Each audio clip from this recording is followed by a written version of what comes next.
Recording by Elizabeth Klett. Pride and Prejudice by Jane Austen. Chapter 1. It is a truth universally acknowledged that a single man in possession of a good fortune must be in want of a wife.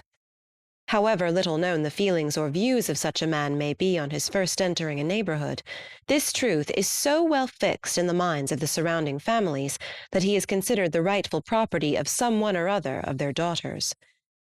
"My dear Mr. Bennet," said his lady to him one day, "have you heard that Netherfield Park is let at last?" Mr. Bennet replied that he had not.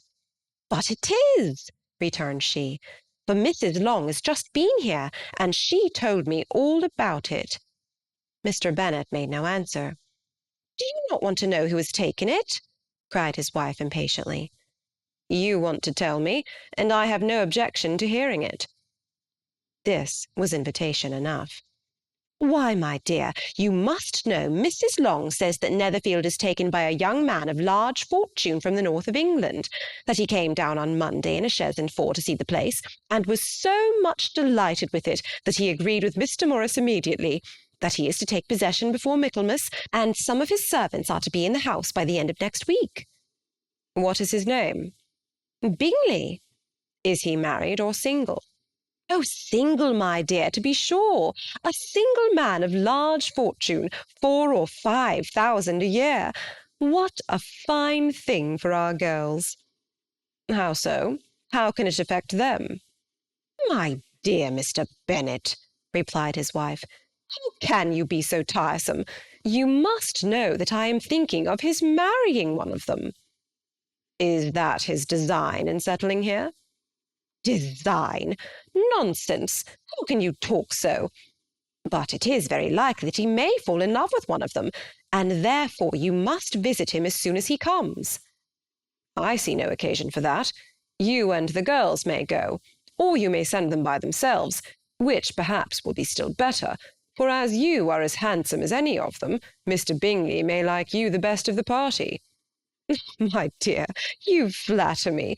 I certainly have had my share of beauty, but I do not pretend to be anything extraordinary now. When a woman has 5 grown-up daughters, she ought to give over thinking of her own beauty." "In such cases a woman has not often much beauty to think of." "But, my dear, you must indeed go and see Mr. Bingley when he comes into the neighbourhood." "It is more than I engage for, I assure you." "But consider your daughters. Only think what an establishment it would be for one of them. Sir William and Lady Lucas are determined to go, merely on that account, for in general, you know, they visit no newcomers. Indeed, you must go, for it will be impossible for us to visit him if you do not." "You are over-scrupulous, surely. I dare say Mr. Bingley will be very glad to see you, and I will send a few lines by you to assure him of my very hearty consent to his marrying whichever he chooses of the girls, though I must throw in a good word for my little Lizzie." "I desire you will do no such thing. Lizzie is not a bit better than the others, and I am sure she is not half so handsome as Jane, nor half so good-humoured as Lydia. But you are always giving her the preference." "They have none of them much to recommend them," replied he. "They are all silly and ignorant like other girls, but Lizzie has something more of quickness than her sisters." "Mr. Bennet, how can you abuse your own children in such a way? You take delight in vexing me. You have no compassion for my poor nerves." "You mistake me, my dear. I have a high respect for your nerves. They are my old friends. I have heard you mention them with consideration these last 20 years at least." "Oh, you do not know what I suffer." "But I hope you'll get over it, and live to see many young men of 4,000 a year come into the neighbourhood." "It will be no use to us if 20 such should come, since you will not visit them." "Depend upon it, my dear, that when there are 20, I will visit them all." Mr. Bennet was so odd a mixture of quick parts, sarcastic humour, reserve, and caprice, that the experience of 23 years had been insufficient to make his wife understand his character. Her mind was less difficult to develop. She was a woman of mean understanding, little information, and uncertain temper. When she was discontented, she fancied herself nervous. The business of her life was to get her daughters married. Its solace was visiting and news. Chapter 2. Mr. Bennet was among the earliest of those who waited on Mr. Bingley. He had always intended to visit him, though to the last always assuring his wife that he should not go. Until the evening after the visit was paid, she had no knowledge of it. It was then disclosed in the following manner. Observing his second daughter employed in trimming a hat, he suddenly addressed her with, "I hope Mr. Bingley will like it, Lizzie." "We are not in a way to know what Mr. Bingley likes," said her mother resentfully, "since we are not to visit." "But you forget, mamma," said Elizabeth, "that we shall meet him at the assemblies, and that Mrs. Long promised to introduce him." "I do not believe Mrs. Long will do any such thing. She has 2 nieces of her own. She is a selfish, hypocritical woman, and I have no opinion of her." "No more have I," said Mr. Bennet, "and I am glad to find that you do not depend upon her serving you." Mrs. Bennet deigned not to make any reply, but, unable to contain herself, began scolding one of her daughters. "Don't keep coughing so, Kitty, for heaven's sake. Have a little compassion on my nerves. You tear them to pieces." "Kitty has no discretion in her coughs," said her father. "She times them ill." "I do not cough for my own amusement," replied Kitty fretfully. "When is your next ball to be, Lizzie?" "To-morrow fortnight." "Ay, so it is," cried her mother, "and Mrs. Long does not come back till the day before, so it'll be impossible for her to introduce him, for she will not know him herself." "Then, my dear, you may have the advantage of your friend, and introduce Mr. Bingley to her." "Impossible, Mr. Bennet, impossible, when I am not acquainted with him myself. How can you be so teasing?" "I honour your circumspection. A fortnight's acquaintance is certainly very little. One cannot know what a man really is by the end of a fortnight. But if we do not venture, somebody else will, and after all Mrs. Long and her daughters must stand their chance, and therefore, as she will think it an act of kindness, if you decline the office, I will take it on myself." The girls stared at their father. Mrs. Bennet said only, "Nonsense, nonsense." "What can be the meaning of that emphatic exclamation?" cried he. "Do you consider the forms of introduction and the stress that is laid on them as nonsense? I cannot quite agree with you there. What say you, Mary? For you are a young lady of deep reflection, I know, and read great books and make extracts." Mary wished to say something sensible, but knew not how. "While Mary is adjusting her ideas," he continued, "let us return to Mr. Bingley." "I am sick of Mr. Bingley," cried his wife. "I am sorry to hear that. But why did you not tell me that before? If I had known as much this morning, I certainly would not have called on him. It is very unlucky, but as I have actually paid the visit, we cannot escape the acquaintance now." The astonishment of the ladies was just what he wished, that of Mrs. Bennet perhaps surpassing the rest, though when the first tumult of joy was over, she began to declare that it was what she had expected all the while. "How good it was in you, my dear Mr. Bennet! But I knew I should persuade you at last. I was sure you loved your girls too well to neglect such an acquaintance. Well, how pleased I am! And it is such a good joke, too, that you should have gone this morning and never said a word about it till now." "Now, Kitty, you may cough as much as you choose," said Mr. Bennet, and as he spoke he left the room, fatigued with the raptures of his wife. "What an excellent father you have, girls," said she when the door was shut. "I do not know how you will ever make him amends for his kindness, or me either, for that matter. At our time of life it is not so pleasant, I can tell you, to be making new acquaintances every day, but for your sakes we would do anything. Lydia, my love, though you are the youngest, I dare say Mr. Bingley will dance with you at the next ball." "Oh," said Lydia stoutly, "I am not afraid, for though I am the youngest, I'm the tallest." The rest of the evening was spent in conjecturing how soon he would return Mr. Bennet's visit, and determining when they should ask him to dinner.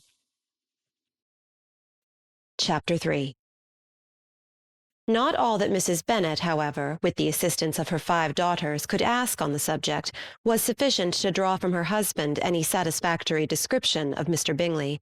They attacked him in various ways, with barefaced questions, ingenious suppositions, and distant surmises. But he eluded the skill of them all, and they were at last obliged to accept the second-hand intelligence of their neighbour, Lady Lucas. Her report was highly favourable. Sir William had been delighted with him. He was quite young, wonderfully handsome, extremely agreeable, and, to crown the whole, he meant to be at the next assembly with a large party. Nothing could be more delightful. To be fond of dancing was a certain step towards falling in love, and very lively hopes of Mr. Bingley's heart were entertained. "If I can but see one of my daughters happily settled at Netherfield," said Mrs. Bennet to her husband, "and all the others equally well married, I shall have nothing to wish for." In a few days, Mr. Bingley returned Mr. Bennet's visit, and sat about 10 minutes with him in his library. He had entertained hopes of being admitted to a sight of the young ladies, of whose beauty he had heard much, but he saw only the father. The ladies were somewhat more fortunate, for they had the advantage of ascertaining from an upper window that he wore a blue coat and rode a black horse. An invitation to dinner was soon afterwards dispatched, and already had Mrs. Bennet planned the courses that were to do credit to her housekeeping, when an answer arrived which deferred it all. Mr. Bingley was obliged to be in town the following day, and consequently unable to accept the honour of their invitation, etc. Mrs. Bennet was quite disconcerted. She could not imagine what business he could have in town so soon after his arrival in Hertfordshire, and she began to fear that he might be always flying about from one place to another, and never settled at Netherfield as he ought to be. Lady Lucas quieted her fears a little by starting the idea of his being gone to London only to get a large party for the ball, and a report soon followed that Mr. Bingley was to bring 12 ladies and 7 gentlemen with him to the assembly. The girls grieved over such a number of ladies, but were comforted the day before the ball by hearing that instead of 12 he brought only 6 with him from London, his 5 sisters and a cousin. And when the party entered the assembly-room, it consisted of only 5 altogether, Mr. Bingley, his 2 sisters, the husband of the eldest, and another young man. Mr. Bingley was good-looking and gentlemanlike. He had a pleasant countenance, and easy, unaffected manners. His sisters were fine women, with an air of decided fashion. His brother-in-law, Mr. Hurst, merely looked the gentleman, but his friend Mr. Darcy soon drew the attention of the room by his fine tall person, handsome features, noble mien, and the report which was in general circulation within 5 minutes after his entrance, of his having 10,000 a year. The gentlemen pronounced him to be a fine figure of a man. The ladies declared he was much handsomer than Mr. Bingley, and he was looked at with great admiration for about half the evening, till his manners gave a disgust which turned the tide of his popularity, for he was discovered to be proud, to be above his company, and above being pleased, and not all his large estate in Derbyshire could then save him from having a most forbidding, disagreeable countenance, and being unworthy to be compared with his friend. Mr. Bingley had soon made himself acquainted with all the principal people in the room. He was lively and unreserved, danced every dance, was angry that the ball closed so early, and talked of giving one himself at Netherfield. Such amiable qualities must speak for themselves. What a contrast between him and his friend! Mr. Darcy danced only once with Mrs. Hurst and once with Miss Bingley, declined being introduced to any other lady, and spent the rest of the evening in walking about the room, speaking occasionally to one of his own party. His character was decided. He was the proudest, most disagreeable man in the world, and everybody hoped that he would never come there again. Amongst the most violent against him was Mrs. Bennet, whose dislike of his general behaviour was sharpened into particular resentment by his having slighted one of her daughters. Elizabeth Bennet had been obliged, by the scarcity of gentlemen, to sit down for 2 dances, and during part of that time Mr. Darcy had been standing near enough for her to hear a conversation between him and Mr. Bingley, who came from the dance for a few minutes to press his friend to join it. "Come, Darcy," said he, "I must have you dance. I hate to see you standing about by yourself in this stupid manner. You had much better dance." "I certainly shall not. You know how I detest it, unless I am particularly acquainted with my partner. At such an assembly as this it would be insupportable. Your sisters are engaged, and there is not another woman in the room whom it would not be a punishment to me to stand up with." "I would not be so fastidious as you are," cried Mr. Bingley, "for a kingdom.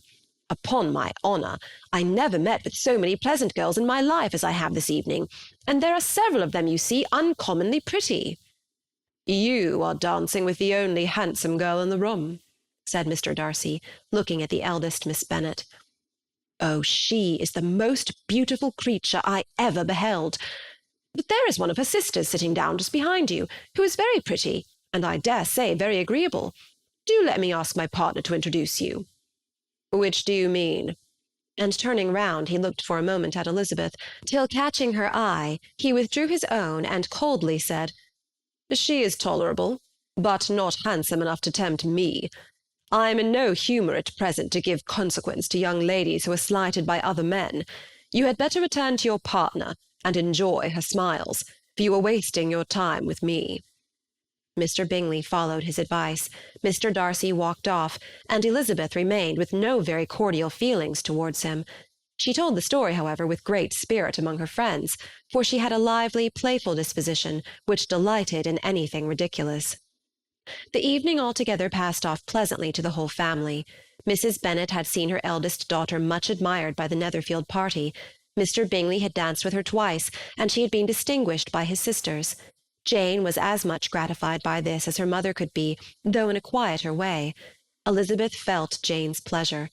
Mary had heard herself mentioned to Miss Bingley as the most accomplished girl in the neighbourhood, and Catherine and Lydia had been fortunate enough never to be without partners, which was all that they had yet learnt to care for at a ball. They returned, therefore, in good spirits to Longbourn, the village where they lived, and of which they were the principal inhabitants. They found Mr. Bennet still up. With a book he was regardless of time, and on the present occasion he had a good deal of curiosity as to the events of an evening which had raised such splendid expectations. He had rather hoped that his wife's views on the stranger would be disappointed, but he soon found out that he had a different story to hear. "Oh, my dear Mr. Bennet," as she entered the room, "we have had a most delightful evening, a most excellent ball. I wish you had been there. Jane was so admired, nothing could be like it. Everybody said how well she looked, and Mr. Bingley thought her quite beautiful, and danced with her twice. Only think of that, my dear. He actually danced with her twice, and she was the only creature in the room that he asked a second time. First of all, he asked Miss Lucas. I was so vexed to see him stand up with her. But, however, he did not admire her at all. Indeed, nobody can, you know. And he seemed quite struck with Jane as she was going down the dance. So he inquired who she was and got introduced, and asked her for the next two. Then the 2/3 he danced with Miss King, and the 2/4 with Maria Lucas, and the 2/5 with Jane again, and the 2/6 with Lizzie, and the Boulanger. If he had any compassion for me, cried her husband impatiently, he would not have danced half so much. For God's sake, say no more of his partners. Oh, that he had sprained his ankle in the first dance. Oh, my dear, I am quite delighted with him. He is so excessively handsome, and his sisters are charming women. I never in my life saw anything more elegant than their dresses. I dare say the lace upon Mrs. Hurst's gown—" Here she was interrupted again. Mr. Bennet protested against any description of finery. She was therefore obliged to seek another branch of the subject, and related, with much bitterness of spirit and some exaggeration, the shocking rudeness of Mr. Darcy. "But I can assure you," she added, "that Lizzie does not lose much by not suiting his fancy, for he is a most disagreeable, horrid man, not at all worth pleasing. So high and so conceited that there was no enduring him. He walked here and he walked there, fancying himself so very great, not handsome enough to dance with. I wish you had been there, my dear, to have given him one of your set-downs. I quite detest the man." Chapter 4. When Jane and Elizabeth were alone, the former, who had been cautious in her praise of Mr. Bingley before, expressed to her sister just how very much she admired him. "He is just what a young man ought to be," said she, "sensible, good-humoured, lively, and I never saw such happy manners, so much ease, with such perfect good breeding." "He is also handsome," replied Elizabeth, "which a young man ought likewise to be if he possibly can. His character is thereby complete." "I was very much flattered by his asking me to dance a second time. I did not expect such a compliment." "Did not you? I did for you. But that is one great difference between us. Compliments always take you by surprise, and me never. What could be more natural than his asking you again? He could not help seeing that you were about 5 times as pretty as every other woman in the room. No thanks to his gallantry for that. Well, he certainly is very agreeable, and I give you leave to like him. You've liked many a stupider person. Dear Lizzie. Oh, you are a great deal too apt, you know, to like people in general. You never see a fault with anybody. All the world are good and agreeable in your eyes. I never heard you speak ill of a human being in your life. I would not wish to be hasty in censuring any one, but I always speak what I think. I know you do, and it is that which makes the wonder. With your good sense to be so honestly blind to the follies and nonsense of others. Affectation of candour is common enough, one meets with it everywhere. But to be candid without ostentation or design, to take the good of everybody's character and make it still better, and to say nothing of the bad, belongs to you alone. And so you like this man's sisters too, do you? Their manners are not equal to his. Certainly not, at first, but they are very pleasing women when you converse with them. Miss Bingley is to live with her brother, and keep his house, and I am much mistaken if we shall not find a very charming neighbour in her. Elizabeth listened in silence, but was not convinced.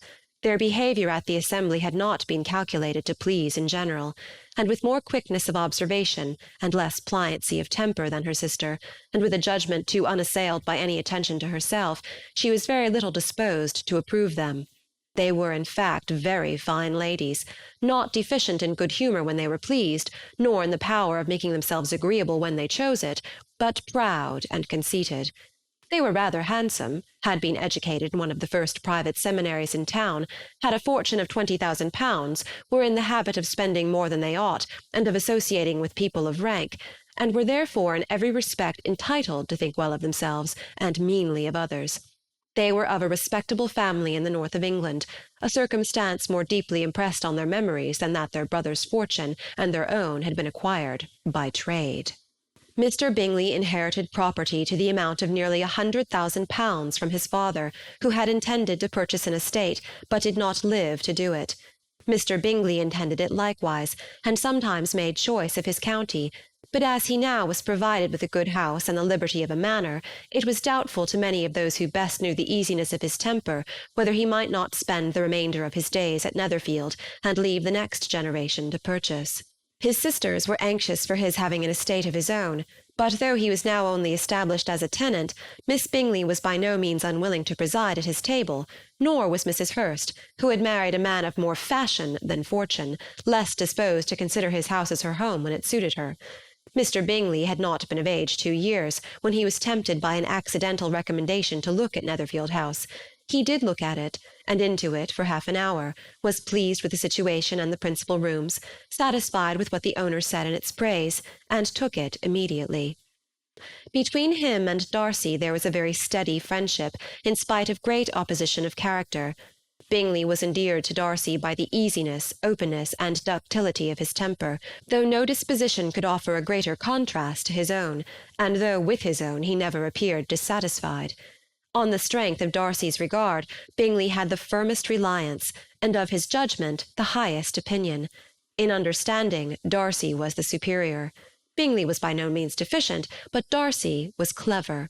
He was at the same time haughty, reserved, and fastidious, and his manners, though well-bred, were not inviting. In that respect his friend had greatly the advantage. Bingley was sure of being liked wherever he appeared. Darcy was continually giving offence.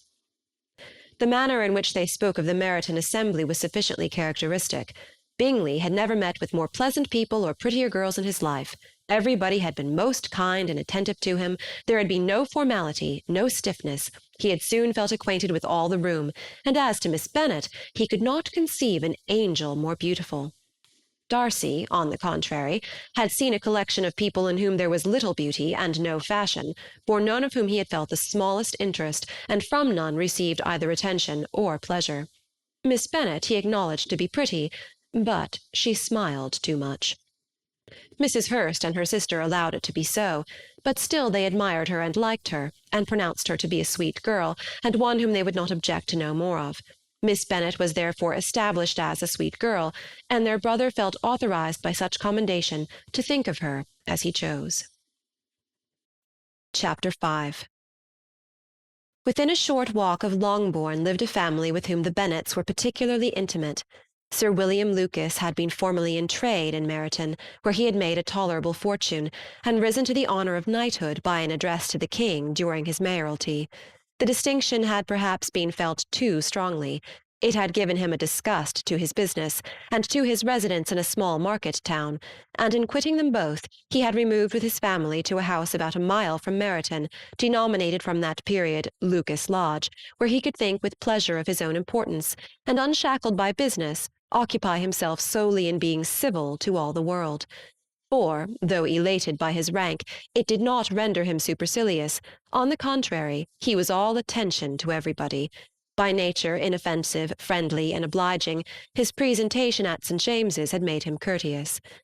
Lady Lucas was a very good kind of woman, not too clever to be a valuable neighbour to Mrs. Bennet. They had several children. The eldest of them, a sensible, intelligent young woman about 27, was Elizabeth's intimate friend. That the Miss Lucases and the Miss Bennet should meet to talk over a ball was absolutely necessary, and the morning after the assembly brought the former to Longbourn to hear and to communicate. "You began the evening well, Charlotte," said Mrs. Bennet with civil self-command to Miss Lucas. "You were Mr. Bingley's first choice." "Yes, but he seemed to like his second better." "Oh, you mean Jane, I suppose, because he danced with her twice. To be sure that it did seem as if he admired her. Indeed, I rather believe he did. I heard something about it, but I hardly know what. Something about Mr. Robinson." "Perhaps you mean what I overheard between him and Mr. Robinson. Did not I mention it to you? Mr. Robinson's asking him how he liked our Meryton assemblies, and whether he did not think there were a great many pretty women in the room, and which he thought the prettiest, and his answering immediately to the last question, 'Oh, the eldest, Miss Bennet, beyond a doubt. There cannot be two opinions on that point.'" "Upon my word! Well, that is very decided indeed. That does seem as if— But, however, it may all come to nothing, you know." "My overhearings are more to the purpose than yours, Eliza," said Charlotte. "Mr. Darcy is not so well worth listening to as his friend, is he? Poor Eliza, to be only just tolerable." "I beg you would not put into Lizzie's head to be vexed by his ill treatment, for he is such a disagreeable man that it would be quite a misfortune to be liked by him. Mrs. Long told me last night that he sat close to her for half an hour without once opening his lips." "Are you quite sure, ma'am? Is not there a little mistake?" said Jane. "I certainly saw Mr. Darcy speaking to her." "Ay, because she asked him at last how he liked Netherfield, and he could not help answering her, but she said he seemed quite angry at being spoken to." "Miss Bingley told me," said Jane, "that he never speaks much, unless among his intimate acquaintances. With them he is remarkably agreeable." "I do not believe a word of it, my dear. If he had been so very agreeable, he would have talked to Mrs. Long. But I can guess how it was. Everybody says that he is at up with pride, and I dare say he had heard somehow that Mrs. Long does not keep a carriage, and had come to the ball in a hack chaise." "I do not mind his not talking to Mrs. Long," said Miss Lucas, "but I wish he had danced with Eliza." "Another time, Lizzie," said her mother, "I would not dance with him if I were you." "I believe, ma'am, I may safely promise you never to dance with him." "His pride," said Miss Lucas, "does not offend me so much as pride often does, because there is an excuse for it. One cannot wonder that so very fine a young man, with family, fortune, everything in his favour, should think very highly of himself. If I may so express it, he has a right to be proud." "That is very true," replied Elizabeth, "and I could easily forgive his pride if he had not mortified mine." "Pride," observed Mary, who piqued herself upon the solidity of her reflections, "is a very common failing, I believe. By all that I have ever read, I am convinced that it is very common indeed, that human nature is particularly prone to it, and that there are very few of us who do not cherish a feeling of self-complacency on the score of some quality or other, real or imaginary. Vanity and pride are different things, though the words are often used synonymously. A person may be proud without being vain. Pride relates more to our opinion of ourselves, vanity to what we would have others think of us." "If I were as rich as Mr. Darcy," cried a young Lucas who came with his sisters, "I should not care how proud I was. I would keep a pack of foxhounds and drink a bottle of wine a day." "Then you would drink a great deal more than you ought," said Mrs. Bennet, "and if I were to see you at it, I should take away your bottle directly." The boy protested that she should not. She continued to declare that she would, and the argument ended only with the visit. Chapter 6. The ladies of Longbourn soon waited on those of Netherfield. The visit was soon returned in due form. Miss Bennet's pleasing manners grew on the good-will of Mrs. Hurst and Miss Bingley, and though the mother was found to be intolerable, and the younger sisters not worth speaking to, a wish of being better acquainted with them was expressed towards the two eldest. By Jane this attention was received with the greatest pleasure, but Elizabeth still saw superciliousness in their treatment of everybody, hardly excepting even her sister, and could not like them. Though their kindness to Jane, such as it was, had a value as arising in all probability from the influence of their brother's admiration. It was generally evident, whenever they met, that he did admire her, and to her it was equally evident that Jane was yielding to the preference which she had begun to entertain for him from the first, and was in a way to be very much in love. But she considered with pleasure that it was not likely to be discovered by the world in general, since Jane united, with great strength of feeling, a composure of temper and a uniform cheerfulness of manner which would guard her from the suspicions of the impertinent. She mentioned this to her friend Miss Lucas. "It may perhaps be pleasant," replied Charlotte, "to be able to impose on the public in such a case, but it is sometimes a disadvantage to be so very guarded. If a woman conceals her affection with the same skill from the object of it, she may lose the opportunity of fixing him, and it will then be but poor consolation to believe the world equally in the dark. There is so much of gratitude or vanity in almost every attachment, that it is not safe to leave any to itself. We can all begin freely, a slight preference is natural enough, but there are very few of us who have heart enough to be really in love without encouragement. In 9 cases out of 10 a woman had better show more affection than she feels.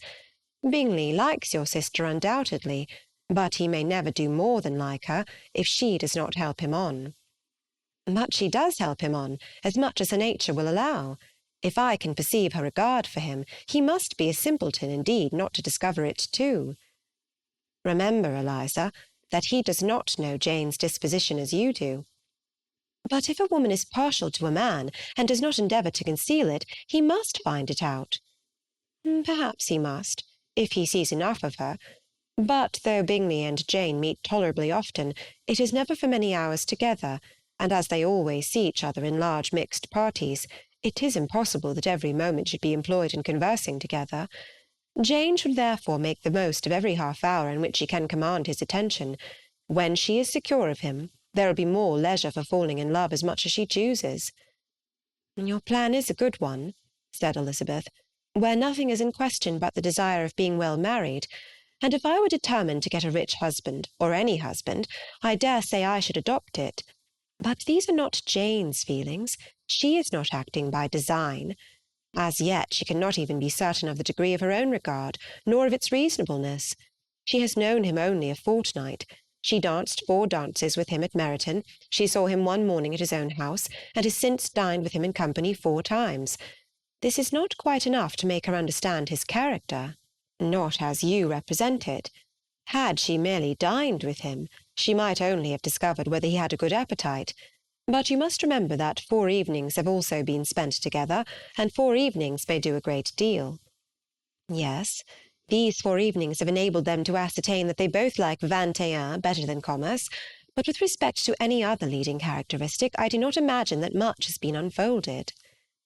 "Well," said Charlotte, "I wish Jane success with all my heart, and if she were married to him to-morrow, I should think she had as good a chance of happiness as if she were to be studying his character for a 12-month. Happiness in marriage is entirely a matter of chance. If the dispositions of the parties are ever so well known to each other, or ever so similar beforehand, it does not advance their felicity in the least. They always continue to grow sufficiently unlike afterwards to have their share of vexation, and it is better to know as little as possible of the defects of the person with whom you are to pass your life. You make me laugh, Charlotte, but it is not sound. You know it is not sound, and that you would never act in this way yourself.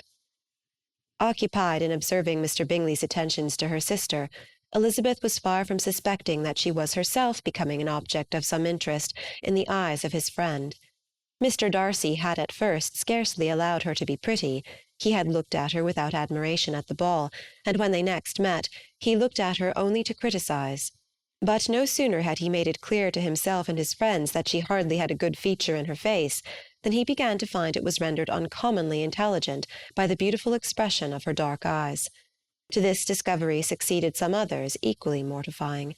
Though he had detected with a critical eye more than one failure of perfect symmetry in her form, he was forced to acknowledge her figure to be light and pleasing, and in spite of his asserting that her manners were not those of the fashionable world, he was caught by their easy playfulness. Of this she was perfectly unaware. To her he was only the man who made himself agreeable nowhere, and who had not thought her handsome enough to dance with. He began to wish to know more of her, and as a step towards conversing with her himself, attended to her conversation with others. His doing so drew her notice. It was at Sir William Lucas's, where a large party were assembled. "What does Mr. Darcy mean," said she to Charlotte, "by listening to my conversation with Colonel Forster?" "That is a question which only Mr. Darcy can answer." "But if he does it any more, I shall certainly let him know that I see what he is about. He has a very satirical eye, and if I do not begin by being impertinent myself, I shall soon grow afraid of him." On his approaching them soon afterwards, though without seeming to have any intention of speaking, Miss Lucas defied her friend to mention such a subject to him, which immediately provoking Elizabeth to do it, she turned to him and said, "Did you not think, Mr. Darcy, that I expressed myself uncommonly well just now, when I was teasing Colonel Forster to give us all a ball at Meryton?" "With great energy. But it is always a subject which makes a lady energetic." "You are severe on us." "It will be her turn soon to be teased," said Miss Lucas. "I am going to open the instrument, Eliza, and you know what follows." "You are a very strange creature by way of a friend, always wanting me to play and sing before anybody and everybody. If my vanity had taken a musical turn, you would have been invaluable. But as it is, I would really rather not sit down before those who must be in the habit of hearing the very best performers." On Miss Lucas's persevering, however, she added, "Very well, if it must be so, it must." And gravely glancing at Mr. Darcy, "There is a fine old saying, which everybody here is of course familiar with, 'Keep your breath to cool your porridge,' and I shall keep mine to swell my song." Her performance was pleasing, though by no means capital. After a song or two, and before she could reply to the entreaties of several that she would sing again, she was eagerly succeeded at the instrument by her sister Mary, who having, in consequence of being the only plain one in the family, worked hard for knowledge and accomplishments, was always impatient for display. Mary had neither genius nor taste, and though vanity had given her application, it had given her likewise a pedantic air and conceited manner, which would have injured a higher degree of excellence than she had reached.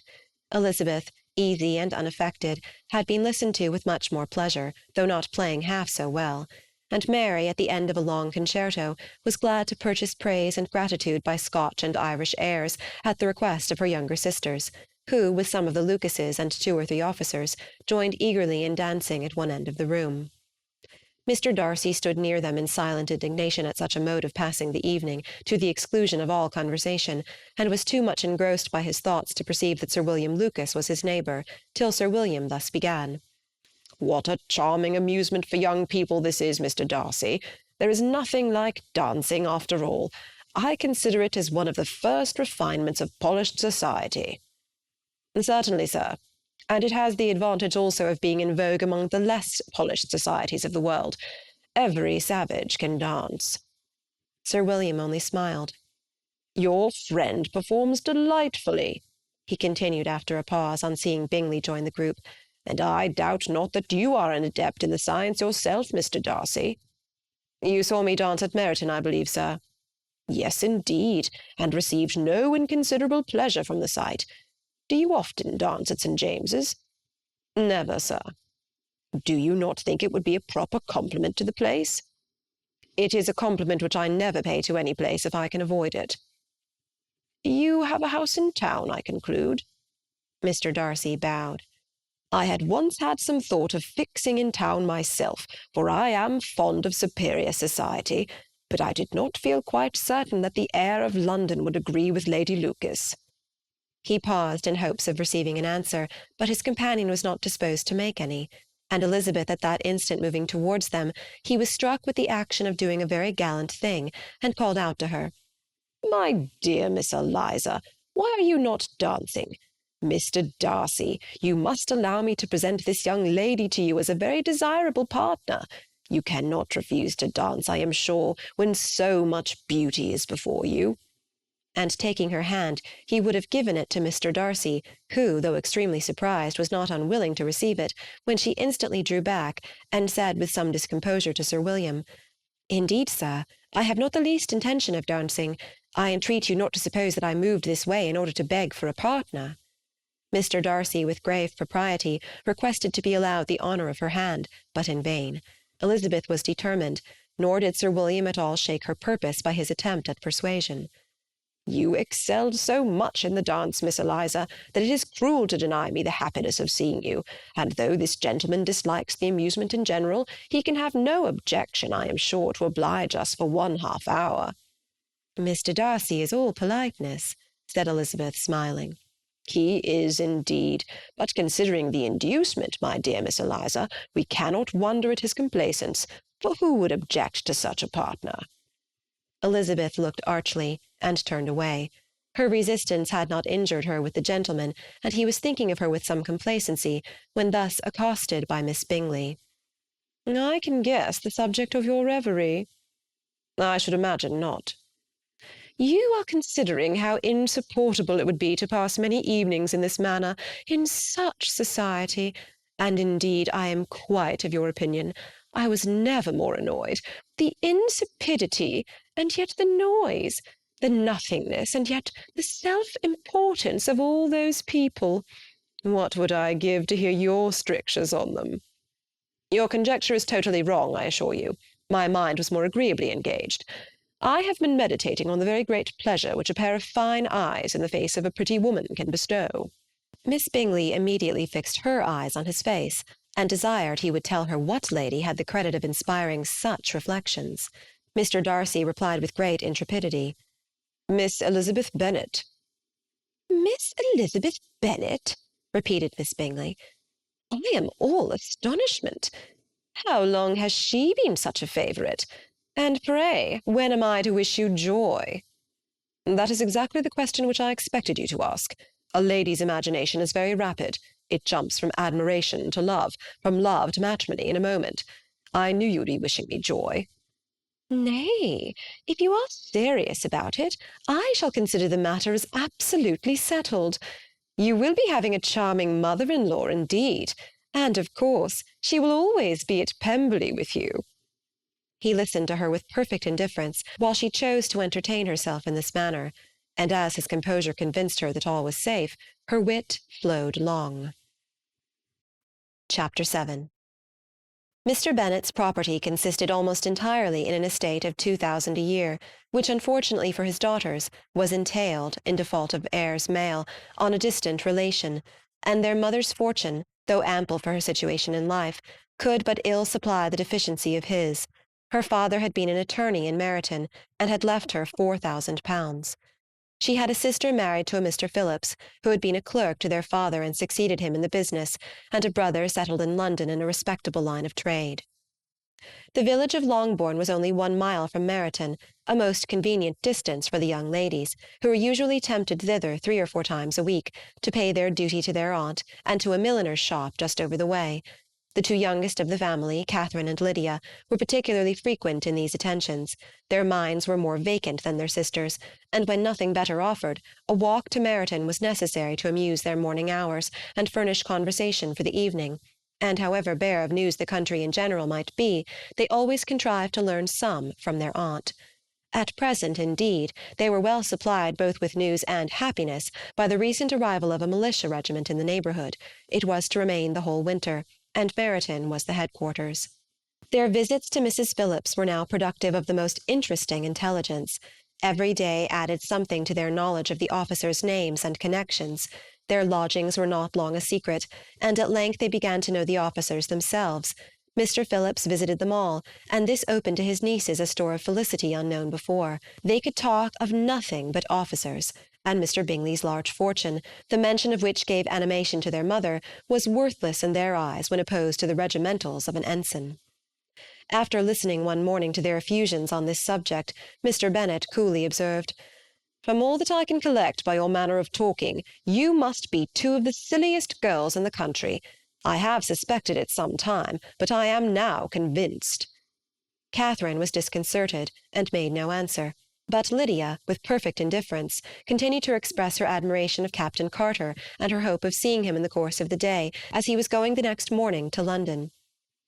"I am astonished, my dear," said Mrs. Bennet, "that you should be so ready to think your own children silly. If I wish to think slightingly of anybody's children, it should not be of my own, however." "If my children are silly, I must hope to be always sensible of it."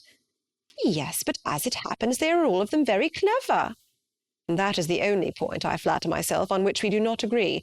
I had hoped that our sentiments coincided in every particular, but I must so far differ from you as to think our two youngest daughters uncommonly foolish." "My dear Mr. Bennet, you must not expect such girls to have the sense of their father and mother. When they get to our age, I dare say they will not think about officers any more than we do. I remember the time when I liked a red coat myself very well, and indeed so I do still at my heart, and if a smart young colonel, with 5,000 or 6,000 a year, should want one of my girls, I shall not say nay to him. And I thought Colonel Forster looked very becoming the other night at Sir William's, in his regimentals." "Mamma," cried Lydia, "my aunt says that Colonel Forster and Captain Carter do not go so often to Miss Watson's as they did when they first came. She sees them now very often standing in Clark's library." Mrs. Bennet was prevented replying by the entrance of the footman with a note for Miss Bennet. It came from Netherfield, and the servant waited for an answer. Mrs. Bennet's eyes sparkled with pleasure, and she was eagerly calling out while her daughter read. "Well, Jane, who is it from? What is it about? What does he say? Well, Jane, make haste and tell us. Make haste, my love." "It is from Miss Bingley," said Jane, and then read it aloud. "My dear friend, if you are not so compassionate as to dine to-day with Louisa and me, we shall be in danger of hating each other for the rest of our lives, for a whole day's tete-a-tete between two women can never end without a quarrel. Come as soon as you can on receipt of this. My brother and the gentlemen are to dine with the officers. Yours ever, Caroline Bingley." "With the officers?" cried Lydia. "I wonder my aunt did not tell us of that." "Dining out," said Mrs. Bennet. "That is very unlucky." "Can I have the carriage?" said Jane. "No, my dear, you had better go on horseback, because it seems likely to rain, and then you must stay all night." "That would be a good scheme," said Elizabeth, "if you were sure that they would not offer to send her home." "Oh, but the gentlemen will have Mr. Bingley's chaise to go to Meryton, and the Hursts have no horses to theirs." "I had much rather go in the coach." "But, my dear, your father cannot spare the horses, I am sure. They are wanted in the farm, Mr. Bennet, are they not?" "They are wanted in the farm much oftener than I can get them." "But if you have got them to-day," said Elizabeth, "my mother's purpose will be answered." She did at last extort from her father an acknowledgment that the horses were engaged. Jane was therefore obliged to go on horseback, and her mother attended her to the door with many cheerful prognostics of a bad day. Her hopes were answered. Jane had not been gone long before it rained hard. Her sisters were uneasy for her, but her mother was delighted. The rain continued the whole evening without intermission. Jane certainly could not come back. "This was a lucky idea of mine indeed," said Mrs. Bennet more than once, as if the credit of making it rain were all her own. Till the next morning, however, she was not aware of all the felicity of her contrivance. Breakfast was scarcely over when a servant from Netherfield brought the following note for Elizabeth. "My dearest Lizzie, I find myself very unwell this morning, which I suppose is to be imputed to my getting wet through yesterday. My kind friends will not hear of my returning till I am better. They insist also on my seeing Mr. Jones. Therefore do not be alarmed if you should hear of his having been to see me. And excepting a sore throat and headache, there is not much the matter with me. Yours, etc." "Well, my dear," said Mr. Bennet, when Elizabeth had read the note aloud, If your daughter should have a dangerous fit of illness, if she should die, it would be a comfort to know that it was all in pursuit of Mr. Bingley, and under your orders.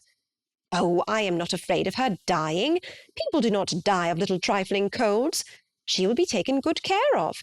As long as she stays there, it is all very well. I would go and see her if I could have the carriage. Elizabeth, feeling really anxious, was determined to go to her, though the carriage was not to be had. And as she was no horsewoman, walking was her only alternative. She declared her resolution. "How can you be so silly?" cried her mother, "as to think of such a thing in all this dirt? You will not be fit to be seen when you get there." "I shall be very fit to see Jane, which is all I want." "Is this a hint to me, Lizzie," said her father, "to send for the horses?" "No, indeed. I do not wish to avoid the walk. The distance is nothing when one has a motive, only 3 miles. I shall be back by dinner." "I admire the activity of your benevolence," observed Mary, "but every impulse of feeling should be guided by reason, and in my opinion exertion should always be in proportion to what is required."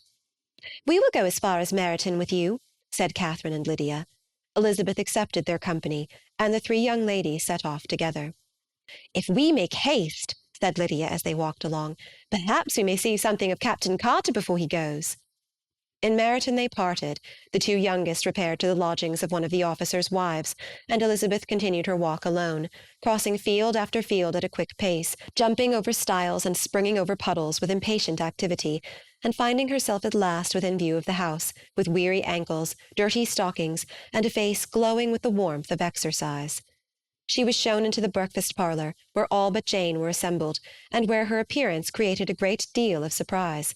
That she should have walked 3 miles so early in the day, in such dirty weather, and by herself, was almost incredible to Mrs. Hurst and Miss Bingley, and Elizabeth was convinced that they held her in contempt for it. She was received, however, very politely by them, and in their brother's manners there was something better than politeness, there was good humour and kindness. Mr. Darcy said very little, and Mr. Hurst nothing at all. The former was divided between admiration of the brilliancy which exercise had given to her complexion, and doubt as to the occasions justifying her coming so far alone. The latter was thinking only of his breakfast. Her inquiries after her sister were not very favourably answered. Miss Bennet had slept ill, and though up, was very feverish, and not well enough to leave her room. Elizabeth was glad to be taken to her immediately, and Jane, who had only been withheld by the fear of giving alarm or inconvenience from expressing in her note how much she longed for such a visit, was delighted at her entrance. She was not equal, however, to much conversation, and when Miss Bingley left them together, could attempt little besides expressions of gratitude for the extraordinary kindness she was treated with. Elizabeth silently attended her. When breakfast was over they were joined by the sisters, and Elizabeth began to like them herself when she saw how much affection and solicitude they showed for Jane. The apothecary came, and having examined his patient, said, as might be supposed, that she had caught a violent cold, and that they must endeavour to get the better of it, advised her to return to bed, and promised her some draughts. The advice was followed readily, for the feverish symptoms increased, and her head ached acutely. Elizabeth did not quit her room for a moment, nor were the other ladies often absent. The gentlemen being out, they had, in fact, nothing to do elsewhere. When the clock struck 3, Elizabeth felt that she must go, and very unwillingly said so. Miss Bingley offered her the carriage, and she only wanted a little pressing to accept it, when Jane testified such concern in parting with her that Miss Bingley was obliged to convert the offer of the chaise to an invitation to remain at Netherfield for the present. Elizabeth most thankfully consented, and a servant was dispatched to Longbourn to acquaint the family with her stay, and bring back a supply of clothes. Chapter 8. At 5 o'clock the 2 ladies retired to dress, and at 6:30 Elizabeth was summoned to dinner. To the civil inquiries which then poured in, and amongst which she had the pleasure of distinguishing the much superior solicitude of Mr. Bingley's, she could not make a very favourable answer. Jane was by no means better. The sisters, on hearing this, repeated 3 or 4 times how much they were grieved, how shocking it was to have a bad cold, and how excessively they disliked being ill themselves, and then thought no more of the matter, and their indifference towards Jane when not immediately before them restored Elizabeth to the enjoyment of all her former dislike.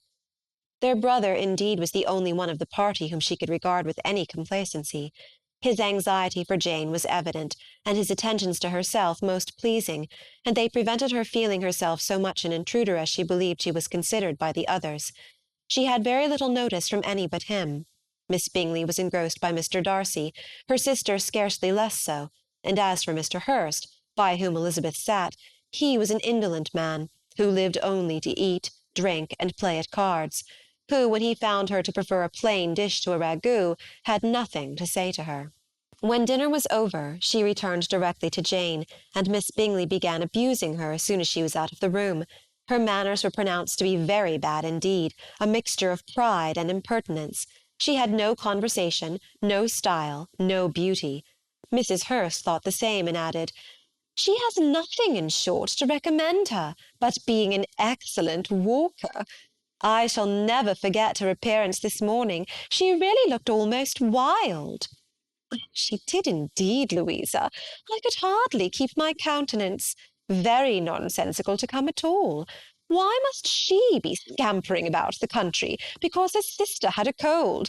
Her hair so untidy, so blowsy. Oh, yes, and her petticoat. I hope you saw her petticoat. 6 inches deep in mud, I am absolutely certain, and the gown which had been let down to hide it not doing its office." "Your picture may be very exact, Louisa," said Bingley, "but all this was lost upon me. I thought Miss Elizabeth Bennet looked remarkably well when she came into the room this morning. Her dirty petticoat quite escaped my notice." "You observed it, Mr. Darcy, I am sure," said Miss Bingley, "and I am inclined to think that you would not wish to see your sister make such an exhibition." "Certainly not." "To walk 3 miles, or 4 miles, or 5 miles, whatever it is, above her ankles in dirt, and alone, quite alone. What could she mean by it? It seems to me to show an abominable sort of conceited independence, a most country town indifference to decorum." "It shows an affection for her sister that is very pleasing," said Bingley. "I am afraid, Mr. Darcy," observed Miss Bingley in a half-whisper, "that this adventure has rather affected your admiration of her fine eyes." "Not at all," he replied. "They were brightened by the exercise." A short pause followed this speech, and Mrs. Hurst began again. "I have an excessive regard for Miss Jane Bennet. She is really a very sweet girl, and I wish with all my heart she were well settled. But with such a father and mother, and such low connections, I am afraid there is no chance of it." "I think I have heard you say that their uncle is an attorney on Meryton." "Yes, and they have another, who lives somewhere near Cheapside." "That is capital," added her sister, and they both laughed heartily. "If they had uncles enough to fill all Cheapside," cried Bingley, "it would not make them one jot less agreeable." "But it must very materially lessen their chances of marrying men of any consideration in the world," replied Darcy. To this speech Bingley made no answer, but his sisters gave it their hearty assent, and indulged their mirth for some time at the expense of their dear friend's vulgar relations. With a renewal of tenderness, however, they returned to her room on leaving the dining-parlour, and sat with her till summoned to coffee. She was still very poorly, and Elizabeth would not quit her at all, till late in the evening, when she had the comfort of seeing her asleep, and when it seemed to her rather right than pleasant that she should go downstairs herself. On entering the drawing-room she found the whole party at loo, and was immediately invited to join them, but suspecting them to be playing high, she declined it, and making her sister the excuse, said she would amuse herself, for the short time she could stay below, with a book. Mr. Hurst looked at her with astonishment. "Do you prefer reading to cards?" said he. "That is rather singular." "Miss Eliza Bennet," said Miss Bingley, "despises cards. She is a great reader, and has no pleasure in anything else." "I deserve neither such praise nor such censure," cried Elizabeth. "I am not a great reader, and I have pleasure in many things." "In nursing your sister I am sure you have pleasure," said Bingley, "and I hope it will soon be increased by seeing her quite well." Elizabeth thanked him from her heart, and then walked towards the table where a few books were lying. He immediately offered to fetch her others, all that his library afforded, and I wish my collection were larger for your benefit and my own credit. But I am an idle fellow, and though I have not many, I have more than I ever looked into." Elizabeth assured him that she could suit herself perfectly with those in the room. "I am astonished," said Miss Bingley, "that my father should have left so small a collection of books. What a delightful library you have at Pemberley, Mr. Darcy." "It ought to be good," he replied. "It has been the work of many generations." "And then you have added so much to it yourself. You are always buying books."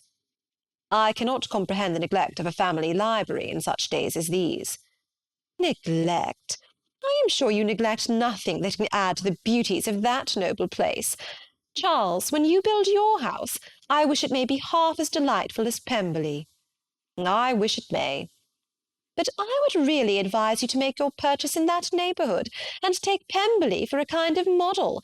There is not a finer county in England than Derbyshire." "With all my heart.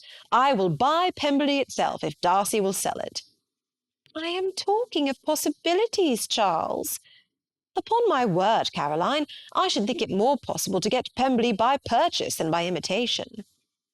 Elizabeth was so much caught with what passed as to leave her very little attention for her book, and soon laying it wholly aside, she drew near the card-table, and stationed herself between Mr. Bingley and his eldest sister, to observe the game. "Is Miss Darcy much grown since the spring?" said Miss Bingley. "Will she be as tall as I am?" "I think she will. She is now about Miss Elizabeth Bennet's height, or rather taller." "How I long to see her again! I never met with anybody who delighted me as much. Such a countenance, such manners, and so extremely accomplished for her age. Her performance on the pianoforte is exquisite." "It is amazing to me," said Bingley, "how young ladies can have patience to be so very accomplished as they all are." "All young ladies accomplished? My dear Charles, what do you mean?" "Yes, all of them, I think. They all paint tables, cover screens, and net purses. I scarcely know anyone who cannot do all this, and I am sure I never heard a young lady spoken of for the first time without being informed that she was very accomplished." "Your list of the common extent of accomplishments," said Darcy, "has too much truth. The word is applied to many a woman who deserves it no otherwise than by netting a purse or covering a screen. But I am very far from agreeing with you in your estimation of ladies in general. I cannot boast of knowing more than half a dozen in the whole range of my acquaintance that are really accomplished." "Nor I am sure," said Miss Bingley. "Then," observed Elizabeth, "you must comprehend a great deal in your idea of an accomplished woman." "Yes, I do comprehend a great deal in it." "Oh, certainly," cried his faithful assistant. "No one can really be esteemed accomplished who does not greatly surpass what is usually met with. A woman must have a thorough knowledge of music, singing, drawing, dancing, and the modern languages, to deserve the word. And besides all this, she must possess a certain something in her air and manner of walking, the tone of her voice, her address and expressions, or the word will be but half deserved." "All this she must possess," added Darcy, "and to all this she must yet add something more substantial, in the improvement of her mind by extensive reading." "I am no longer surprised at your knowing only 6 accomplished women. I rather wonder now at your knowing any." "Are you so severe upon your own sex to doubt the possibility of all this?" "I never saw such a woman. I never saw such capacity, and taste, and application, and elegance as you describe united." Mrs. Hurst and Miss Bingley both cried out against the injustice of her implied doubt, and were both protesting that they knew many women who answered this description, when Mr. Hurst called them to order, with bitter complaints of their inattention to what was going forward. As all conversation was thereby at an end, Elizabeth soon afterwards left the room. "Elizabeth Bennet," said Miss Bingley, when the door was closed on her, "is one of those young ladies who seek to recommend themselves to the other sex by undervaluing their own, and with many men, I dare say, it succeeds. But in my opinion it is a paltry device, a very mean art." "Undoubtedly," replied Darcy, to whom this remark was chiefly addressed. "There is a meanness in all the arts which ladies sometimes condescend to employ for captivation. Whatever bears affinity to cunning is despicable." Miss Bingley was not so entirely satisfied with this reply as to continue the subject. Elizabeth joined them again, only to say that her sister was worse, and that she could not leave her.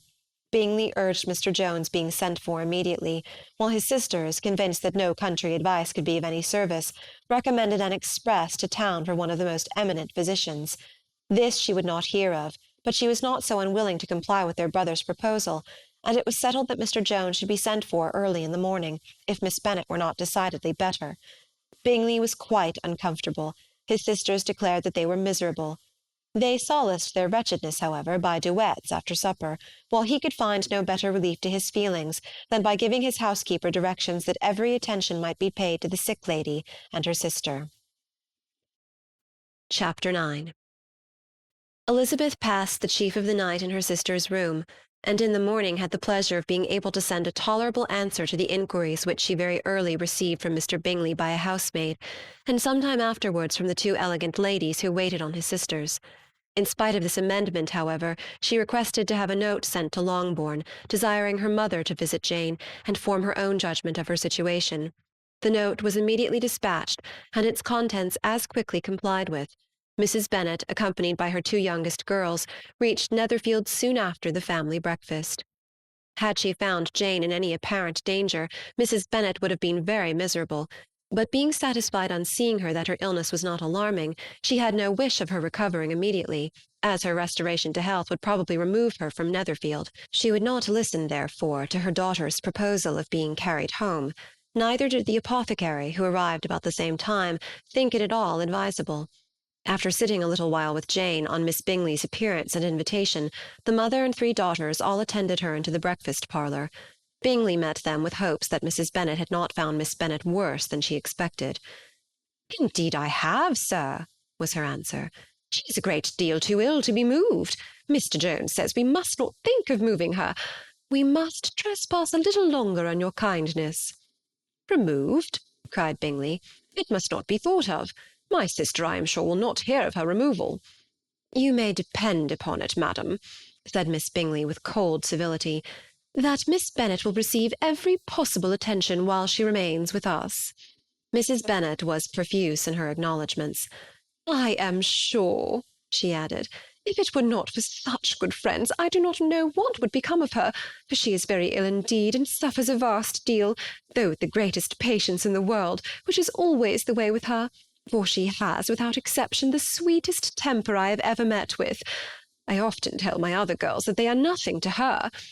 You have a sweet room here, Mr. Bingley, and a charming prospect over the gravel walk. I do not know a place in the country that is equal to Netherfield. You will not think of quitting it in a hurry, I hope, though you have but a short lease." "Whatever I do is done in a hurry," replied he, "and therefore if I should resolve to quit Netherfield, I should probably be off in 5 minutes. At present, however, I consider myself as quite fixed here." "That is exactly what I should have supposed of you," said Elizabeth. "You begin to comprehend me, do you?" cried he, turning towards her. "Oh, yes, I understand you perfectly." "I wish I might take this for a compliment, but to be so easily seen through, I am afraid, is pitiful." "That is as it happens. It does not follow that a deep, intricate character is more or less estimable than such a one as yours." "Lizzie," cried her mother, "remember where you are, and do not run on in the wild manner that you are suffered to do at home." "I did not know before," continued Bingley immediately, "that you were a studier of character. It must be an amusing study." "Yes, but intricate characters are the most amusing. They have at least that advantage." "The country," said Darcy, "can in general supply but a few subjects for such a study. In a country neighbourhood you move in a very confined and unvarying society." "But people themselves alter so much that there is something new to be observed in them for ever." "Yes, indeed," cried Mrs. Bennet, offended by his manner of mentioning a country neighbourhood. "I assure you there is quite as much of that going on in the country as in town." Everybody was surprised, and Darcy, after looking at her for a moment, turned silently away. Mrs. Bennet, who fancied she had gained a complete victory over him, continued her triumph. "I cannot see that London has any great advantage over the country, for my part, except the shops and public places. The country is a vast deal pleasanter, is it not, Mr. Bingley? When I am in the country, he replied, I never wish to leave it, and when I am in town it is pretty much the same. They have each their advantages, and I can be equally happy in either. Ay, that is because you have the right disposition. But that gentleman, looking at Darcy, seemed to think the country was nothing at all. Indeed, mamma, you are mistaken, said Elizabeth, blushing for her mother. You quite mistook Mr. Darcy. He only meant that there was not such a variety of people to be met with in the country as in town, which you must acknowledge to be true. Certainly, my dear, nobody said there were. But as to not meeting with many people in this neighbourhood, I believe there are few neighbourhoods larger. I know we dine with 24 families. Nothing but concern for Elizabeth could enable Bingley to keep his countenance. His sister was less delicate, and directed her eyes towards Mr. Darcy with a very expressive smile.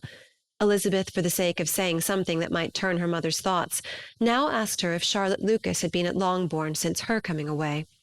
Yes, she called yesterday with her father. What an agreeable man Sir William is, Mr. Bingley, is he not? So much the man of fashion, so genteel and easy. He had always something to say to everybody. That is my idea of good breeding. And those persons who fancy themselves very important and never open their mouths quite mistake the matter. Did Charlotte dine with you? No, she would go home. I fancy she was wanted about the mince pies. For my part, Mr. Bingley, I always keep servants that can do their own work. My daughters are brought up very differently. But everybody is to judge for themselves, and the Lucases are a very good sort of girls, I assure you. It is a pity they are not handsome. Not that I think Charlotte so very plain, but then she is our particular friend. She seems a very pleasant young woman. Oh, dear, yes, but you must own she is very plain. Lady Lucas herself has often said so, and envied me Jane's beauty. I do not like to boast of my own child, but to be sure, Jane, one does not see often anybody better looking. It is what everybody says. I do not trust my own partiality. When she was only 15, there was a man at my brother Gardiner's in town so much in love with her that my sister-in-law was sure he would make her an offer before we came away. But, however, he did not. Perhaps he thought her too young. However, he wrote some verses on her, and very pretty they were. And so ended his affection, said Elizabeth impatiently. There has been many a one, I fancy, overcome in the same way. I wonder who first discovered the efficacy of poetry in driving away love. I have been used to consider poetry as the food of love, said Darcy. Of a fine, stout, healthy love it may. Everything nourishes what is strong already. But if it be only a slight, thin sort of inclination, I am convinced that one good sonnet will starve it entirely away. Darcy only smiled, and the general pause which ensued made Elizabeth tremble lest her mother should be exposing herself again. She longed to speak, but could think of nothing to say, and after a short silence Mrs. Bennet began repeating her thanks to Mr. Bingley for his kindness to Jane, with an apology for troubling him also with Lizzie. Mr. Bingley was unaffectedly civil in his answer, and forced his younger sister to be civil also, and say what the occasion required. She performed her part indeed without much graciousness, but Mrs. Bennet was satisfied, and soon afterwards ordered her carriage. Upon this signal, the youngest of her daughters put herself forward. The two girls had been whispering to each other during the whole visit, and the result of it was that the youngest should tax Mr. Bingley with having promised on his first coming into the county to give a ball at Netherfield. Lydia was a stout, well-grown girl of 15, with a fine complexion and good-humoured countenance, a favourite with her mother, whose affection had brought her into public at an early age. She had high animal spirits, and a sort of natural self-consequence, which the attention of the officers, to whom her uncle's good dinners and her own easy manners recommended her, had increased into assurance. She was very equal, therefore, to address Mr. Bingley on the subject of the ball, and abruptly reminded him of his promise, adding that it would be the most shameful thing in the world if he did not keep it. His answer to this sudden attack was delightful to their mother's ear. I am perfectly ready, I assure you, to keep my engagement, and when your sister is recovered, you shall, if you please, name the very day of the ball. But you would not wish to be dancing when she is ill. Lydia declared herself satisfied. Oh, yes, it would be much better to wait till Jane was well, and by that time most likely Captain Carter would be at Meryton again. And when you have given your ball, she added, I shall insist on their giving one also. I shall tell Colonel Forster it will be quite a shame if he does not." Mrs. Bennet and her daughters then departed, and Elizabeth returned instantly to Jane, leaving her own and her relations' behaviour to the remarks of the two ladies and Mr. Darcy, the latter of whom, however, could not be prevailed on to join in their censure of her, in spite of all Miss Bingley's witticisms on fine eyes. Chapter 10. The day passed much as the day before had done. Mrs. Hurst and Miss Bingley had spent some hours of the morning with the invalid, who continued, though slowly, to mend, and in the evening Elizabeth joined their party in the drawing-room. The loo table, however, did not appear. Mr. Darcy was writing, and Miss Bingley, seated near him, was watching the progress of his letter and repeatedly calling off his attention by messages to his sister. Mr. Hurst and Mr. Bingley were at piquet, and Mrs. Hurst was observing their game. Elizabeth took up some needlework, and was sufficiently amused in attending to what passed between Darcy and his companion. The perpetual commendations of the lady, either on his handwriting, or on the evenness of the lines, or on the length of his letter, with the perfect unconcern with which her praises were received, formed a curious dialogue, and was exactly in union with her opinion of each. "How delighted Miss Darcy will be to receive such a letter!" He made no answer. "You write uncommonly fast." "You are mistaken. I write rather slowly." "How many letters you must have occasion to write in the course of a year! Letters of business, too! How odious I should think them!" "It is fortunate, then, that they fall to my lot instead of yours." "Pray tell your sister that I long to see her." "I have already told her so once by your desire." "I am afraid you do not like your pen. Let me mend it for you. I mend pens remarkably well." "Thank you, but I always mend my own." "How can you contrive to write so even?" He was silent. "Tell your sister I am delighted to hear of her improvement on the harp, and pray let her know that I am quite in raptures with her beautiful little design for a table, and I think it infinitely superior to Miss Grantley's." "Will you give me leave to defer your raptures till I write again? At present I have not room to do them justice." "No, it is of no consequence. I shall see her in January. But do you always write such charming long letters to her, Mr. Darcy?" "They are generally long, but whether always charming it is not for me to determine." "It is a rule with me that a person who can write a long letter with ease cannot write ill." "That will not do for a compliment to Darcy, Caroline," cried her brother, "because he does not write with ease. He studies too much for words of 4 syllables. Do not you, Darcy?" "My style of writing is very different from yours." "No," cried Miss Bingley. "Charles writes in the most careless way imaginable. He leaves out half his words and blots the rest." "My ideas flow so rapidly that I have not time to express them, by which means my letters sometimes convey no ideas at all to my correspondents." "Your humility, Mr. Bingley," said Elizabeth, "must disarm reproof." "Nothing is more deceitful," said Darcy, "than the appearance of humility. It is often only carelessness of opinion, and sometimes an indirect boast." "And which of the two do you call my little recent piece of modesty?" "The indirect boast. For you really are proud of your defects in writing, because you consider them as proceeding from a rapidity of thought and carelessness of execution, which, if not estimable, you think at least highly interesting. The power of doing anything with quickness is always prized much by the possessor, and often without any attention to the imperfection of the performance. When you told Mrs. Bennet this morning that if you ever resolved upon quitting Netherfield you should be gone in 5 minutes, you meant it to be a sort of panegyric, of compliment to yourself. And yet what is there so very laudable in precipitance which must leave very necessary business undone, and can be of no real advantage to yourself or anybody else?" "Nay," cried Bingley, "this is too much, to remember at night all the foolish things that were said in the morning. And yet, upon my honour, I believe what I said of myself to be true, and I believe it at this moment. At least, therefore, I did not assume the character of needless precipitance merely to show off before the ladies." "I dare say you believed it, but I am by no means convinced that you would be gone with such celerity. Your conduct would be quite as dependent on chance as that of any man I know, and if, as you were mounting your horse, a friend were to say, 'Bingley, you had better stay till next week,' you would probably do it, you would probably not go, and at another word might stay a month." "You have only proved by this," cried Elizabeth, that Mr. Bingley did not do justice to his own disposition. You have shown him off now much more than he did himself." "I am exceedingly gratified," said Bingley, "by your converting what my friend says into a compliment on the sweetness of my temper. But I am afraid that you are giving it a turn which that gentleman did by no means intend, for he would certainly think better of me, if under such a circumstance I were to give a flat denial and ride off as fast as I could."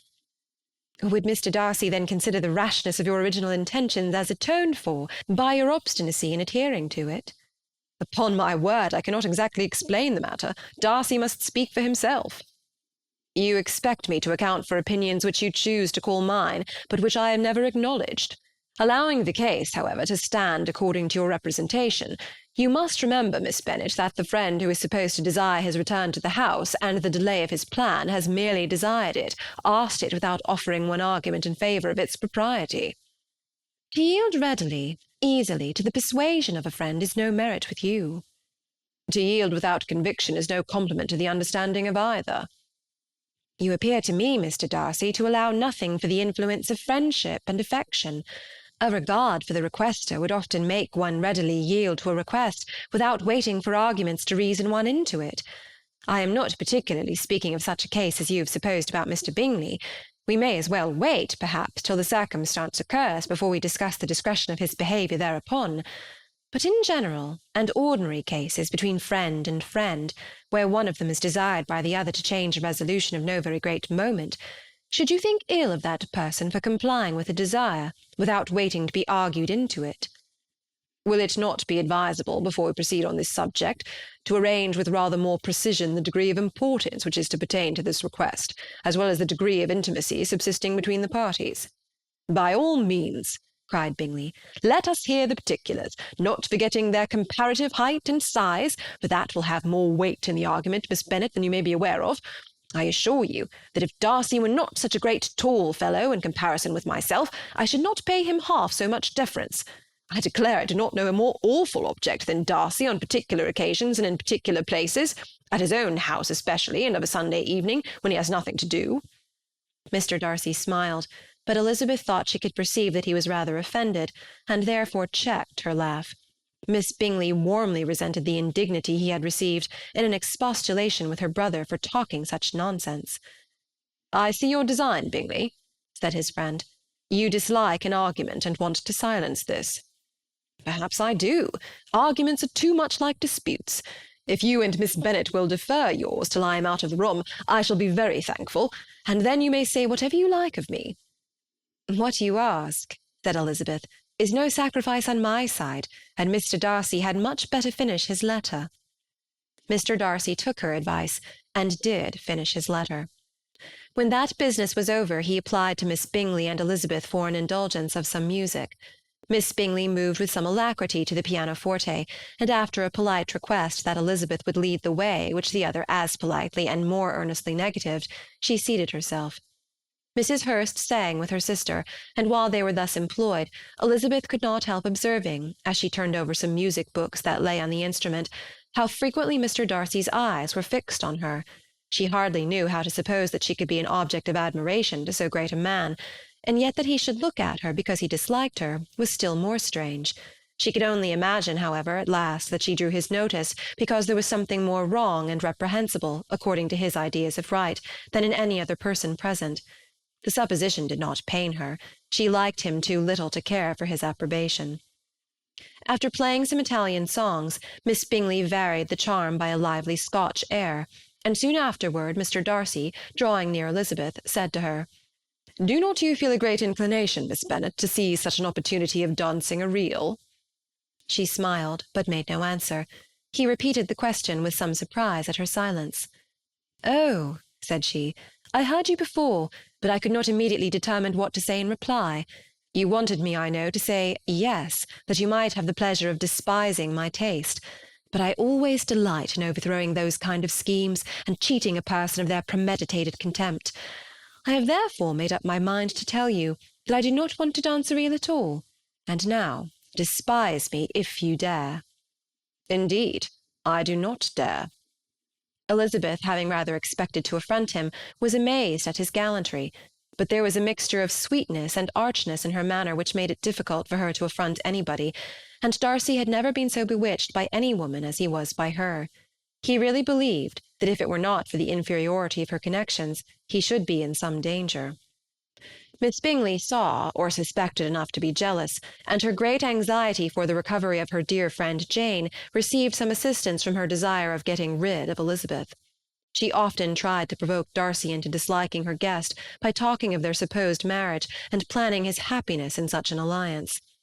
"I hope," said she, as they were walking together in the shrubbery the next day, "you will give your mother-in-law a few hints, when this desirable event takes place, as to the advantage of holding her tongue, and, if you can compass it, do cure the younger girls of running after officers. And, if I may mention so delicate a subject, endeavour to check that little something bordering on conceit and impertinence which your lady possesses. Have you anything else to propose for my domestic felicity?" "Oh, yes. Do let the portraits of your uncle and Aunt Phillips be placed in the gallery at Pemberley. Put them next to your great-uncle the judge. They are in the same profession, you know, only in different lines. As for your Elizabeth's picture, you must not have it taken, for what painter could do justice to those beautiful eyes?" "It would not be easy indeed to catch their expression, but their colour and shape, and the eyelashes, so remarkably fine, might be copied." At that moment they were met from another walk by Mrs. Hurst and Elizabeth herself. "I did not know that you intended to walk," said Miss Bingley in some confusion, lest they had been overheard.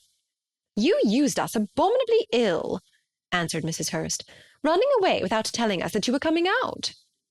Then, taking the disengaged arm of Mr. Darcy, she left Elizabeth to walk by herself. The path just admitted three.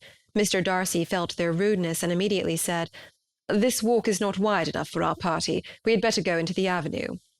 But Elizabeth, who had not the least inclination to remain with them, laughingly answered, "No, no, stay where you are. You are charmingly grouped, and appear to uncommon advantage. The picturesque would be spoilt by admitting a fourth. Good-bye." She then ran gaily off, rejoicing as she rambled about, in the hope of being at home again in a day or two. Jane was already so much recovered as to intend leaving her room for a couple of hours that evening. Chapter 11. When the ladies removed after dinner, Elizabeth ran up to her sister, and seeing her well guarded from cold, attended her into the drawing-room, where she was welcomed by her two friends with many professions of pleasure, and Elizabeth had never seen them so agreeable as they were during the hour which passed before the gentlemen appeared. Their powers of conversation were considerable. They could describe an entertainment with accuracy, relate an anecdote with humour, and laugh at their acquaintance with spirit. But when the gentlemen entered, Jane was no longer the first object. Miss Bingley's eyes were instantly turned toward Darcy, and she had something to say to him before he had advanced many steps. He addressed himself to Miss Bennet with a polite congratulation. Mr. Hurst also made her a slight bow, and said he was "very glad," but diffuseness and warmth remained for Bingley's salutation. He was full of joy and attention. The first half-hour was spent in piling up the fire, lest she should suffer from the change of room, and she removed at his desire to the other side of the fireplace, that she might be further from the door. He then sat down by her, and talked scarcely to anyone else. Elizabeth, at work in the opposite corner, saw it all with great delight. When tea was over, Mr. Hurst reminded his sister-in-law of the card-table, but in vain. She had obtained private intelligence that Mr. Darcy did not wish for cards, and Mr. Hurst soon found even his open petition rejected. She assured him that no one intended to play, and the silence of the whole party on the subject seemed to justify her. Mr. Hurst had therefore nothing to do but to stretch himself on one of the sofas and go to sleep. Darcy took up a book, Miss Bingley did the same, and Mrs. Hurst, principally occupied in playing with her bracelets and rings, joined now and then in her brother's conversation with Miss Bennet. Miss Bingley's attention was quite as engaged in watching Mr. Darcy's progress through his book as in reading her own, and she was perpetually either making some inquiry or looking at his page. She could not win him, however, to any conversation. He merely answered her question and read on. At length, quite exhausted by the attempt to be amused with her own book, which she had only chosen because it was the second volume of his, she gave a great yawn and said, "How pleasant it is to spend an evening in this way! I declare, after all, there is no enjoyment like reading." How much sooner one tires of anything than of a book. When I have a house of my own, I shall be miserable if I have not an excellent library." No one made any reply. She then yawned again, threw aside her book, and cast her eyes round the room in quest for some amusement, when, hearing her brother mentioning a ball to Miss Bennet, she turned suddenly towards him and said, "By the by, Charles, are you really serious in meditating a dance at Netherfield? I would advise you, before you determine on it, to consult the wishes of the present party. I am much mistaken if there are not some among us to whom a ball would rather be a punishment than a pleasure." "If you mean Darcy," cried her brother, "he may go to bed, if he chooses, before it begins. But as for the ball, 'tis quite a settled thing, and as soon as Nichols has made white soup enough, I shall send round my cards." "I should like balls infinitely better," she replied, "if they were carried on in a different manner. But there is something insufferably tedious in the usual process of such a meeting. It would surely be more rational if conversation instead of dancing were made the order of the day." "Much more rational, my dear Caroline, I dare say, but it would not be near so much like a ball." Miss Bingley made no answer, and soon afterwards she got up and walked about the room. Her figure was elegant, and she walked well, but Darcy, at whom it was all aimed, was still inflexibly studious. In the desperation of her feelings, she resolved on one effort more, and turning to Elizabeth, said, "Miss Eliza Bennet, let me persuade you to follow my example and take a turn about the room. I assure you it is very refreshing after sitting so long in one attitude." Elizabeth was surprised, but agreed to it immediately. Miss Bingley succeeded no less in the real object of her civility. Mr. Darcy looked up. He was as much awake to the novelty of attention in that quarter as Elizabeth herself could be, and unconsciously closed his book. He was directly invited to join their party, but he declined it, observing that he could imagine but two motives for their choosing to walk up and down the room together, with either of which motives his joining them would interfere. What could he mean? She was dying to know what could be his meaning, and asked Elizabeth whether she could at all understand him. "Not at all," was her answer. "But depend upon it, he means to be severe on us, and our surest way of disappointing him will be to ask nothing about it." Miss Bingley, however, was incapable of disappointing Mr. Darcy in anything, and persevered, therefore, in requiring an explanation of his two motives. "I have not the smallest objection to explaining them," said he, as soon as she allowed him to speak. "You either choose this method of passing the evening because you are in each other's confidence, and have secret affairs to discuss, or because you are conscious that your figures appear to the greatest advantage in walking. If the first, I would be completely in your way, and if the second, I can admire you much better as I sit by the fire." "Shocking!" cried Miss Bingley. "I never heard anything so abominable. How shall we punish him for such a speech?" "Nothing so easy if you have but the inclination," said Elizabeth. "We can all plague and punish one another, tease him, laugh at him. Intimate as you are, you must know how it is to be done." "But upon my honour I do not. I do assure you that my intimacy has not yet taught me that. Tease, calmness of manner, and presence of mind. No, no, feel he may defy us there. And as to laughter, we will not expose ourselves, if you please, by attempting to laugh without a subject. Mr. Darcy may hug himself." "Mr. Darcy is not to be laughed at," cried Elizabeth. "That is an uncommon advantage, and uncommon, I hope, it will continue, for it would be a great loss to me to have many such acquaintances. I dearly love a laugh." "Miss Bingley," said he, "has given me more credit than can be. The wisest and the best of men, nay, the wisest and best of their actions, may be rendered ridiculous by a person whose first object in life is a joke." "Certainly," replied Elizabeth, "there are such people, but I hope I am not one of them. I hope I never ridicule what is wise and good. Follies and nonsense, whims and inconsistencies do divert me, I own, and I laugh at them whenever I can. But these, I suppose, are precisely what you are without." "Perhaps that is not possible for any one, but it has been the study of my life to avoid those weaknesses which often expose a strong understanding to ridicule."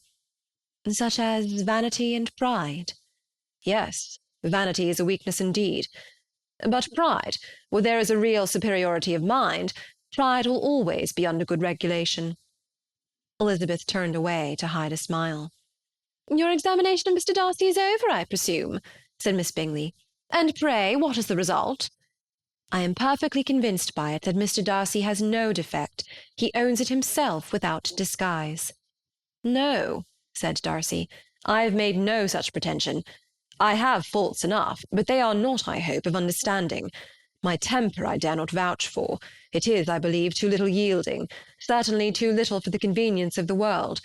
I cannot forget the follies and vices of others so soon as I ought, nor their offences against myself. My feelings are not puffed about with every attempt to move them. My temper would perhaps be called resentful. My good opinion, once lost, is lost for ever. That is a failing indeed, cried Elizabeth. Implacable resentment is a shade in a character. But you have chosen your fault well. I really cannot laugh at it. You are safe from me. There is, I believe, in every disposition a tendency to some particular evil, a natural defect which not even the best education can overcome. And your defect is to hate everybody. And yours, he replied with a smile, is wilfully to misunderstand them. Do let us have a little music, cried Miss Bingley, tired of a conversation in which she had no share. Louisa, you will not mind my waking Mr. Hurst? Her sister had not the smallest objection, and the pianoforte was opened, and Darcy, after a few moments' recollection, was not sorry for it. He began to feel the danger of paying Elizabeth too much attention. In consequence of an agreement between the sisters, Elizabeth wrote the next morning to their mother to beg that the carriage might be sent for them in the course of the day. But Mrs. Bennet, who had calculated on her daughters remaining at Netherfield to the following Tuesday, which would exactly finish Jane's week, could not bring herself to receive them with pleasure before. Her answer, therefore, was not propitious, at least not to Elizabeth's wishes, for she was impatient to get home. Mrs. Bennet sent them word that they could not possibly have the carriage before Tuesday, and in her postscript it was added that if Mr. Bingley and his sister pressed them to stay longer, she could spare them very well.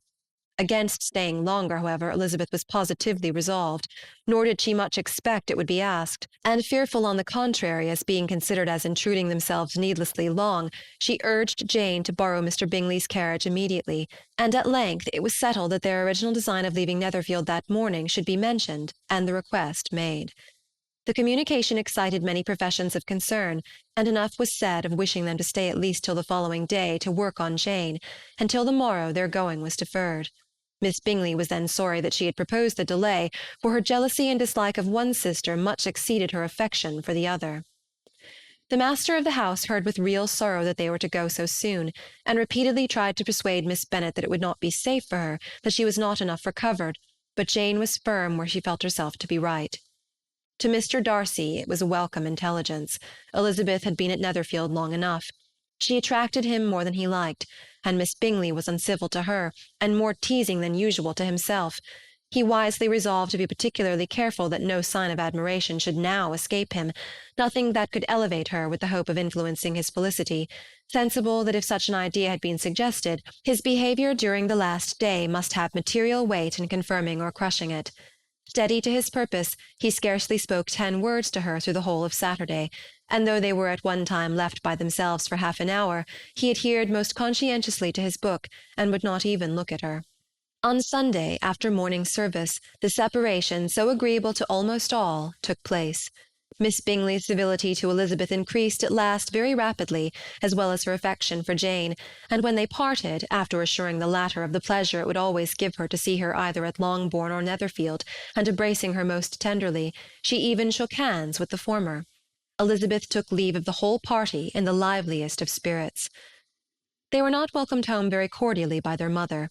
Mrs. Bennet wondered at their coming, and thought them very wrong to give so much trouble, and was sure Jane would have caught cold again. But their father, though very laconic in his expressions of pleasure, was really glad to see them. He had felt their importance in the family circle.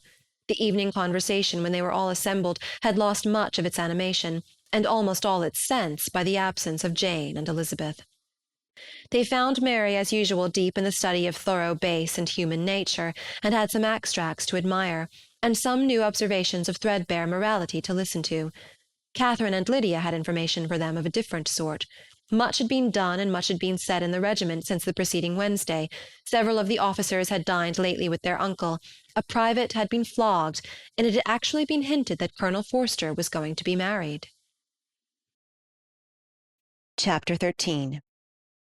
I hope, my dear, said Mr. Bennet to his wife as they were at breakfast the next morning, that you have ordered a good dinner to-day, because I have reason to expect an addition to our family party. What do you mean, my dear? I know of nobody that is coming, I am sure, unless Charlotte Lucas should happen to call in, and I hope my dinners are good enough for her. I do not believe she often sees such at home. The person of whom I speak is a gentleman, and a stranger. Mrs. Bennet's eyes sparkled. A gentleman and a stranger! It is Mr. Bingley, I am sure. Well, I am sure I shall be extremely glad to see Mr. Bingley. But, good Lord, how unlucky! There is not a bit of fish to be got to-day. Lydia, my love, ring the bell. I must speak to Hill this moment. It is not Mr. Bingley, said her husband. It is a person whom I never saw in the whole course of my life. This roused a general astonishment, and he had the pleasure of being eagerly questioned by his wife and his 5 daughters at once. After amusing himself some time with their curiosity, he thus explained. About a month ago I received this letter, and about a fortnight ago I answered it, for I thought it a case of some delicacy and requiring early attention. It is from my cousin, Mr. Collins, who, when I am dead, may turn you all out of this house as soon as he pleases. Oh, my dear, cried his wife, I cannot bear to hear that mentioned. Pray do not talk of that odious man. I do think it is the harshest thing in the world that your estate should be entailed away from your own children, and I am sure if I had been you, I should have tried long ago to do something or other about it. Jane and Elizabeth tried to explain to her the nature of an entail. They had often attempted to do it before, but it was a subject on which Mrs. Bennet was beyond the reach of reason, and she continued to rail bitterly against the cruelty of settling an estate away from a family of 5 daughters, in favour of a man whom nobody cared anything about. It certainly is a most iniquitous affair, said Mr. Bennet, and nothing can clear Mr. Collins from the guilt of inheriting Longbourn. But if you will listen to his letter, you may perhaps be a little softened by his manner of expressing himself. No, that I am sure I shall not, and I think it is very impertinent of him to write to you at all, and very hypocritical. I hate such false friends. Why could he not keep on quarrelling with you, as his father did before him? Why, indeed, he does seem to have had some filial scruples on that head, as you will hear. Hunsford, near Westerham, Kent, 15th October. Dear Sir, the disagreement subsisting between yourself and my late honoured father always gave me much uneasiness, and since I have had the misfortune to lose him, I have frequently wished to heal the breach. But for some time I was kept back by my own doubts, fearing lest it might seem disrespectful to his memory for me to be on good terms with any one with whom it had always pleased him to be at variance. There, Mrs. Bennet. My mind, however, is now made up on the subject, for having received ordination at Easter, I have been so fortunate as to be distinguished by the patronage of the Right Honourable Lady Catherine de Bourgh, widow of Sir Lewis de Bourgh, whose bounty and beneficence has preferred me to the valuable rectory of this parish, where it shall be my earnest endeavour to demean myself with grateful respect towards her ladyship, and be ever ready to perform those rites and ceremonies which are instituted by the Church of England. As a clergyman, moreover, I feel it my duty to promote and establish the blessing of peace in all families within the reach of my influence, and on these grounds I flatter myself that my present overtures are highly commendable, and that the circumstance of my being next in the entail of Longbourn estate will be kindly overlooked on your side, and not lead you to reject the offered olive branch. I cannot be otherwise than concerned at being the means of injuring your amiable daughters, and beg leave to apologize for it, as well as to assure you of my readiness to make them every possible amends. But of this hereafter. If you should have no objection to receive me into your house, I propose myself the satisfaction of waiting on you and your family Monday, November 18th, by 4 o'clock, and shall probably trespass on your hospitality till the Saturday se'nnight following, which I can do without any inconvenience, as Lady Catherine is far from objecting to my occasional absence on a Sunday, provided that some other clergyman is engaged to do the duty of the day. I remain, dear sir, with respectful compliments to your lady and daughters, your well-wisher and friend, William Collins. At 4 o'clock, therefore, we may expect this peace-making gentleman, said Mr. Bennet, as he folded up the letter. "He seems to be a most conscientious and polite young man, upon my word, and I doubt not will prove a valuable acquaintance, especially if Lady Catherine should be so indulgent as to let him come to us again." "There is some sense in what he says about the girls, however, and if he is disposed to make them any amends, I shall not be the person to discourage him." "Though it is difficult," said Jane, "to guess in what way he can mean to make us the atonement he thinks our due. The wish is certainly to his credit." Elizabeth was chiefly struck by his extraordinary deference for Lady Catherine, and his kind intention of christening, marrying, and burying his parishioners whenever it were required. "He must be an oddity, I think," said she. "I cannot make him out. There is something very pompous in his style. And what can he mean by apologizing for being next in the entail? We cannot suppose he would help it if he could. Could he be a sensible man, sir?" "No, my dear, I think not. I have great hopes of finding him quite the reverse. There is a mixture of civility and self-importance in his letter which promises well. I am impatient to see him." "In point of composition," said Mary, "the letter does not seem defective. The idea of the olive branch, perhaps, is not wholly new, yet I think it is well expressed." To Catherine and Lydia, neither the letter nor its writer were in any degree interesting. It was next to impossible that their cousin should come in a scarlet coat, and it was now some weeks since they had received pleasure from the society of a man in any other colour. As for their mother, Mr. Collins's letter had done away much of her ill will, and she was preparing to see him with a degree of composure which astonished her husband and daughters. Mr. Collins was punctual to his time, and was received with great politeness by the whole family. Mr. Bennet, indeed, said little, but the ladies were ready enough to talk, and Mr. Collins seemed neither in need of encouragement nor inclined to be silent himself. He was a tall, heavy-looking young man of 25. His air was grave and stately, and his manners were very formal. He had not been long seated before he complimented Mrs. Bennet on having so fine a family of daughters, said he had heard much of their beauty, but that in this instance fame had fallen short of the truth, and added that he did not doubt her seeing them all in due time disposed of in marriage. This gallantry was not much to the taste of some of his hearers, but Mrs. Bennet, who quarrelled with no compliments, answered most readily. "You are very kind, I am sure, and I wish with all my heart it may prove so, for else they will be destitute enough. Things are settled so oddly." "You allude, perhaps, to the entail of this estate." "Ah, sir, I do indeed. It is a grievous affair to my poor girls, you must confess. Not that I mean to find fault with you, for such things I know are all chance in this world.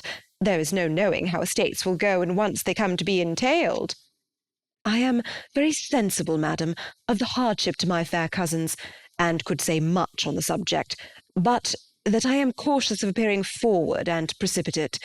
But I can assure the young ladies that I come prepared to admire them. At present I will not say more, but perhaps when we are better acquainted—" He was interrupted by a summons to dinner, and the girls smiled on each other. They were not the only objects of Mr. Collins's admiration.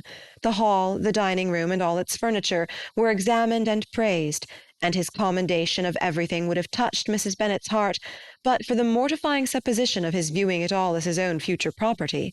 The dinner, too, in its turn, was highly admired, and he begged to know to which of his fair cousins the excellency of its cooking was owing.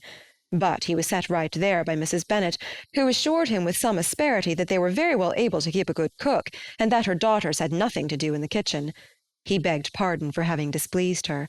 In a softened tone she declared herself not at all offended, but he continued to apologize for about a quarter of an hour.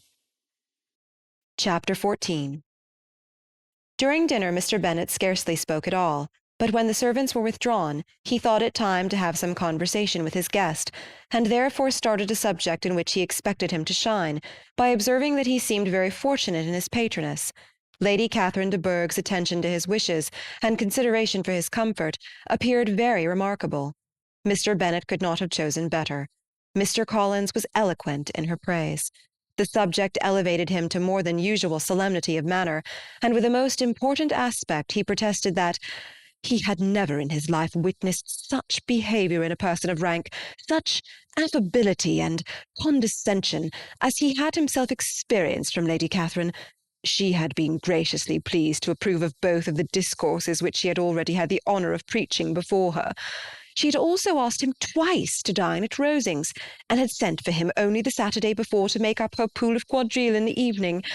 Lady Catherine was reckoned proud by many people he knew, but he had never seen anything but affability in her. She had always spoken to him as she would to any other gentleman. She made not the smallest objection to his joining in the society of the neighbourhood, nor to his leaving the parish occasionally for a week or two to visit his relations. She had even condescended to advise him to marry as soon as he could, provided he chose with discretion, and had once paid him a visit in his humble parsonage, where she had perfectly approved all the alterations he had been making, and had even vouchsafed to suggest some herself, some shelves in the closet upstairs. "That is all very proper and civil, I am sure," said Mrs. Bennet, "and I dare say she is a very agreeable woman. It is a pity that great ladies in general are not more like her. Does she live near you, sir?" The garden in which stands my humble abode is separated only by a lane from Rosings Park, her ladyship's residence. "I think you said she was a widow, sir. Has she any family?" She has only one daughter, the heiress of Rosings, and of very extensive property. "Ah," said Mrs. Bennet, shaking her head, "then she is better off than many girls. And what sort of young lady is she? Is she handsome?" She is a most charming young lady indeed. Lady Catherine herself says that, in point of true beauty, Miss de Bourgh is far superior to the handsomest of her sex, because there is that in her features which marks the young lady of distinguished birth. She is unfortunately of a sickly constitution, which has prevented her from making that progress in many accomplishments which she could not have otherwise failed of, as I am informed by the lady who superintended her education, and who still resides with them. But she is perfectly amiable, and often condescends to drive by my humble abode in her little phaeton and ponies. "Has she been presented? I do not remember her name among the ladies at court." Her indifferent state of health unhappily prevents her being in town, and by that means, as I told Lady Catherine one day, has deprived the British court of its brightest ornament. Her ladyship seemed pleased with the idea, and you may imagine that I am happy on every occasion to offer those little delicate compliments which are always acceptable to ladies.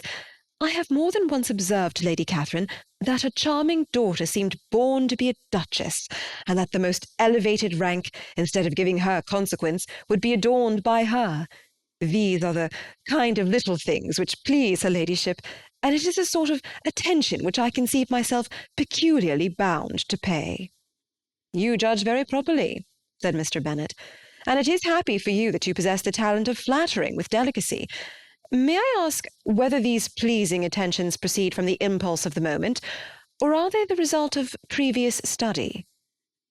"They arise chiefly from what is passing at the time, and though I sometimes amuse myself with suggesting and arranging such little elegant compliments as may be adapted to ordinary occasions, I always wish to give them as unstudied an air as possible." Mr. Bennet's expectations were fully answered.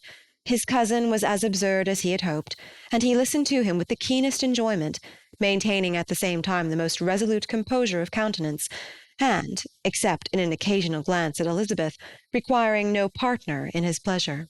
By tea-time, however, the dose had been enough, and Mr. Bennet was glad to take his guest into the drawing-room again, and when tea was over, glad to invite him to read aloud to the ladies. Mr. Collins readily assented, and a book was produced, but on beholding it, for everything announced it to be from a circulating library, he started back, and, begging pardon, protested that he never read novels. Kitty stared at him, and Lydia exclaimed. Other books were produced, and after some deliberation he chose Fordyce's Sermons. Lydia gaped as he opened the volume, and before he had, with very monotonous solemnity, read 3 pages, she interrupted him with, "Do you know, mamma, that my Uncle Phillips talks of turning away Richard, and if he does, Colonel Forster will hire him. My aunt told me so herself on Saturday. I shall walk to Meryton tomorrow to hear more about it, and to ask when Mr. Denny comes back from town." Lydia was bid by her 2 eldest sisters to hold her tongue, but Mr. Collins, much offended, laid aside his book and said, "I have often observed how little young ladies are interested by books of a serious stamp, though written solely for their benefit. It amazes me, I confess. for certainly there can be nothing so advantageous to them as instruction. But I will no longer importune my young cousin." Then, turning to Mr. Bennet, he offered himself as his antagonist at backgammon. Mr. Bennet accepted the challenge, observing that he acted very wisely in leaving the girls to their own trifling amusements. Mrs. Bennet and her daughters apologized most civilly for Lydia's interruption, and promised that it should not occur again, if he would resume his book. But Mr. Collins, after assuring them that he bore his young cousin no ill will, and should never resent her behaviour as any affront, seated himself at another table with Mr. Bennet, and prepared for backgammon. Chapter 15. Mr. Collins was not a sensible man, and the deficiency of nature had been but little assisted by education or society, the greatest part of his life having been spent under the guidance of an illiterate and miserly father, and though he belonged to one of the universities, he had merely kept the necessary terms, without forming at it any useful acquaintance. The subjection in which his father had brought him up had given him originally great humility of manner, but it was now a good deal counteracted by the self-conceit of a weak head, living in retirement, and the consequential feelings of early and unexpected prosperity. A fortunate chance had recommended him to Lady Catherine de Bourgh when the living of Hunsford was vacant, and the respect which he felt for her high rank, and his veneration for her as his patroness, mingling with a very good opinion of himself, of his authority as a clergyman, and his right as a rector, made him altogether a mixture of pride and obsequiousness, self-importance and humility. Having now a good house and a very sufficient income, he intended to marry, and in seeking a reconciliation with the Longbourn family, he had a wife in view, as he meant to choose one of the daughters, if he found them as handsome and amiable as they were represented by common report. This was his plan of amends, of atonement, for inheriting their father's estate, and he thought it an excellent one, full of eligibility and suitableness, and excessively generous and disinterested on his own part. His plan did not vary on seeing them. Miss Bennet's lovely face confirmed his views, and established all his strictest notions of what was due to seniority, and for the first evening she was his settled choice. The next morning, however, made an alteration, for in a quarter of an hour's tête-à-tête with Mrs. Bennet before breakfast, a conversation beginning with his parsonage house, and leading naturally to the avowal of his hopes that a mistress might be found for it at Longbourn, produced from her, amid very complacent smiles and general encouragement, a caution against the very Jane he had fixed on. As to her younger daughters, she could not take upon her to say, she could not positively answer, but she did not know of any prepossession. Her eldest daughter she must just mention, she felt it incumbent on her to hint, was likely to be very soon engaged. Mr. Collins had only to change from Jane to Elizabeth, and it was soon done while Mrs. Bennet was stirring the fire. Elizabeth, equally next to Jane in birth and beauty, succeeded her, of course. Mrs. Bennet treasured up the hint, and trusted that she might soon have 2 daughters married, and the man whom she could not bear to speak of the day before was now high in her good graces. Lydia's intention of walking to Meryton was not forgotten. Every sister except Mary agreed to go with her, and Mr. Collins was to attend them, at the request of Mr. Bennet, who was most anxious to get rid of him, and have his library to himself, for thither Mr. Collins had followed him after breakfast, and there he would continue, nominally engaged with one of the largest folios in the collection, but really talking to Mr. Bennet, with little cessation, of his house and garden at Hunsford. Such doings discomposed Mr. Bennet exceedingly. In his library he had always been sure of leisure and tranquillity, and though prepared, as he told Elizabeth, to meet with folly and conceit in every other room of the house, he was used to be free from them there. His civility, therefore, was most prompt in inviting Mr. Collins to join his daughters in their walk, and Mr. Collins, being in fact much better fitted for a walker than a reader, was extremely pleased to close his large book and go. In pompous nothings on his side, and civil assents on that of his cousins, their time passed till they entered Meryton. The attention of the younger ones was then no longer to be gained by him.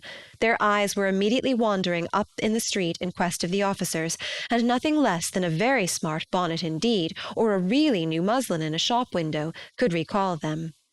But the attention of every lady was soon caught by a young man whom they had never seen before, of most gentlemanlike appearance, walking with another officer on the other side of the way.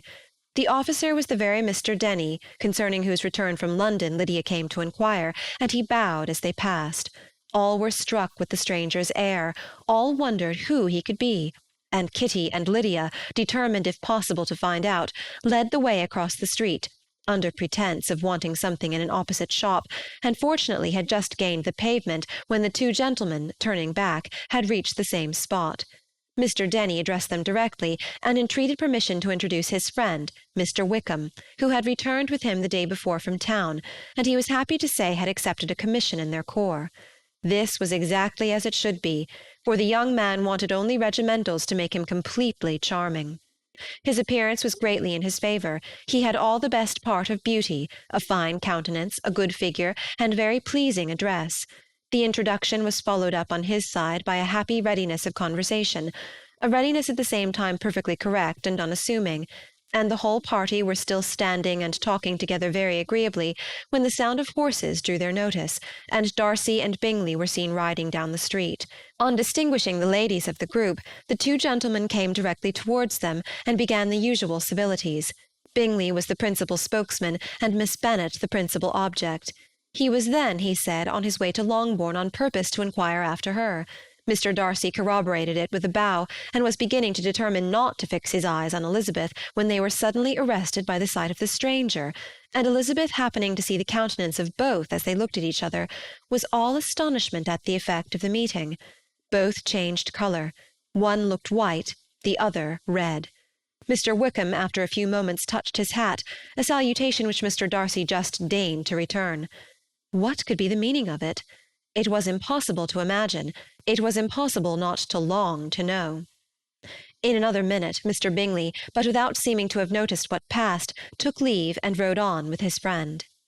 Mr. Denny and Mr. Wickham walked with the young ladies to the door of Mr. Phillips's house, and then made their bows, in spite of Miss Lydia's pressing entreaties that they should come in, and even in spite of Mrs. Phillips throwing up the parlour window and loudly seconding the invitation. Mrs. Phillips was always glad to see her nieces, and the two eldest, from their recent absence, were particularly welcome, and she was eagerly expressing her surprise at their sudden return home, which, as their own carriage had not fetched them, she should have known nothing about, if she had not happened to see Mr. Jones's shop-boy in the street, who had told her that they were not to send any more draughts to Netherfield, because the Miss Bennets were come away, when her civility was claimed toward Mr. Collins by Jane's introduction of him. She received him with her very best politeness, which he returned with as much more, apologizing for his intrusion, without any previous acquaintance with her, which he could not help flattering himself, however, might be justified by his relationship to the young ladies who introduced him to her notice. Mrs. Phillips was quite awed by such an excess of good breeding, but her contemplation of one stranger was soon put to an end by exclamations and inquiries about the other, of whom, however, she could only tell her nieces what they already knew, that Mr. Denny had brought him from London, and that he was to have a lieutenant's commission in the shire. She had been watching him the last hour, she said, as he walked up and down the street, and had Mr. Wickham appeared, Kitty and Lydia would certainly have continued the occupation, but unluckily no one passed windows now except a few of the officers, who, in comparison with the stranger, were become stupid, disagreeable fellows. Some of them were to dine with the Phillipses the next day, and their aunt promised to make her husband call on Mr. Wickham and give him an invitation also, if the family from Longbourn would come in the evening. This was agreed to, and Mrs. Phillips protested that they would have a nice, comfortable, noisy game of lottery tickets, and a little bit of hot supper afterwards. The prospect of such delights was very cheering, and they parted in mutual good spirits. Mr. Collins repeated his apologies in quitting the room, and was assured with unwearying civility that they were perfectly needless. As they walked home, Elizabeth related to Jane what she had seen pass between the two gentlemen, but though Jane would have defended either or both, had they appeared to be in the wrong, she could no more explain such behaviour than her sister. Mr. Collins, on his return, highly gratified Mrs. Bennet by admiring Mrs. Phillips's manners and politeness. He protested that, except Lady Catherine and her daughter, he had never seen a more elegant woman, for she had not only received him with the utmost civility, but even pointedly included him in her invitation for the next evening, although utterly unknown to her before. Something, he supposed, might be attributed to his connection with them, but yet he had never met with so much attention in the whole course of his life. Chapter 16. As no objection was made to the young people's engagement with their aunt, and all Mr. Collins's scruples of leaving Mr. and Mrs. Bennet for a single evening during his visit were most steadily resisted, the coach conveyed him and his 5 cousins at a suitable hour to Meryton, and the girls had the pleasure of hearing, as they entered the drawing-room, that Mr. Wickham had accepted their uncle's invitation, and was then in the house.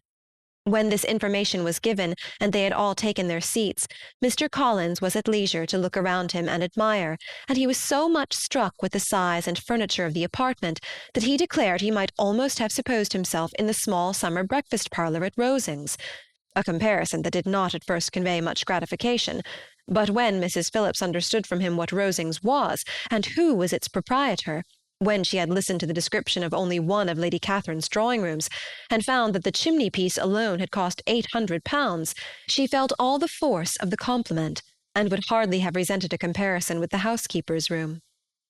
In describing to her all the grandeur of Lady Catherine and her mansion, with occasional digressions in praise of his own humble abode, and the improvements it was receiving, he was happily employed until the gentlemen joined them, and he found in Mrs. Phillips a very attentive listener, whose opinion of his consequence increased with what she heard, and who was resolving to retail it all among her neighbours as soon as she could. To the girls, who could not listen to their cousin, and who had nothing to do but to wish for an instrument, and examine their own indifferent imitations of china on the mantelpiece, the interval of waiting appeared very long. It was over at last, however. The gentlemen did approach, and when Mr. Wickham walked into the room, Elizabeth felt that she had neither been seeing him before nor thinking of him since with the smallest degree of unreasonable admiration. The officers of the shire were in general a very creditable, gentlemanlike set, and the best of them were of the present party, but Mr. Wickham was as far beyond them all in person, countenance, air, and walk, as they were superior to the broad-faced, stuffy Uncle Phillips, breathing port wine, who followed them into the room. Mr. Wickham was the happy man towards whom almost every female eye was turned, and Elizabeth was the happy woman by whom he finally seated himself, and the agreeable manner in which he immediately fell into conversation, though it was only on its being a wet night, made her feel that the commonest, dullest, most threadbare topic might be rendered interesting by the skill of the speaker.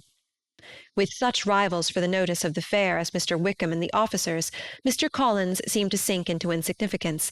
To the young ladies he certainly was nothing, but he had still at intervals a kind listener in Mrs. Phillips, and was, by her watchfulness, most abundantly supplied with coffee and muffin.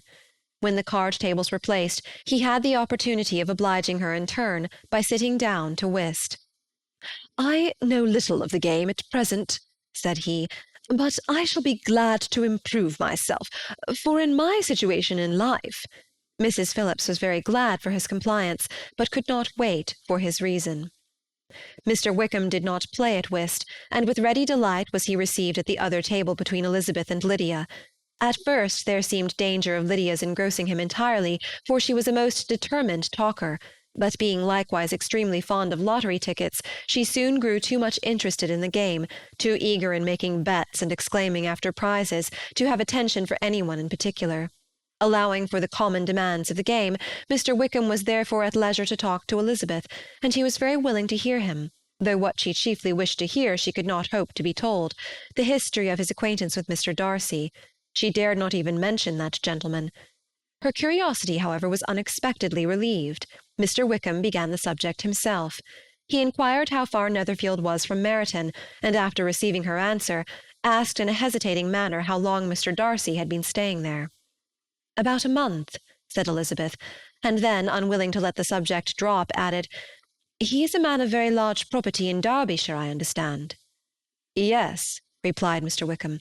"His estate there is a noble one, a clear 10,000 per annum. You could not have met with a person more capable of giving you certain information on that head than myself, for I have been connected with his family in a particular manner from my infancy." Elizabeth could not but look surprised. "You may well be surprised, Miss Bennet, at such an assertion, after seeing, as you probably might, the very cold manner of our meeting yesterday. Are you much acquainted with Mr. Darcy?" "As much as I ever wished to be," cried Elizabeth very warmly.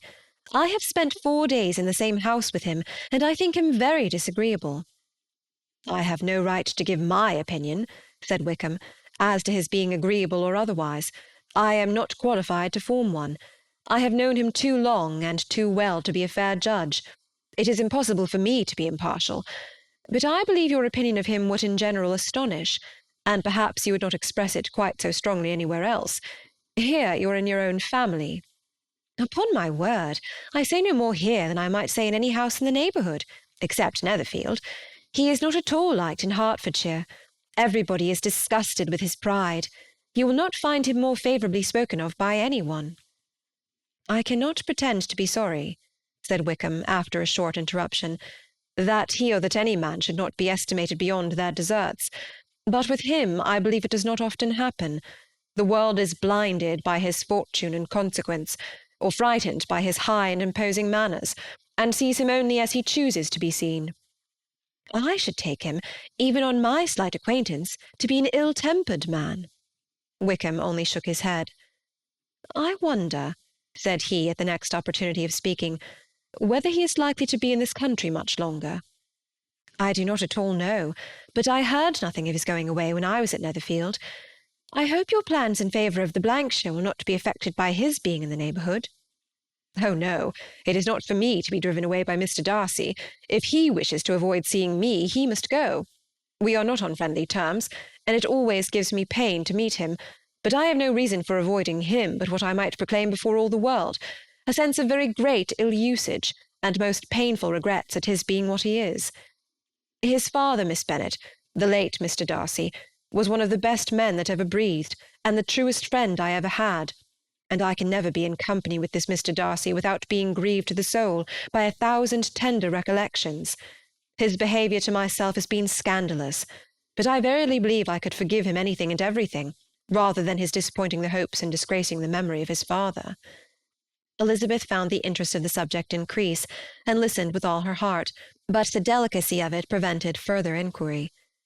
Mr. Wickham began to speak on more general topics, Meryton, the neighbourhood, the society, appearing highly pleased with all that he had yet seen, and speaking of the latter with gentle but very intelligible gallantry.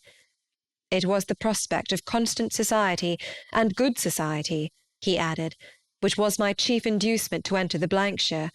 I knew it to be most respectable, agreeable corps, and my friend Denny tempted me further by his account of their present quarters, and the very great attentions and excellent acquaintances Meryton had procured them. Society, I own, is necessary to me. I have been a disappointed man, and my spirits will not bear solitude. I must have employment and society. A military life is not what I was intended for, but circumstances have now made it eligible. The church ought to have been my profession. I was brought up for the church, and I should at this time have been in possession of a most valuable living, had it pleased the gentleman we were speaking of just now. Indeed? Yes. The late Mr. Darcy bequeathed me the next presentation of the best living in his gift. He was my godfather, and excessively attached to me. I cannot do justice to his kindness. He meant to provide for me amply, and thought he had done it, but when the living fell, it was given elsewhere. Good heavens! Cried Elizabeth. But how could that be? How could his will be disregarded? Why did not you seek legal redress? There was just such an informality in the terms of the bequest as to give me no hope from law.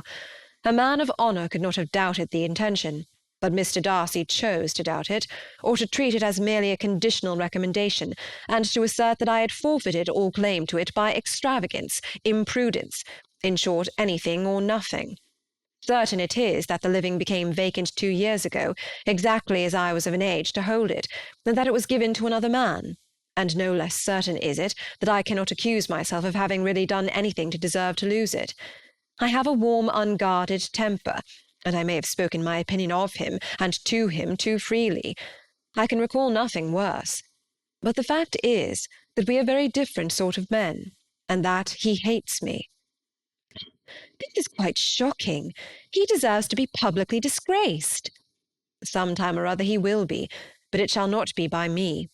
Till I can forget his father, I can never defy or expose him. Elizabeth honoured him for such feelings, and thought him handsomer than ever as he expressed them. But what, she said after a pause, can have been his motive? What can have induced him to behave so cruelly? A thorough determined dislike of me, a dislike which I cannot but attribute in some measure to jealousy. Had the late Mr. Darcy liked me less, his son might have borne with me better. But his father's uncommon attachment to me irritated him, I believe, very early in life. He had not a temper to bear the sort of competition in which we stood, the sort of preference which was often given me. I had not thought Mr. Darcy so bad as this, though I have never liked him. I had not thought so very ill of him. I had supposed him to be despising his fellow creatures in general, but did not suspect him of descending to such malicious revenge, such injustice, such inhumanity as this. After a few minutes' reflection, however, she continued, I do remember his boasting one day at Netherfield of the implacability of his resentments, of his having an unforgiving temper. His disposition must be dreadful. I will not trust myself on the subject, replied Wickham. I can hardly be just to him. Elizabeth was again deep in thought, and after a time exclaimed, To treat in such a manner the godson, the friend, the favourite of his father! She could have added, A young man, too, like you, whose very countenance may vouch for your being amiable.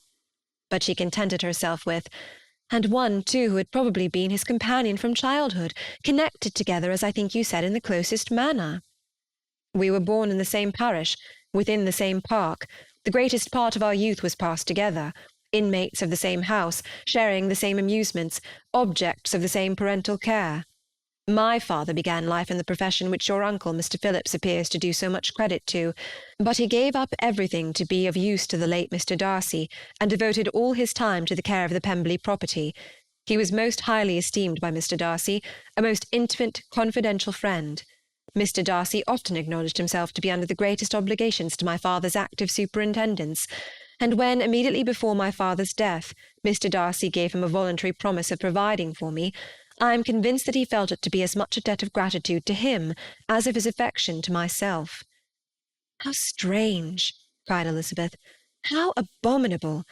I wonder that the very pride of this Mr. Darcy has not made him just to you.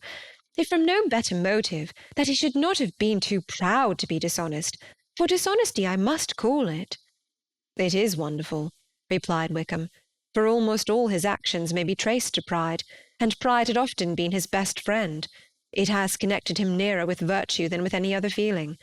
But we are none of us consistent, and in his behaviour to me there were stronger impulses even than pride. Can such abominable pride as his have ever done him good? Yes, it has often led him to be liberal and generous, to give his money freely, to display hospitality, to assist his tenants and relieve the poor. Family pride and filial pride, for he is very proud of what his father was, have done this. Not to appear to disgrace his family, or lose the influence of the Pemberley house, is a powerful motive. He has also brotherly pride, which with some brotherly affection makes him a very kind and careful guardian of his sister, and you will hear him generally cried up as the most attentive and best of brothers. What sort of a girl is Miss Darcy? He shook his head. I wish I could call her amiable. It gives me pain to speak ill of a Darcy. But she is too much like her brother, very, very proud. As a child she was affectionate and pleasing, and extremely fond of me, and I have devoted hours and hours to her amusement. But she is nothing to me now. She is a handsome girl, about 15 or 16, and I understand highly accomplished. Since her father's death her home has been London, where a lady lives with her and superintends her education. After many pauses and many trials of other subjects, Elizabeth could not help reverting once more to the first, and saying, I am astonished at his intimacy with Mr. Bingley. How can Mr. Bingley, who seems good humour itself, and is, I really believe, truly amiable, be in friendship with such a man? How can they suit each other? Do you know Mr. Bingley? Not at all. He is a sweet-tempered, amiable, charming man. He cannot know what Mr. Darcy is. Probably not, but Mr. Darcy can please where he chooses. He does not want abilities. He can be a conversable companion if he thinks it worth his while. Among those who are at all his equals in consequence, he is a very different man from what he is to the less prosperous. His pride never deserts him, but with the rich he is liberal-minded, just, sincere, rational, honourable, and perhaps agreeable, allowing something for fortune and figure. The whist party soon afterwards breaking up, the players gathered round the other table, and Mr. Collins took his station between his cousin Elizabeth and Mrs. Phillips. The usual inquiries as to his success was made by the latter. It had not been very great. He had lost every point, but when Mrs. Phillips began to express her concern thereupon, he assured her with much earnest gravity that it was not of the least importance, that he considered the money as a mere trifle, and begged that she would not make herself uneasy. "I know very well, madam," said he, "that when persons sit down to a card-table they must take their chances of these things, and happily I am not in such circumstances as to make 5 shillings any object. There are undoubtedly many who could not say the same, but thanks to Lady Catherine de Bourgh, I am removed far beyond the necessity of regarding little matters." Mr. Wickham's attention was caught, and after observing Mr. Collins for a few moments, he asked Elizabeth in a low voice whether her relation was very intimately acquainted with the family of de Bourgh. "Lady Catherine de Bourgh," she replied, "has very lately given him a living. I hardly know how Mr. Collins was first introduced to her notice, but he certainly has not known her long." "You know, of course, that Lady Catherine de Bourgh and Lady Anne Darcy were sisters. Consequently, she is aunt to the present Mr. Darcy." "No, indeed, I did not. I knew nothing at all of Lady Catherine's connections. I never heard of her existence till the day before yesterday." "Her daughter, Miss de Bourgh, will have a very large fortune, and it is believed that she and her cousin will unite the 2 estates." This information made Elizabeth smile, as she thought of poor Miss Bingley. Vain indeed must be all her attentions, vain and useless her affection for his sister and her praise of himself, if he were already self-destined for another. "Mr. Collins," said she, "speaks highly both of Lady Catherine and her daughter, but from some particulars that he has related of her ladyship, I suspect his gratitude misleads him, and that in spite of her being his patroness, she is an arrogant, conceited woman." "I believe her to be both in a great degree," replied Wickham. "I have not seen her for many years, but I very well remember that I never liked her, and that her manners were dictatorial and insolent. She has the reputation of being remarkably sensible and clever, but I rather believe she derives part of her abilities from her rank and fortune, part from her authoritative manner, and the rest from the pride for her nephew, who chooses that everyone connected with him should have an understanding of the first class." Elizabeth allowed that he had given a very rational account of it, and they continued talking together, with mutual satisfaction, till supper put an end to cards, and gave the rest of the ladies their share of Mr. Wickham's attentions. There could be no conversation in the noise of Mrs. Phillips's supper party, but his manners recommended him to everybody. Whatever he said was well said, and whatever he did, done gracefully. Elizabeth went away with her head full of him. She could think of nothing but of Mr. Wickham, and of what he had told her all the way home. But there was not time for her even to mention his name as they went, for neither Lydia nor Mr. Collins were once silent. Lydia talked incessantly of lottery tickets, of the fish she had lost and the fish she had won, and Mr. Collins, in describing the civility of Mr. and Mrs. Phillips, protesting that he did not in the least regard his losses at whist, enumerating all the dishes at supper, and repeatedly fearing that he crowded his cousins, had more to say than he could well manage before the carriage stopped at Longbourn House. Chapter 17. Elizabeth related to Jane the next day what had passed between Mr. Wickham and herself. Jane listened with astonishment and concern. She knew not how to believe that Mr. Darcy could be so unworthy of Mr. Bingley's regard, and yet it was not in her nature to question the veracity of a young man of such amiable appearance as Wickham. The possibility of his having endured such unkindness was enough to interest all her tender feelings, and nothing remained therefore to be done but to think well of them both, to defend the conduct of each, and throw into the account of accident or mistake whatever could not be otherwise explained. "They have both," said she, "been deceived, I dare say, in some way or other, of which we can form no idea. Interested people have perhaps misrepresented each to the other. It is, in short, impossible for us to conjecture the causes or circumstances which may have alienated them, without actual blame on either side." "Very true indeed. And now, my dear Jane, what have you got to say on behalf of the interested people who have probably been concerned in the business? Do clear them too, or we shall be obliged to think ill of somebody." "Laugh as much as you choose, but you will not laugh me out of my opinion. My dearest Lizzie, but do consider in what a disgraceful light it places Mr. Darcy, to be treating his father's favourite in such a manner, one whom his father had promised to provide for. It is impossible. No man of common humanity, no man who had any value for his character, could be capable of it. Can his most intimate friends be so excessively deceived in him? Oh, no. I can much more easily believe Mr. Bingley's being imposed on than that Mr. Wickham should invent such a history of himself as he gave me last night. Names, facts, everything mentioned without ceremony. If it be not so, let Mr. Darcy contradict it.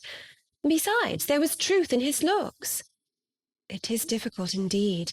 It is distressing. One does not know what to think. I beg your pardon. One knows exactly what to think. But Jane could think with certainty on only one point, that Mr. Bingley, if he had been imposed on, would have much to suffer when the affair became public. The two young ladies were summoned from the shrubbery where this conversation passed by the arrival of the very persons of whom they had been speaking. Mr. Bingley and his sisters came to give their personal invitation for the long-expected ball at Netherfield, which was fixed for the following Tuesday. The two ladies were delighted to see their dear friend again, called it an age since they had met, and repeatedly asked what she had been doing with herself since their separation. To the rest of the family they paid little attention, avoiding Mrs. Bennet as much as possible, saying not much to Elizabeth, and nothing at all to the others. They were soon gone again, rising from their seats with an activity which took their brother by surprise, and hurrying off as if eager to escape from Mrs. Bennet's civilities. The prospect of the Netherfield ball was extremely agreeable to every female of the family. Mrs. Bennet chose to consider it as given in compliment to her eldest daughter, and was particularly flattered by receiving the invitation from Mr. Bingley himself, instead of a ceremonious card.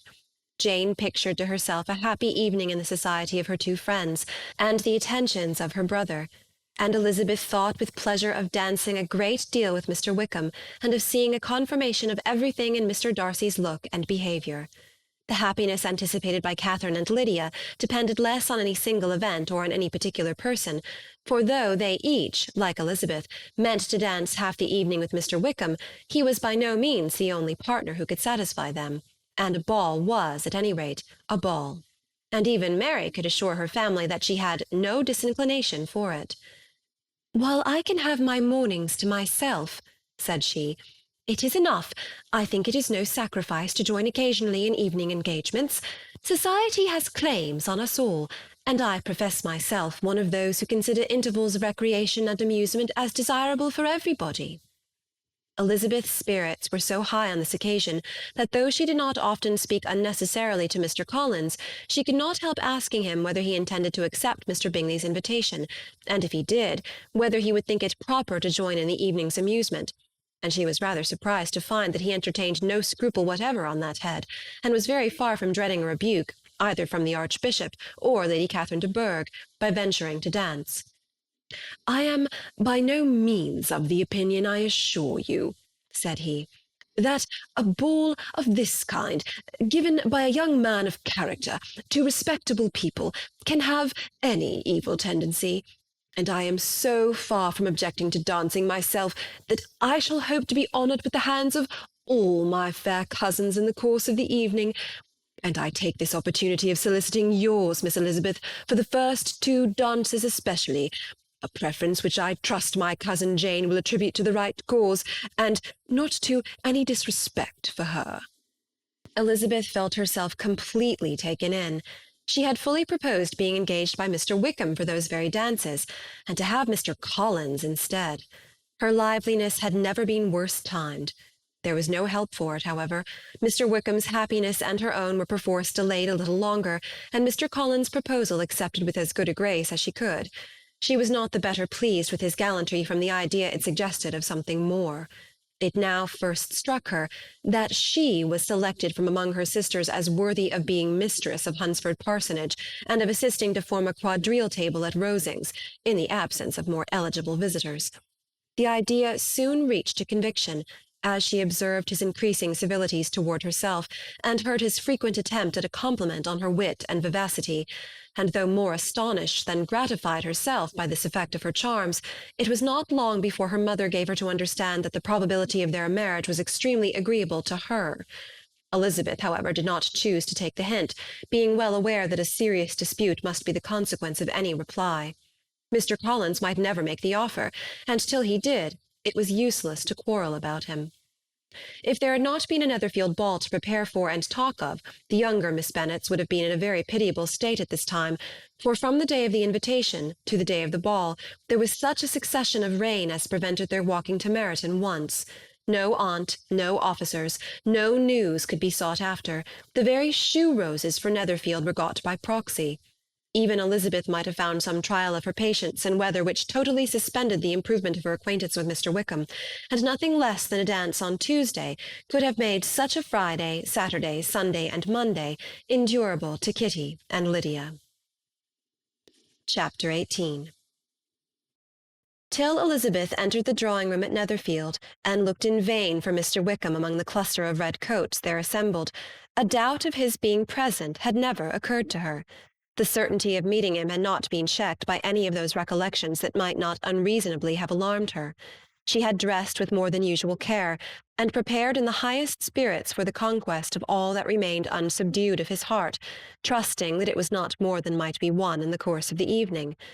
But in an instant rose the dreadful suspicion of his being purposely omitted for Mr. Darcy's pleasure in the Bingleys' invitation to the officers, and though this was not exactly the case, the absolute fact of his absence was pronounced by his friend Denny, to whom Lydia eagerly applied, and who told them that Wickham had been obliged to go to town on business the day before, and was not yet returned, adding, with a significant smile, "I do not imagine his business would have called him away just now, if he had not wanted to avoid a certain gentleman here."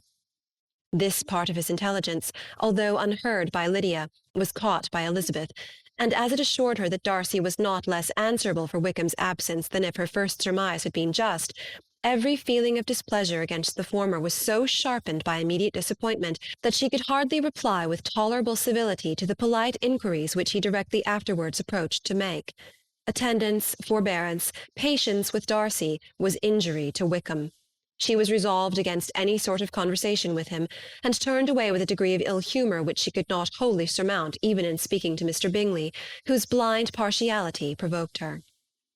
But Elizabeth was not formed for ill-humour, and though every prospect of her own was destroyed for the evening, it could not long dwell on her spirits, and having told all her griefs to Charlotte Lucas, whom she had not seen for a week, she was soon able to make a voluntary transition to the oddities of her cousin, and to point him out to her particular notice. The first 2 dances, however, brought a return of distress. They were dances of mortification. Mr. Collins, awkward and solemn, apologizing instead of attending, and often moving wrong without being aware of it, gave her all the shame and misery which a disagreeable partner for a couple of dances can give. The moment of her release from him was ecstasy. She danced next with an officer, and had the refreshment of talking of Wickham, and of hearing that he was universally liked. When those dances were over, she returned to Charlotte Lucas, and was in conversation with her, when she found herself suddenly addressed by Mr. Darcy, who took her so much by surprise in his application for her hand, that, without knowing what she did, she accepted him. He walked away again immediately, and she was left to fret over her own want of presence of mind. Charlotte tried to console her. "I dare say you will find him very agreeable." "Heaven forbid! That would be the greatest misfortune of all. To find a man agreeable whom one is determined to hate. Do not wish me such an evil."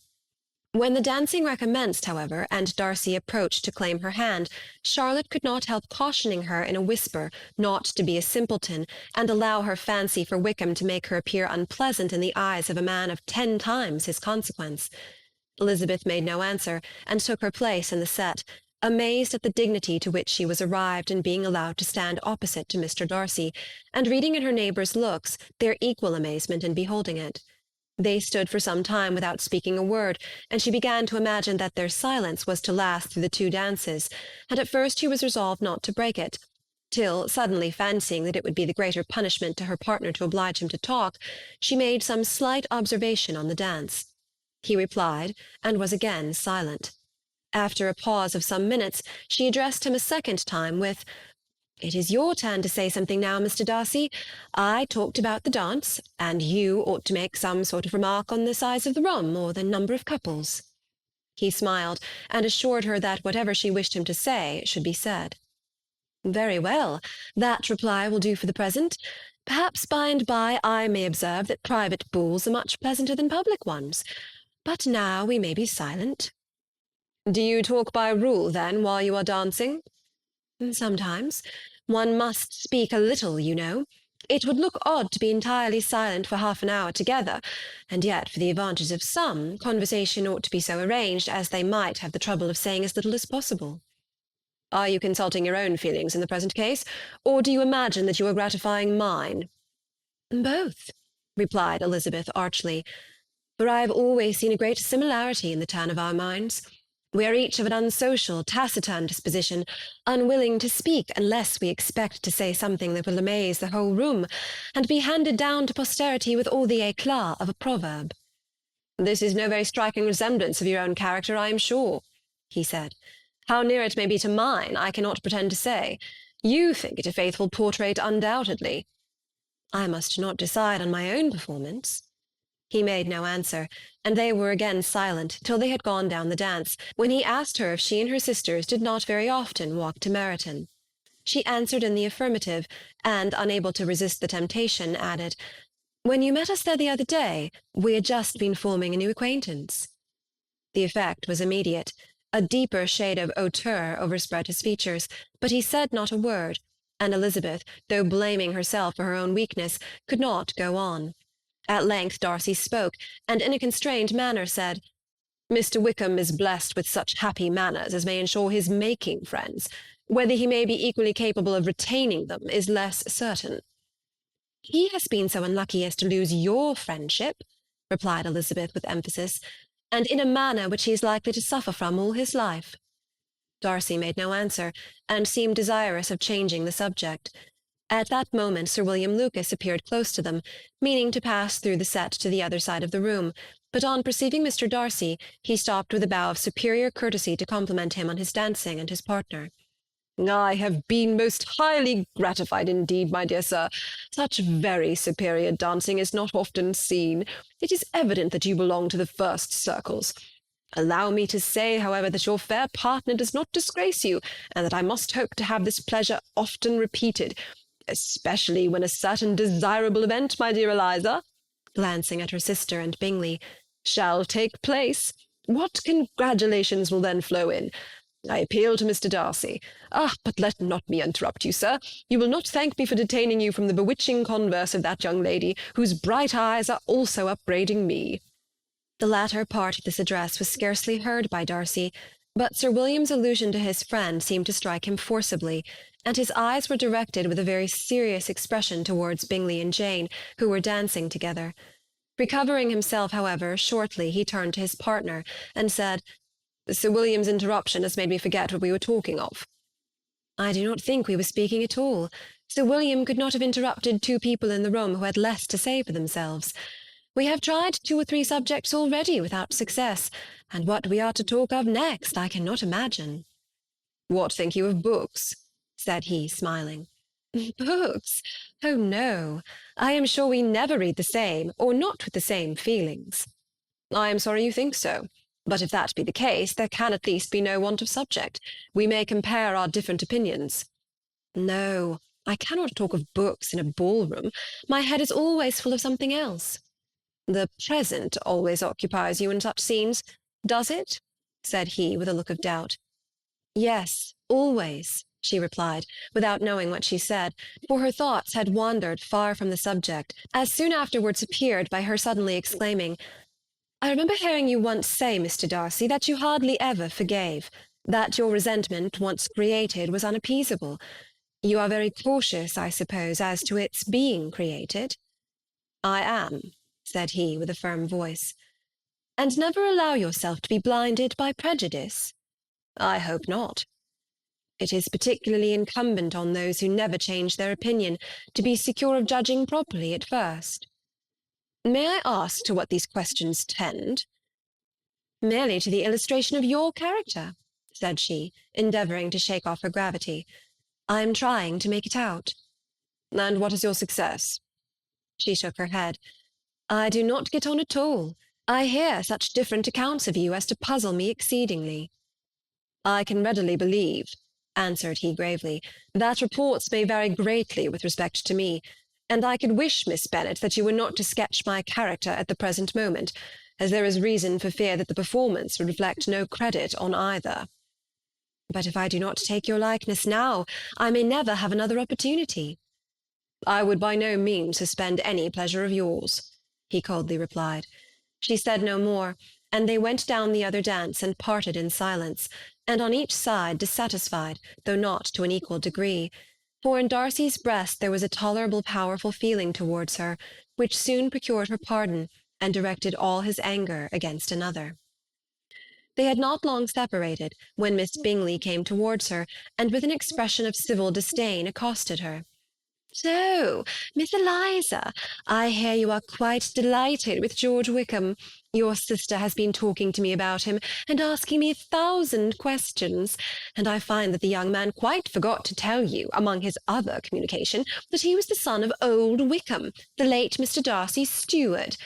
Let me recommend you, however, as a friend, not to give implicit confidence to all his assertions, for as to Mr. Darcy's using him ill, it is perfectly false. For, on the contrary, he has always been remarkably kind to him, though George Wickham has treated Mr. Darcy in a most infamous manner. I do not know the particulars, but I know very well that Mr. Darcy is not in the least to blame, that he cannot bear to hear George Wickham mentioned, and that though my brother thought that he could not well avoid including him in his invitation to the officers, he was excessively glad to find that he had taken himself out of the way. His coming into the country at all is a most insolent thing indeed, and I wonder how he could presume to do it. I pity you, Miss Eliza, for this discovery of your favourite's guilt, but really, considering his descent, one could not expect much better." "His guilt and his descent appear by your account to be the same," said Elizabeth angrily, "for I have heard you accuse him of nothing worse than being the son of Mr. Darcy's steward, and of that I can assure you he informed me himself." "I beg your pardon," replied Miss Bingley, turning away with a sneer. "Excuse my interference. It was kindly meant." "Insolent girl," said Elizabeth to herself. "You are much mistaken if you expect to influence me by such a paltry attack as this. I see nothing in it but your own wilful ignorance and the malice of Mr. Darcy." She then sought out her eldest sister, who was undertaken to make inquiries on the same subject of Bingley.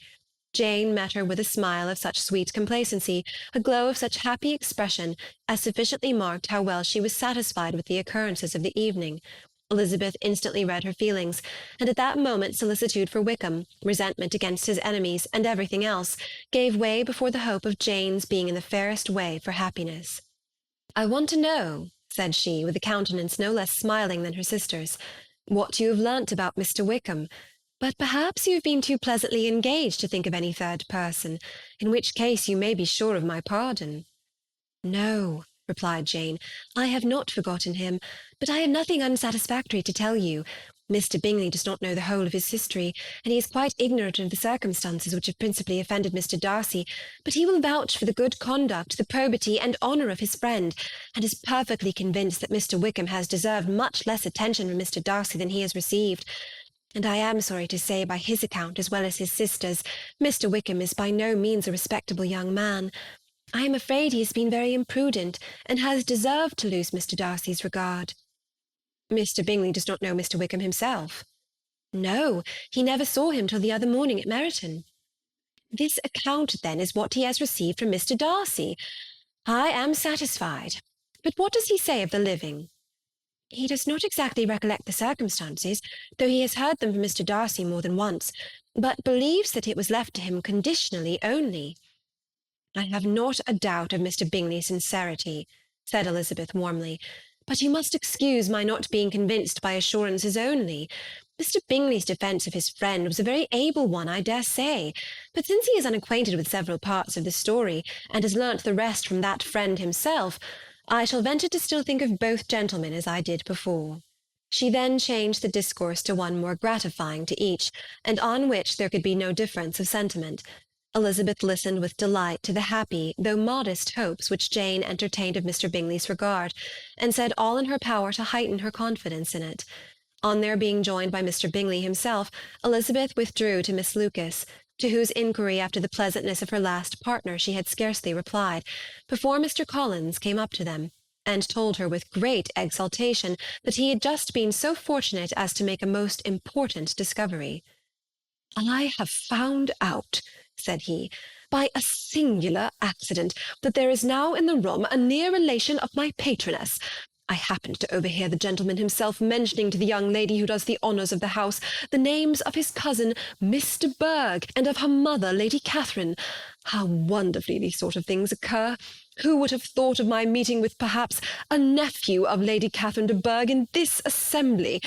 I am most thankful that the discovery is made in time for me to pay my respects to him, which I am now going to do, and trust he will excuse my not having done it before.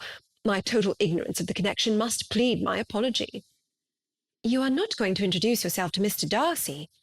"Indeed I am. I shall entreat his pardon for not having done it earlier. I believe him to be Lady Catherine's nephew. It will be in my power to assure him that her ladyship was quite well yesterday se'nnight." Elizabeth tried hard to dissuade him from such a scheme, assuring him that Mr. Darcy would consider his addressing him without introduction as an impertinent freedom, rather than a compliment to his aunt, that it was not in the least necessary there should be any notice on either side, and that if it were, it must belong to Mr. Darcy, the superior in consequence, to begin the acquaintance. Mr. Collins listened to her with the determined air of following his own inclination, and when she ceased speaking, replied thus: "My dear Miss Elizabeth, I have the highest opinion in the world, in your excellent judgment, in all matters within the scope of your understanding, but permit me to say that there must be a wide difference between the established forms of ceremony amongst the laity and those which regulate the clergy, for give me leave to observe that I consider the clerical office as equal in point of dignity with the highest rank in the kingdom, providing that a proper humility of behaviour is at the same time maintained. You must therefore allow me to follow the dictates of my conscience on this occasion, which leads me to perform what I look on as a point of duty. Pardon me for neglecting to profit by your advice, which, on every other subject, shall be my constant guide, though in the case before us I consider myself more fitted by education and habitual study to decide on what is right than a young lady like yourself." And with a low bow he left her to attack Mr. Darcy, whose reception of his advances she eagerly watched, and whose astonishment at being so addressed was very evident. Her cousin prefaced his speech with a solemn bow, and though she could not hear a word of it, she felt as if hearing it all, and saw in the motion of his lips the words apology, Hunsford, and Lady Catherine de Bourgh. It vexed her to see him expose himself to such a man.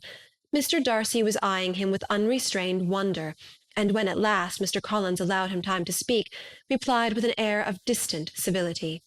Mr. Collins, however, was not discouraged from speaking again, and Mr. Darcy's contempt seemed abundantly increasing with the length of his second speech, and at the end of it he only made him a slight bow, and moved another way. Mr. Collins then returned to Elizabeth. "I have no reason, I assure you," said he, "to be dissatisfied with my reception. Mr. Darcy seemed much pleased with the attention.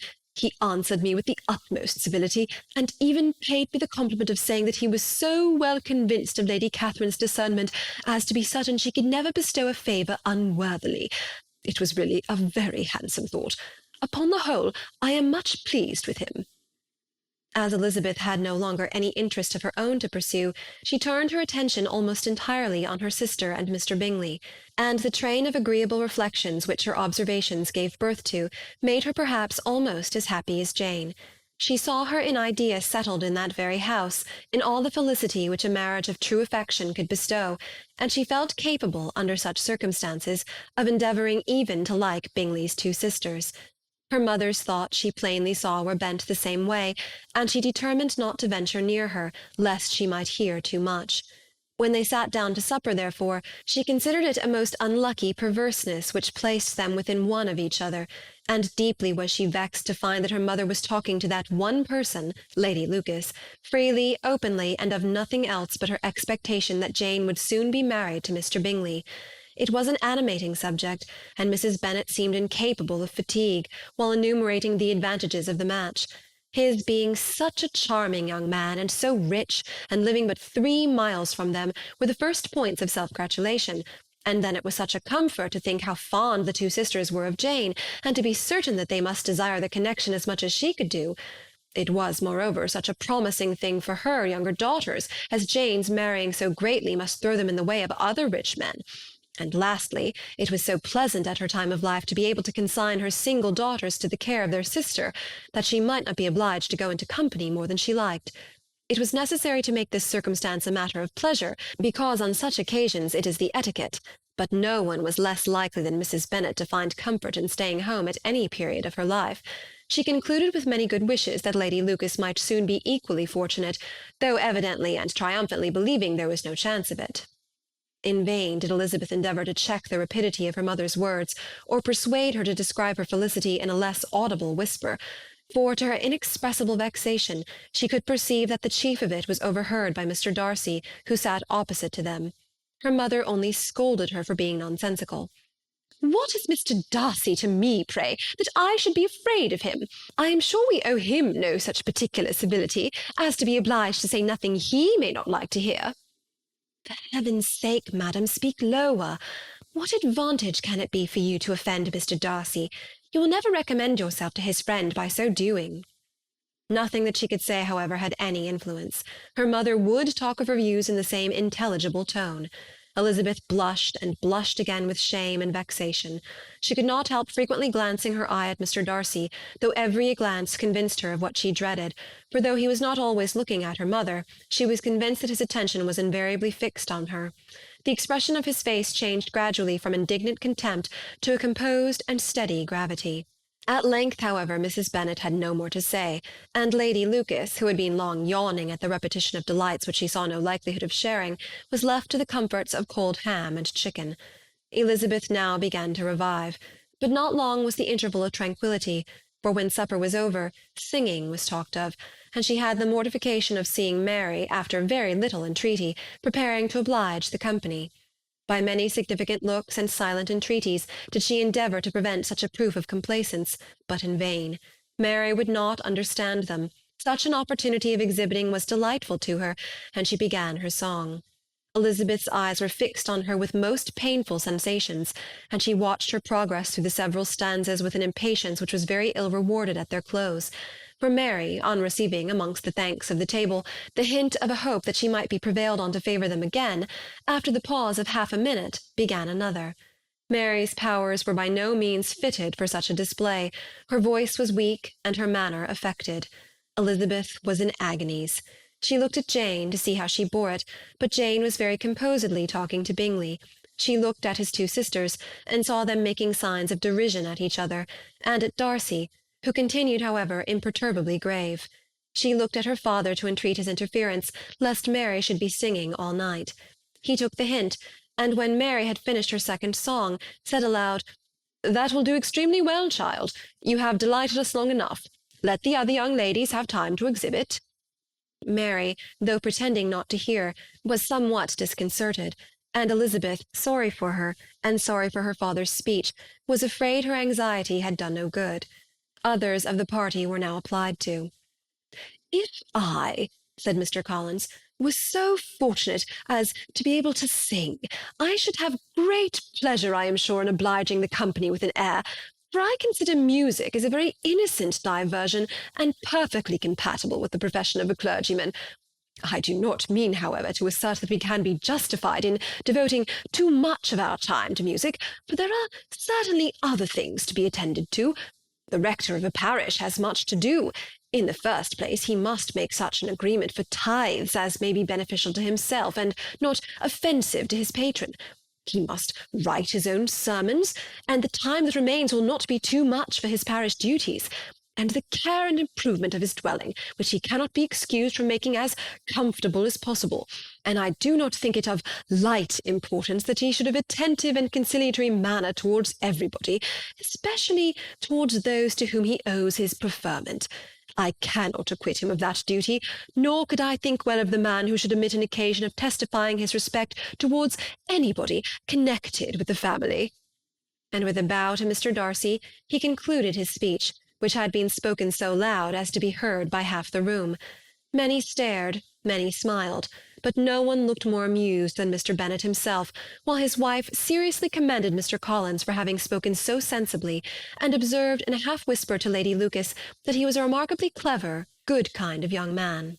To Elizabeth it appeared that, had her family made an agreement to expose themselves as much as they could during the evening, it would have been impossible for them to play their parts with more spirit or finer success, and happy did she think it for Bingley and her sister that some of the exhibition had escaped his notice, and that his feelings were not of a sort to be much distressed by the folly which he must have witnessed.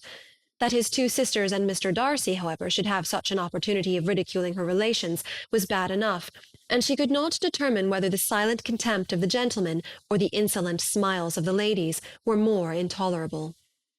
The rest of the evening brought her little amusement. She was teased by Mr. Collins, who continued most perseveringly by her side, and though he could not prevail on her to dance with him again, put it out of her power to dance with others. In vain did she entreat him to stand up with somebody else, and offer to introduce him to any young lady in the room. He assured her that as to dancing, he was perfectly indifferent to it, that his chief object was by delicate attentions to recommend himself to her, and that he should therefore make a point of remaining close to her the whole evening. There was no arguing upon such a project. She owed her greatest relief to her friend Miss Lucas, who often joined them, and good-naturedly engaged Mr. Collins' conversation to herself. She was at least free from the offence of Mr. Darcy's further notice, though often standing within a very short distance of her, quite disengaged, he never came near enough to speak. She felt it to be the probable consequence of her allusions to Mr. Wickham, and rejoiced in it. The Longbourn party were the last of all the company to depart, and by a manoeuvre of Mrs. Bennet, had to wait for their carriage a quarter of an hour after everybody else was gone, which gave them time to see how heartily they were wished away by some of the family. Mrs. Hurst and her sister scarcely opened their mouths, except to complain of fatigue, and were evidently impatient to have the house to themselves. They repulsed every attempt of Mrs. Bennet at conversation, and by doing so threw a languor over the whole party, which was very little relieved by the long speeches of Mr. Collins, who was complimenting Mr. Bingley and his sisters on the elegance of their entertainment, and the hospitality and politeness which had marked their behaviour to their guests. Darcy said nothing at all. Mr. Bennet, in equal silence, was enjoying the scene. Mr. Bingley and Jane were standing together, a little detached from the rest, and talked only to each other. Elizabeth preserved as steady a silence as either Mrs. Hurst or Miss Bingley, and even Lydia was too much fatigued to utter more than the occasional exclamation of "Lord, how tired I am!" accompanied by a violent yawn. When at length they arose to take leave, Mrs. Bennet was most pressingly civil in her hope of seeing the whole family soon at Longbourn, and addressed herself especially to Mr. Bingley, to assure him how happy he would make them by eating a family dinner with them at any time, without the ceremony of a formal invitation. Bingley was all grateful pleasure, and he readily engaged for taking the earliest opportunity of waiting on her, after his return from London, whither he was obliged to go the next day for a short time. Mrs. Bennet was perfectly satisfied, and quitted the house under the delightful persuasion that, allowing for the necessary preparation of settlements, new carriages, and wedding clothes, she should undoubtedly see her daughter settled at Netherfield in the course of 3 or 4 months. Of having another daughter married to Mr. Collins, she thought with equal certainty, and with considerable, though not equal, pleasure. Elizabeth was the least dear to her of all her children, and though the match and the man were quite good enough for her, the worth of each was eclipsed by Mr. Bingley and Netherfield. Chapter 19. The next day opened a new scene at Longbourn. Mr. Collins made his declaration in form. Having resolved to do it without loss of time, as his leave of absence extended only to the following Saturday, and having no feelings of diffidence to make it distressing to himself even at the moment, he set about it in a very orderly manner, with all the observances which he supposed a regular part of the business. On finding Mrs. Bennet, Elizabeth, and one of the younger girls together soon after breakfast, he addressed the mother in these words: "May I hope, madam, for your interest with your fair daughter Elizabeth, when I solicit for the honour of a private audience with her in the course of this morning?" Before Elizabeth had time for anything but a blush of surprise, Mrs. Bennet answered instantly, Dear, yes, certainly. I am sure Lizzie will be very happy. I am sure she can have no objection. Come, Kitty, I want you upstairs. And gathering her work together, she was hastening away when Elizabeth called out, Dear madam, do not go. I beg you will not go. Mr. Collins must excuse me. He can have nothing to say to me that anybody need not hear. I am going away myself. No, no, nonsense, Lizzie. I desire you to stay where you are. And upon Elizabeth seeming really with vexed and embarrassed looks about to escape, she added, Lizzie, I insist upon your staying and hearing Mr. Collins. Elizabeth would not oppose such an injunction, and a moment's consideration making her also sensible that it would be wisest to get it over as soon and as quietly as possible, she sat down again and tried to conceal, by incessant employment, the feelings which were divided between distress and diversion. Mrs. Bennet and Kitty walked off, and as soon as they were gone, Mr. Collins began.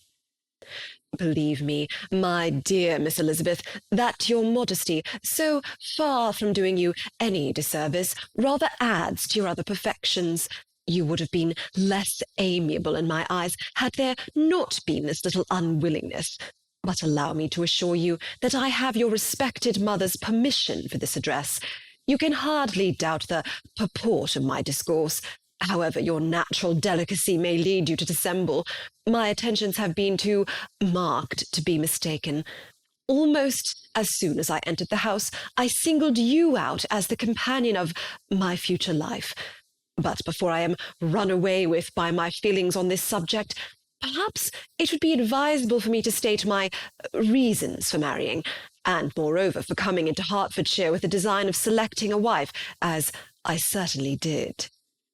The idea of Mr. Collins, with all his solemn composure, being run away with by his feelings, made Elizabeth so near laughing that she could not use the short pause he allowed in any attempt to stop him further, and he continued, My reasons for marrying are first, that I think it a right thing for every clergyman in easy circumstances, like myself, to set the example of matrimony in his parish.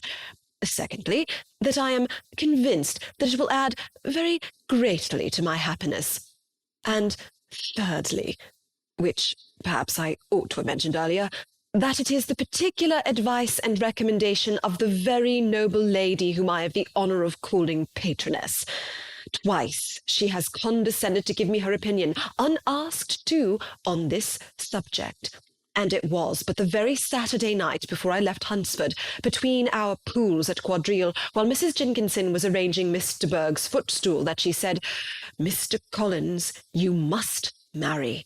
A clergyman like you must marry. Choose properly, choose a gentlewoman for my sake, and for your own, let her be an active, useful sort of person, not brought up high, but able to make a small income go a good way. This is my advice. Find such a woman as soon as you can, bring her to Hunsford, and I will visit her. Allow me, by the way, to observe, my fair cousin, that I do not reckon the notice and kindness of Lady Catherine de Bourgh as among the least of the advantages in my power to offer. You will find her manners beyond anything I can describe, and your wit and vivacity, I think, must be acceptable to her, especially when tempered with this silence and respect, which her rank will inevitably excite. Thus much for my general intention in favour of matrimony. It remains to be told why my views were directed towards Longbourn instead of my own neighbourhood, where I can assure you there are many amiable young women. But the fact is that, being as I am to inherit this estate after the death of your honoured father, who, however, may live many years longer, I could not satisfy myself without resolving to choose a wife from among his daughters, that the loss to them might be as little as possible when the melancholy event takes place, which, however, as I have already said, may not be for several years. This has been my motive, my fair cousin, and I flatter myself it will not sink me in your esteem. And now, nothing remains for me but to assure you in the most animated language of the violence of my affection. To fortune I am perfectly indifferent, and shall make no demand of that nature on your father, since I am well aware that it could not be complied with, and that £1,000 in the 4%, which will not be yours till after your mother's decease, is all that you may ever be entitled to. On that head, therefore, I shall be uniformly silent, and you may assure yourself that no ungenerous reproach shall ever pass my lips when we are married." It was absolutely necessary to interrupt him now. "You are too hasty, sir," she cried. "You forget that I have made no answer. Let me do it without further loss of time. Accept my thanks for the compliment you are paying me. I am very sensible of the honour of your proposals, but it is impossible for me to do otherwise than to decline them." "I am not now to learn," replied Mr. Collins with a formal wave of the hand, "that it is usual with young ladies to reject the addresses of the man whom they secretly mean to accept when he first applies for their favour, and that sometimes the refusal is repeated a second or even a third time. I am therefore by no means discouraged by what you have just said, and shall hope to lead you to the altar ere long." "Upon my word, sir," cried Elizabeth, "your hope is rather an extraordinary one after my declaration. I do assure you that I am not one of those young ladies, if such young ladies there are, who were so daring as to risk their happiness on the chance of being asked a second time. I am perfectly serious in my refusal. You could not make me happy, and I am convinced that I am the last woman in the world who could make you so. Nay, were your friend Lady Catherine to know me, I am persuaded she would find me in every respect ill qualified for the situation." "Were it certain that Lady Catherine would think so," said Mr. Collins very gravely, "but I cannot imagine that her ladyship would at all disapprove of you, and you may be certain when I have the honour of seeing her again, I shall speak in the very highest terms of your modesty, economy, and other amiable qualifications." "Indeed, Mr. Collins, all praise of me will be unnecessary. You must give me leave to judge for myself, and pay me the compliment of believing what I say. I wish you very happy and very rich, and by refusing your hand do all in my power to prevent your being otherwise. In making me the offer, you must have satisfied the delicacy of your feelings with regard to my family, and may take possession of Longbourn estate wherever it falls without any self-reproach. This matter may be considered, therefore, as finally settled." And rising as she thus spoke, she would have quitted the room, had Mr. Collins not thus addressed her. "When I do myself the honour of speaking to you next on the subject, I shall hope to receive a more favourable answer than you have now given me, though I am far from accusing you of cruelty at present, because I know it to be the established custom of your sex to reject a man on the first application, and perhaps you have even now said as much to encourage my suit as would be consistent with the true delicacy of the female character." "Really, Mr. Collins," cried Elizabeth with some warmth, "you puzzle me exceedingly. If what I have hitherto said can appear to you in the form of encouragement, I know not how to express my refusal in such a way as to convince you of its being one." "You must give me leave to flatter myself, my dear cousin, that your refusal of my addresses is merely words, of course. My reasons for believing it are briefly these. It does not appear to me that my hand is unworthy your acceptance, or that the establishment I can offer would be any other than highly desirable. My situation in life, my connections with the family of de Bourgh, and my relationship to your own are circumstances highly in my favour. And you should take it into further consideration that in spite of your manifold attractions, it is by no means certain that another offer of marriage may ever be made you. Your portion is unhappily so small that it will in all likelihood undo the effects of your loveliness and amiable qualifications. As I must therefore conclude that you are not serious in your rejection of me, I shall choose to attribute it to your wish of increasing my love by suspense, according to the usual practice of elegant females." "I do assure you, sir, that I have no pretensions whatever to that kind of elegance which consists in tormenting a respectable man. I would rather be paid the compliment of being believed sincere. I thank you again and again for the honour you have done me in your proposals, but to accept them is absolutely impossible. My feelings in every respect forbid it. Can I speak plainer? Do not consider me now as an elegant female intending to plague you, but as a rational creature, speaking the truth from her heart." "You are uniformly charming," cried he, with an air of awkward gallantry, "and I am persuaded that when sanctioned by the express authority of both your excellent parents, my proposal will not fail of being acceptable." To such perseverance and wilful self-deception Elizabeth would make no reply, and immediately and in silence withdrew, determined, if he persisted in considering her repeated refusals as flattering encouragement, to apply to her father, whose negative mind might be uttered in such a manner as to be decisive, and whose behaviour at least could not be mistaken for the affectation and coquetry of an elegant female. Chapter 20. Mr. Collins was not left long to the silent contemplation of his successful love, for Mrs. Bennet, having dawdled about in the vestibule to watch for the end of the conference, no sooner saw Elizabeth open the door and with quick step pass her towards the staircase, than she entered the breakfast-room, and congratulated both him and herself in warm terms on the happy prospect of their near connection. Mr. Collins received and returned these felicitations with equal pleasure, and then proceeded to relate the particulars of their interview, with the result of which he trusted he had every reason to be satisfied, since the refusal which his cousin had steadfastly given him would naturally flow from her bashful modesty and the genuine delicacy of her character. This information, however, startled Mrs. Bennet. She would have been glad to be equally satisfied that her daughter had meant to encourage him by protesting against his proposals, but she dared not believe it, and could not help saying so. "But depend upon it, Mr. Collins," she added, "that Lizzie shall be brought to reason. I will speak to her about it directly. She is a very headstrong, foolish girl, and does not know her own interest, but I will make her know it." "Pardon me for interrupting you, madam," cried Mr. Collins, "but if she really is headstrong and foolish, I know not whether she would altogether be a very desirable wife to a man in my situation, who naturally looks for happiness in the marriage state. If, therefore, she actually persists in rejecting my suit, perhaps it were better not to force her into accepting me, because, if liable to such defects of temper, she could not contribute much to my felicity." "Sir, you quite misunderstand me," said Mrs. Bennet, alarmed. "Lizzie is only headstrong in such matters as these. In everything else she is as good-natured a girl as ever lived. I will go directly to Mr. Bennet, and we shall very soon settle it with her, I am sure." She would not give him time to reply, but hurrying instantly to her husband, called out as she entered the library, "Oh, Mr. Bennet, you are wanted immediately. We are all in an uproar.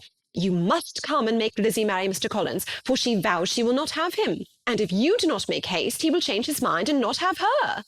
Mr. Bennet raised his eyes from his book as she entered, and fixed them on her face with a calm unconcern which was not in the least altered by her communication. "I have not the pleasure of understanding you," said he when she had finished her speech. "Of what are you talking?" "Of Mr. Collins and Lizzie. Lizzie declares that she will not have Mr. Collins, and Mr. Collins begins to say that he will not have Lizzie." "And what am I to do on the occasion? It seems a hopeless business." "Speak to Lizzie about it yourself. Tell her that you insist upon her marrying him." "Let her be called down. She shall hear my opinion." Mrs. Bennet rang the bell, and Miss Elizabeth was summoned to the library. "Come here, child," cried her father as she appeared. "I have sent for you on an affair of importance. I understand that Mr. Collins has made you an offer of marriage. Is it true?" Elizabeth replied that it was. "Very well, and this offer of marriage you have refused?" "I have, sir." "Very well. We now come to the point. Your mother insists upon your accepting it.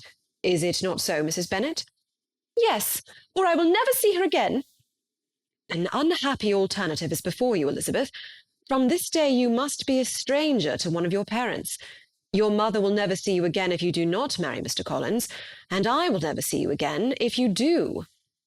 Elizabeth could not but smile at such a conclusion of such a beginning, but Mrs. Bennet, who had persuaded herself that her husband regarded the affair as she wished, was excessively disappointed. "What do you mean, Mr. Bennet, in talking this way? You promised me to insist upon her marrying him." "My dear," replied her husband, "I have two small favours to request.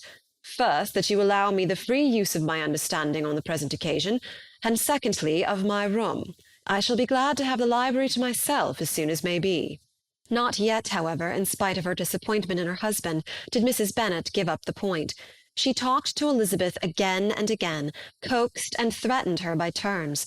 She endeavoured to secure Jane in her interest, but Jane, with all possible mildness, declined interfering, and Elizabeth, sometimes with real earnestness and sometimes with playful gaiety, replied to her attacks. Though her manner varied, however, her determination never did. Mr. Collins, meanwhile, was meditating in solitude on what had passed. He thought too well of himself to comprehend on what motives his cousin could refuse him, and though his pride was hurt, he suffered in no other way. His regard for her was quite imaginary, and the possibility of her deserving her mother's reproach prevented his feeling any regret. While the family were in this confusion, Charlotte Lucas came to spend the day with them.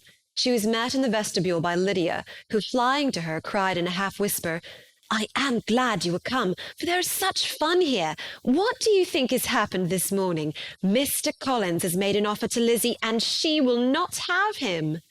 Charlotte hardly had time to answer before they were joined by Kitty, who came to tell the same news, and no sooner had they entered the breakfast-room, where Mrs. Bennet was alone, than she likewise began on the subject, calling on Miss Lucas for her compassion, and entreating her to persuade her friend Lizzie to comply with the wishes of all her family. "Pray do, my dear Miss Lucas," she added in a melancholy tone. "Nobody is on my side. Nobody takes part with me. I am cruelly used. Nobody feels for my poor nerves." Charlotte's reply was spared by the entrance of Jane and Elizabeth. "Ay, there she comes," continued Mrs. Bennet, "looking as unconcerned as may be, and caring no more for us than if we were at York, provided she can have her own way. But I tell you, Miss Lizzie, if you take it into your head to go on refusing every offer of marriage in this way, you will never get a husband at all, and I am sure I do not know who is to maintain you when your father is dead. I shall not be able to keep you, and so I warn you. I have done with you from this very day. I told you in the library, you know, that I should never speak to you again, and you will find me as good as my word. I have no pleasure in talking to undutiful children. Not that I have much pleasure indeed in talking to anybody. People who suffer as I do from nervous complaints can have no great inclination for talking. Nobody can tell what I suffer, but it is always so. Those who do not complain are never pitied." Her daughters listened in silence to this effusion, sensible that any attempt to reason with her or soothe her would only increase the irritation. She talked on, therefore, without interruption from any of them, till they were joined by Mr. Collins, who entered the room with an air more stately than usual, and on perceiving whom, she said to the girls, "Now I do insist upon it that you all of you hold your tongues, and let me and Mr. Collins have a little conversation together." Elizabeth passed quietly out of the room, Jane and Kitty following, but Lydia stood her ground, determined to hear all she could, and Charlotte, detained first by the civility of Mr. Collins, whose inquiries after herself and all her family were very minute, and then by a little curiosity, satisfied herself with walking to the window and pretending not to hear. In a doleful voice Mrs. Bennet began the projected conversation. "Oh, Mr. Collins." "My dear madam," replied he, "let us be for ever silent on this point. Far be it from me," he presently continued, in a voice that marked his displeasure, "to resent the behaviour of your daughter. Resignation to inevitable evils is the evil duty of us all, the peculiar duty of a young man who has been so fortunate as I have been in early preferment, and I trust I am resigned. Perhaps not the less so far from feeling a doubt of my positive happiness had my fair cousin honoured me with her hand, for I have often observed that resignation is never so perfect as when the blessing denied begins to lose somewhat of its value in our estimation. You will not, I hope, consider me as showing any disrespect to your family, my dear madam, by thus withdrawing my pretensions to your daughter's favour, without having paid yourself and Mr. Bennet the compliment of requesting you to interpose your authority in my behalf. My conduct may, I fear, be objectionable in having accepted my dismission from your daughter's lips instead of your own, but we are all liable to error. I have certainly meant well through the whole affair. My object has been to secure an amiable companion for myself, with due consideration for the advantage of all your family, and if my manner has been at all reprehensible, I here beg leave to apologize. Chapter 21.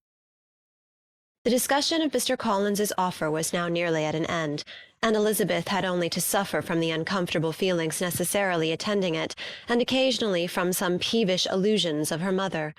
As for the gentleman himself, his feelings were chiefly expressed, not by embarrassment or dejection, or by trying to avoid her, but by stiffness of manner and resentful silence. He scarcely ever spoke to her, and the assiduous attentions which he had been so sensible of himself were transferred for the rest of the day to Miss Lucas, whose civility in listening to him was a seasonable relief to them all, and especially to her friend. The morrow produced no abatement of Mrs. Bennet's ill-humour or ill-health. Mr. Collins was also in the same state of angry pride. Elizabeth had hoped that his resentment might shorten his visit, but his plan did not appear in the least affected by it. He was always to have gone on Saturday, and to Saturday he meant to stay. After breakfast the girls walked to Meryton to inquire if Mr. Wickham were returned, and to lament over his absence from the Netherfield ball. He joined them on their entering the town, and attended them to their aunt's, where his regret and vexation, and the concern of everybody, was well talked over. To Elizabeth, however, he voluntarily acknowledged that the necessity of his absence had been self-imposed. "I found," said he, "as the time drew near, that I had better not meet Mr. Darcy, that to be in the same room, the same party with him for so many hours together, might be more than I could bear, and that scenes might arise unpleasant to more than myself." She highly approved his forbearance, and they had leisure for a full discussion of it, and for all the commendation which they civilly bestowed on each other, as Wickham and another officer walked back with them to Longbourn, and during the walk he particularly attended to her. His accompanying them was a double advantage. She felt all the compliment it offered to herself, and it was most acceptable as an occasion of introducing him to her father and mother. Soon after their return a letter was delivered to Miss Bennet. It came from Netherfield. The envelope contained a sheet of elegant little hot-pressed paper, well covered with a lady's fair flowing hand, and Elizabeth saw her sister's countenance change as she read it, and saw her dwelling intently on some particular passages. Jane recollected herself soon, and putting the letter away, tried to join with her usual cheerfulness in the general conversation. But Elizabeth felt an anxiety on the subject which drew off her attention even from Wickham, and no sooner had he and his companion taken leave than a glance from Jane invited her to follow her upstairs. When they had gained their own room, Jane, taking out the letter, said, "This is from Caroline Bingley. What it contains has surprised me a good deal.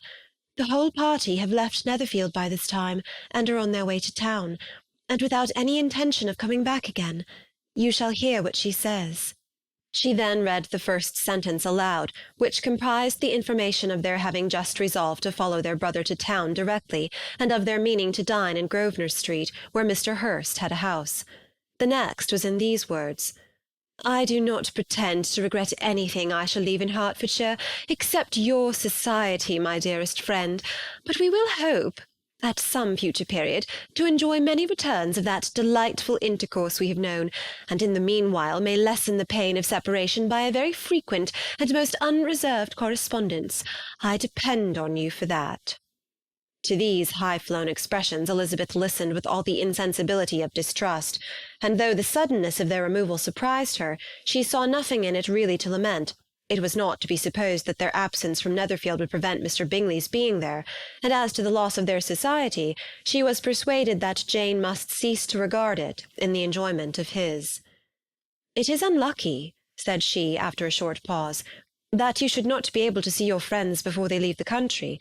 But may we not hope that the period of future happiness to which Miss Bingley looks forward may arrive earlier than she is aware, and that the delightful intercourse you have known as friends will be renewed with yet greater satisfaction as sisters?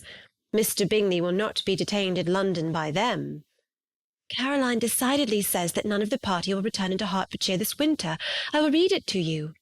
When my brother left us yesterday, he imagined that the business which took him to London might be concluded in 3 or 4 days, but as we are certain it cannot be so, and at the same time convinced that when Charles gets to town he will be in no hurry to leave it again, we have determined on following him thither, that he may not be obliged to spend his vacant hours in a comfortless hotel. Many of my acquaintances are already there for the winter. I wish that I could hear that you, my dearest friend, had any intention of making one of the crowd, but of that I despair. I sincerely hope your Christmas in Hertfordshire may abound in the gaieties which that season generally brings, and that your beaux will be so numerous as to prevent your feeling the loss of the 3 whom we shall deprive you."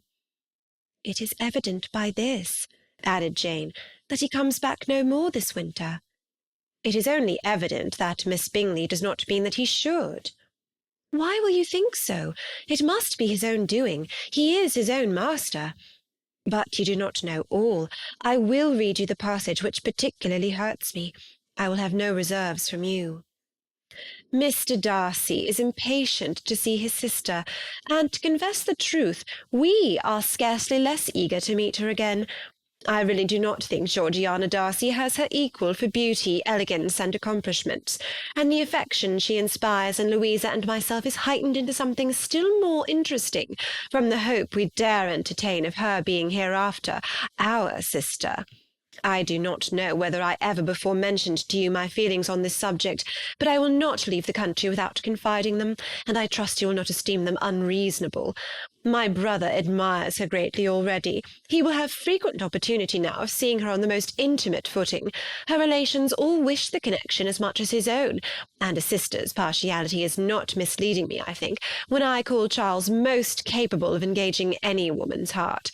With all these circumstances to favour an attachment, and nothing to prevent it, am I wrong, my dearest Jane, in indulging the hope of an event which will secure the happiness of so many? What do you think of this sentence, my dear Lizzie?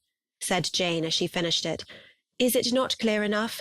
Does it not expressly declare that Caroline neither expects nor wishes me to be her sister, that she is perfectly convinced of her brother's indifference, and that if she suspects the nature of my feelings for him, she means most kindly to put me on my guard? Can there be any other opinion on the subject? Yes, there can, for mine is totally different. Will you hear it? Most willingly. You shall have it in a few words. Miss Bingley sees that her brother is in love with you, and wants him to marry Miss Darcy. She follows him to town in hope of keeping him there, and tries to persuade you that he does not care about you.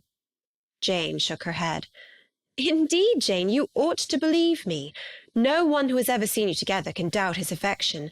Miss Bingley, I am sure, cannot. She is not such a simpleton.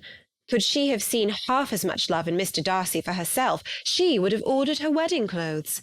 But the case is this, we are not rich enough or grand enough for them, and she is the more anxious to get Miss Darcy for her brother, from the notion that when there has been one intermarriage, she may have less trouble in achieving a second, in which there is certainly some ingenuity, and I dare say it would succeed, if Mr. Berg were out of the way.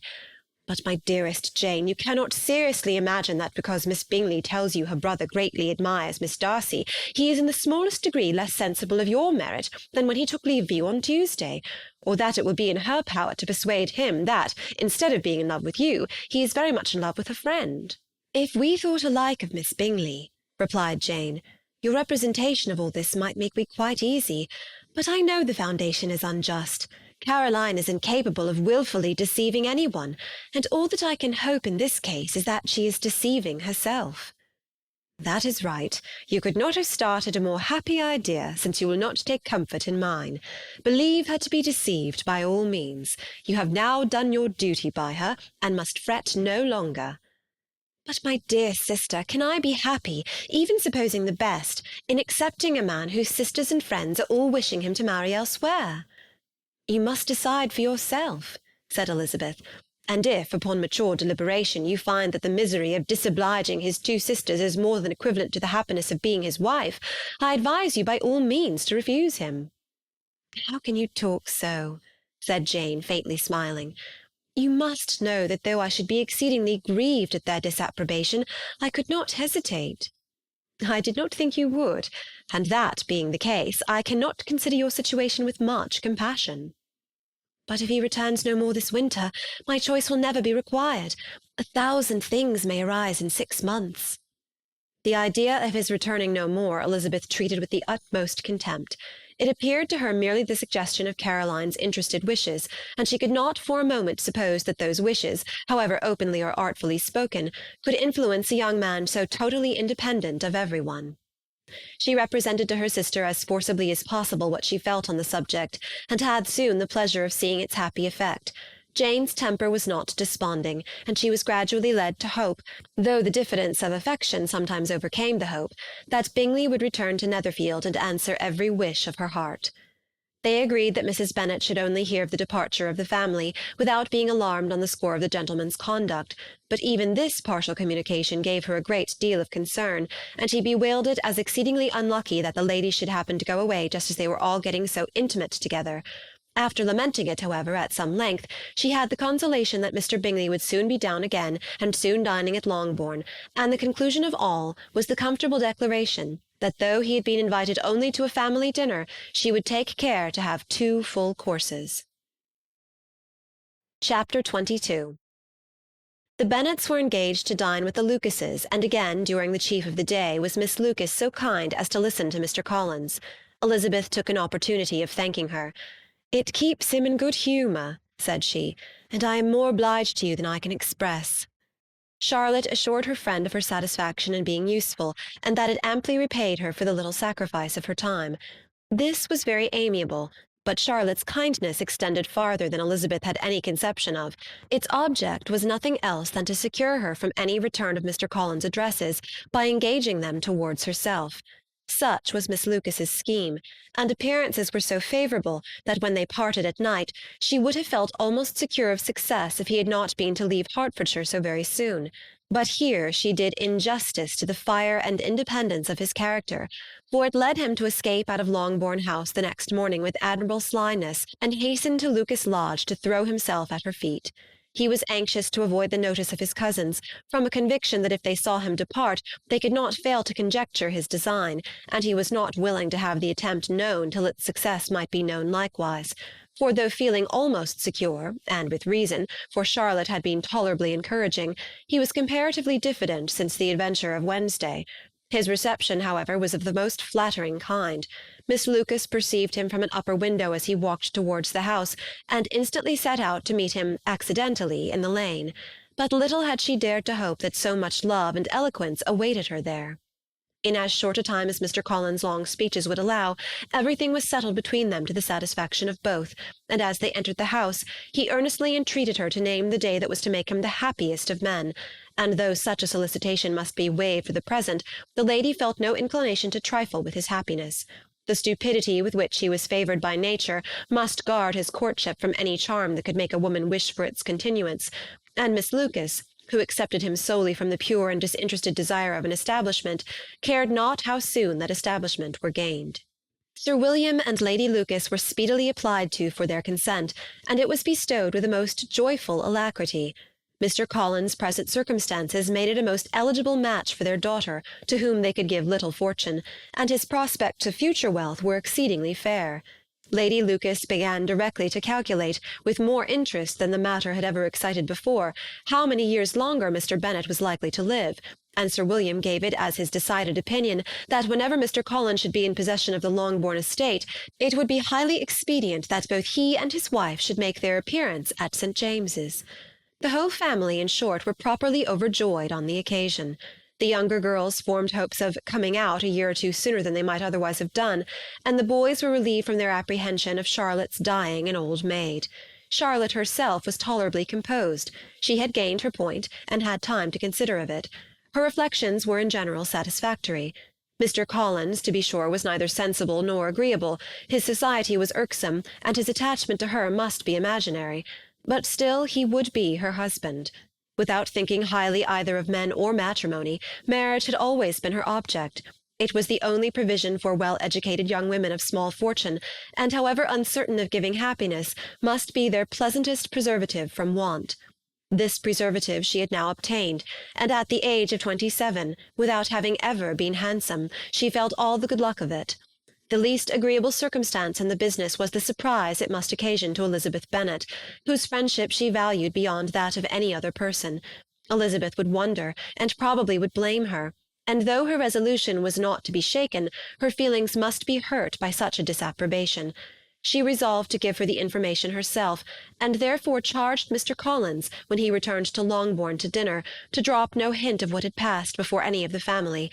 A promise of secrecy was of course very dutifully given, but it could not be kept without difficulty, for the curiosity excited by his long absence burst forth in such very direct questions on his return as required some ingenuity to evade, and he was at the same time exercising great self-denial, for he was longing to publish his prosperous love.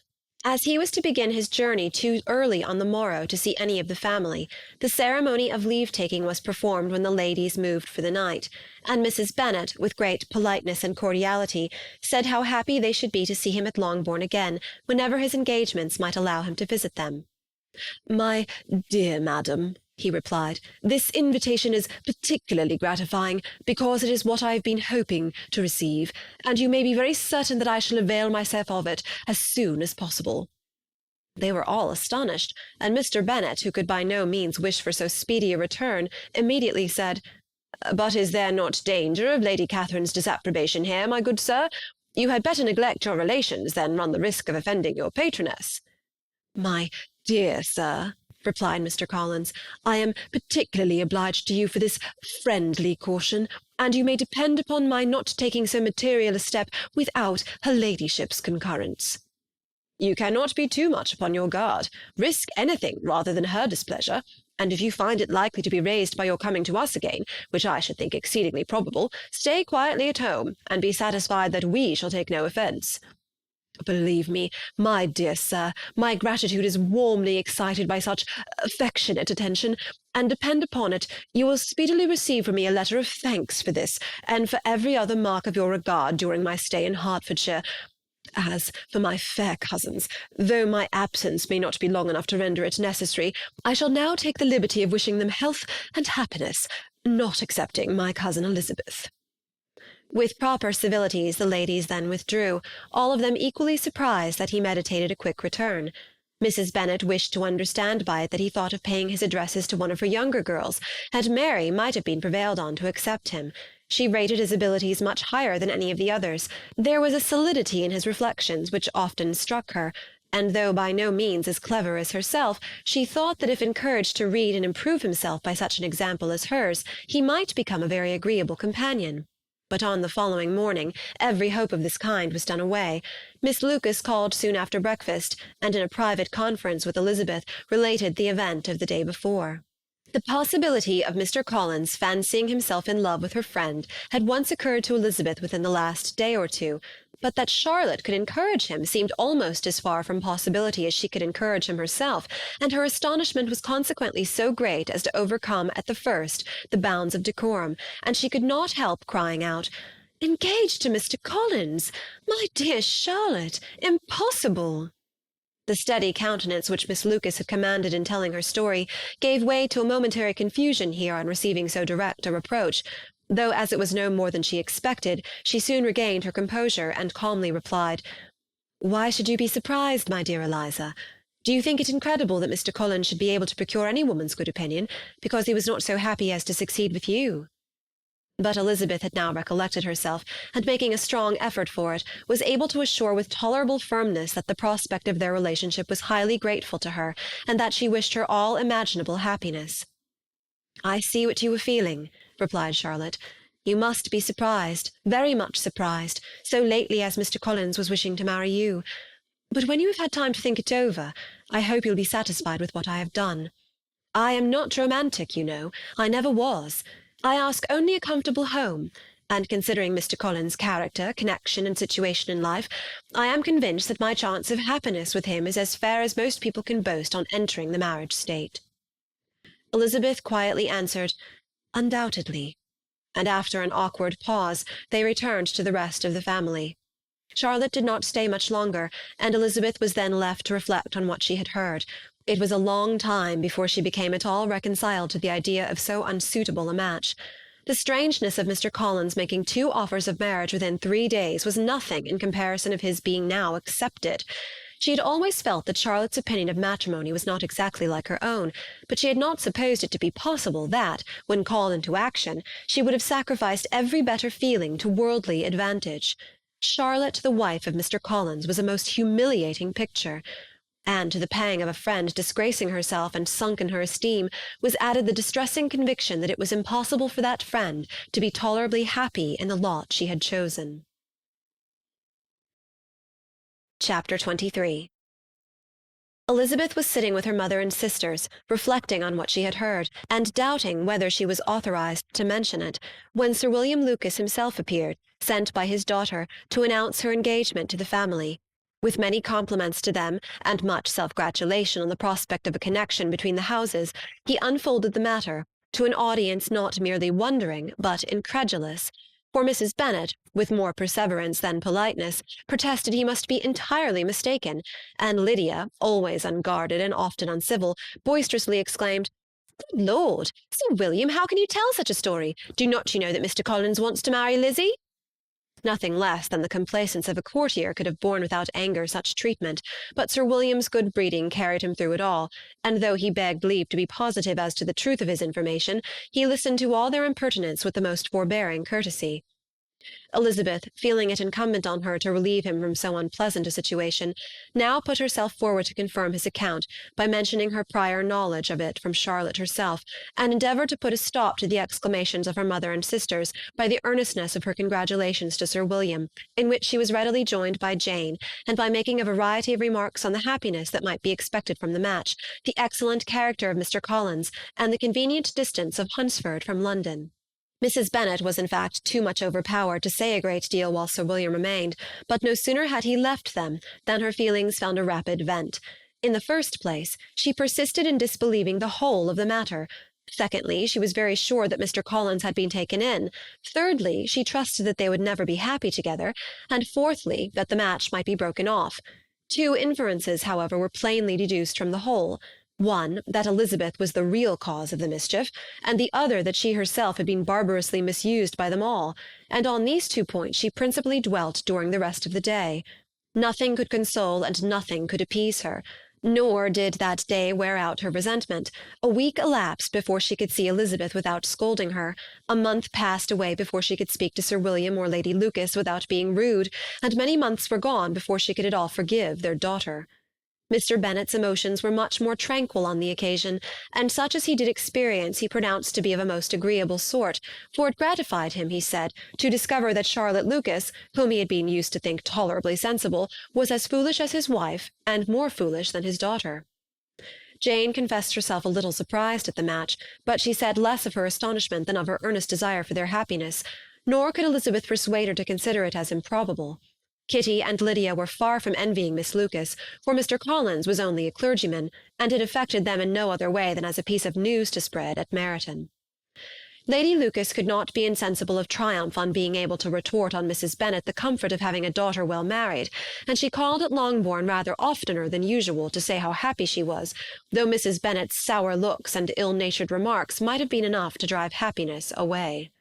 Between Elizabeth and Charlotte there was restraint which kept them mutually silent on the subject, and Elizabeth felt persuaded that no real confidence could ever subsist between them again.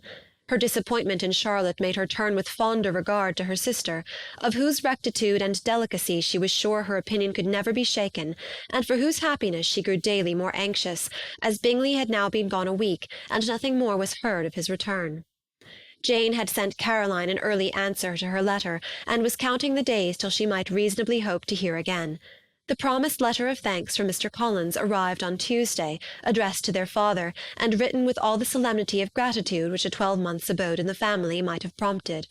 After discharging his conscience on that head, he proceeded to inform them, with many rapturous expressions, of his happiness in having obtained the affection of their amiable neighbour, Miss Lucas, and then explained that it was merely with the view of enjoying her society that he had been so ready to close with their kind wish of seeing him again at Longbourn, whither he hoped to be able to return on Monday fortnight. For Lady Catherine, he added, so heartily approved his marriage that she wished it to take place as soon as possible, which he trusted would be an unanswerable argument with his amiable Charlotte to name an early day for making him the happiest of men. Mr. Collins' return into Hertfordshire was no longer a matter of pleasure to Mrs. Bennet. On the contrary, she was as much disposed to complain of it as her husband. It was very strange that he should come to Longbourn instead of to Lucas Lodge. It was also very inconvenient and exceedingly troublesome. She hated having visitors in the house while her health was so indifferent, and lovers were of all people the most disagreeable. Such were the gentle murmurs of Mrs. Bennet, and they gave way only to the greater distress of Mr. Bingley's continued absence. Neither Jane nor Elizabeth were comfortable on this subject. Day after day passed away without bringing any other tidings of him than the report which shortly prevailed in Meryton of his coming no more to Netherfield the whole winter, a report which highly incensed Mrs. Bennet, and which she never failed to contradict as a most scandalous falsehood. Even Elizabeth began to fear, not that Bingley was indifferent, but that his sisters would be successful in keeping him away. Unwilling as she was to admit an idea so destructive of Jane's happiness, and so dishonourable to the stability of her lover, she could not prevent its frequently occurring. The united efforts of his two unfeeling sisters and of his overpowering friend, assisted by the attractions of Miss Darcy and the amusements of London, might be too much, she feared, for the strength of his attachment. As for Jane, her anxiety under this suspense was of course more painful than Elizabeth's, but whatever she felt she was desirous of concealing, and between Elizabeth and herself, therefore, the subject was never alluded to. But as no such delicacy restrained her mother, an hour seldom passed in which she did not talk of Bingley, express her impatience for his arrival, or even require Jane to confess that if he did not come back she would think herself very ill-used. It needed all Jane's steady mildness to bear these attacks with tolerable tranquillity. Mr. Collins returned most punctually on Monday fortnight, but his reception at Longbourn was not quite so gracious as it had been on his first introduction. He was too happy, however, to need much attention, and luckily for the others, the business of love-making relieved them from a great deal of his company. The chief of every day was spent by him at Lucas Lodge, and he sometimes returned to Longbourn only in time to make an apology for his absence before the family went to bed. Mrs. Bennet was really in a most pitiable state. The very mention of anything concerning the match threw her into an agony of ill-humour, and wherever she went she was sure of hearing it talked of. The sight of Miss Lucas was odious to her. As her successor in that house, she regarded her with jealous abhorrence. Whenever Charlotte came to see them, she concluded her to be anticipating the hour of possession, and whenever she spoke in a low voice to Mr. Collins, was convinced that they were talking of the Longbourn estate, and resolving to turn herself and her daughters out of the house as soon as Mr. Bennet were dead. She complained bitterly of all this to her husband. "Indeed, Mr. Bennet," said she, "it is very hard to think that Charlotte Lucas should ever be mistress of this house, and that I should be forced to make way for her, and live to see her take her place in it." "My dear, do not give way to such gloomy thoughts. Let us hope for better things. Let us flatter ourselves that I may be the survivor." This was not very consoling to Mrs. Bennet, and therefore, instead of making any answer, she went on as before. "I cannot bear to think that they should have all this estate. If it was not for the entail, I should not mind it." "What should not you mind?" "I should not mind anything at all." "Let us be thankful that you are preserved from a state of such insensibility." "I can never be thankful, Mr. Bennet, for anything about the entail. How any one should have the conscience to entail away an estate from one's own daughters, I cannot understand. And all for the sake of Mr. Collins, too. Why should he have it more than anybody else?" "I leave it to yourself to determine," said Mr. Bennet. Chapter 24. Miss Bingley's letter arrived, and put an end to doubt. The very first sentence conveyed the assurance of their being all settled in London for the winter, and concluded with her brother's regret at not having had time to pay his respects to his friends in Hertfordshire before he left the country. Hope was over, entirely over, and when Jane could attend to the rest of the letter, she found little, except the professed affection of the writer, that could give her any comfort. Miss Darcy's praise occupied the chief of it. Her many attractions were again dwelt on, and Caroline boasted joyfully of their increasing intimacy, and ventured to predict the accomplishment of the wishes which had been unfolded in her former letter. She wrote also with great pleasure of her brother's being an intimate of Mr. Darcy's house, and mentioned with raptures some plans of the latter with regard to new furniture. Elizabeth, to whom Jane very soon communicated the chief of all this, heard it in silent indignation. Her heart was divided between concern for her sister and resentment against all others. To Caroline's assertion of her brother's being partial to Miss Darcy, she paid no credit.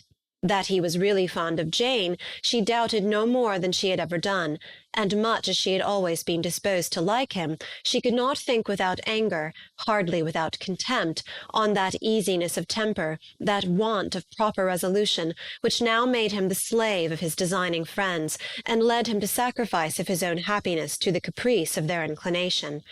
Had his own happiness, however, been the only sacrifice, he might have been allowed to sport with it in whatever manner he thought best, but her sister's was involved in it, as she thought he must be sensible himself. It was a subject, in short, on which reflection would be long indulged, and must be unavailing.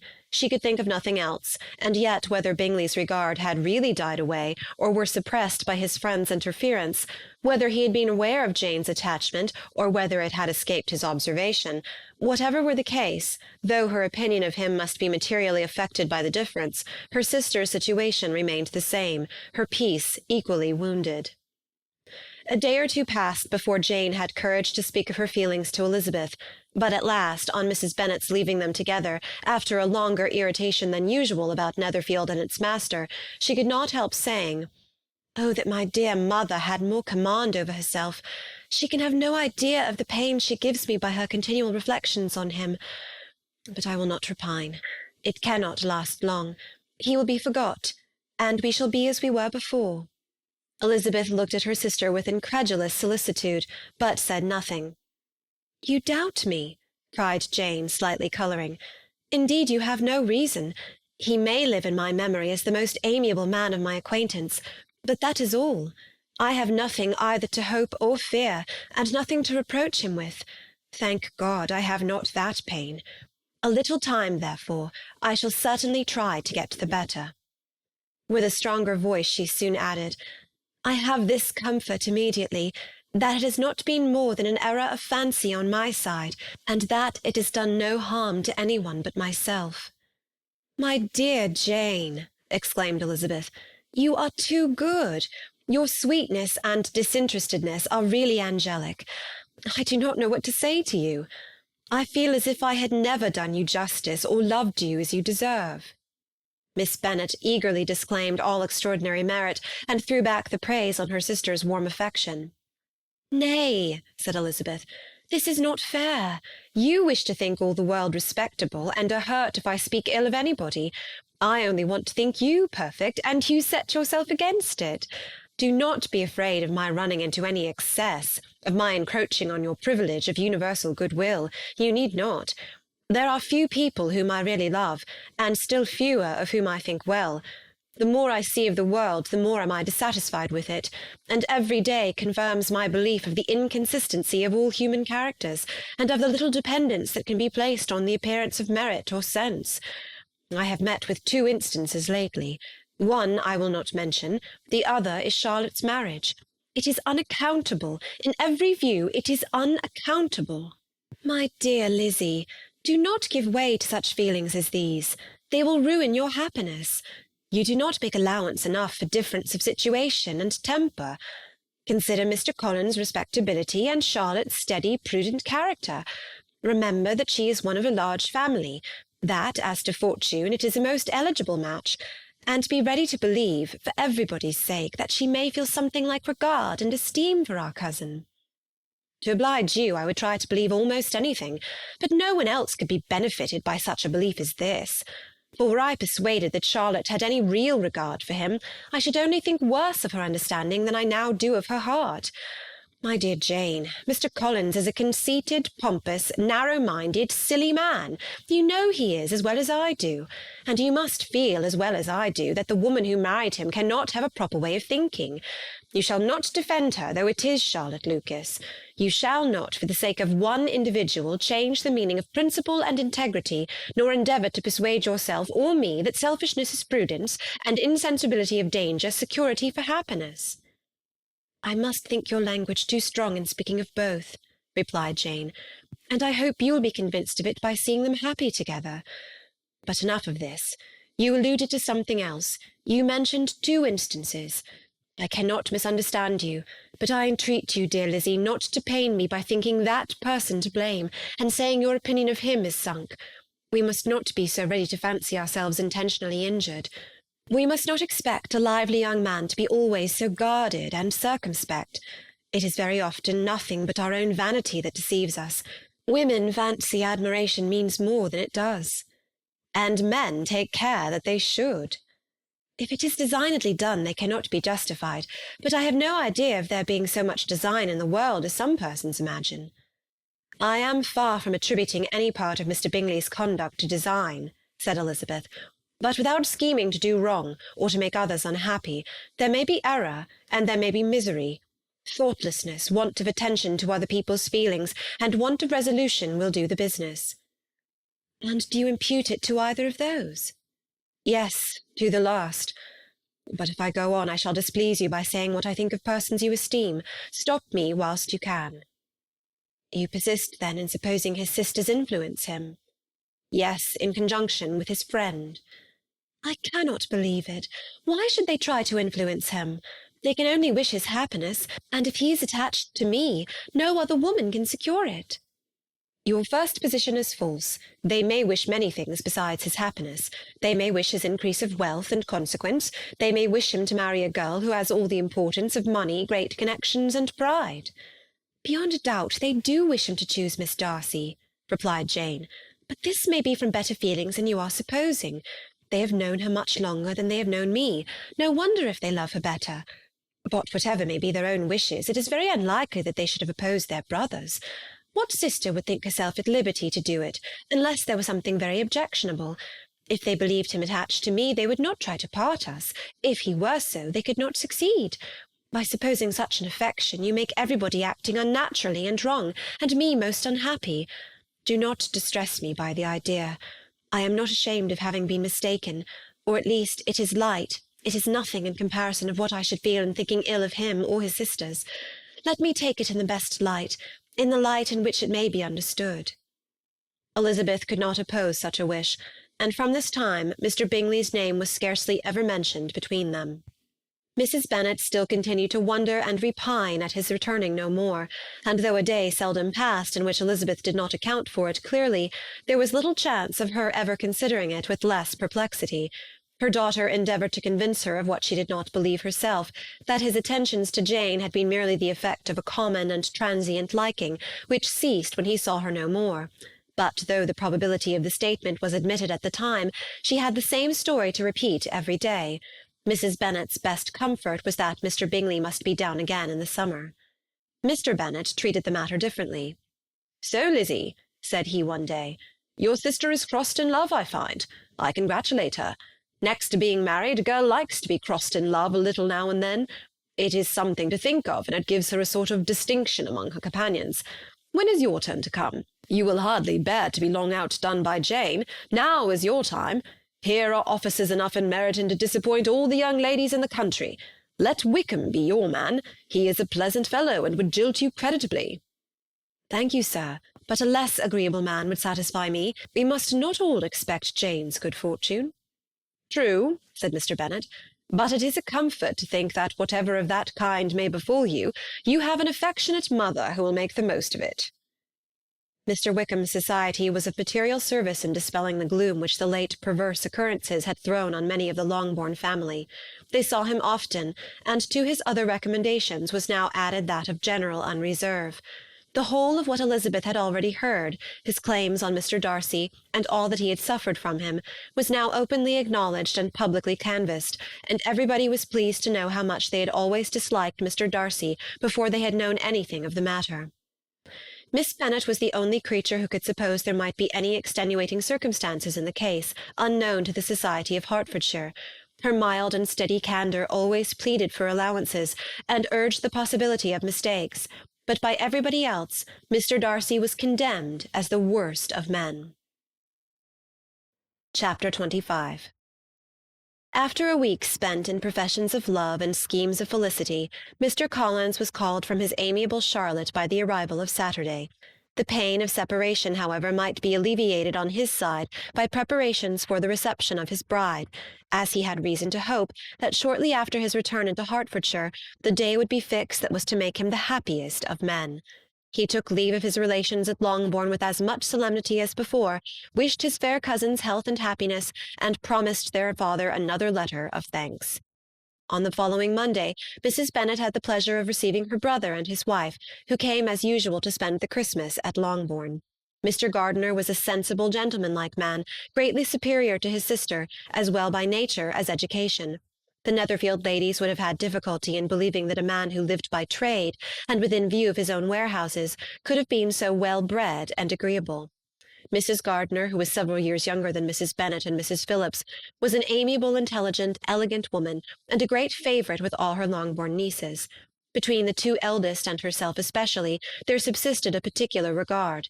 They had frequently been staying with her in town. The first part of Mrs. Gardiner's business on her arrival was to distribute her presents and describe the newest fashions.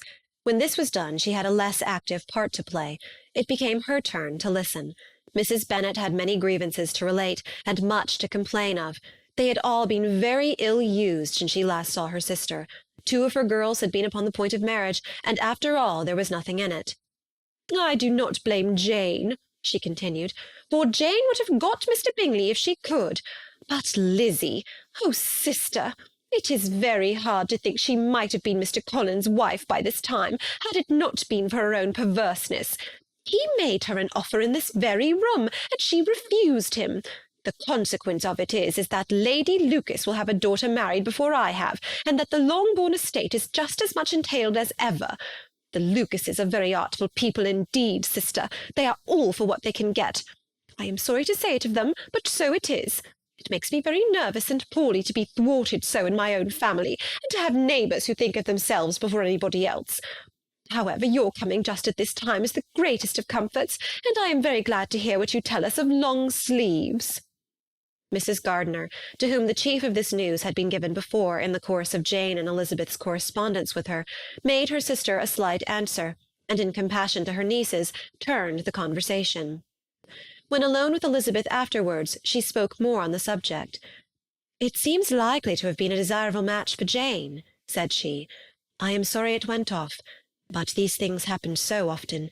A young man, such as you describe Mr. Bingley, so easily falls in love with a pretty girl for a few weeks, and when accident separates them, so easily forgets her, that these sort of inconsistencies are very frequent." "An excellent consolation in its way," said Elizabeth, "but it will not do for us. We do not suffer by accident. It does not often happen that the interference of friends will persuade a young man of independent fortune to think no more of a girl whom he was violently in love with only a few days before." "But that expression of violently in love is so hackneyed, so doubtful, so indefinite, that it gives me very little idea. It is as often applied to feelings which arise from a half-hour's acquaintance as to a real strong attachment. Pray, how violent was Mr. Bingley's love?" "I never saw a more promising inclination. He was growing quite inattentive to other people, and wholly engrossed by her. Every time they met it was more decided and remarkable.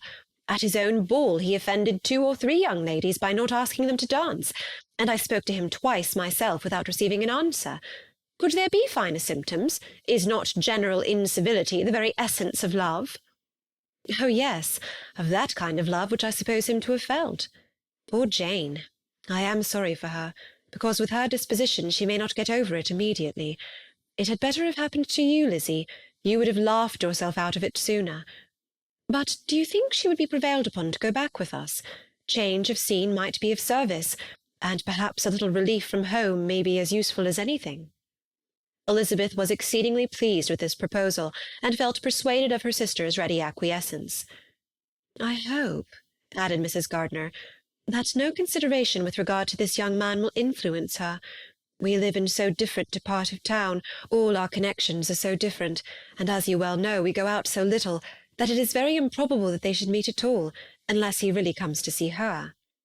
And that is quite impossible, for he is now in the custody of his friend, and Mr. Darcy would no more suffer him to call on Jane in such a part of London. My dear aunt, how could you think of it? Mr. Darcy may perhaps have heard of such a place as Gracechurch Street, but he would hardly think a month's ablution enough to cleanse him from its impurities, were he once to enter it, and depend upon it, Mr. Bingley never stirs without him. So much the better. I hope they will not meet at all. But does not Jane correspond with his sister? She will not be able to help calling. She will drop the acquaintance entirely. But in spite of the certainty in which Elizabeth affected to place this point, as well as the still more interesting one of Bingley's being withheld from seeing Jane, she felt a solicitude on the subject which convinced her, on examination, that she did not consider it entirely hopeless. It was possible, and sometimes she thought it probable, that his affection might be reanimated, and the influence of his friends successfully combated by the more natural influence of Jane's attractions. Miss Bennet accepted her aunt's invitation with pleasure, and the Bingleys were no otherwise in her thoughts at the same time than as she hoped by Caroline's not living in the same house with her brother, she might occasionally spend a morning with her, without any danger of seeing him. The Gardiners stayed a week at Longbourn, and what with the Phillipses, the Lucases, and the officers, there was not a day without its engagement. Mrs. Bennet had so carefully provided for the entertainment of her brother and sister that they did not once sit down to a family dinner. When the engagement was for home, some of the officers always made part of it, of which officers Mr. Wickham was sure to be one, and on these occasions Mrs. Gardiner, rendered suspicious by Elizabeth's warm commendation, narrowly observed them both. Without supposing them, from what she saw, to be very seriously in love, their preference of each other was plain enough to make her a little uneasy, and she resolved to speak to Elizabeth on the subject before she left Hertfordshire, and represent to her the imprudence of encouraging such an attachment. To Mrs. Gardiner, Wickham had one means of affording pleasure, unconnected with his general powers.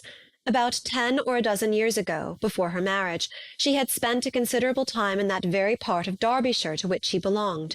They had therefore many acquaintances in common, and though Wickham had been little there since the death of Darcy's father, it was yet in his power to give her fresher intelligence of her former friends than she had been in the way of procuring.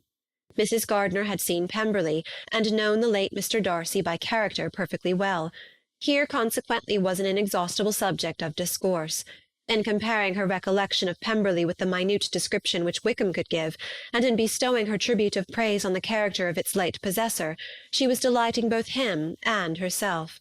On being made acquainted with the present Mr. Darcy's treatment of him, she tried to remember some of that gentleman's reputed disposition when quite a lad, which might agree with it, and was confident at last that she recollected having heard Mr. Fitzwilliam Darcy formerly spoken of as a very proud, ill-natured boy. Chapter 26.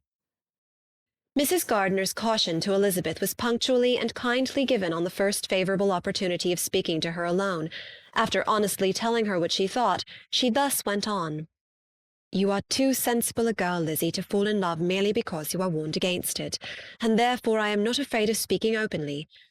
Seriously, I would have you be on your guard. Do not involve yourself or endeavour to involve him in an affection which the want of fortune would make so very imprudent. I have nothing to say against him. He is a most interesting young man, and if he had the fortune he ought to have, I should think you could not do better. But as it is, you must not let your fancy run away with you. You have sense, and we all expect you to use it. Your father would depend on your resolution and good conduct, I am sure. You must not disappoint your father." "My dear aunt, this is being serious indeed." "Yes, and I hope to engage you to be serious likewise." "Well, then, you need not be under any alarm. I will take care of myself and of Mr. Wickham too. He shall not be in love with me if I can prevent it."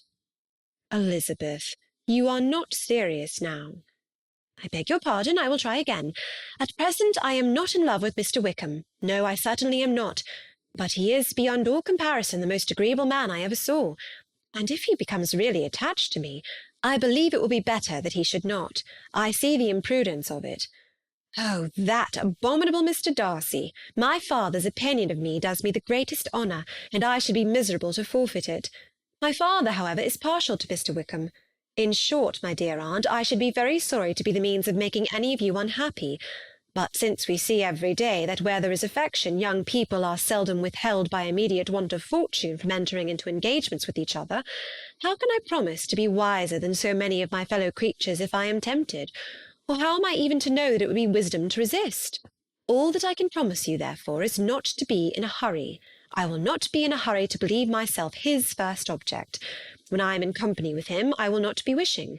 In short, I will do my best." "Perhaps it will be as well if you discourage his coming here so very often. At least you should not remind your mother of inviting him." "As I did the other day," said Elizabeth with a conscious smile. "Very true, it will be wise in me to refrain from that.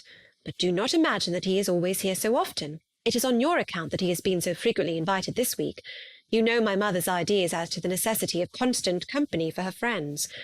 But really, and upon my honour, I will try to do what I think to be the wisest. And now I hope you are satisfied."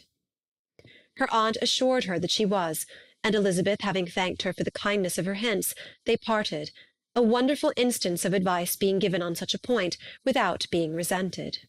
Mr. Collins returned into Hertfordshire soon after it had been quitted by the Gardiners and Jane, but as he took up his abode with the Lucases, his arrival was no great inconvenience to Mrs. Bennet.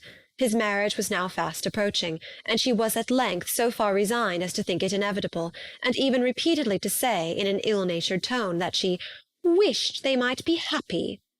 Thursday was to be the wedding day, and on Wednesday Miss Lucas paid her farewell visit, and when she rose to take leave, Elizabeth, ashamed of her mother's ungracious and reluctant good wishes, sincerely affected herself, accompanied her out of the room. As they went downstairs together, Charlotte said, "I shall depend on hearing from you very often, Eliza."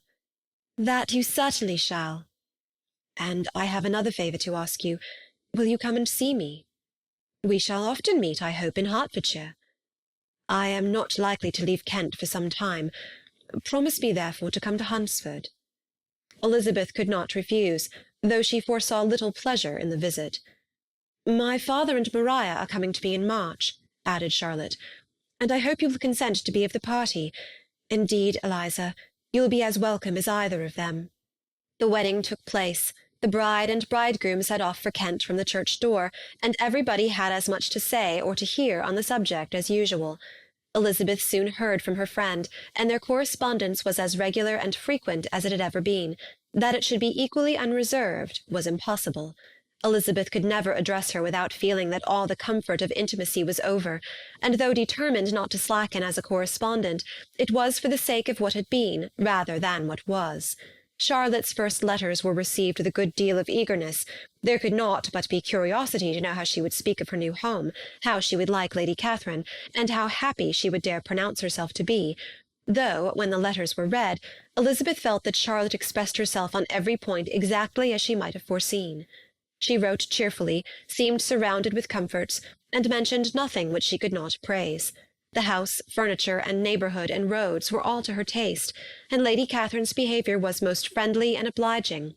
It was Mr. Collins's picture of Hunsford and Rosings rationally softened, and Elizabeth perceived that she must wait for her own visit there to know the rest. Jane had already written a few lines to her sister to announce their safe arrival in London, and when she wrote again, Elizabeth hoped it would be in her power to say something of the Bingleys. Her impatience for this second letter was as well rewarded as impatience generally is. Jane had been a week in town without either seeing or hearing from Caroline. She accounted for it, however, by supposing that her last letter to her friend from Longbourn had by some accident been lost. "My aunt," she continued, "is going to-morrow into that part of the town, and I shall take the opportunity of calling in Grosvenor Street." She wrote again when the visit was paid, and she had seen Miss Bingley. "I did not think Caroline in spirits," were her words, "but she was very glad to see me, and reproached me for giving her no notice of my coming to London. I was right, therefore, my last letter had never reached her. I inquired after their brother, of course. He was well, but so much engaged with Mr. Darcy that they scarcely ever saw him. I found that Miss Darcy was expected to dinner. I wish I could see her. My visit was not long, as Caroline and Mrs. Hurst were going out. I dare say I shall see them soon here." Elizabeth shook her head over this letter. It convinced her that accident only could discover to Mr. Bingley her sister's being in town. 4 weeks passed away, and Jane saw nothing of him. She endeavoured to persuade herself that she did not regret it, but she could no longer be blind to Miss Bingley's inattention.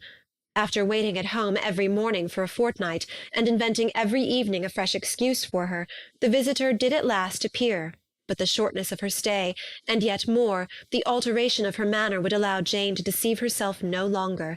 The letter which she wrote on this occasion to her sister will prove what she felt. "My dearest Lizzie will, I am sure, be incapable of triumphing in her better judgment at my expense, when I confess myself to have been entirely deceived in Miss Bingley's regard for me. But, my dear sister, though the event has proved you right, do not think me obstinate if I still assert that, considering what her behaviour was, my confidence was as natural as your suspicion. I do not at all comprehend her reason for wishing to be intimate with me, but if the same circumstances were to happen again, I am sure I should be deceived again. Caroline did not return my visit till yesterday, and not a note, not a line did I receive in the meantime. When she did come, it was very evident that she had no pleasure in it. She made a slight, formal apology for not calling before, said not a word of wishing to see me again, and was in every respect so altered a creature that when she went away I was perfectly resolved to continue the acquaintance no longer. I pity, though I cannot help blaming her. She was very wrong in singling me out as she did. I can safely say that every advance to intimacy began on her side. But I pity her, because she must feel that she has been acting wrong, and because I am very sure that anxiety for her brother is the cause of it. I need not explain myself further, and though we know this anxiety to be quite needless, yet if she feels it, it will easily account for her behaviour to me, and so deservedly dear as he is to his sister, whatever anxiety she must feel in his behalf is natural and amiable. I cannot but wonder, however, at her having any such fears now, because if he had at all cared about me, we must have met long ago. He knows of my being in town, I am certain, from something she said herself, and yet it would seem, by her manner of talking, as if she wanted to persuade herself that he is really partial to Miss Darcy. I cannot understand it. If I were not afraid of judging harshly, I should be almost tempted to say that there is a strong appearance of duplicity in all this. But I will endeavour to banish every painful thought, and think only of what will make me happy, your affection, and the invariable kindness of my dear aunt and uncle. Let me hear from you very soon. Miss Bingley said something of his never returning to Netherfield again, of giving up the house, but not with any certainty. We had better not mention it. I am extremely glad that you have such pleasant accounts from our friends at Hunsford. Pray go to see them with Sir William and Maria. I am sure you'll be very comfortable there. Yours, etc. This letter gave Elizabeth some pain, but her spirits returned as she considered that Jane would be no longer duped by the sister at least. All expectation from the brother was now absolutely over. She would not even wish for a renewal of his attentions. His character sunk on every review of it, and as a punishment for him, as well as a possible advantage to Jane, she seriously hoped that he might really soon marry Mr. Darcy's sister, as, by Wickham's account, she would make him abundantly regret what he had thrown away. Mrs. Gardiner about this time reminded Elizabeth of her promise concerning that gentleman, and required information, and Elizabeth had such to send as might rather give contentment to her aunt than to herself. His apparent partiality had subsided, his attentions were over, he was the admirer of some one else.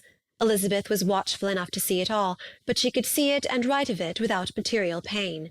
Her heart had been but slightly touched, and her vanity was satisfied with believing that she would have been his only choice, had fortune permitted it. The sudden acquisition of £10,000 was the most remarkable charm of the young lady to whom he was now rendering himself agreeable, but Elizabeth, less clear-sighted perhaps in this case than in Charlotte's, did not quarrel with him for his wish of independence. Nothing, on the contrary, could be more natural, and while able to suppose that it cost him a few struggles to relinquish her, she was ready to allow it a wise and desirable measure for both, and could very sincerely wish him happy. All this was acknowledged to Mrs. Gardiner, and after relating the circumstances, she thus went on. I am now convinced, my dear aunt, that I have never been much in love, for had I really experienced that pure and elevating passion, I should at present detest his very name, and wish him all manner of evil. But my feelings are not only cordial towards him, they are even impartial towards Miss King. I cannot find out that I hate her at all, or that I am in the least unwilling to think her a very good sort of girl. There can be no love in all this. My watchfulness has been effectual, and though I certainly should be a more interesting object to all my acquaintances were I distractedly in love with him, I cannot say that I regret my comparative insignificance. Importance may sometimes be purchased too dearly. Kitty and Lydia take his defection much more to heart than I do.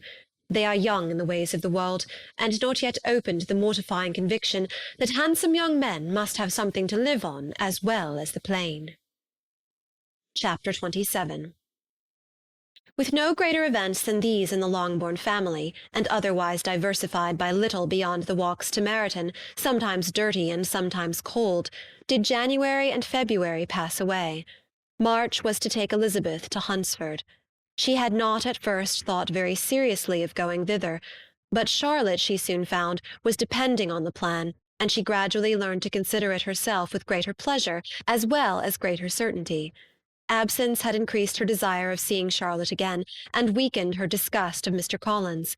There was novelty in the scheme, and as, with such a mother and such uncompanionable sisters, home could not be faultless, a little change was not unwelcome for its own sake. The journey would moreover give her a peep at Jane, and in short, as the time drew near, she would have been very sorry for any delay. Everything, however, went on smoothly, and was finally settled according to Charlotte's first sketch. She was to accompany Sir William and his second daughter. The improvement of spending a night in London was added in time, and the plan became as perfect as plan could be. The only pain was in leaving her father, who would certainly miss her, and who, when it came to the point, so little liked her going that he told her to write to him, and almost promised to answer her letter. The farewell between herself and Mr. Wickham was perfectly friendly, on his side even more. His present pursuit could not make him forget that Elizabeth had been the first to excite and to deserve his attention, the first to listen and to pity, the first to be admired, and in his manner of bidding her adieu, wishing her every enjoyment, reminding her of what she was to expect in Lady Catherine de Bourgh, and trusting their opinion of her, their opinion of everybody, would always coincide, there was a solicitude, an interest, which she felt must ever attach her to him with a most sincere regard, and she parted from him convinced that, whether married or single, he must always be her model of the amiable and pleasing. Her fellow-travellers the next day were not of a kind to make her think him less agreeable. Sir William Lucas and his daughter Maria, a good-humoured girl, but as empty-headed as himself, had nothing to say that could be worth hearing, and were listened to with about as much delight as the rattle of the chaise. Elizabeth loved absurdities, but she had known Sir William's too long. He could tell her nothing new of the wonders of his presentation and knighthood, and his civilities were worn out, like his information. It was a journey of only 24 miles, and they began it so early as to be in Gracechurch Street by noon. As they drove to Mr. Gardiner's door, Jane was at a drawing-room window watching their arrival. When they entered the passage she was there to welcome them, and Elizabeth, looking earnestly in her face, was pleased to see it healthful and lovely as ever. On the stairs were a troop of little boys and girls, whose eagerness for their cousin's appearance would not allow them to wait in the drawing-room, and whose shyness, as they had not seen her for a 12-month, prevented their coming lower. All was joy and kindness. The day passed most pleasantly away, the morning in bustle and shopping, and the evening at one of the theatres. Elizabeth then contrived to sit by her aunt. Their first object was her sister, and she was more grieved than astonished to hear, in reply to her minute inquiries, that though Jane always struggled to support her spirits, there were periods of dejection. It was reasonable, however, to hope that they would not continue long. Mrs. Gardiner gave her the particulars also of Miss Bingley's visit in Gracechurch Street, and repeated conversations occurring at different times between Jane and herself, which proved that the former had, from her heart, given up the acquaintance. Mrs. Gardiner then rallied her niece on Wickham's desertion, and complimented her on bearing it so well. "But, my dear Elizabeth," she added, "what sort of a girl is Miss King? I should be sorry to think our friend mercenary." "Pray, my dear aunt, what is the difference in matrimonial affairs between the mercenary and the prudent motive? Where does discretion end and avarice begin? Last Christmas you were afraid of his marrying me because it would be imprudent, and now, because he is trying to get a girl with only £10,000, you want to find out that he is mercenary. If you will only tell me what sort of girl Miss King is, I shall know what to think. She is a very good sort of girl, I believe. I know no harm of her. But he paid her not the smallest attention till her grandfather's death made her mistress of this fortune." "No, what should he? If it were not allowable for him to gain my affections because I had no money, what occasion should there be for him making love to a girl whom he did not care about and who was equally poor?" "But there seems an indelicacy in directing his attentions towards her so soon after this event. A man in distressed circumstances has not time for all those elegant decorums which other people may observe. If she does not object to it, why should we? Her not objecting does not justify him. It only shows her being deficient in something herself, sense or feeling." "Well," cried Elizabeth, "have it as you choose. He shall be mercenary, and she shall be foolish." "No, Lizzie, that is what I do not choose. I should be sorry, you know, to think ill of a young man who has lived so long in Derbyshire." "Oh, if that is all, I have a very poor opinion of young men who live in Derbyshire, and their intimate friends who live in Hertfordshire are not much better. I am sick of them all. Thank heaven I am going to-morrow, where I shall find a man who has not one agreeable quality, who has neither manner nor sense to recommend him. Stupid men are the only ones worth knowing, after all." "Take care, Lizzie. That speech savours strongly of disappointment." Before they were separated by the conclusion of the play, she had the unexpected happiness of an invitation to accompany her uncle and aunt in a tour of pleasure which they proposed taking in the summer. "We have not determined how far it shall carry us," said Mrs. Gardiner, "but perhaps to the lakes." No scheme could have been more agreeable to Elizabeth, and her acceptance of the invitation was most ready and grateful. "Oh, my dear, dear aunt," she rapturously cried, "what delight! What felicity! You give me fresh life and vigour. Adieu to disappointment and spleen. What are young men to rocks and mountains? Oh, what hours of transport we shall spend! And when we do return, it shall not be like other travellers, without being able to give one accurate idea of anything. We will know where we have gone. We will recollect what we have seen. Lakes, mountains, and rivers shall not be jumbled together in our imaginations, nor, when we attempt to describe any particular scene, will we begin quarrelling about its relative situation.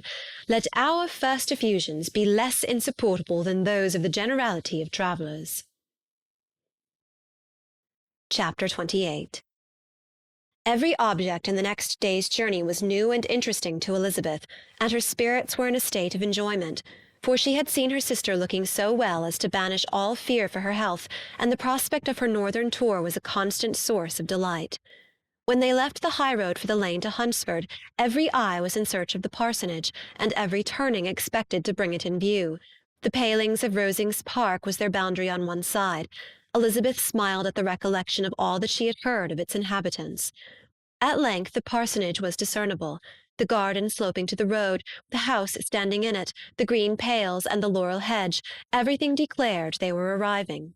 Mr. Collins and Charlotte appeared at the door, and the carriage stopped at the small gate which led by a short gravel walk to the house, amidst the nods and smiles of the whole party.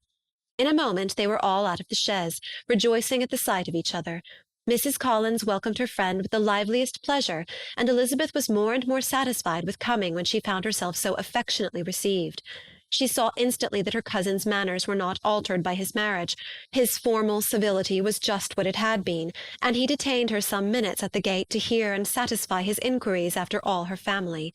They were then, with no other delay than his pointing out the neatness of the entrance, taken into the house, and as soon as they were in the parlour, he welcomed them a second time, with ostentatious formality, to his humble abode, and punctually repeated all his wife's offers of refreshment. Elizabeth was prepared to see him in his glory, and she could not help in fancying that in displaying the good proportion of the room, its aspect, and its furniture, he addressed himself particularly to her, as if wishing to make her feel what she had lost in refusing him. But, though everything seemed neat and comfortable, she was not able to gratify him by any sigh of repentance, and rather looked with wonder at her friend that she could have so cheerful an air with such a companion. When Mr. Collins said anything of which his wife might reasonably be ashamed, which certainly was not unseldom, she involuntarily turned her eye on Charlotte. Once or twice she could discern a faint blush, but in general Charlotte wisely did not hear. After sitting long enough to admire every article of furniture in the room, from the sideboard to the fender, to give an account of their journey and of all that had happened in London, Mr. Collins invited them to take a stroll in the garden, which was large and well laid out, and to the cultivation of which he attended himself. To work in this garden was one of his most respectable pleasures, and Elizabeth admired the command of countenance with which Charlotte talked of the healthfulness of the exercise, and owned she encouraged it as much as possible. Here, leading the way through every walk and cross-walk, and scarcely allowing them an interval to utter the praises he asked for, every view was pointed out with a minuteness which left beauty entirely behind. He could number the fields in every direction, and could tell how many trees there were in the most distant clump. But of all the views which his garden or which the country or kingdom could boast, none were to be compared with the prospect of Rosings, afforded by an opening in the trees that bordered the park nearly opposite the front of his house. It was a handsome modern building, well situated on rising ground.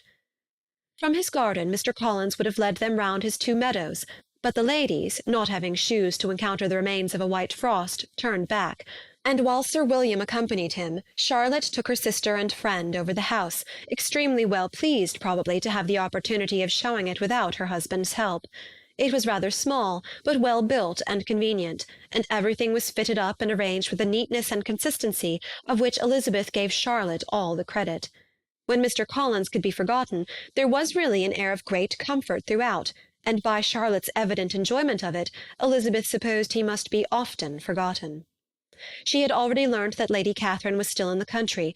It was spoken of again while they were at dinner, when Mr. Collins, joining in, observed, "Yes, Miss Elizabeth, you will have the honour of seeing Lady Catherine de Bourgh on the ensuing Sunday at church, and I need not say you will be delighted with her.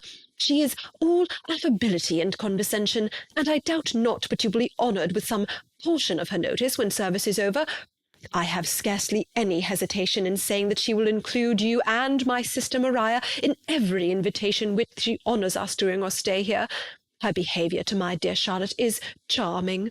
We dine at Rosings twice every week, and are never allowed to walk home. Her ladyship's carriage is regularly ordered for us.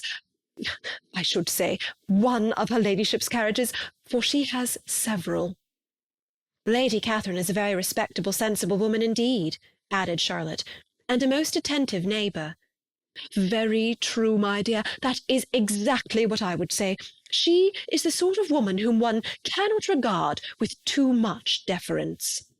The evening was spent chiefly in talking over Hertfordshire news, and telling again what had already been written, and when it closed, Elizabeth, in the solitude of her chamber, had to meditate upon Charlotte's degree of contentment, to understand her address in guiding, and composure in bearing with, her husband, and to acknowledge that it was all done very well. She had also to anticipate how her visit would pass, the quiet tenor of their usual employments, the vexatious interruptions of Mr. Collins, and the gaieties of their intercourse with Rosings. A lively imagination soon settled it all. About the middle of the next day, as she was in her room getting ready for a walk, a sudden noise below seemed to speak the whole house in confusion, and after listening a moment she heard somebody running up the stairs in a violent hurry, and calling loudly after her. She opened the door and met Maria in the landing-place, who, breathless with agitation, cried out, "Oh, my dear Eliza, pray make haste and come into the dining-room, for there is such a sight to be seen. I will not tell you what it is. Make haste and come down this moment." Elizabeth asked questions in vain. Maria would tell her nothing more, and down they ran into the dining-room, which fronted the lane, in quest of this wonder. It was two ladies stopping in a low phaeton at the garden gate. "And is this all?" cried Elizabeth. "I expected at least that the pigs were got into the garden, and here is nothing but Lady Catherine and her daughter." "La, my dear," said Maria, quite shocked at the mistake, "it is not Lady Catherine. The old lady is Mrs. Jenkinson, who lives with them. The other is Miss de Bourgh. Only look at her. She is quite a little creature. Who would have thought that she could be so thin and small?" "She is abominably rude to keep Charlotte out of doors in all this wind. Why does not she come in?" "Oh, Charlotte says she hardly ever does. It is the greatest of favours when Mr. Bourgh comes in." "I like her appearance," said Elizabeth, struck with other ideas. "She looks sickly and cross. Yes, she will do for him very well. She will make him a very proper wife." Mr. Collins and Charlotte were both standing at the gate in conversation with the ladies, and Sir William, to Elizabeth's high diversion, was stationed in the doorway, in earnest contemplation of the greatness before him, and constantly bowing whenever Miss de Bourgh looked that way. At length there was nothing more to be said. The ladies drove on, and the others returned into the house. Mr. Collins no sooner saw the two girls than he began to congratulate them on their good fortune, which Charlotte explained by letting them know that the whole party was asked to dine at Rosings the next day. Chapter 29. Mr. Collins's triumph, in consequence of this invitation, was complete. The power of displaying the grandeur of his patroness to his wondering visitors, and of letting them see her civility towards himself and his wife, was exactly what he had wished for, and that an opportunity of doing it should be given so soon was such an instance of Lady Catherine's condescension as he knew not how to admire enough. "I confess," said he, "that I should not have been at all surprised by her ladyship's asking us on Sunday to drink tea and spend the evening at Rosings. I rather expected, from my knowledge of her affability, that it would happen. But who could have foreseen such an attention as this? Who could have imagined that we should receive an invitation to dine there?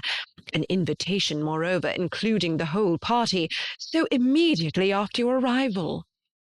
"I am the less surprised at what has happened," replied Sir William, "from that knowledge of what the manners of the great really are, which my situation in life has allowed me to acquire.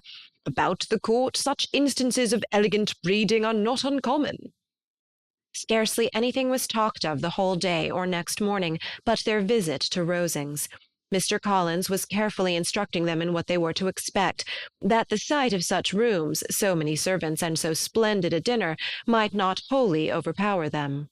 When the ladies were separating for the toilette, he said to Elizabeth, Do not make yourself uneasy, my dear cousin, about your apparel. Lady Catherine is far from requiring that elegance of dress in us which becomes herself and her daughter.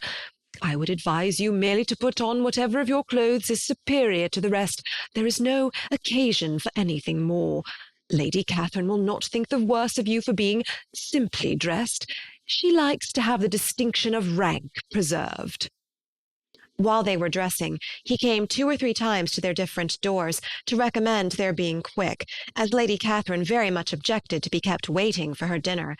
Such formidable accounts of her ladyship and her manner of living quite frightened Maria Lucas, who had been little used to company, and she looked forward to her introduction at Rosings with as much apprehension as her father had done to his presentation at St. James's. As the weather was fine, they had a pleasant walk of about half a mile across the park. Every park has its beauty and its prospects, and Elizabeth saw much to be pleased with, though she could not be in such raptures as Mr. Collins expected the scene to inspire, and was but slightly affected by his enumeration of the windows in front of the house, and his relation of what the glazing altogether had originally cost Sir Louis de Bourgh. When they ascended the steps to the hall, Maria's alarm was every moment increasing, and even Sir William did not look perfectly calm.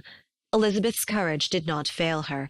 She had heard nothing of Lady Catherine that spoke her awful from any extraordinary talents or miraculous virtue, and the mere stateliness of money or rank she thought she could witness without trepidation. From the entrance hall, of which Mr. Collins pointed out, with a rapturous air, the fine proportion and the finished ornaments, they followed the servants through an antechamber to the room where Lady Catherine, her daughter, and Mrs. Jenkinson were sitting. Her ladyship, with great condescension, arose to receive them, and as Mrs. Collins had settled it with her husband that the office of introduction should be hers, it was performed in a proper manner, without any of those apologies and thanks which he would have thought necessary.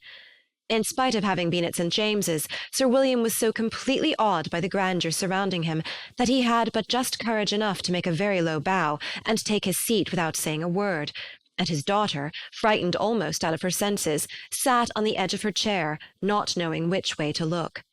Elizabeth found herself quite equal to the scene, and could observe the 3 ladies before her composedly. Lady Catherine was a tall, large woman, with strongly marked features, which might once have been handsome. Her air was not conciliating, nor was her manner of receiving them such as to make her visitors forget their inferior rank.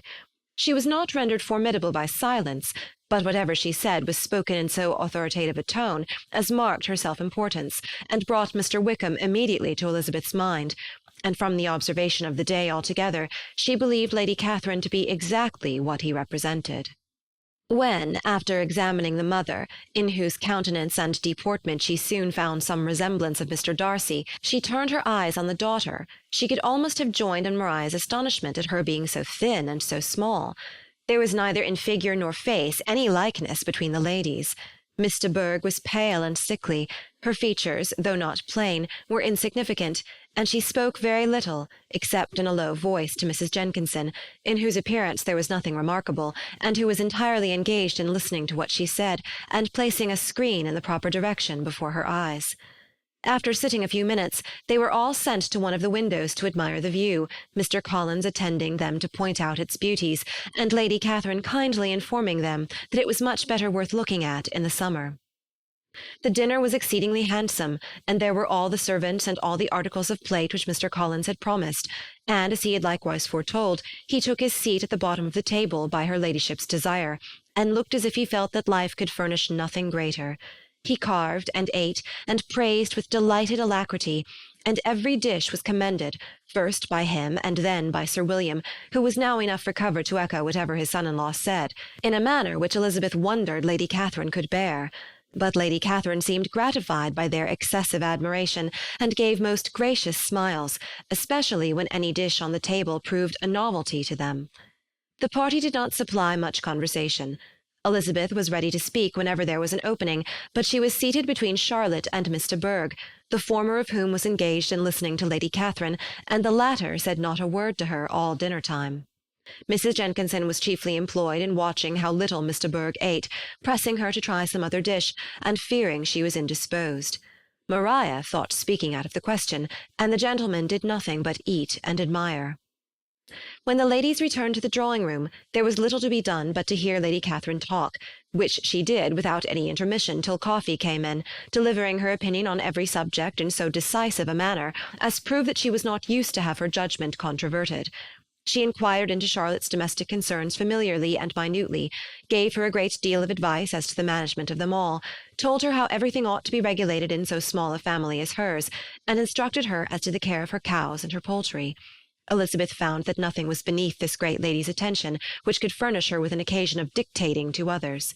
In the intervals of her discourse with Mrs. Collins, she addressed a variety of questions to Maria and Elizabeth, but especially to the latter, of whose connections she knew the least, and who she observed to Mrs. Collins was a very genteel, pretty kind of girl. She asked her at different times how many sisters she had, whether they were older or younger than herself, whether any of them were likely to be married, whether they were handsome, whether they had been educated, what carriage her father kept, and what had been her mother's maiden name. Elizabeth felt all the impertinence of her questions, but answered them very composedly.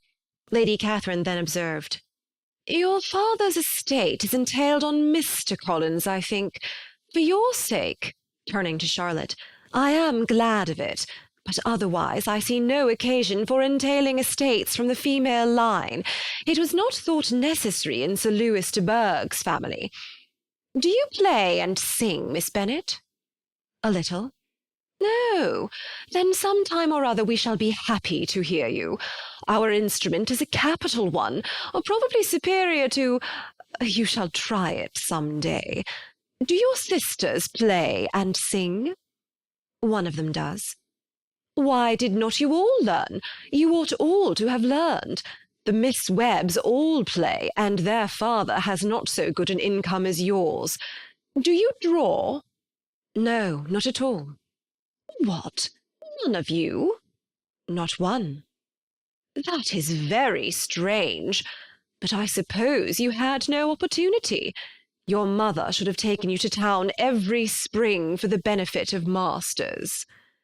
"My mother would have had no objection, but my father hates London." "Has your governess left you?" "We never had any governess." "No governess? How was that possible? 5 daughters brought up at home without a governess? I never heard of such a thing. Your mother must have been quite a slave to your education." Elizabeth could hardly help smiling as she assured her that that had not been the case. "Then who taught you? Who attended to you? Without a governess you must have been neglected." "Compared with some families, I believe we were, but such of us as wished to learn never wanted the means. We were always encouraged to read, and had all the masters that were necessary. Those who chose to be idle certainly might." "Ay, no doubt, but that is what a governess will prevent, and if I had known your mother, I should have advised her most strenuously to engage one. I always say that nothing is to be done in education without steady and regular instruction, and nobody but a governess can give it. It is wonderful how many families I have been the means of supplying in that way. I am always glad to get a young person well placed out.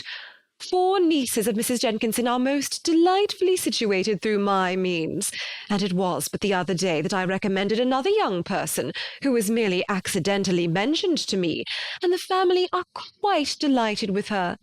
Mrs. Collins, did I tell you of Lady Metcalfe's calling yesterday to thank me? She finds Miss Pope a treasure. 'Lady Catherine,' said she, 'you have given me a treasure.' Are any of your younger sisters out, Miss Bennet?" "Yes, ma'am, all." "All? What, all 5 out at once? Very odd. And you only the second. The younger ones out before the elder ones are married. Your younger sisters must be very young." "Yes, my youngest is not 16. Perhaps she is full young to be much in company. But really, ma'am, I think it would be very hard upon younger sisters that they should not have their share of society and amusement, because the elder may not have the means or inclination to marry early. The last-born has as good a right to the pleasures of youth as the first, and to be kept back on such a motive, I think it would not be very likely to promote sisterly affection or delicacy of mind." "Upon my word," said her ladyship, "you give your opinion very decidedly for so young a person. Pray, what is your age?"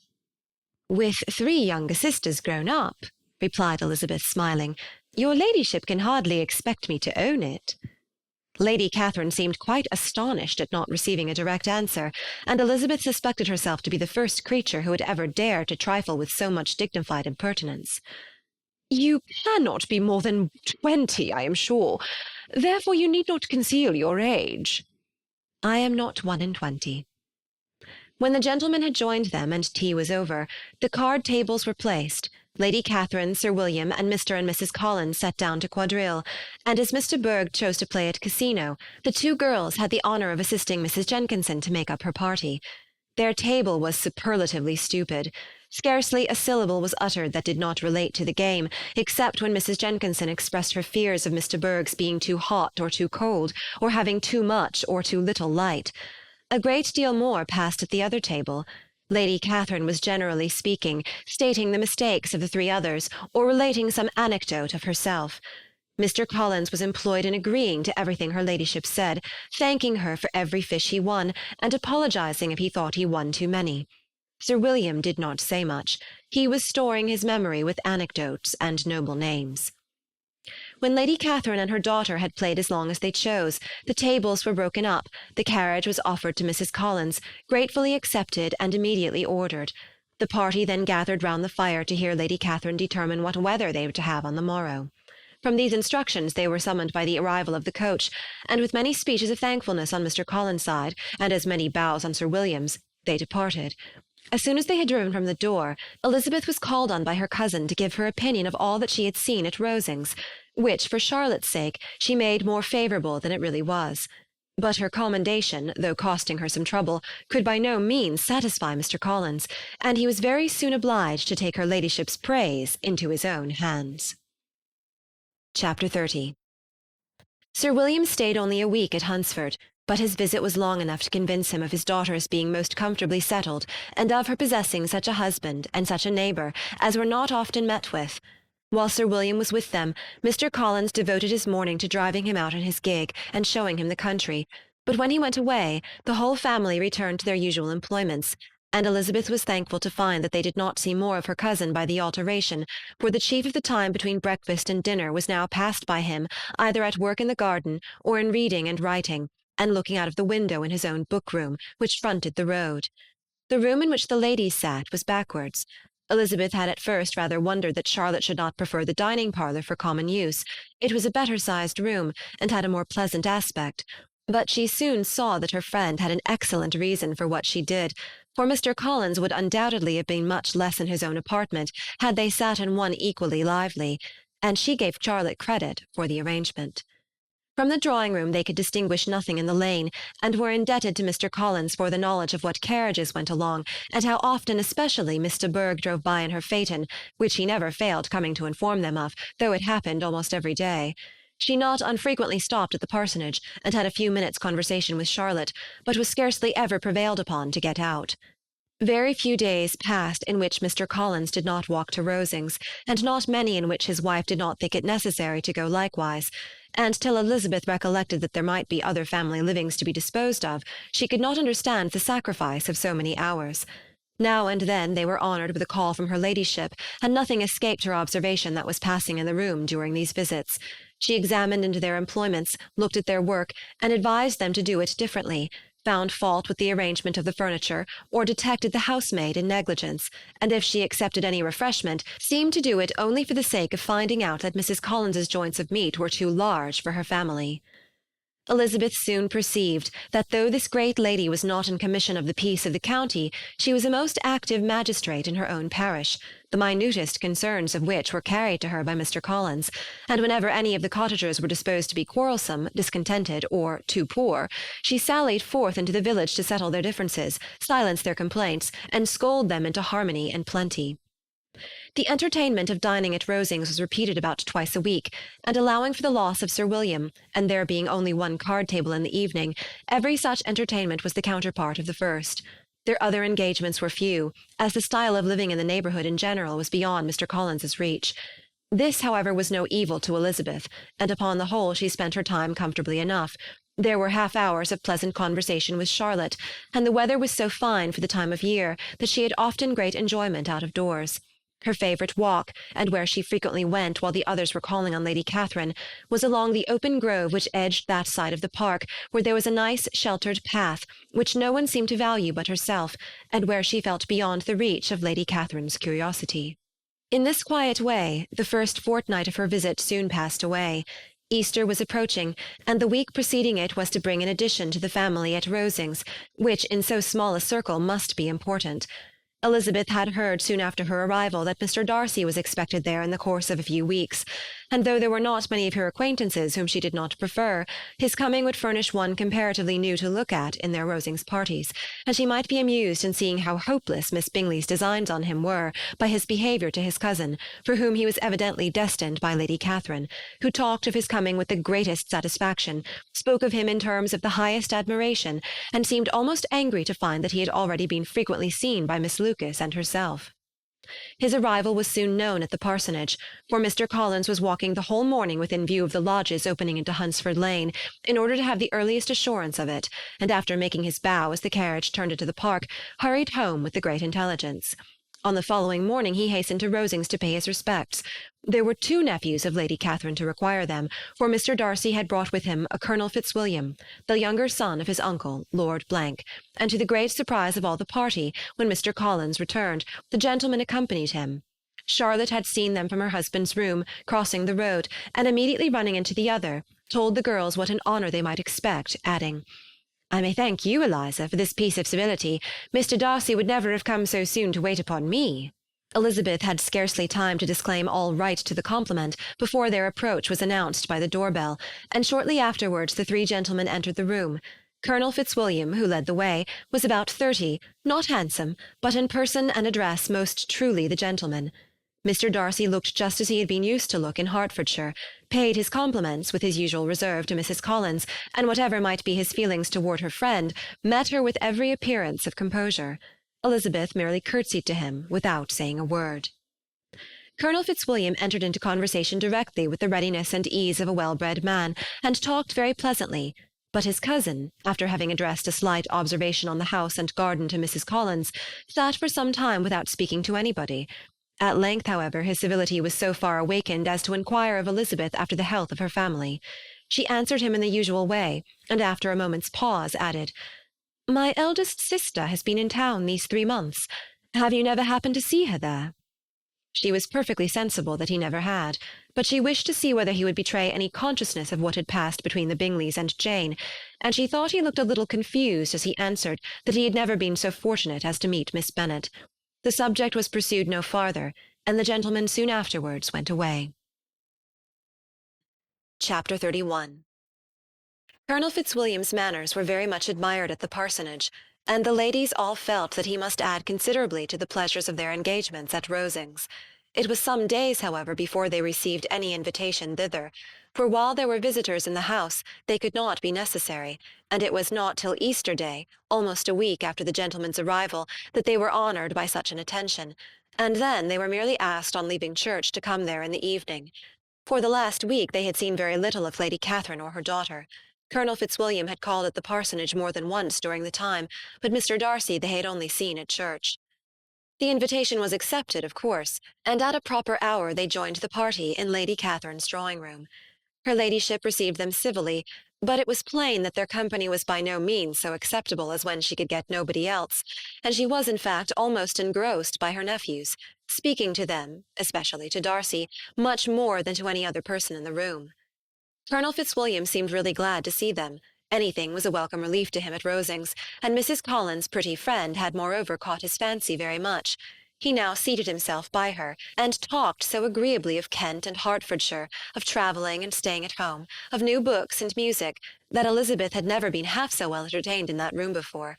And they conversed with so much spirit and flow as to draw the attention of Lady Catherine herself, as well as of Mr. Darcy. His eyes had been soon and repeatedly turned towards them with a look of curiosity, and that her ladyship after a while shared the feeling was more openly acknowledged, for she did not scruple to call out, "What is it that you are saying, Fitzwilliam? What is it you are talking of? What are you telling Miss Bennet? Let me hear what it is." We are speaking of music, madam, said he, when no longer able to avoid a reply. Of music? Then pray speak aloud. It is of all subjects my delight. I must have my share in the conversation if you are speaking of music. There are few people in England, I suppose, who have more true enjoyment of music than myself, or of a better natural taste.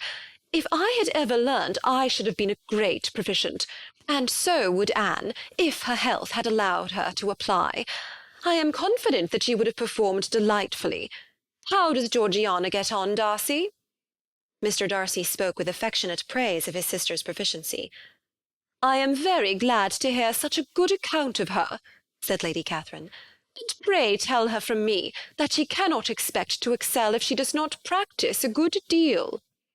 I assure you, madam, he replied, that she does not need such advice. She practices very constantly. So much the better. It cannot be done too much, and when I next write to her, I shall charge her not to neglect it on any account. I often tell young ladies that no excellence in music is to be acquired without constant practice. I have told Miss Bennet several times that she will never play really well unless she practices more, and though Mrs. Collins has no instrument, she is very welcome, as I have often told her, to come to Rosings every day and play on the pianoforte in Mrs. Jenkinson's room. She would be in nobody's way, you know, in that part of the house. Mr. Darcy looked a little ashamed of his aunt's ill-breeding, and made no answer. When coffee was over, Colonel Fitzwilliam reminded Elizabeth of having promised to play to him, and she sat down directly to the instrument. He drew a chair near her. Lady Catherine listened to half a song, and then talked as before to the other nephew, till the latter walked away from her, and making with his usual deliberation towards the pianoforte, stationed himself so as to command a full view of the fair performer's countenance. Elizabeth saw what he was doing, and at the first convenient pause, turned to him with an arch smile, and said, You mean to frighten me, Mr. Darcy, by coming in all this state to hear me? I will not be alarmed, though your sister does play so well. There is a stubbornness about me that never can bear to be frightened at the will of others. My courage always rises at every attempt to intimidate me. I shall not say you are mistaken, he replied, because you could not really believe me to entertain any design of alarming you, and I have had the pleasure of your acquaintance long enough to know that you find great enjoyment in occasionally professing opinions which in fact are not your own. Elizabeth laughed heartily at this picture of herself, and said to Colonel Fitzwilliam, Your cousin will give you a very pretty notion of me, and teach you not to believe a word I say. I am particularly unlucky in meeting with a person so able to expose my real character in a part of the world where I had hoped to pass myself off with some degree of credit. Indeed, Mr. Darcy, it is very ungenerous in you to mention all that you knew to my disadvantage in Hertfordshire, and give me leave to say very impolitic too, for it is provoking me to retaliate, and such things may come out as will shock your relations to hear. I am not afraid of you, said he smilingly.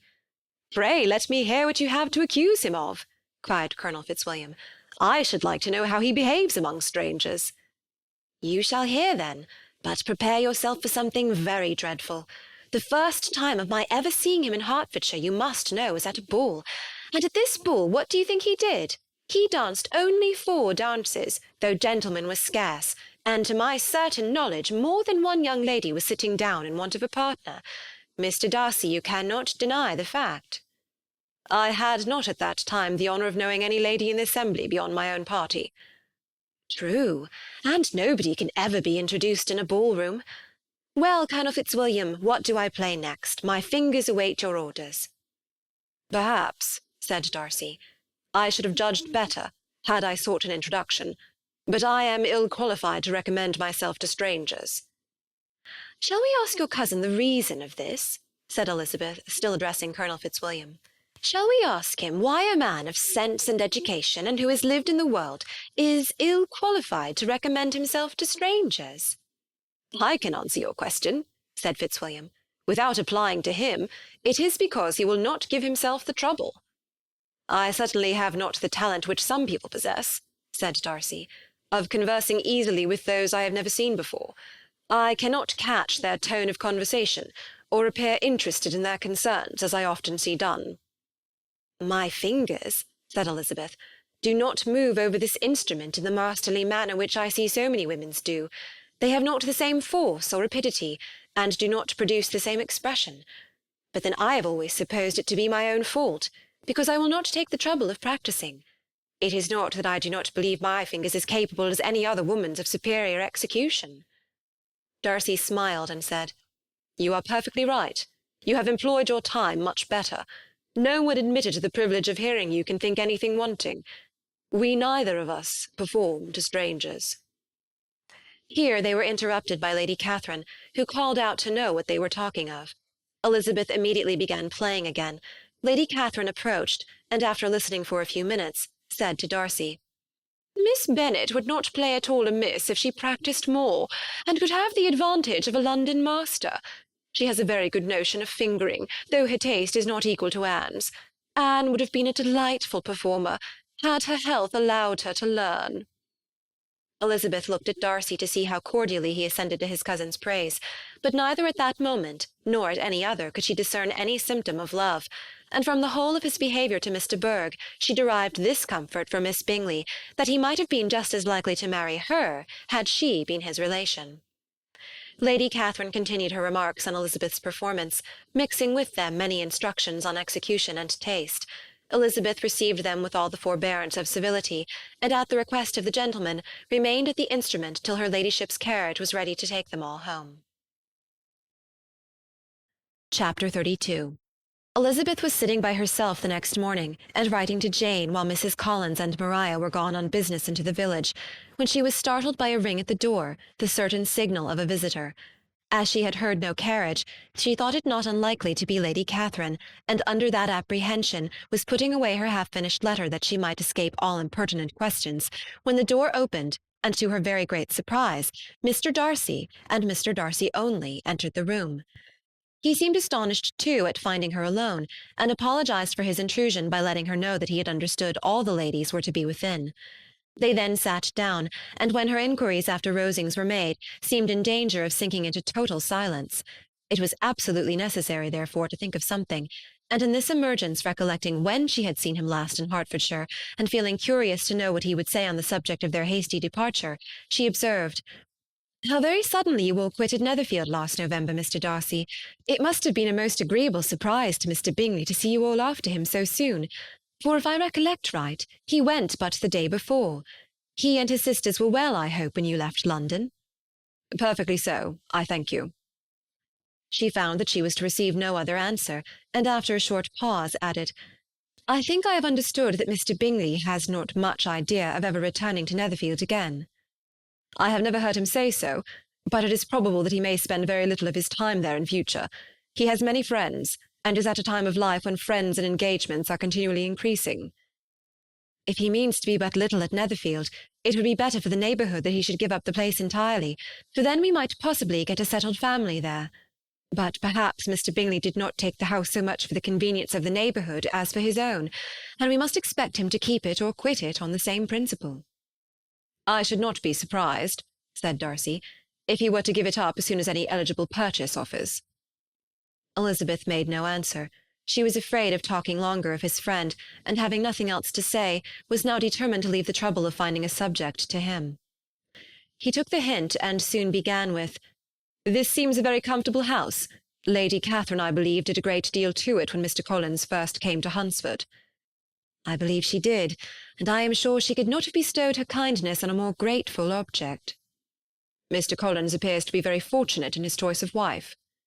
"Yes, indeed.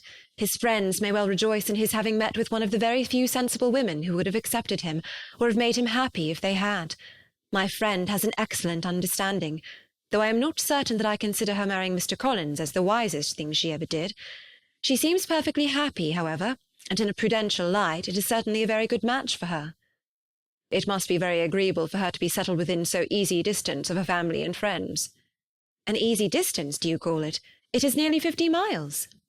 "And what is 50 miles of good road? Little more than half a day's journey. Yes, I call it a very easy distance." "I should never have considered the distance as one of the advantages of the match," cried Elizabeth. "I should never have said Mrs. Collins was settled near her family." "It is a proof of your own attachment to Hertfordshire. Anything beyond the very neighbourhood of Longbourn, I suppose, would appear far." As he spoke, there was a sort of smile which Elizabeth fancied she understood. He must be supposing her to be thinking of Jane and Netherfield, and she blushed as she answered, "I do not mean to say that a woman may not be settled too near her family. The far and the near must be relative, and depend on many varying circumstances. Where there is fortune to make the expenses of travelling unimportant, distance becomes no evil. But that is not the case here. Mr. and Mrs. Collins have a comfortable income, but not such a one as will allow of frequent journeys, and I am persuaded my friend would not call herself near her family under less than half the present distance." Mr. Darcy drew his chair a little towards her, and said, "You cannot have the right to such a very strong local attachment. You cannot have been always at Longbourn." Elizabeth looked surprised. The gentleman experienced some change of feeling. He drew back his chair, took a newspaper from the table, and glancing over it, said in a colder voice, "Are you pleased with Kent?" A short dialogue on the subject of the country ensued, on either side calm and concise, and soon put an end to by the entrance of Charlotte and her sister, just returned from her walk. The tête-à-tête surprised them. Mr. Darcy related the mistake which had occasioned his intruding on Miss Bennet, and after sitting a few minutes longer without saying much to anybody, went away. "What can be the meaning of this?" said Charlotte, as soon as he was gone.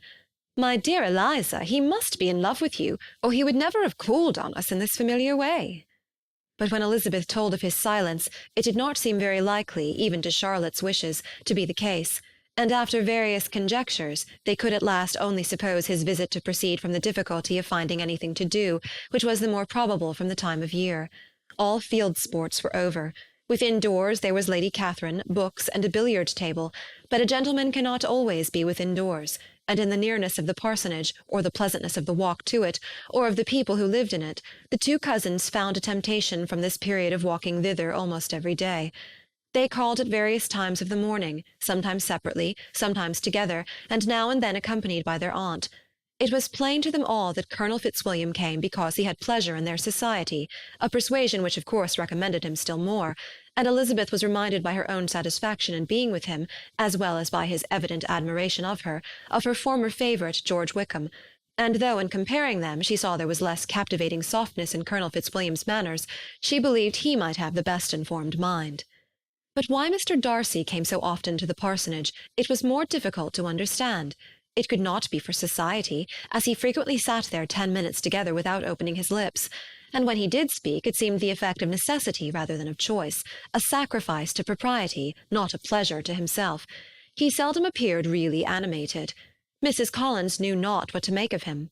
Colonel Fitzwilliam's occasionally laughing at his stupidity proved that he was generally different, which her own knowledge of him could not have told her, and as she would like to have believed this change the effect of love, and the object of that love her friend Eliza, she set herself seriously at work to find it out. She watched him whenever they were at Rosings, and whenever he came to Hunsford, but without much success. He certainly looked at her friend a great deal, but the expression of that look was disputable. It was an earnest, steadfast gaze, but she often doubted whether there were much admiration in it, and sometimes it seemed nothing but absence of mind. She had once or twice suggested to Elizabeth the possibility of his being partial to her, but Elizabeth always laughed at the idea, and Mrs. Collins did not think it right to press the subject, from the danger of raising expectations which might only end in disappointment, for in her opinion it admitted not of a doubt that all her friend's dislike would vanish if she could suppose him to be in her power. In her kind schemes for Elizabeth, she sometimes planned her marrying Colonel Fitzwilliam. He was beyond comparison the most pleasant man. He certainly admired her, and his situation in life was most eligible. But, to counterbalance these advantages, Mr. Darcy had considerable patronage in the church, and his cousin could have none at all. Chapter 33. More than once did Elizabeth, in her ramble within the park, unexpectedly meet Mr. Darcy. She felt all the perverseness of the mischance that should bring him where no one else was brought, and to prevent its ever happening again, took care to inform him at first that it was a favourite haunt of hers. How it could occur a second time, therefore, was very odd. Yet it did, and even a third. It seemed like wilful ill-nature, or a voluntary penance, for on these occasions it was not merely a few formal inquiries and an awkward pause and then away, but he actually thought it necessary to turn back and walk with her. He never said a good deal, nor did she give herself the trouble of talking or of listening much, but it struck her in the course of their third rencontre that he was asking some odd, unconnected questions about her pleasure in being at Hunsford, her love of solitary walks, and her opinion of Mr. and Mrs. Collins's happiness, and that in speaking of Rosings, and her not perfectly understanding the house, he seemed to expect that whenever she came into Kent again, she would be staying there too. His words seemed to imply it. Could he have Colonel Fitzwilliam in his thoughts? She supposed if he meant anything, he must mean an allusion to what might arise in that quarter. It distressed her a little, and she was quite glad to find herself at the gate in the pales opposite the parsonage. She was engaged one day as she walked in perusing Jane's last letter, and dwelling on some passages which proved that Jane had not written in spirits, when instead of being again surprised by Mr. Darcy, she saw on looking up that Colonel Fitzwilliam was meeting her. Putting away her letter immediately and forcing a smile, she said, "I did not know before that you ever walked this way." "I have been making the tour of the park," he replied, "as I generally do every year, and intend to close it with a call at the parsonage. Are you going much further?" "No, I should have turned in a moment." And accordingly she did turn, and they walked towards the parsonage together. "Do you certainly leave Kent on Saturday?" she said. "Yes, if Darcy does not put it off again, but I am at his disposal. He arranges the business just as he pleases." "And if not able to please himself in the arrangement, he has at least pleasure in the great power of choice. I do not know anybody who seems more to enjoy the power of doing what he likes than Mr. Darcy." "He likes to have his own way very well," replied Colonel Fitzwilliam, "but so we all do. It is only that he has better means of having it than many others, because he is rich, and many others are poor. I speak feelingly. A younger son, you know, must be inured to self-denial and dependence." "In my opinion, the younger son of an earl can know very little of either. Now, seriously, what have you ever known of self-denial and dependence? When have you been prevented by want of money from going wherever you chose, or procuring anything you had a fancy for?" "These are home questions, and perhaps I cannot say that I have experienced many hardships of that nature. But in matters of greater weight I may suffer from want of money. Younger sons cannot marry where they like." "Unless where they like women of fortune, which I think very often they do." "Our habits of expense make us too dependent, and there are not many in my rank of life who can afford to marry without some attention to money." "Is this," thought Elizabeth, "meant for me?" And she coloured at the idea, but recovering herself, said in a lively tone, "And pray, what is the usual price of an earl's younger son? Unless the elder brother is very sickly, I suppose you would not ask above £50,000. He answered her in the same style, and the subject dropped. To interrupt a silence which might make him fancy her affected with what had passed, she soon afterwards said, "I imagine your cousin brought you down with him chiefly for the sake of having someone at his disposal. I wonder he does not marry, to secure a lasting convenience of that kind. But perhaps his sister does as well for the present, and as she is under his sole care, he may do what he likes with her." "No," said Colonel Fitzwilliam, "that is an advantage which he must divide with me. I am joined with him in the guardianship of Miss Darcy." "Are you indeed? And pray what sort of guardians do you make? Does your charge give you much trouble? Young ladies of her age are sometimes a little difficult to manage, and if she has the true Darcy spirit, she may like to have her own way." As she spoke, she observed him looking at her earnestly, and the manner in which he immediately asked her why she supposed Miss Darcy likely to give them any uneasiness convinced her that she had somehow or other got pretty near the truth. She directly replied, "You need not be frightened. I never heard any harm of her, and I dare say she is one of the most tractable creatures in the world. She is a very great favourite with some ladies of my acquaintance, Mrs. Hurst and Miss Bingley. I think I have heard you say that you know them." "I know them a little. Their brother is a pleasant, gentlemanlike man. He is a great friend of Darcy's." "Oh, yes," said Elizabeth dryly. "Mr. Darcy is uncommonly kind to Mr. Bingley, and takes a prodigious deal of care of him." "Care of him? Yes, I really believe Darcy does take care of him in those points where he most wants care. From something that he told me in our journey hither, I have reason to think Bingley very much indebted to him. But I ought to beg his pardon, for I have no right to suppose that Bingley was the person meant. It was all conjecture." "What is it you mean?" "It is a circumstance which Darcy could not wish to be generally known, because if it were to get round to the lady's family, it would be an unpleasant thing." "You may depend upon my not mentioning it." "And remember that I have not much reason for supposing it to be Bingley. What he told me was merely this, that he congratulated himself on having lately saved a friend from the inconveniences of a most imprudent marriage. but without mentioning names or any other particulars, and I only suspected it to be Bingley from believing him the kind of young man to get into a scrape of that sort, and from knowing them to have been together the whole of last summer." "Did Mr. Darcy give you reasons for this interference?" "I understood that there are some very strong objections against the lady." "And what arts did he use to separate them?" "He did not talk to me of his own arts," said Fitzwilliam, smiling. "He only told me what I have told you now." Elizabeth made no answer, and walked on, her heart swelling with indignation.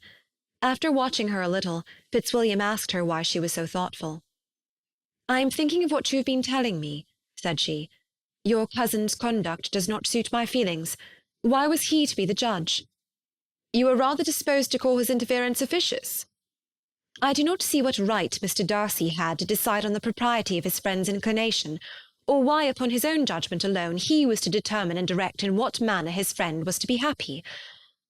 But," she continued, recollecting herself, "as we know none of the particulars, it is not fair to condemn him. It is not to be supposed that there was much affection in the case."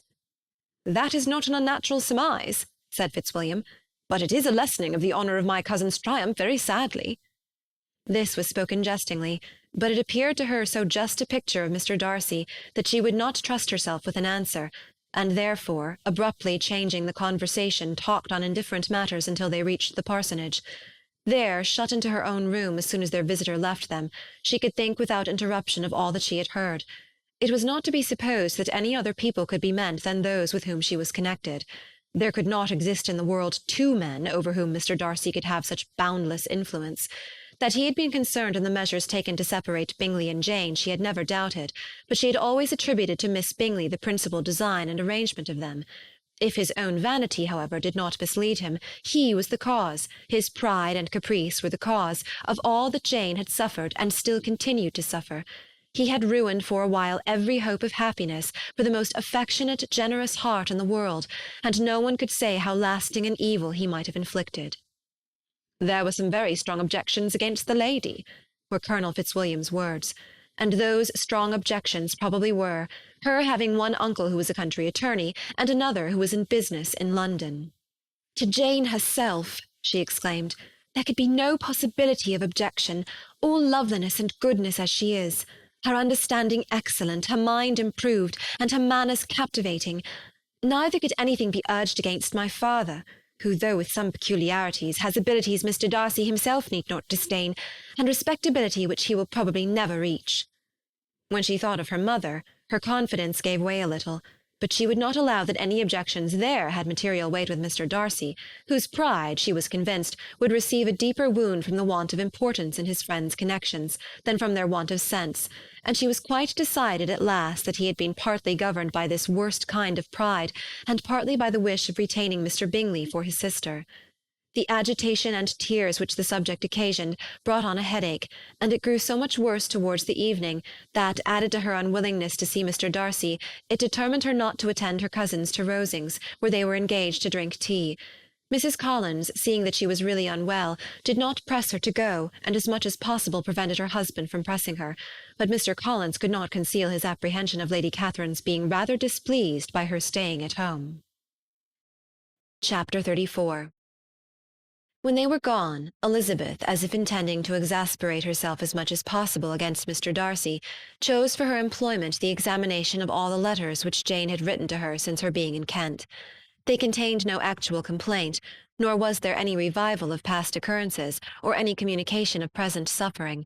But in all, and in almost every line of each, there was a want of that cheerfulness which had been used to characterize her style, and which, proceeding from the serenity of a mind at ease with itself, and kindly disposed towards every one, had been scarcely ever clouded. Elizabeth noticed every sentence conveying the idea of uneasiness, with an attention which it had hardly received on the first perusal. Mr. Darcy's shameful boast of what misery he had been able to inflict gave her a keener sense of her sister's sufferings. It was some consolation to think that his visit to Rosings was to end on the day after the next, and a still greater, that in less than a fortnight she should herself be with Jane again, and enabled to contribute to the recovery of her spirits by all that affection could do. She could not think of Darcy's leaving Kent without remembering that his cousin was to go with him, but Colonel Fitzwilliam had made it clear that he had no intentions at all, and agreeable as he was, she did not mean to be unhappy about him. While settling this point, she was suddenly roused by the sound of the doorbell, and her spirits were a little fluttered by the idea of its being Colonel Fitzwilliam himself, who had once before called late in the evening, and might now come to inquire particularly after her.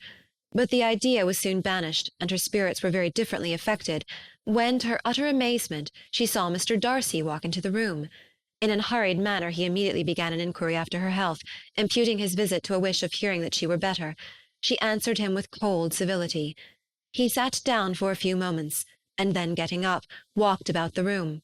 Elizabeth was surprised, but said not a word. After a silence of several minutes, he came towards her in an agitated manner, and thus began. "In vain I have struggled. It will not do. My feelings will not be repressed. You must allow me to tell you how ardently I admire and love you." Elizabeth's astonishment was beyond expression. She stared, coloured, doubted, and was silent. This he considered sufficient encouragement, and the avowal of all that he felt, and had long felt for her, immediately followed. He spoke well, but there were feelings besides those of the heart to be detailed, and he was not more eloquent on the subject of tenderness than of pride. His sense of her inferiority, of its being a degradation, of the family obstacles which had always opposed to inclination, were dwelt on with a warmth which seemed due to the consequence he was wounding, but was very unlikely to recommend his suit.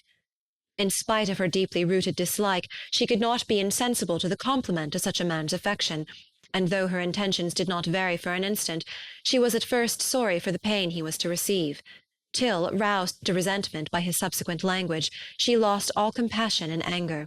She tried, however, to compose herself to answer him with patience, when he should have done. He concluded with representing to her the strength of that attachment which, in spite of all his endeavours, he had found impossible to conquer, and with expressing his hope that it would now be rewarded by her acceptance of his hand.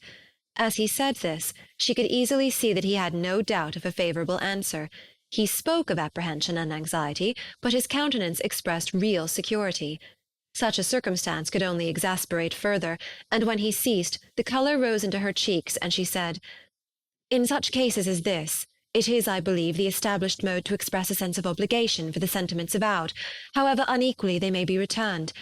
It is natural that obligation should be felt, and if I could feel gratitude, I would now thank you. But I cannot.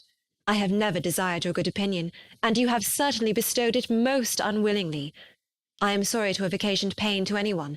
It has been most unconsciously done, however, and I hope will be of short duration. The feelings which, you tell me, have long prevented the acknowledgment of your regard, can have little difficulty in overcoming it after this explanation." Mr. Darcy, who was leaning against the mantelpiece with his eyes fixed on her face, seemed to catch her words with no less resentment than surprise. His complexion became pale with anger, and the disturbance of his mind was visible in every feature. He was struggling for the appearance of composure, and would not open his lips till he believed himself to have attained it. The pause was to Elizabeth's feelings dreadful. At length, with a voice of forced calmness, he said, "And this is all the reply which I am to have the honour of expecting? I might perhaps wish to be informed why, with so little endeavour at civility, I am thus rejected, but it is of small importance." "I might as well inquire," replied she, "why, with so evident a desire of offending and insulting me, you chose to tell me that you liked me against your will, against your reason, and even against your character.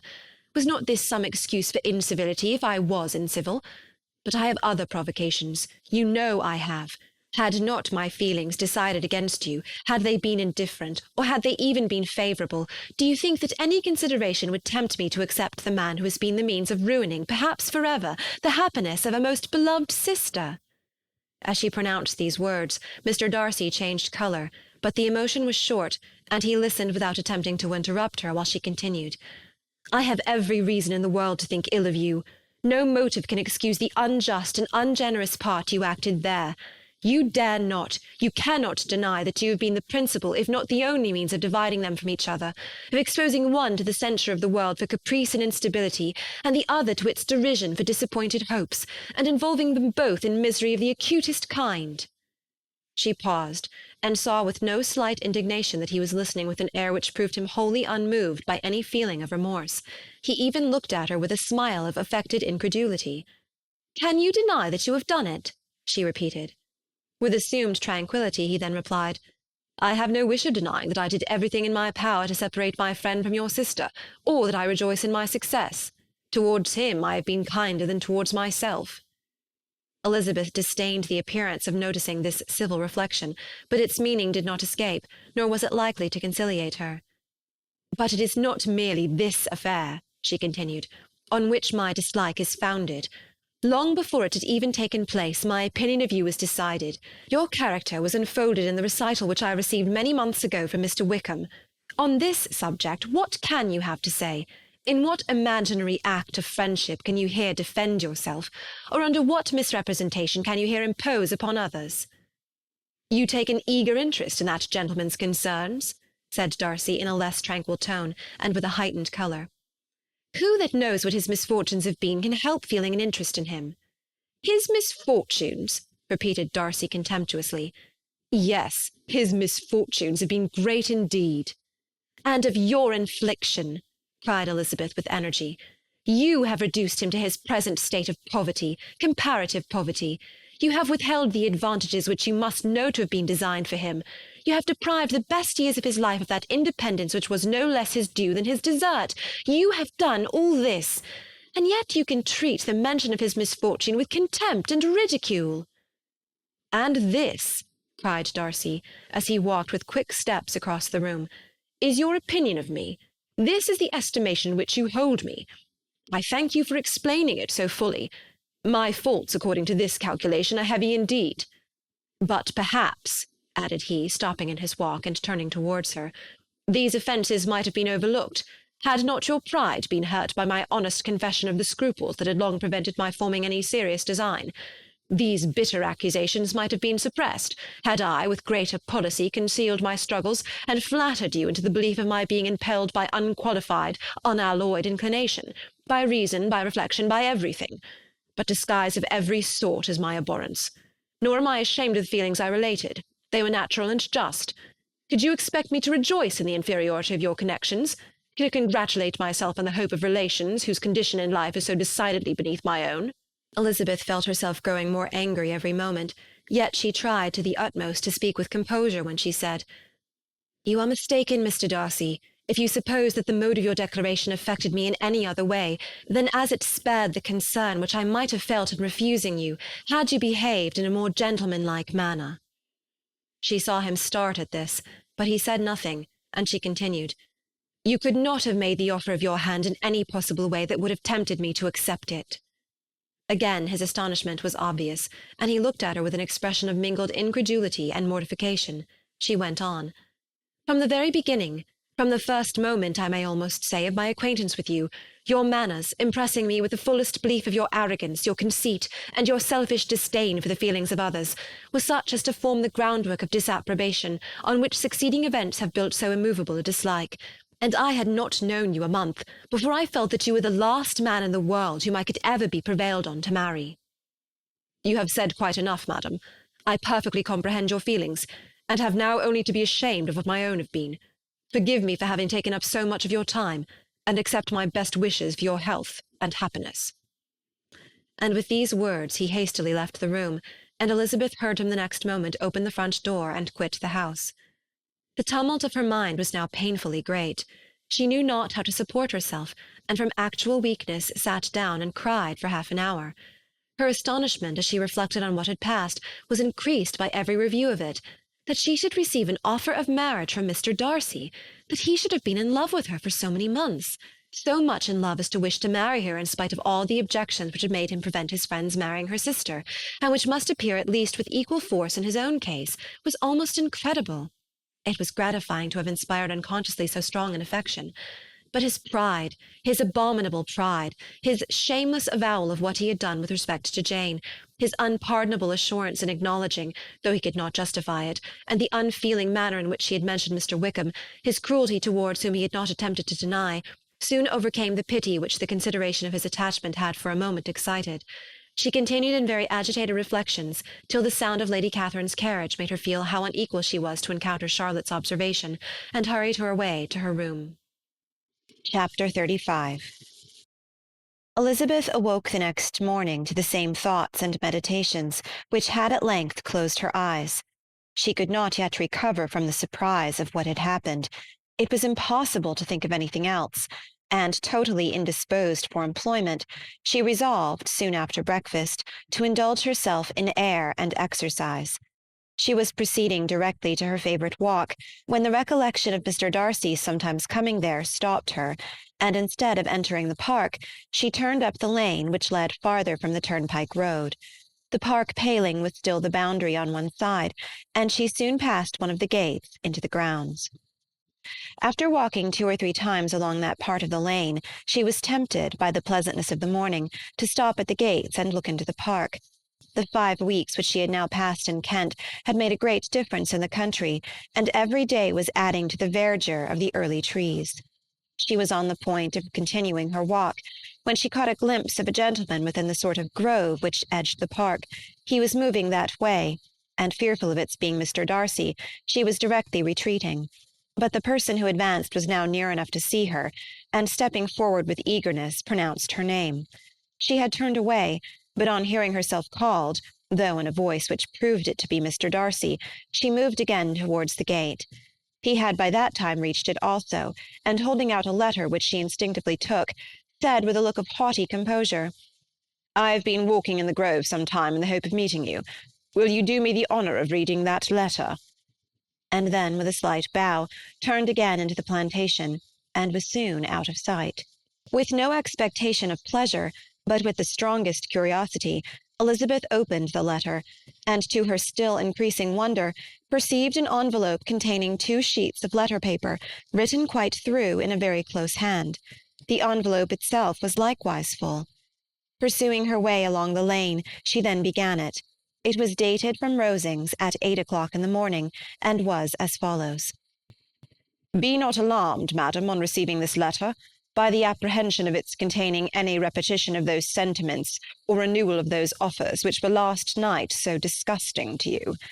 I write without any intention of paining you, or humbling myself, by dwelling on wishes which, for the happiness of both, cannot be too soon forgotten, and the effort which the formation and perusal of this letter must occasion should have been spared, had not my character required it to be written and read. You must, therefore, pardon the freedom with which I demand your attention. Your feelings, I know, will bestow it unwillingly, but I demand it of your justice. 2 offences of a very different nature, and by no means of equal magnitude, you last night laid to my charge.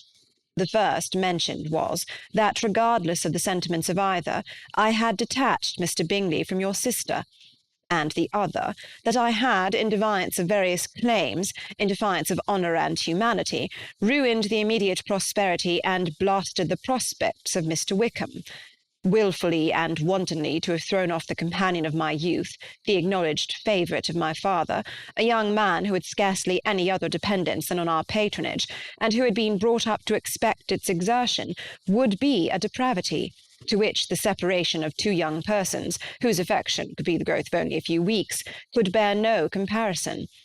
But from the severity of that blame which was last night so liberally bestowed, respecting each circumstance, I shall hope to be in the future secured, when the following account of my actions and their motives has been read.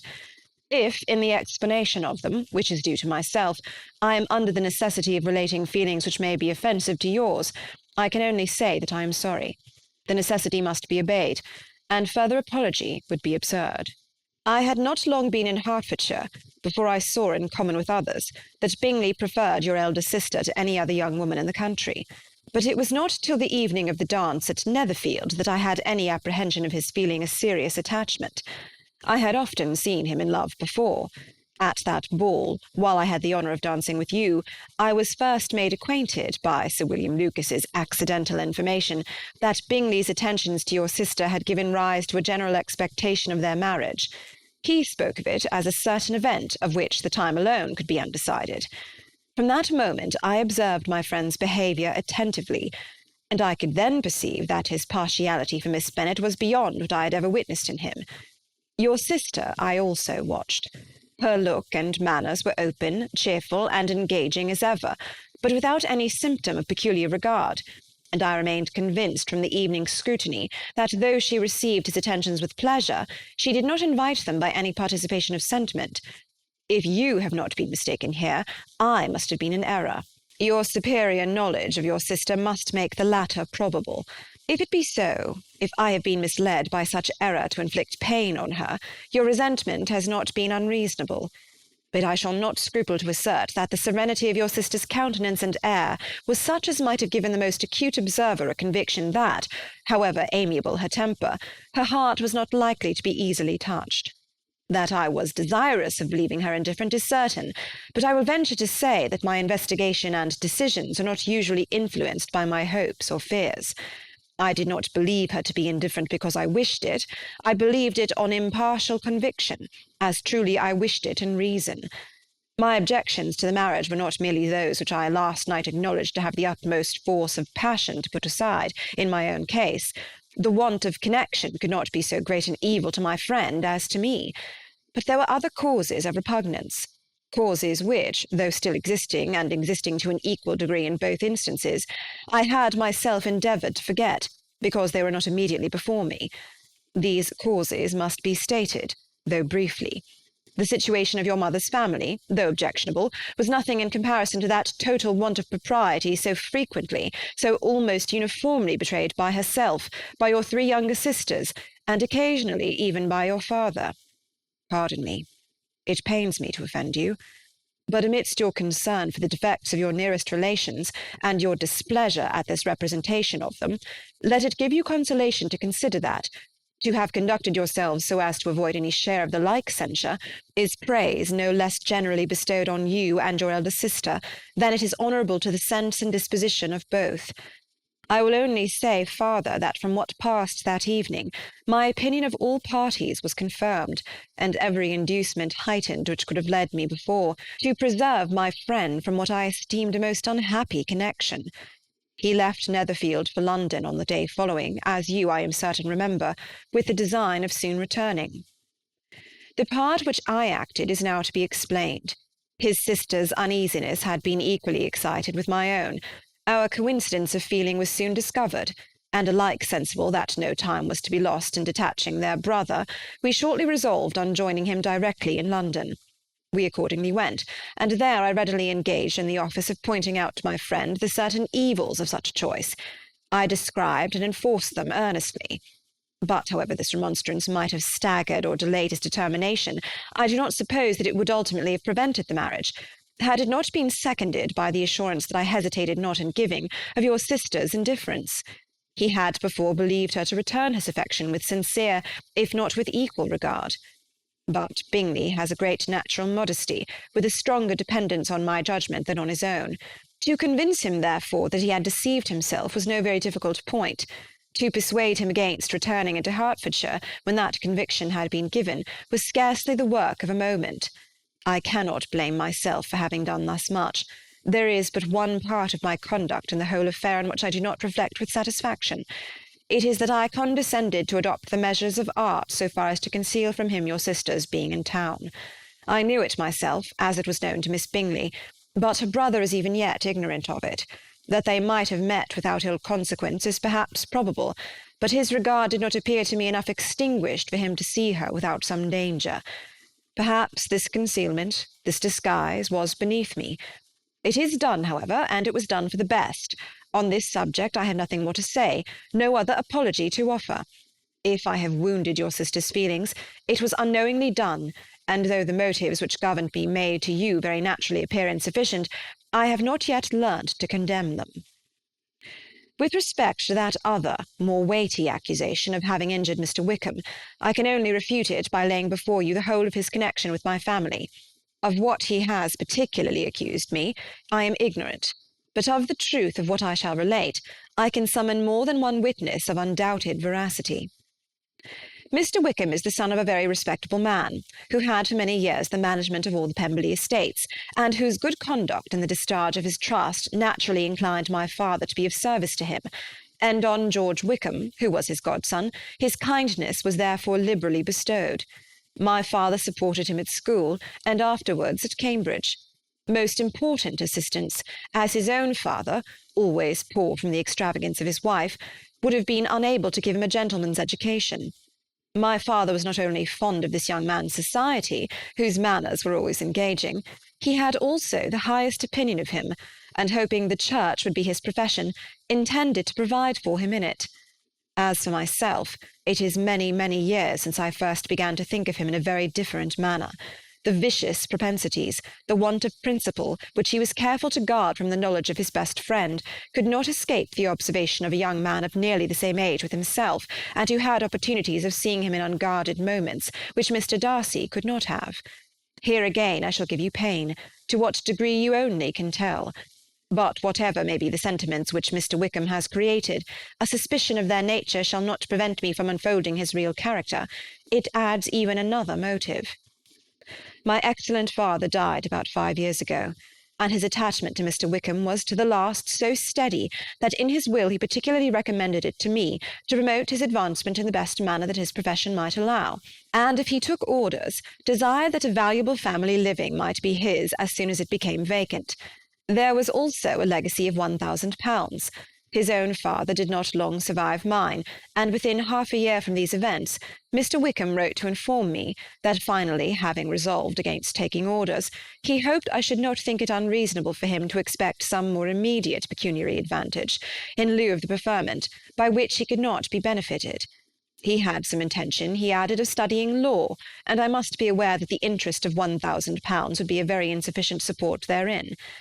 I rather wished than believed him to be sincere, but at any rate was perfectly ready to accede to his proposal. I knew that Mr. Wickham ought not to be a clergyman. The business was therefore soon settled. He resigned all claim to assistance in the church, were it possible that he could ever be in a situation to receive it, and accepted in return £3,000. All connection between us seemed now dissolved. I thought too ill of him to invite him to Pemberley or admit his society in town. In town I believe he chiefly lived, but his studying the law was a mere pretence, and being now free from all restraint, his life was a life of idleness and dissipation. For about 3 years I heard little of him, but on the decease of the incumbent of the living which had been designed for him, he applied to me again by letter for the presentation. His circumstances, he assured me, and I had no difficulty in believing it, were exceedingly bad.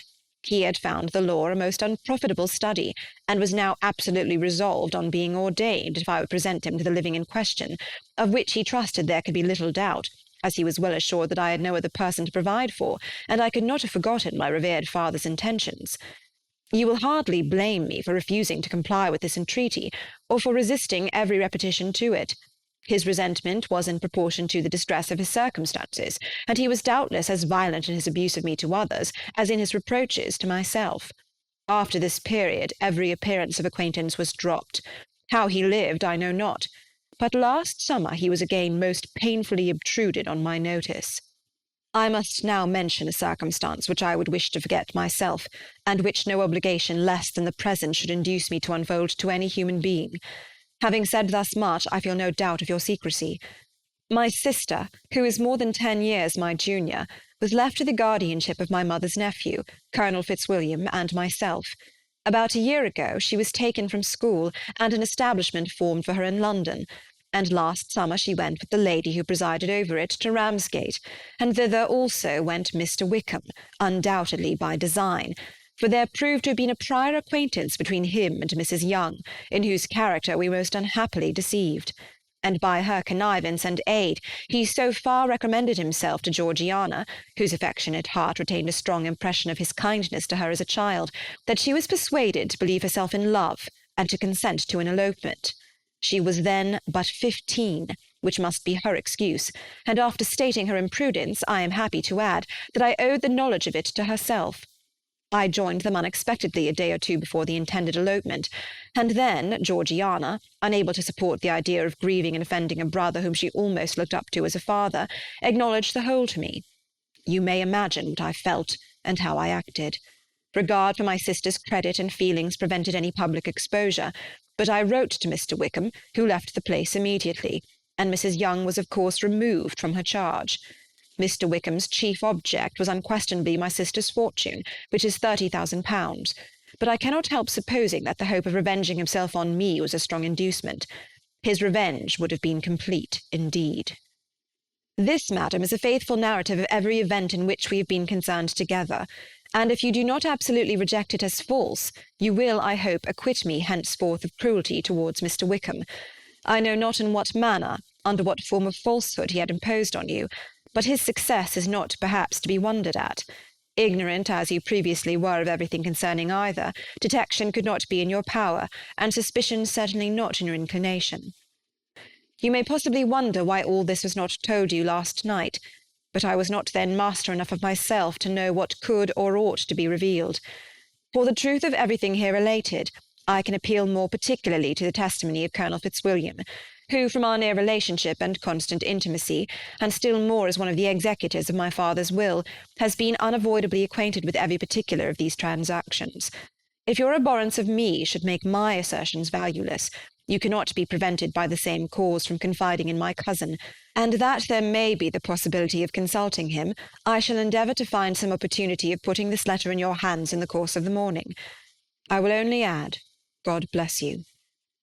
Fitzwilliam Darcy. Chapter 36. If Elizabeth, when Mr. Darcy gave her the letter, did not expect it to contain a renewal of his offers, she had formed no expectation at all of its contents. But such as they were, it may well be supposed how eagerly she went through them, and what a contrariety of emotion they excited. Her feelings, as she read, were scarcely to be defined. With amazement did she first understand that he believed any apology to be in his power, and steadfastly was she persuaded that he could have no explanation to give which a just sense of shame would not conceal. With a strong prejudice against everything he might say, she began his account of what had happened at Netherfield. She read with an eagerness which hardly left her power of comprehension, and from impatience of knowing what the next sentence might bring, was incapable of attending to the sense of the one before her eyes. His belief of her sister's insensibility she instantly resolved to be false, and his account of the real, the worst objections to the match, made her too angry to have any wish of doing him justice. He expressed no regret for what he had done which satisfied her. His style was not penitent, but haughty. It was all pride and insolence.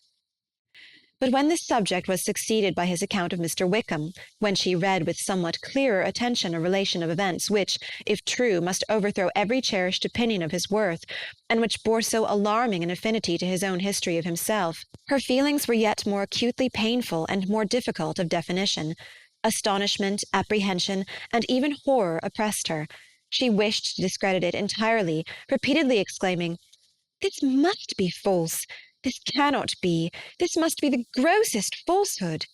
And when she had gone through the whole letter, though scarcely knowing anything of the last page or two, put it hastily away, protesting that she would not regard it, that she would never look in it again. In this perturbed state of mind, with thoughts that could not rest on anything, she walked on, but it would not do. In half a minute the letter was unfolded again, and collecting herself as well as she could, she again began the mortifying perusal of all that related to Wickham, and commanded herself so far as to examine the meaning of every sentence. The account of his connection with the Pemberley family was exactly what he had related himself, and the kindness of the late Mr. Darcy, though she had not before known its extent, agreed equally well with his own words. So far each recital confirmed the other, but when she came to the will, the difference was great. What Wickham had said of the living was fresh in her memory, and as she recalled his very words, it was impossible not to feel that there was gross duplicity on one side or the other, and for a few moments she flattered herself that her wishes did not err. But when she read and re-read with the closest attention the particulars immediately following of Wickham's resigning all pretences to the living, of his receiving in lieu so considerable a sum as £3,000, again was she forced to hesitate. She put down the letter, weighed every circumstance with what she meant to be impartiality, deliberated on the probability of each statement, but with little success. On both sides it was only assertion. Again she read on, but every line proved more clearly that the affair, which she had believed it impossible that any contrivance could so represent as to render Mr. Darcy's conduct in it less than infamous, was capable of a turn which must make him entirely blameless throughout the whole. The extravagance and general profligacy which he scrupled not to lay at Mr. Wickham's charge exceedingly shocked her, the more so as she could bring no proof of its injustice. She had never heard of him before his entrance into the shire militia, in which he had engaged at the persuasion of the young man who, on meeting him accidentally in town, had there renewed a slight acquaintance. Of his former way of life nothing had been known in Hertfordshire but what he told himself. As to his real character, had information been in her power, she had never felt a wish of inquiring. His countenance, voice, and manner had established him at once in the possession of every virtue. She tried to recollect some instance of goodness, some undistinguished trait of integrity or benevolence that might rescue him from the attacks of Mr. Darcy, or at least, by the predominance of virtue, atone for those casual errors under which she would endeavour to class what Mr. Darcy had described as the idleness and vice of many years' continuance. But no such recollection befriended her. She could see him instantly before her, in every charm of air and address, but she could remember no more substantial good than the general approbation of the neighbourhood, and the regard which his social powers had gained him in the mess. After pausing on this point a considerable while, she once more continued to read. But alas, the story which followed, of his designs on Miss Darcy, received some confirmation from what had passed between Colonel Fitzwilliam and herself only the morning before, and at last she was referred for the truth of every particular to Colonel Fitzwilliam himself, from whom she had previously received the information of his near concern in all his cousin's affairs, and whose character she had no reason to question. At one time she had almost resolved on applying to him, but the idea was checked by the awkwardness of the application, and at length wholly banished by the conviction that Mr. Darcy would never have hazarded such a proposal if he had not been well assured of his cousin's corroboration. She perfectly remembered everything that had passed in conversation between Wickham and herself, in their first evening at Mr. Phillips's. Many of his expressions were still fresh in her memory. She was now struck with the impropriety of such communications to a stranger, and wondered it had escaped her before. She saw the indelicacy of putting himself forward as he had done, and the inconsistency of his professions with his conduct. She remembered that he had boasted of having no fear of seeing Mr. Darcy, that Mr. Darcy might leave the country, but that he should stand his ground. Yet he had avoided the Netherfield ball the very next week. She remembered also that, till the Netherfield family had quitted the country, he had told his story to no one but herself, and that after their removal it had been everywhere discussed, that he had then no reserves, no scruples in sinking Mr. Darcy's character, though he had assured her that respect for the father would always prevent his exposing the son. How differently did everything now appear in which he was concerned!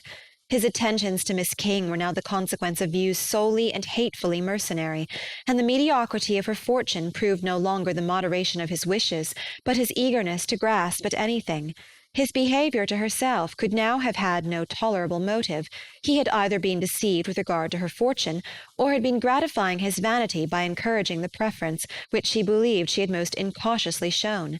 Every lingering struggle in his favour grew fainter and fainter, and in farther justification of Mr. Darcy, she could not but allow Mr. Bingley, when questioned by Jane, had long ago asserted his blamelessness in the affair, that proud and repulsive as were his manners, she had never, in the whole course of their acquaintance, an acquaintance which had latterly brought them much together, and given her a sort of intimacy with his ways, seen anything that betrayed him to be unprincipled or unjust, anything that spoke him of irreligious or immoral habits, that among his own connections he was esteemed and valued, that even Wickham had allowed him merit as a brother, and that she had often heard him speak so affectionately of his sister as to prove him capable of some amiable feeling, that had his actions been what Mr. Wickham represented them, so gross a violation of everything right could hardly have been concealed from the world, and that friendship between a person capable of it and such an amiable man as Mr. Bingley was incomprehensible.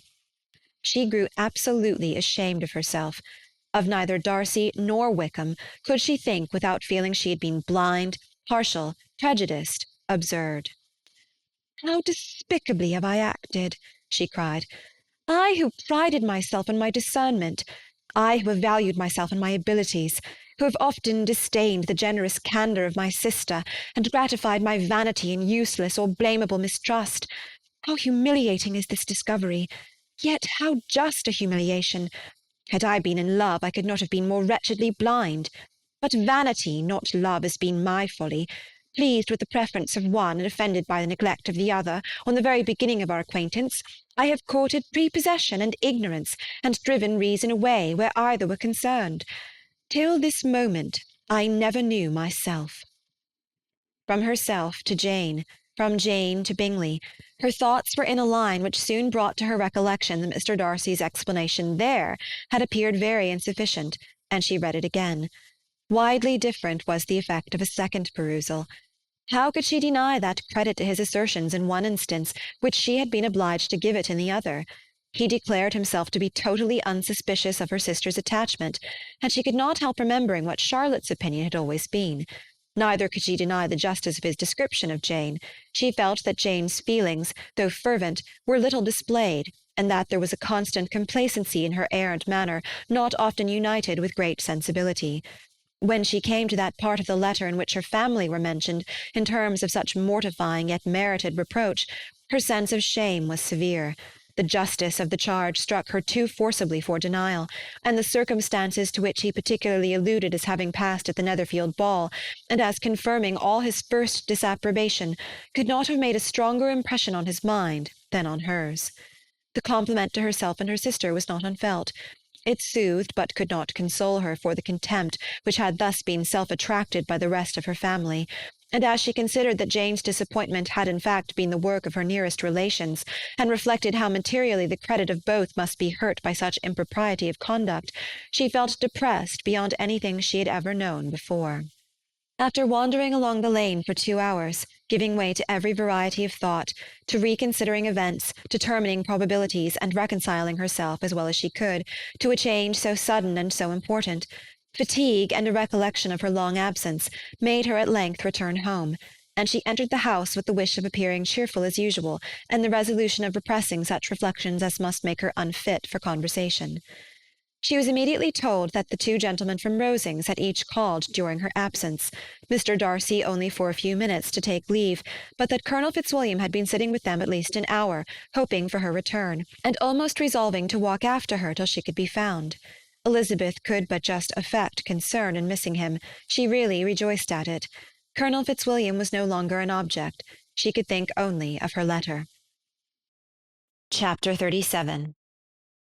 The 2 gentlemen left Rosings the next morning, and Mr. Collins, having been in waiting near the lodges to make them his parting obeisance, was able to bring home the pleasing intelligence of their appearing in very good health, and in as tolerable spirits as could be expected after the melancholy scene so lately gone through at Rosings.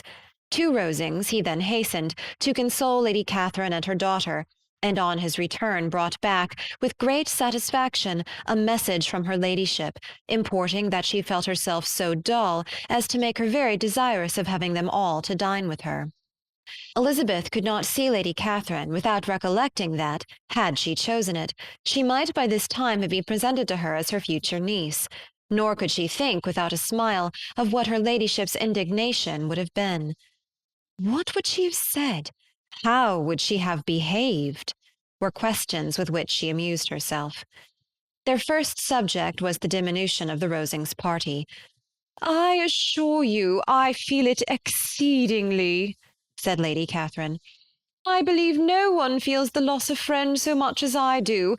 But I am particularly attached to these young men, and know them to be so much attached to me. They were excessively sorry to go, but so they always are. The dear Colonel rallied his spirits tolerably till just at last, but Darcy seemed to feel it most acutely, more, I think, than last year.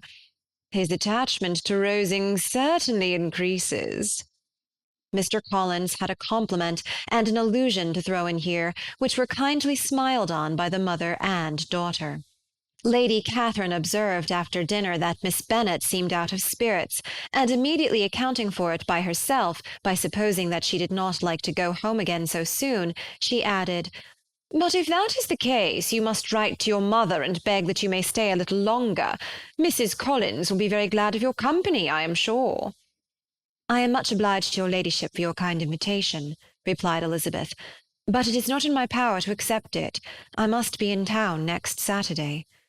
"Why, at that rate you will have been here only 6 weeks. I expected you to stay 2 months. I told Mrs. Collins so before you came. There can be no occasion for your going so soon. Mrs. Bennet could certainly spare you for another fortnight." "But my father cannot. He wrote last week to hurry my return." Oh, your father, of course, may spare you if your mother can. Daughters are never of so much consequence to a father. And if you will stay another month complete, it will be in my power to take one of you as far as London, for I am going there in early June, for a week, and as Dawson does not object to the barouche box, there will be very good room for one of you. And indeed, if the weather should happen to be cool, I should not object to taking you both, as you are neither of you large. You are all kindness, madam, but I believe we must abide by our original plan. Lady Catherine seemed resigned. Mrs. Collins, you must send a servant with them. You know I always speak my mind, and I cannot bear the idea of two young women travelling post by themselves. It is highly improper. You must contrive to send somebody. I have the greatest dislike in the world to that sort of thing. Young women should always be properly guarded and attended, according to their situation in life. When my niece Georgiana went to Ramsgate last summer, I made a point of her having two men-servants to go with her. Miss Darcy, the daughter of Mr. Darcy of Pemberley, and Lady Anne, could not have appeared with propriety in a different manner. I am excessively attentive to all those things. You must send John with the young ladies, Mrs. Collins. I am glad it occurred to me to mention it, for it would really be discreditable to you to let them go alone. My uncle is to send a servant for us. No, your uncle? He keeps a manservant, does he? I am very glad you have somebody who thinks of these things. Where shall you change horses? Oh, Bromley, of course. If you mention my name at the bell, you will be attended to. Lady Catherine had many other questions to ask respecting their journey, and as she did not answer them all herself, attention was necessary, which Elizabeth believed to be lucky for her, or with a mind so occupied she might have forgotten where she was. Reflection must be reserved for solitary hours. Whenever she was alone, she gave way to it as the greatest relief, and not a day went by without a solitary walk, in which she might indulge in all the delight of unpleasant recollections. Mr. Darcy's letter she was in a fair way of soon knowing by heart. She studied every sentence, and her feelings towards its writer were at times widely different. When she remembered the style of his address, she was still full of indignation, but when she considered how unjustly she had condemned and upbraided him, her anger was turned against herself, and his disappointed feelings became the object of compassion. His attachment excited gratitude, his general character respect, but she could not approve him, nor could she for a moment repent her refusal or feel the slightest inclination ever to see him again. In her own past behaviour there was a constant source of vexation and regret, and in the unhappy defects of her family a subject of yet heavier chagrin. They were hopeless of remedy. Her father, contented with laughing at them, would never exert himself to restrain the wild giddiness of his youngest daughters, and her mother, with manners so far from right herself, was entirely insensible of the evil. Elizabeth had frequently united with Jane in an endeavour to check the imprudence of Catherine and Lydia, but while they were supported by their mother's indulgence, what chance could there be of improvement? Catherine, weak-spirited, irritable, and completely under Lydia's guidance, had been always affronted by their advice, and Lydia, self-willed and careless, would scarcely give them a hearing. They were ignorant, idle, and vain. While there was an officer in Meryton, they would flirt with him, and while Meryton was within a walk of Longbourn, they would be going there for ever. Anxiety on Jane's behalf was another prevailing concern, and Mr. Darcy's explanation, by restoring Bingley to all her former good opinion, heightened the sense of what Jane had lost. His affection was proved to have been sincere, and his conduct cleared of all blame, unless any could attach to the implicitness of his confidence in his friend. How grievous, then, was the thought that, of a situation so desirable in every respect, so replete with advantage, so promising for happiness, Jane had been deprived by the folly and indecorum of her own family. When to these recollections was added the development of Wickham's character, it may be easily believed that the happy spirits which had seldom been depressed before were now so much affected as to make it almost impossible for her to appear tolerably cheerful. Their engagements at Rosings were as frequent during the last week of her stay as they had been at first. The very last evening was spent there, and her ladyship again inquired minutely into the particulars of their journey, gave them directions as to the best method of packing, and was so urgent on the necessity of placing gowns in the only right way, that Maria thought herself obliged, on her return, to undo all the work of the morning, and pack her trunk afresh. When they parted, Lady Catherine, with great condescension, wished them a good journey, and invited them to come to Hunsford again next year, and Miss de Bourgh exerted herself so far as to curtsy and hold out her hand to both. Chapter 38. On Saturday morning Elizabeth and Mr. Collins met for breakfast a few minutes before the others appeared, and he took the opportunity of paying the parting civilities which he deemed indispensably necessary. "I know not, Miss Elizabeth," said he, "whether Mrs. Collins has yet expressed her sense of your kindness in coming to us, but I am very certain you will not leave the house without receiving her thanks for it. The favour of your company has been much felt, I assure you. We know how little there is to tempt anyone to our humble abode. Our plain manner of living, our small rooms and few domestics, and the little we see of the world, must make Hunsford extremely dull to a young lady like yourself, but I hope you will believe us grateful for the condescension, and that we have done everything in our power to prevent your spending your time unpleasantly." Elizabeth was eager with her thanks and assurances of happiness. She had spent 6 weeks with great enjoyment, and the pleasure of being with Charlotte, and the kind attentions she had received, must make her feel the obliged. Mr. Collins was gratified, and with a more smiling solemnity replied, "It gives me great pleasure to hear that you have passed your time not disagreeably. We have certainly done our best, and most fortunately having it in our power to introduce you to very superior society, and from our connection with Rosings, the frequent means of varying the humble home scene, I think we may flatter ourselves that your Hunsford visit cannot have been entirely irksome.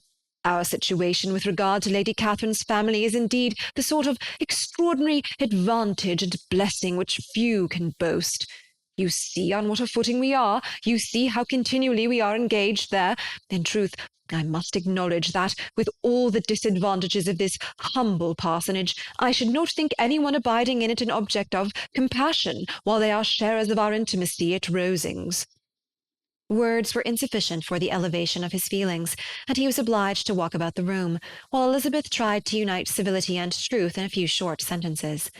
"You may, in fact, carry a very favourable report of us into Hertfordshire, my dear cousin.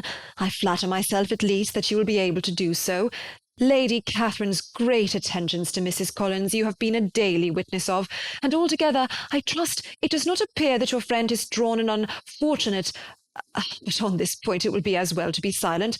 Only let me assure you, my dear Miss Elizabeth, that I can from my heart most cordially wish you equal felicity in marriage. My dear Charlotte and I have but one mind and one way of thinking. There is in everything a most remarkable resemblance of character and ideas between us. We seem to have been designed for each other."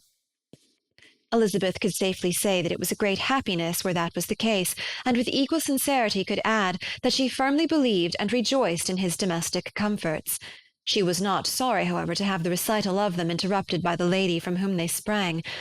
Poor Charlotte! It was melancholy to leave her to such society, but she had chosen it with her eyes open, and though evidently regretting that her visitors were to go, she did not seem to ask for compassion. Her home and her housekeeping, her parish and her poultry, and all their dependent concerns, had not yet lost their charms. At length the chaise arrived, the trunks were fastened on, the parcels placed within, and it was pronounced to be ready.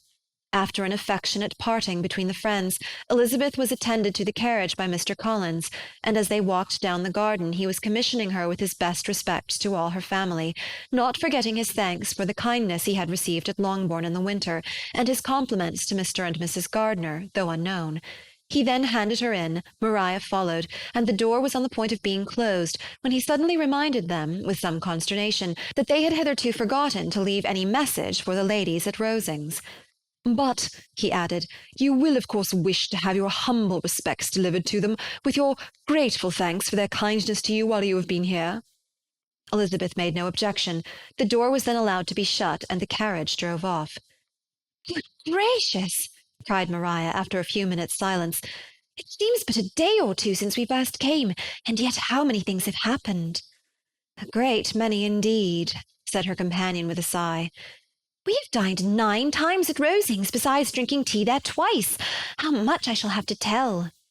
Elizabeth added privately, "And how much I shall have to conceal." Their journey was performed without much conversation or any alarm, and within 4 hours of their leaving Hunsford they reached Mr. Gardiner's house, where they were to remain a few days. Jane looked well, and Elizabeth had little opportunity of studying her spirits amidst the various engagements which the kindness of her aunt had reserved for them. But Jane was to go home with her, and at Longbourn there would be leisure enough for observation. It was not without an effort, meanwhile, that she could wait even for Longbourn before she told her sister of Mr. Darcy's proposals.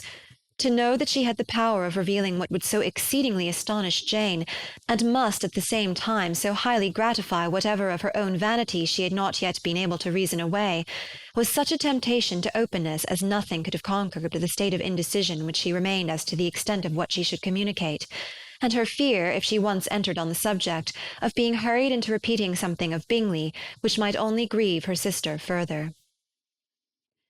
Chapter 39. It was the 2nd week in May, in which the 3 young ladies set out together from Gracechurch Street for the town of Blank, in Hertfordshire, and as they drew near the appointed inn where Mr. Bennet's carriage was to meet them, they quickly perceived, in token of the coachman's punctuality, both Kitty and Lydia looking out of a dining-room upstairs. These 2 girls had been above an hour in the place, happily employed in visiting an opposite milliner, watching the sentinel on guard, and dressing a salad and cucumber. After welcoming their sisters, they triumphantly displayed a table set out with such cold meat as an inn larder usually affords, exclaiming, "Is not this nice? Is not this an agreeable surprise?" "And we mean to treat you all," added Lydia, "but you must lend us the money, for we have just spent ours at the shop out there." Then showing her purchases, "Look here, I've bought this bonnet. I do not think it is very pretty, but I thought I might as well buy it as not. I shall pull it to pieces as soon as I get home, and see if I can make it up any better." And when her sisters abused it as ugly, she added with perfect unconcern, "Oh, but there were 2 or 3 much uglier in the shop, and when I have bought some prettier coloured satin to trim it with fresh, I think it will be very tolerable. Besides, it will not much signify what one wears this summer, after the Blankshire have left Meryton, and they are going in a fortnight." "Are they indeed?" cried Elizabeth with the greatest satisfaction. "They are going to be encamped near Brighton, and I do so want papa to take us all there for the summer. It would be such a delicious scheme, and I dare say it would cost hardly anything at all. Mamma would like to go too, of all things. Only think what a miserable summer else we shall have." "Yes," thought Elizabeth, "that would be a delightful scheme indeed, and completely do for us at once. Good heaven! Brighton, and a whole camp full of soldiers to us, who have been overset already by one poor regiment of militia and the monthly balls of Meryton." "Now I have got some news for you," said Lydia, as they sat down at table. "What do you think? It is excellent news, capital news, and about a certain person we all like." Jane and Elizabeth looked at each other, and the waiter was told he need not stay. Lydia laughed and said, "Ay, that is just like your formality and discretion. You thought the waiter must not hear, as if he cared. I dare say he often hears worse things said than I am going to say. But he is an ugly fellow. I am glad he's gone. I never saw such a long chin in my life. Well, but now for my news. It is about dear Wickham. Too good for the waiter, is it not? There is no danger of Wickham's marrying Mary King. There's for you. She is gone down to her uncle at Liverpool, gone to stay. Wickham is safe." "And Mary King is safe," added Elizabeth. "Safe from a connection imprudent as to fortune." "She is a great fool for going away if she liked him." "But I hope there is no strong attachment on either side," said Jane. "I am sure there is not on his. I will answer for it. He never cared 3 straws about her. Who could about such a nasty, freckled little thing?" Elizabeth was shocked to think that, however incapable of such coarseness of expression herself, the coarseness of the sentiment was little other than her own breast had harboured and fancied liberal. As soon as all had ate and the elder ones paid, the carriage was ordered, and after some contrivance, the whole party, with all their boxes, work-bags, and parcels, and the unwelcome addition of Kitty and Lydia's purchases, were seated in it. "How nicely we are all crammed in!" cried Lydia. "I am glad I bought my bonnet, if it is only for the fun of having another bandbox. Well, now let us be quite comfortable and snug, and talk and laugh all the way home. But in the first place, let us hear what has happened to you all since you went away. Have you seen any pleasant men? Have you had any flirting? I was in great hopes that one of you'd have got a husband before you came back. Jane will be quite an old maid soon, I declare. She's almost 23. Lord, how ashamed I should be of not being married before 23. My Aunt Phillips wants you so to get husbands, you can't think. She says Lizzie had better have taken Mr. Collins, but I do not think there would have been any fun in it.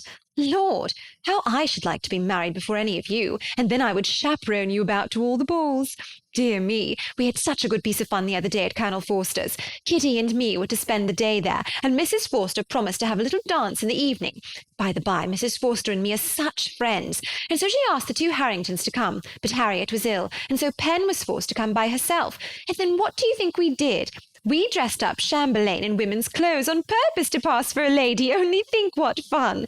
Not a soul knew of it but Colonel and Mrs. Forster and Kitty and me, except my aunt, for we were forced to borrow one of her gowns, and you cannot imagine how well he looked. When Denny and Wickham and Pratt and 2 or 3 more of the men came in, they did not know him in the least. Lord, how I laughed, and so did Mrs. Forster. I thought I should have died, and that made the men suspect something, and then they soon found out what was the matter.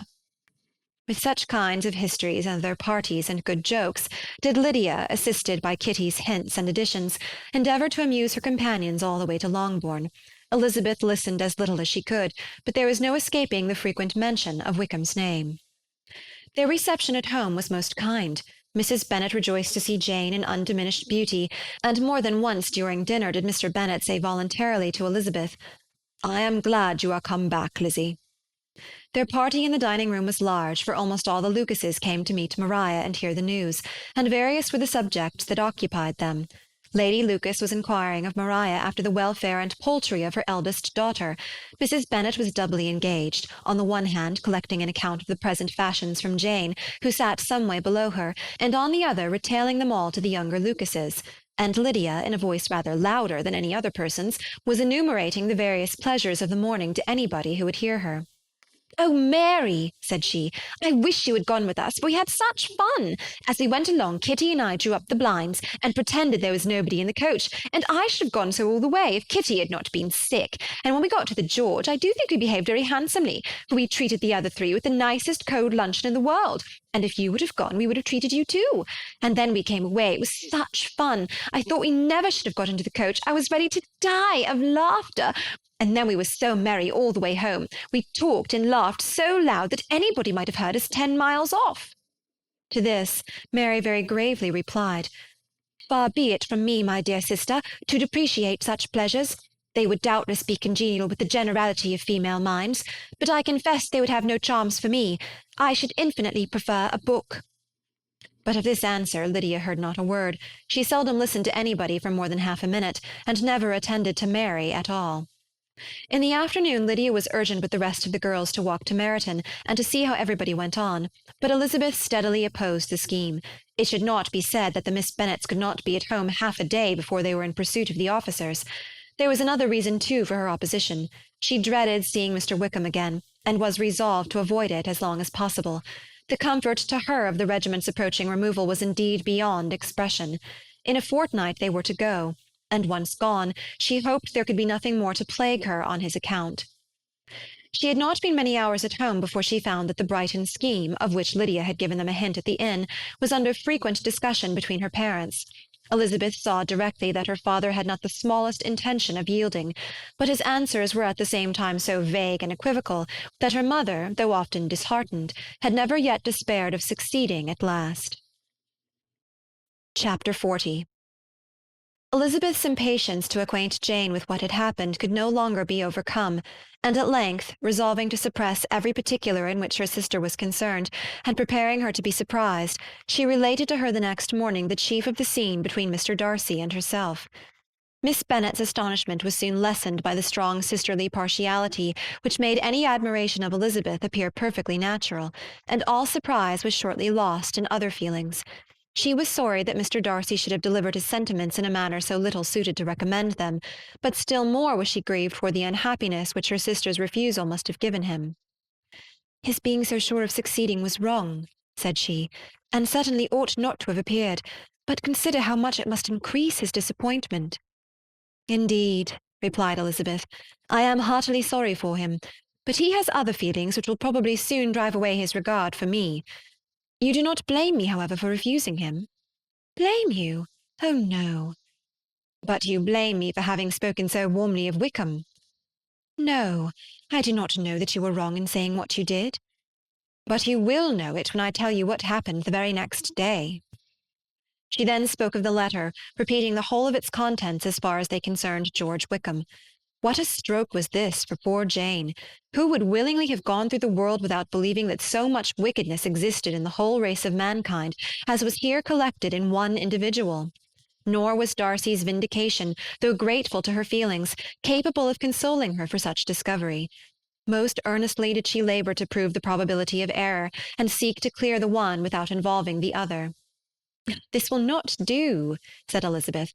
"You will never be able to make both of them good for anything. Take your choice, but you must be satisfied with only one. There is but such a quantity of merit between them, just enough to make one good sort of man, and of late it has been shifting about pretty much. For my part, I am inclined to believe it all Darcy's, but you shall do as you choose." It was some time, however, before a smile could be extorted from Jane. "I do not know when I have been more shocked," said she. "Wickham so very bad. It is almost past belief. And poor Mr. Darcy.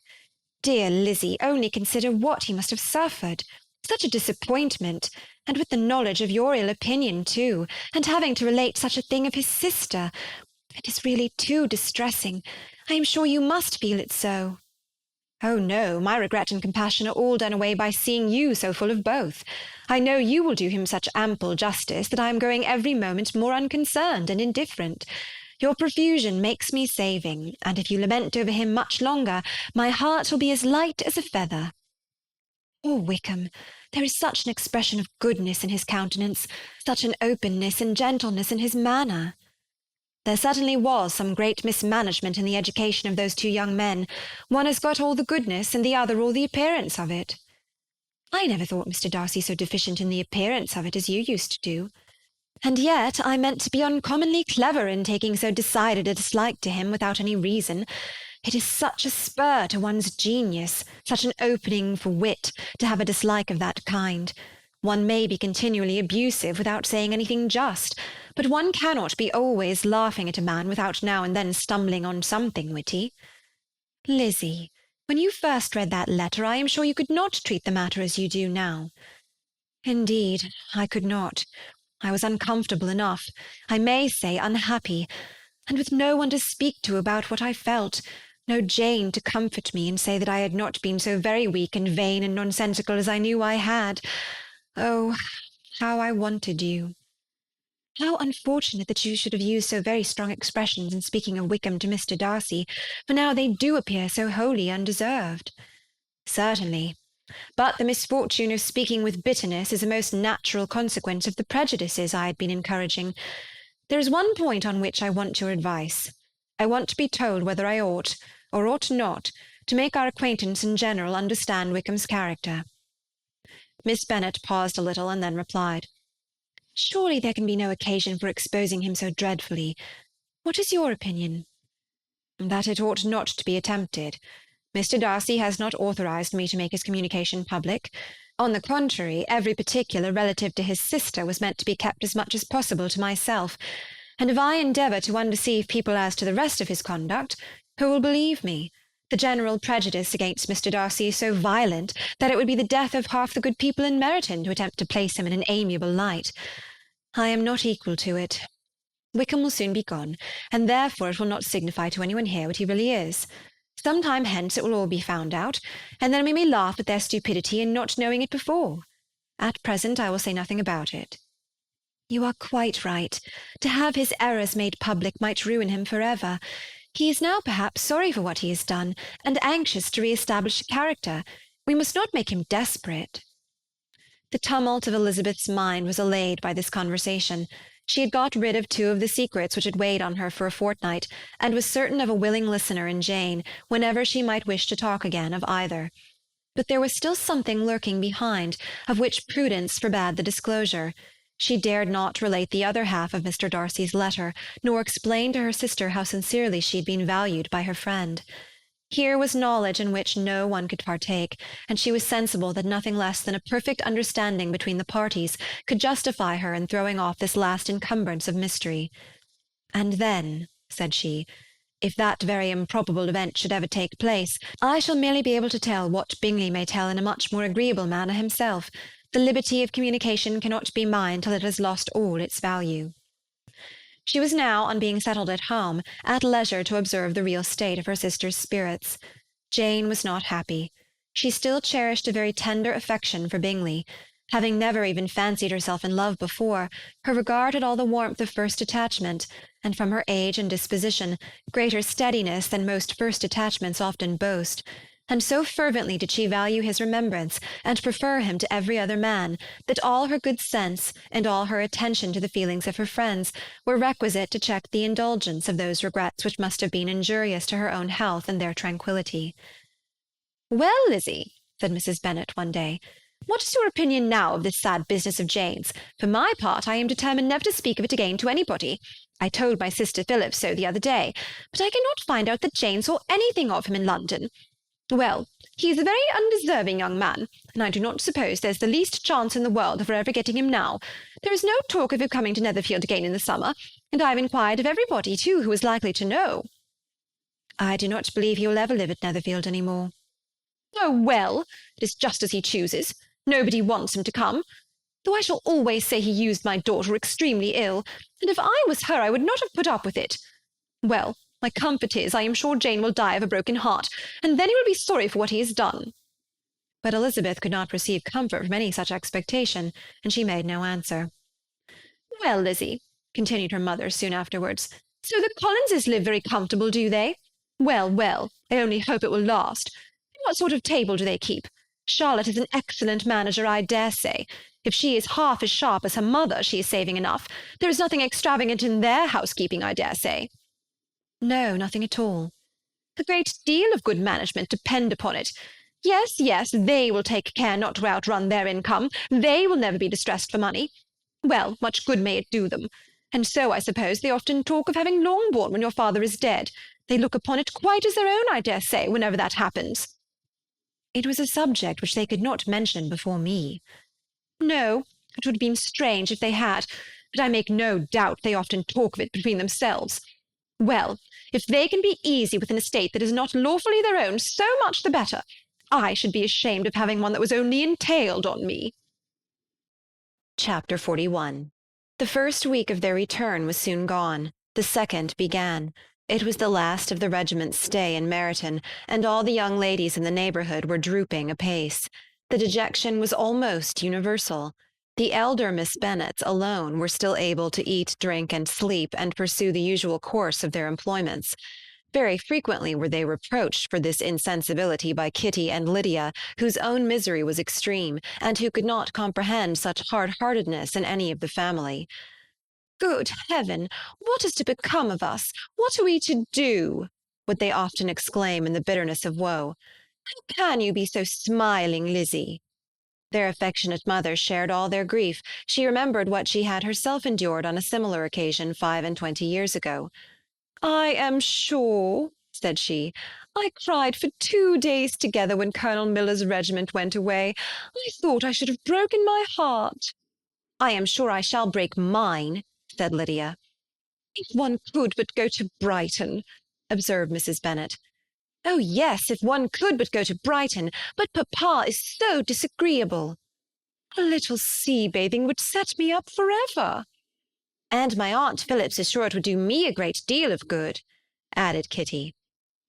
Such were the kind of lamentations resounding perpetually through Longbourn House. Elizabeth tried to be diverted by them, but all sense of pleasure was lost in shame. She felt anew the justice of Mr. Darcy's objections, and never had she been so much disposed to pardon his interference in the views of his friend. But the gloom of Lydia's prospect was shortly cleared away, for she received an invitation from Mrs. Forster, the wife of the colonel of the regiment, to accompany her to Brighton. This invaluable friend was a very young woman, and very lately married. A resemblance in good humour and good spirits had recommended her and Lydia to each other, and out of their 3 months' acquaintance they had been intimate 2. The rapture of Lydia on this occasion, her adoration of Mrs. Forster, the delight of Mrs. Bennet, and the mortification of Kitty, are scarcely to be described. Wholly inattentive to her sister's feelings, Lydia flew about the house in restless ecstasy, calling for every one's congratulations, and laughing and talking with more violence than ever, whilst the luckless Kitty continued in the parlour repined at her fate in terms as unreasonable as her accent was peevish. "I cannot see why Mrs. Forster should not ask me as well as Lydia," said she. "Though I am not her particular friend, I have just as much right to be asked as she has, and more too, for I am 2 years older." In vain did Elizabeth attempt to make her reasonable, and Jane to make her resigned. As for Elizabeth herself, this invitation was so far from exciting in her the same feelings as in her mother and Lydia, that she considered it as the death warrant of all possibility of common sense for the latter, and detestable as such a step must make her were it known, she could not help secretly advising her father not to let her go. She represented to him all the improprieties of Lydia's general behaviour, the little advantage she could derive from the friendship of such a woman as Mrs. Forster, and the probability of her being yet more imprudent with such a companion at Brighton, where the temptations must be greater than at home. He heard her attentively, and then said, "Lydia will never be easy until she has exposed herself in some public place or other, and we can never expect her to do it with so little expense or inconvenience to her family as under the present circumstances." "If you were aware," said Elizabeth, "of the very great disadvantage to us all which must arise from the public notice of Lydia's unguarded and imprudent manner, nay, which has already arisen from it, I am sure you would judge differently in this affair." "Already arisen?" repeated Mr. Bennet. "What, has she frightened away some of your lovers? Poor little Lizzie! But do not be cast down. Such squeamish youths as cannot bear to be connected with a little absurdity are not worth a regret. Come, let me see the list of pitiful fellows who have been kept aloof by Lydia's folly." "Indeed you are mistaken. I have no such injuries to resent. It is not of particular, but of general evils which I am now complaining. Our importance, our respectability in the world must be affected by the wild volatility, the assurance and disdain of all restraint which marks Lydia's character. Excuse me, for I must speak plainly. If you, my dear father, will not take the trouble of checking her exuberant spirits, and of teaching her that her present pursuits are not to be to the business of her life, she will soon be beyond the reach of amendment. Her character will be fixed, and she will at 16 be the most determined flirt that ever made herself or her family ridiculous. A flirt, too, in the worst and meanest degree of flirtation, without any attraction beyond youth and a tolerable person, and from the ignorance and emptiness of her mind, wholly unable to ward off any portion of that universal contempt which her rage for admiration will excite. In this danger Kitty also is comprehended. She will follow wherever Lydia leads. Vain, ignorant, idle, and absolutely uncontrolled. Oh, my dear father, can you suppose it possible that they will not be censured and despised wherever they are known, and that their sisters will not be often involved in the disgrace?" Mr. Bennet saw that her whole heart was in the subject, and affectionately taking her hand, said in reply, "Do not make yourself uneasy, my love. Wherever you and Jane are known, you must be respected and valued, and you will not appear to less advantage for having a couple of, or I may say 3, very silly sisters. We shall have no peace at Longbourn if Lydia does not go to Brighton. Let her go, then. Colonel Forster is a sensible man, and will keep her out of any real mischief, and she is luckily too poor to be an object of prey to anybody. At Brighton she will be of less importance even as a common flirt than she has been here. The officers will find women better worth their notice. Let us hope, therefore, that her being there may teach her her own insignificance. At any rate, she cannot grow many degrees worse without authorizing us to lock her up for the rest of her life." With this answer Elizabeth was forced to be content, but her own opinion continued the same, and she left him disappointed and sorry. It was not in her nature, however, to increase her vexations by dwelling on them. She was confident of having performed her duty, and to fret over unavoidable evils, or augment them by anxiety, was no part of her disposition. Had Lydia and her mother known the substance of her conference with their father, their indignation would hardly have found expression in their united volubility. In Lydia's imagination, a visit to Brighton comprised every possibility of earthly happiness. She saw with the creative eye of fancy the streets of that gay bathing-place covered with officers. She saw herself the object of attention to tens and scores of them at present unknown. She saw all the glories of the camp, its tents stretched forth in beauteous uniformity of lines, crowded with the young and the gay, and dazzling with scarlet. And to complete the view, she saw herself seated beneath a tent, tenderly flirting with at least 6 officers at once. Had she known her sister sought to tear her from such prospects and such realities as these, what would have been her sensations? They could have been only understood by her mother, who might have felt nearly the same. Lydia's going to Brighton was all that consoled her for her melancholy conviction of her husband's never intending to go there himself. But they were entirely ignorant of what had passed, and their raptures continued, with little intermission, to the very day of Lydia's leaving home. Elizabeth was now to see Mr. Wickham for the last time. Having been frequently in company with him since her return, agitation was pretty well over, the agitations of formal partiality entirely so. She had even learnt to detect, in the very gentleness which had first delighted her, an affectation and a sameness to disgust and weary. In his present behaviour to herself, moreover, she had a fresh source of displeasure, for the inclination he soon testified of renewing those intentions which had marked the early part of their acquaintance could only serve, after what had since passed, to provoke her. She lost all concern for him in finding herself thus selected as the object of such idle and frivolous gallantry, and while she steadily repressed it, could not but feel the reproof contained in his believing that however long and for whatever cause his attentions had been withdrawn, her vanity would be gratified and her preference secured at any time by their renewal. On the very last day of the regiment's remaining at Meryton, he dined with the other officers at Longbourn, and so little was Elizabeth disposed to part from him in good humour, that on his making some inquiry as to the manner in which her time had passed at Hunsford, she mentioned Colonel Fitzwilliam's and Mr. Darcy's having both spent 3 weeks at Rosings, and asked him if he was acquainted with the former. He looked surprised, displeased, alarmed, but with a moment's recollection and a returning smile, replied that he had formerly seen him often, and after observing that he was a very gentlemanlike man, asked her how she had liked him. Her answer was warmly in his favour. With an air of indifference, he soon afterwards added, "How long did you say he was at Rosings?" "Nearly 3 weeks." "And you saw him frequently?" "Yes, almost every day." "His manners are very different from his cousin's?" "Yes, very different. But I think Mr. Darcy improves upon acquaintance." "Indeed?" cried Mr. Wickham, with a look which did not escape her. "And pray, may I ask—" But checking himself, he added in a gayer tone, "Is it in address that he improves? Has he deigned to add aught of civility to his ordinary style? For I dare not hope," he continued in a lower and more serious tone, "that he is improved in essentials." "Oh, no," said Elizabeth. "In essentials, I believe, he is very much what he ever was." While she spoke, Wickham looked as if scarcely knowing whether to rejoice over her words or to distrust their meaning. There was a something in her countenance which made him listen with an apprehensive and anxious attention, while she added, "When I said that he improved on acquaintance, I did not mean that his mind or his manners were in a state of improvement, but that from knowing him better, his disposition was better understood." Wickham's alarm now appeared in a heightened complexion and agitated look. For a few minutes he was silent, till, shaking off his embarrassment, he turned to her again, and said in the gentlest of accents, "You, who so well know my feeling towards Mr. Darcy, will readily comprehend how sincerely I must rejoice that he is wise enough to assume even the appearance of what is right.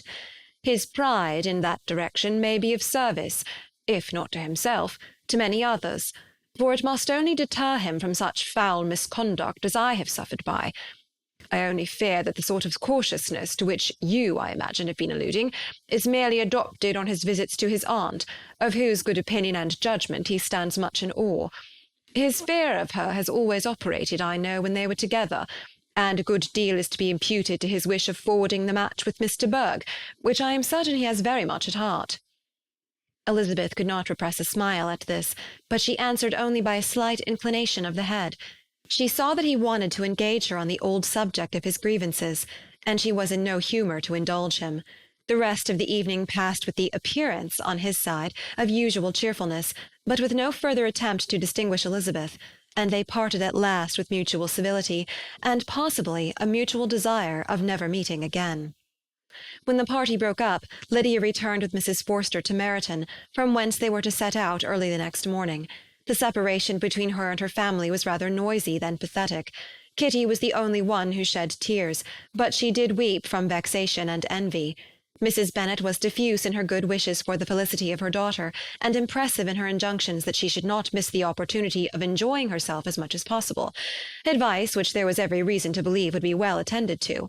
And in the clamorous happiness of Lydia herself in bidding farewell, the more gentle adieus of her sisters were uttered without being heard. Chapter 42. Had Elizabeth's opinion been all drawn from her own family, she could not have formed a very pleasing opinion of conjugal felicity or domestic comfort. Her father, captivated by youth and beauty, and that appearance of good humour which youth and beauty generally give, had married a woman whose weak understanding and illiberal mind had very early in their marriage put an end to all real affection for her. Respect, esteem, and confidence had vanished forever, and all his views of domestic happiness were overthrown. But Mr. Bennet was not of a disposition to seek comfort for the disappointment which his own imprudence had brought on, in any of those pleasures which too often console the unfortunate for their folly or their vice. He was fond of the country and of books, and from these tastes had arisen his principal enjoyments. To his wife he was very little otherwise indebted than as her ignorance and folly had contributed to his amusement. This is not the sort of happiness which a man would in general wish to owe to his wife, but where other powers of entertainment are wanting, the true philosopher will derive benefit from such as are given. Elizabeth, however, had never been blind to the impropriety of her father's behaviour as a husband. She had always seen it with pain, but respecting his abilities, and grateful for his affectionate treatment of herself, she endeavoured to forget what she could not overlook, and to banish from her thoughts that continual breach of conjugal obligation and decorum, which, in exposing his wife to the contempt of her own children, was so highly reprehensible. But she had never felt so strongly as now the disadvantages which must attend the children of so unsuitable a marriage, nor ever been so fully aware of the evils arising from so ill-judged a direction of talents. Talents which, rightly used, might at least have preserved the respectability of his daughters, even if incapable of enlarging the mind of his wife. When Elizabeth had rejoiced over Wickham's departure, she found little other cause for satisfaction in the loss of the regiment. Their parties abroad were less varied than before, and at home she had a mother and sister whose constant repinings at the dullness of everything around them threw a real gloom over their domestic circle. And though Kitty might in time regain her natural degree of sense, since the disturbers of her brain were removed, her other sister, from whose disposition greater evil might be apprehended, was likely to be hardened in all her folly and assurance by a situation of such double danger as a watering-place and a camp. Upon the whole, therefore, she found, what has been sometimes found before, that an event to which she had been looking forward with impatient desire did not, in taking place, bring all the satisfaction she had promised herself. It was consequently necessary to name some other period for the commencement of actual felicity, to have some other point on which her wishes and hopes might be fixed, and by again enjoying the pleasure of anticipation, console herself for the present, and prepare for another disappointment. Her tour to the lakes was now the object of her happiest thoughts. It was the best consolation for all the uncomfortable hours which the discontentedness of her mother and Kitty made inevitable, and could she have included Jane in the scheme, every part of it would have been perfect. But it is fortunate, thought she, that I have something to wish for. Were the whole arrangement complete, my disappointment would be certain. But here, by carrying with me one ceaseless source of regret in my sister's absence, I may reasonably hope to have all my expectations of pleasure realized. A scheme of which every part promises delight can never be successful, and general disappointment is only warded off by the defence of some little peculiar vexation. When Lydia went away, she promised to write very often and very minutely to her mother and Kitty, but her letters were always long expected and always very short. Those to her mother contained little else than that they were just returned from the library, where such and such officers had attended them, and where she had seen such beautiful ornaments as made her quite wild, that she had a new gown or a new parasol, which she would have described more fully, but was obliged to leave off in a violent hurry, as Mrs. Forster called her and they were going off to the camp, and from her correspondence with her sister there was still less to be learnt, for her letters to Kitty, though rather longer, were much too full of lines under the words to be made public. After the first fortnight or 3 weeks of her absence, health, good humour, and cheerfulness began to reappear at Longbourn. Everything wore a happier aspect. The families who had been in town for the winter came back again, and summer finery and summer engagements arose.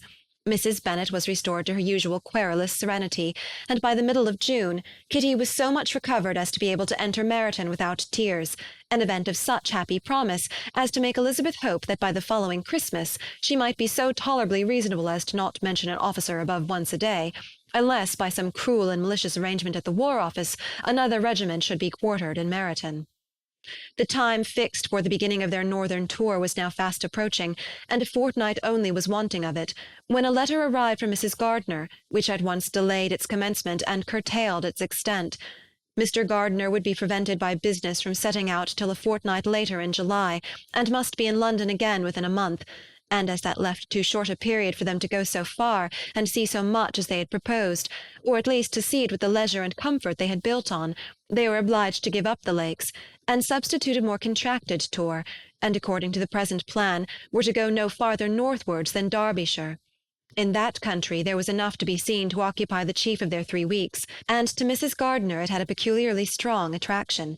The town where she had formerly passed some years of her life, and where they were now to spend a few days, was probably as great an object of her curiosity as all the celebrated beauties of Matlock, Chatsworth, Dovedale, or the Peak. Elizabeth was excessively disappointed. She had set her heart on seeing the Lakes, and still thought there might have been time enough. But it was her business to be satisfied, and certainly her temper to be happy, and all was soon right again. With the mention of Derbyshire there were many ideas connected. It was impossible for her to see the word without thinking of Pemberley and its owner. "But surely," said she, "I may enter his county without impunity, and rob it of a few petrified spars without his perceiving me." The period of expectation was now doubled. 4 weeks were to pass away before her uncle and aunt's arrival, but they did pass away, and Mr. and Mrs. Gardiner, with their 4 children, did at length appear at Longbourn. The children, 2 girls of 6 and 8 years old, and 2 younger boys, were to be left under the particular care of their cousin Jane, who was the general favourite, and whose steady sense and sweetness of temper exactly adapted her for attending to them in every way, teaching them, playing with them, and loving them. The Gardiners stayed only 1 night at Longbourn, and set off the next morning with Elizabeth in pursuit of novelty and amusement. One enjoyment was certain, that of suitableness of companions, a suitableness which comprehended health and temper to bear inconveniences, cheerfulness to enhance every pleasure, and affection and intelligence, which might supply it among themselves if there were disappointments abroad.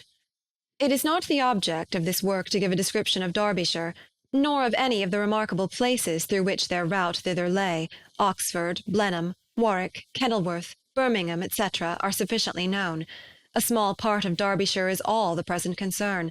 To the little town of Lambton, the scene of Mrs. Gardiner's former residence, and where she had lately learned some acquaintance still remained, they bent their steps, after having seen all the principal wonders of the country, and within 5 miles of Lambton, Elizabeth found from her aunt that Pemberley was situated. It was not in their direct road, nor more than a mile or 2 out of it. In talking over their route the evening before, Mrs. Gardiner expressed an inclination to see the place again. Mr. Gardiner declared his willingness, and Elizabeth was applied to for her approbation. "My love, should not you like to see a place of which you have heard so much?" said her aunt. "A place, too, with which so many of your acquaintances are connected. Wickham passed all his youth there, you know." Elizabeth was distressed. She felt that she had no business at Pemberley, and was obliged to assume a disinclination for seeing it. She must own that she was tired of seeing great houses. After going over so many, she really had no pleasure in fine carpets or satin curtains. Mrs. Gardiner abused her stupidity. "If it were merely a fine house richly furnished," said she, "I should not care about it myself, but the grounds are delightful. They have some of the finest woods in the country." Elizabeth said no more, but her mind could not acquiesce. The possibility of meeting Mr. Darcy while viewing the place instantly occurred. It would be dreadful. She blushed at the very idea, and thought it would be better to speak openly to her aunt than to run such a risk. But against this there were objections, and she finally resolved that it could be the last resource if her private inquiries to the absence of the family were unfavourably answered. Accordingly, when she retired at night, she asked the chambermaid whether Pemberley were not a very fine place, what was the name of its proprietor, and, with no little alarm, whether the family were down for the summer. A most welcome negative followed the last question, and her alarms now being removed, she was at leisure to feel a great deal of curiosity to see the house herself, and when the subject was revived the next morning, and she was again applied to, could readily answer, and with a proper air of indifference, that she had not really any dislike to the scheme. To Pemberley, therefore, they were to go. Chapter 43. Elizabeth, as they drove along, watched for the first appearance of Pemberley Woods with some perturbation, and when at last they turned in at the lodge, her spirits were in a high flutter. The park was very large, and contained great variety of ground. They entered it in one of its lowest points, and drove for some time through a beautiful wood stretching over a wide extent. Elizabeth's mind was too full for conversation, but she saw and admired every remarkable spot and point of view. They gradually ascended for a half-mile, and then found themselves at the top of a considerable eminence, where the wood ceased, and the eye was instantly caught by Pemberley House, situated on the opposite side of a valley, into which the road with some abruptness wound. It was a large, handsome stone building, standing well on rising ground, and backed by a ridge of high woody hills, and in front a stream of some natural importance was swelled into greater, but without any artificial appearance. Its banks were neither formal nor falsely adorned. Elizabeth was delighted. She had never seen a place for which nature had done more, or where natural beauty had been so little counteracted by an awkward taste. They were all of them warm in their admiration, and at that moment she felt that to be mistress of Pemberley might be something. They descended the hill, crossed the bridge, and drove to the door, and while examining the nearer aspect of the house, all her apprehension of meeting its owner returned. She dreaded lest the chambermaid had been mistaken. On applying to see the place, they were admitted into the hall, and Elizabeth, as they waited for the housekeeper, had leisure to wonder at her being where she was. The housekeeper came, a respectable-looking elderly woman, much less fine and more civil than she had any notion of finding her. They followed her into the dining-parlour. It was a large, well-proportioned room, handsomely fitted up. Elizabeth, after slightly surveying it, went to a window to enjoy its prospect. The hill, crowned with wood, which they had descended, receiving increased abruptness from the distance, was a beautiful object. Every disposition of the ground was good, and she looked on the whole scene, the river, the trees scattered on its banks, and the winding of the valley as far as she could trace it, with delight. As they passed into other rooms, these objects were taking different positions, but from every window there were beauties to be seen. The rooms were lofty and handsome, and their furniture suitable to the fortunes of its proprietor. But Elizabeth saw, with admiration of his taste, that it was neither gaudy nor uselessly fine, with less of splendour and more real elegance than the furniture of Rosings. "And of this place," thought she, "I might have been mistress. With these rooms I might now have been familiarly acquainted. Instead of viewing them as a stranger, I might have rejoiced in them as my own, and welcomed to them as visitors my aunt and uncle. But no," recollecting herself, "that could never be. My aunt and uncle would have been lost to me. I should not have been allowed to invite them." This was a lucky recollection. It saved her from something very like regret. She longed to inquire of the housekeeper whether her master was really absent, but had not the courage for it. At length, however, the question was asked by her uncle, and she turned away with alarm, while Mrs. Reynolds replied that he was, adding, "But we expect him to-morrow with a large party of friends." How rejoiced was Elizabeth that their own journey had not by any circumstance been delayed a day. Her aunt now called her to look at a picture. She approached and saw the likeness of Mr. Wickham, suspended amongst several other miniatures over the mantelpiece. Her aunt asked her smilingly how she liked it. The housekeeper came forward, and told them it was a picture of a young gentleman, the son of her late master's steward, who had been brought up by him at his own expense. "He is now gone into the army," she added, "but I am afraid he has turned out very wild." Mrs. Gardiner looked at her niece with a smile, but Elizabeth could not return it. "And that," said Mrs. Reynolds, pointing to another of the miniatures, "is my master, and very like him. It was drawn at the same time as the other, about 8 years ago." "I have heard much of your master's fine person," said Mrs. Gardiner, looking at the picture. "It is a handsome face. But, Lizzie, you can tell us whether it is like or not." Mrs. Reynolds' respect for Elizabeth seemed to increase on this intimation of her knowing her master. Does that young lady know Mr. Darcy? Elizabeth coloured and said, "A little." "And do you not think him a very handsome gentleman, ma'am?" "Yes, very handsome." "I am sure I know none so handsome, but in the gallery upstairs you will see a finer, larger picture of him than this. This room was my late master's favourite room, and these miniatures are just as they used to be then. He was very fond of them." This accounted to Elizabeth for Mr. Wickham's being among them. Mrs. Reynolds then directed their attention to one of Miss Darcy, drawn when she was only 8 years old. "And is Miss Darcy as handsome as her brother?" said Mrs. Gardiner. "Oh, yes, the handsomest young lady that ever was seen, and so accomplished. She plays and sings all day long. In the next room is a new instrument just come down for her, a present from my master. She comes here to-morrow with him." Mr. Gardiner, whose manners were very easy and pleasant, encouraged her communicativeness by his questions and remarks. Mrs. Reynolds, either by pride or attachment, had evidently great pleasure in talking of her master and his sister. "Is your master much at Pemberley in the course of the year?"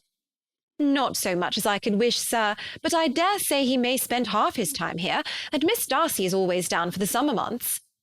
"Except," thought Elizabeth, "when she goes to Ramsgate." "If your master would marry, you might see more of him." "Yes, sir, but I do not know when that will be. I do not know who is good enough for him." Mr. and Mrs. Gardiner smiled. Elizabeth could not help saying, "It is very much to his credit, I am sure, that you should think so." "I say no more than the truth, and everybody will say that knows him," replied the other.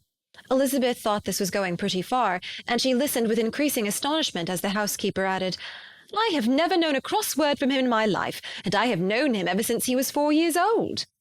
This was praise, of all others most extraordinary, most opposite to her ideas. That he was not a good-tempered man had been her firmest opinion. Her keenest attention was awakened. She longed to hear more, and was grateful to her uncle for saying, "There are very few people of whom so much can be said. You are lucky in having such a master." "Yes, sir, I know I am. If I were to go through the world, I could not meet with a better. But I have always observed that they who are good-natured when children are good-natured when they grow up, and he was always the sweetest-tempered, most generous-hearted boy in the world." Elizabeth almost stared at her. "Can this be Mr. Darcy?" thought she. "His father was an excellent man," said Mrs. Gardiner. "Yes, ma'am, that he was indeed, and his son will be just like him, just as affable to the poor." Elizabeth listened, wondered, doubted, and was impatient for more. Mrs. Reynolds could interest her on no other point. She related the subjects of the pictures, the dimensions of the rooms, and the price of the furniture in vain. Mr. Gardiner, highly amused by the kind of family prejudice to which she attributed her excessive commendation of her master, soon led again to the subject, and she dwelt with energy on his many merits as they proceeded together up the great staircase. "He is the best landlord and the best master," said she, "that ever lived. Not like the wild young men nowadays who think of nothing but themselves. There is not one of his tenants or servants but will give him a good name. Some people call him proud, but I am sure I never saw anything of it. To my fancy it is only because he does not rattle away like other young men." "In what an amiable light does this place him?" thought Elizabeth. "This fine account of him," whispered her aunt as they walked, "is not quite consistent with his behaviour to our poor friend." "Perhaps we might be deceived." "That is not very likely. Our authority was too good." On reaching the spacious lobby above, they were shown into a very pretty sitting-room, lately fitted up with greater elegance and lightness than the apartments below, and were informed that it was but just done to give pleasure to Miss Darcy, who had taken a liking to the room when last at Pemberley. "He is certainly a good brother," said Elizabeth as she walked towards one of the windows. Mrs. Reynolds anticipated Miss Darcy's delight when she should enter the room. "And this is always the way with him," she added. "Whatever can give his sister any pleasure is sure to be done in a moment. There is nothing he would not do for her."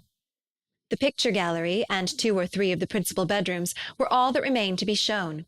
In the former were many good paintings, but Elizabeth knew nothing of the art, and from such as had been already visible below, she had willingly turned to look at some drawings of Miss Darcy's, in crayons, whose subjects were usually more interesting and also more intelligible.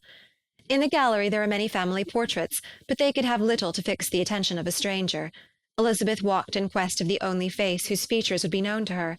At last it arrested her, and she beheld a striking resemblance to Mr. Darcy, with such a smile over the face as she remembered to have sometimes seen when he looked at her. She stood several minutes before the picture in earnest contemplation, and returned to it again before they quitted the gallery. Mrs. Reynolds informed them that it had been taken in his father's lifetime. There was certainly at this moment in Elizabeth's mind a more gentle sensation towards the original than she had ever felt at the height of their acquaintance. The commendation bestowed on him by Mrs. Reynolds was of no trifling nature. What praise is more valuable than the praise of an intelligent servant? As a brother, a landlord, a master, she considered how many people's happiness were in his guardianship, how much of pleasure or pain was it in his power to bestow, how much of good or evil must be done by him. Every idea that had been brought forward by the housekeeper was favourable to his character, and as she stood before the canvas on which he was represented, and fixed his eyes upon herself, she thought of his regard with a deeper sentiment of gratitude than it had ever raised before. She remembered its warmth, and softened its impropriety of expression. When all of the house that was open to general inspection had been seen, they returned downstairs, and taking leave of the housekeeper, were consigned over to the gardener, who met them at the hall door. As they walked across the hall towards the river, Elizabeth turned back to look again. Her aunt and uncle stopped also, and while the former was conjecturing as to the date of the building, the owner of it himself suddenly came forward from the road, which led behind it to the stables. They were within 20 yards of each other, and so abrupt was his appearance that it was impossible to avoid his sight. Their eyes instantly met, and the cheeks of both were overspread with the deepest blush. He absolutely stared, and for a moment seemed immovable from surprise, but shortly recovering himself, advanced toward the party, and spoke to Elizabeth, if not in terms of perfect composure, at least of perfect civility. She had instinctively turned away, but stopping on his approach, received his compliments with an embarrassment impossible to be overcome. Had his first appearance, or his resemblance to the picture they had just been examining, been insufficient to assure the other two that they now saw Mr. Darcy, the gardener's expression of surprise on beholding his master must immediately have told it. They stood a little aloof while he was talking to their niece, who, astonished and confused, scarcely dared lift her eyes to his face, and knew not what answer she returned to his civil inquiries after her family. Amazed at the alteration of his manner since they last parted, every sentence that he uttered was increasing her embarrassment, and every idea of the impropriety of her being found there recurring to her mind. The few minutes in which they continued were some of the most uncomfortable in her life, nor did he seem much more at ease. When he spoke, his accent had none of its usual sedateness, and he repeated his inquiries as to the time of her having left Longbourn, and of her having stayed in Derbyshire, so often and in so hurried a way as plainly spoke the distraction of his thoughts. At length every idea seemed to fail him, and after standing a few moments without saying a word, he suddenly recollected himself and took leave. The others then joined her and expressed admiration of his figure, but Elizabeth heard not a word, and wholly engrossed by her own feelings, followed them in silence. She was overpowered by shame and vexation. Her coming there was the most unfortunate, the most ill-judged thing in the world. How strange it must appear to him, and what a disgraceful light might it not strike so vain a man! It might seem as if she had purposely thrown herself in his way again. Oh, why did she come? Or why did he thus come a day before he was expected? Had they been only 10 minutes sooner, they should have been beyond the reach of his discrimination, for it was plain that he was that moment arrived, that moment alighted from his horse or his carriage. She blushed again and again over the perverseness of the meeting. And his behaviour, so strikingly altered, what could it mean? That he should even speak to her was amazing, but to speak with such civility, to inquire after her family.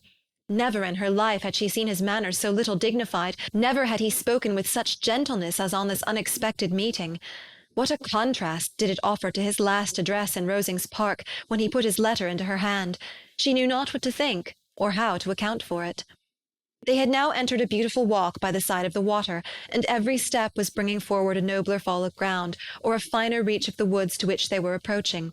But it was some time before Elizabeth was sensible of any of it, and though she answered mechanically to the repeated appeals of her aunt and uncle, and seemed to direct her eyes to such objects as they pointed out, she distinguished no part of the scene. Her thoughts were all fixed on that one spot of Pemberley House, whichever it might be, where Mr. Darcy then was. She longed to know what at the moment was passing in his mind, in what manner he thought of her, and whether, in defiance of everything, she was still dear to him. Perhaps he had been civil only because he felt himself at ease, yet there had been that in his voice which was not like ease.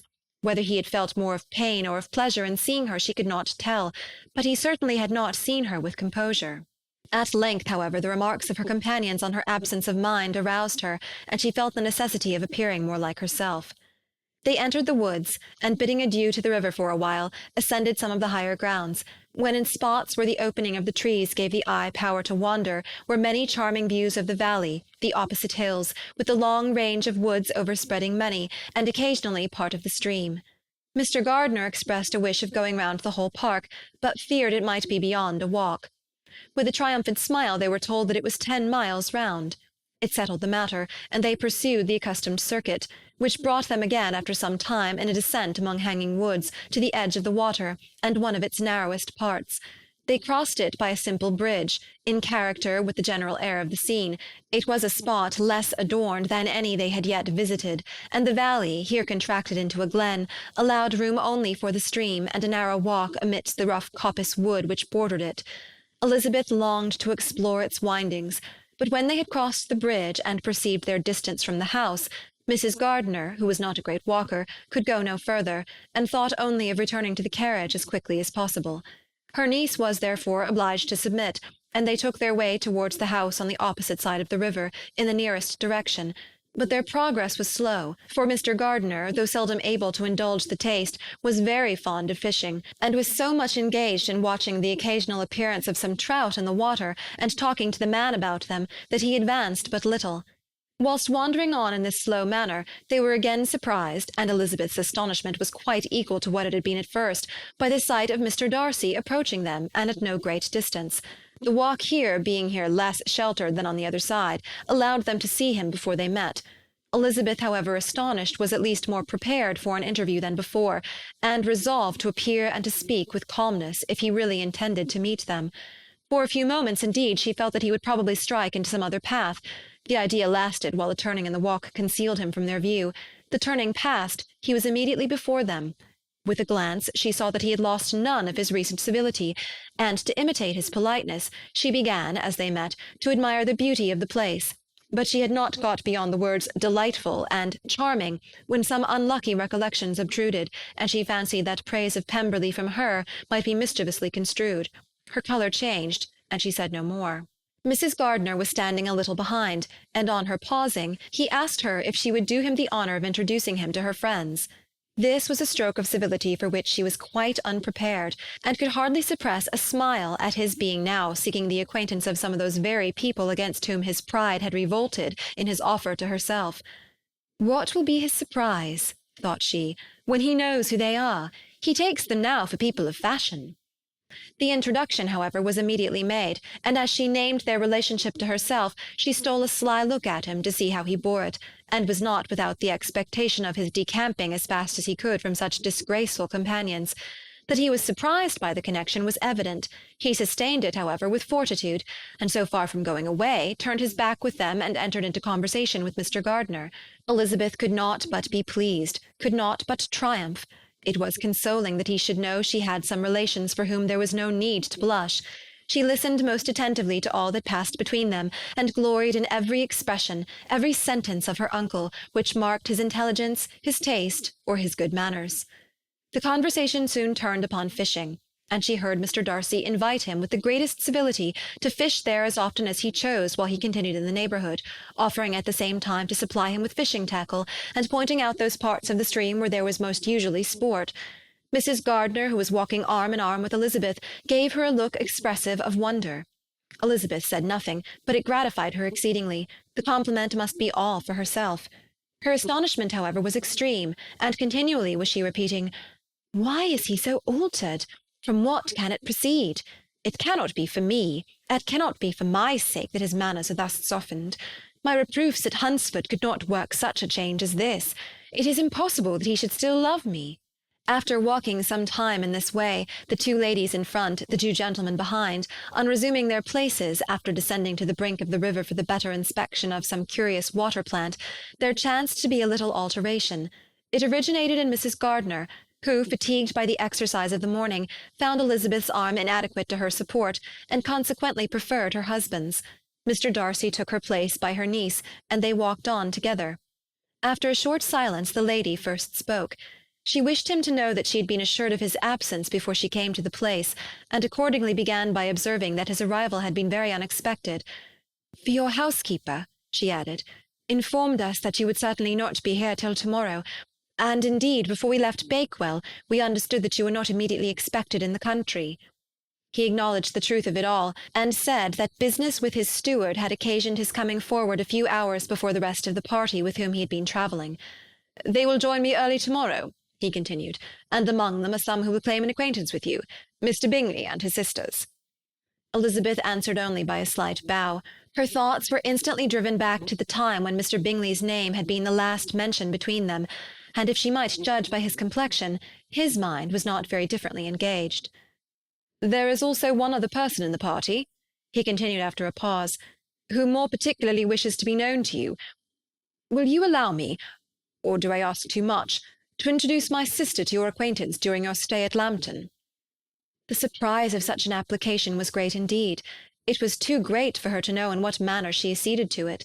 She immediately felt that whatever desire Miss Darcy might have of being acquainted with her must be the work of her brother, and without looking farther, it was satisfactory. It was gratifying to know that his resentment had not made him think really ill of her. They now walked on in silence, each of them deep in thought. Elizabeth was not comfortable, that was impossible, but she was flattered and pleased. His wish of introducing his sister to her was a compliment of the highest kind. They soon outstripped the others, and when they had reached the carriage, Mr. and Mrs. Gardiner were half a quarter of a mile behind. He then asked her to walk into the house, but she declared herself not tired, and they stood together on the lawn. At such a time much might have been said, and silence was very awkward. She wanted to talk, but there seemed to be an embargo on every subject. At last she recollected that she had been travelling, and they talked of Matlock and Dovedale with great perseverance. Yet time and her aunt moved slowly, and her patience and her ideas were nearly worn out before the tete-a-tete was over. On Mr. and Mrs. Gardiner's coming up, they were all pressed to go into the house and take some refreshment, but this was declined, and they parted on each side with utmost politeness. Mr. Darcy handed the ladies into the carriage, and when it drove off, Elizabeth saw him walking slowly towards the house. The observations of her uncle and aunt now began, and each of them pronounced him to be infinitely superior to anything they had expected. "He is perfectly well behaved, polite and unassuming," said her uncle. "There is something a little stately in him, to be sure," replied her aunt, "but it is confined to his air, and is not unbecoming. I can now say with the housekeeper that though some people may call him proud, I have seen nothing of it." "I was never more surprised than by his behaviour to us. It was more than civil, it was really attentive, and there was no necessity for such attention. His acquaintance with Elizabeth was very trifling." "To be sure, Lizzie," said her aunt, "he is not so handsome as Wickham, or rather he has not Wickham's countenance, for his features are perfectly good. But how came you to tell me that he was so disagreeable?" Elizabeth excused herself as well as she could, said that she had liked him better when they had met in Kent than before, and that she had never seen him so pleasant as this morning. "But perhaps he may be a little whimsical in his civilities," replied her uncle. "Your great men often are, and I shall not take him at his word, as he might change his mind another day and warn me off his grounds." Elizabeth felt that they had entirely misunderstood his character, but said nothing. "From what we have seen of him," continued Mrs. Gardiner, "I really should not have thought that he could have behaved in so cruel a way by anybody as he has done by poor Wickham. He has not an ill-natured look. On the contrary, there is something pleasing about his mouth when he speaks, and there is something of dignity in his countenance that would not give one an unfavourable idea of his heart. But, to be sure, the good lady who showed us his house did give him a most flaming character. I could hardly help laughing aloud sometimes. But he is a liberal master, I suppose, and that in the eye of a servant comprehends every virtue." Elizabeth here felt herself called on to say something in vindication of his behaviour to Wickham, and therefore gave them to understand, in as guarded a manner as she could, that by what she had heard from his relations in Kent, his actions were capable of a very different construction, and that his character was by no means so faulty, nor Wickham's so amiable as they had been considered in Hertfordshire.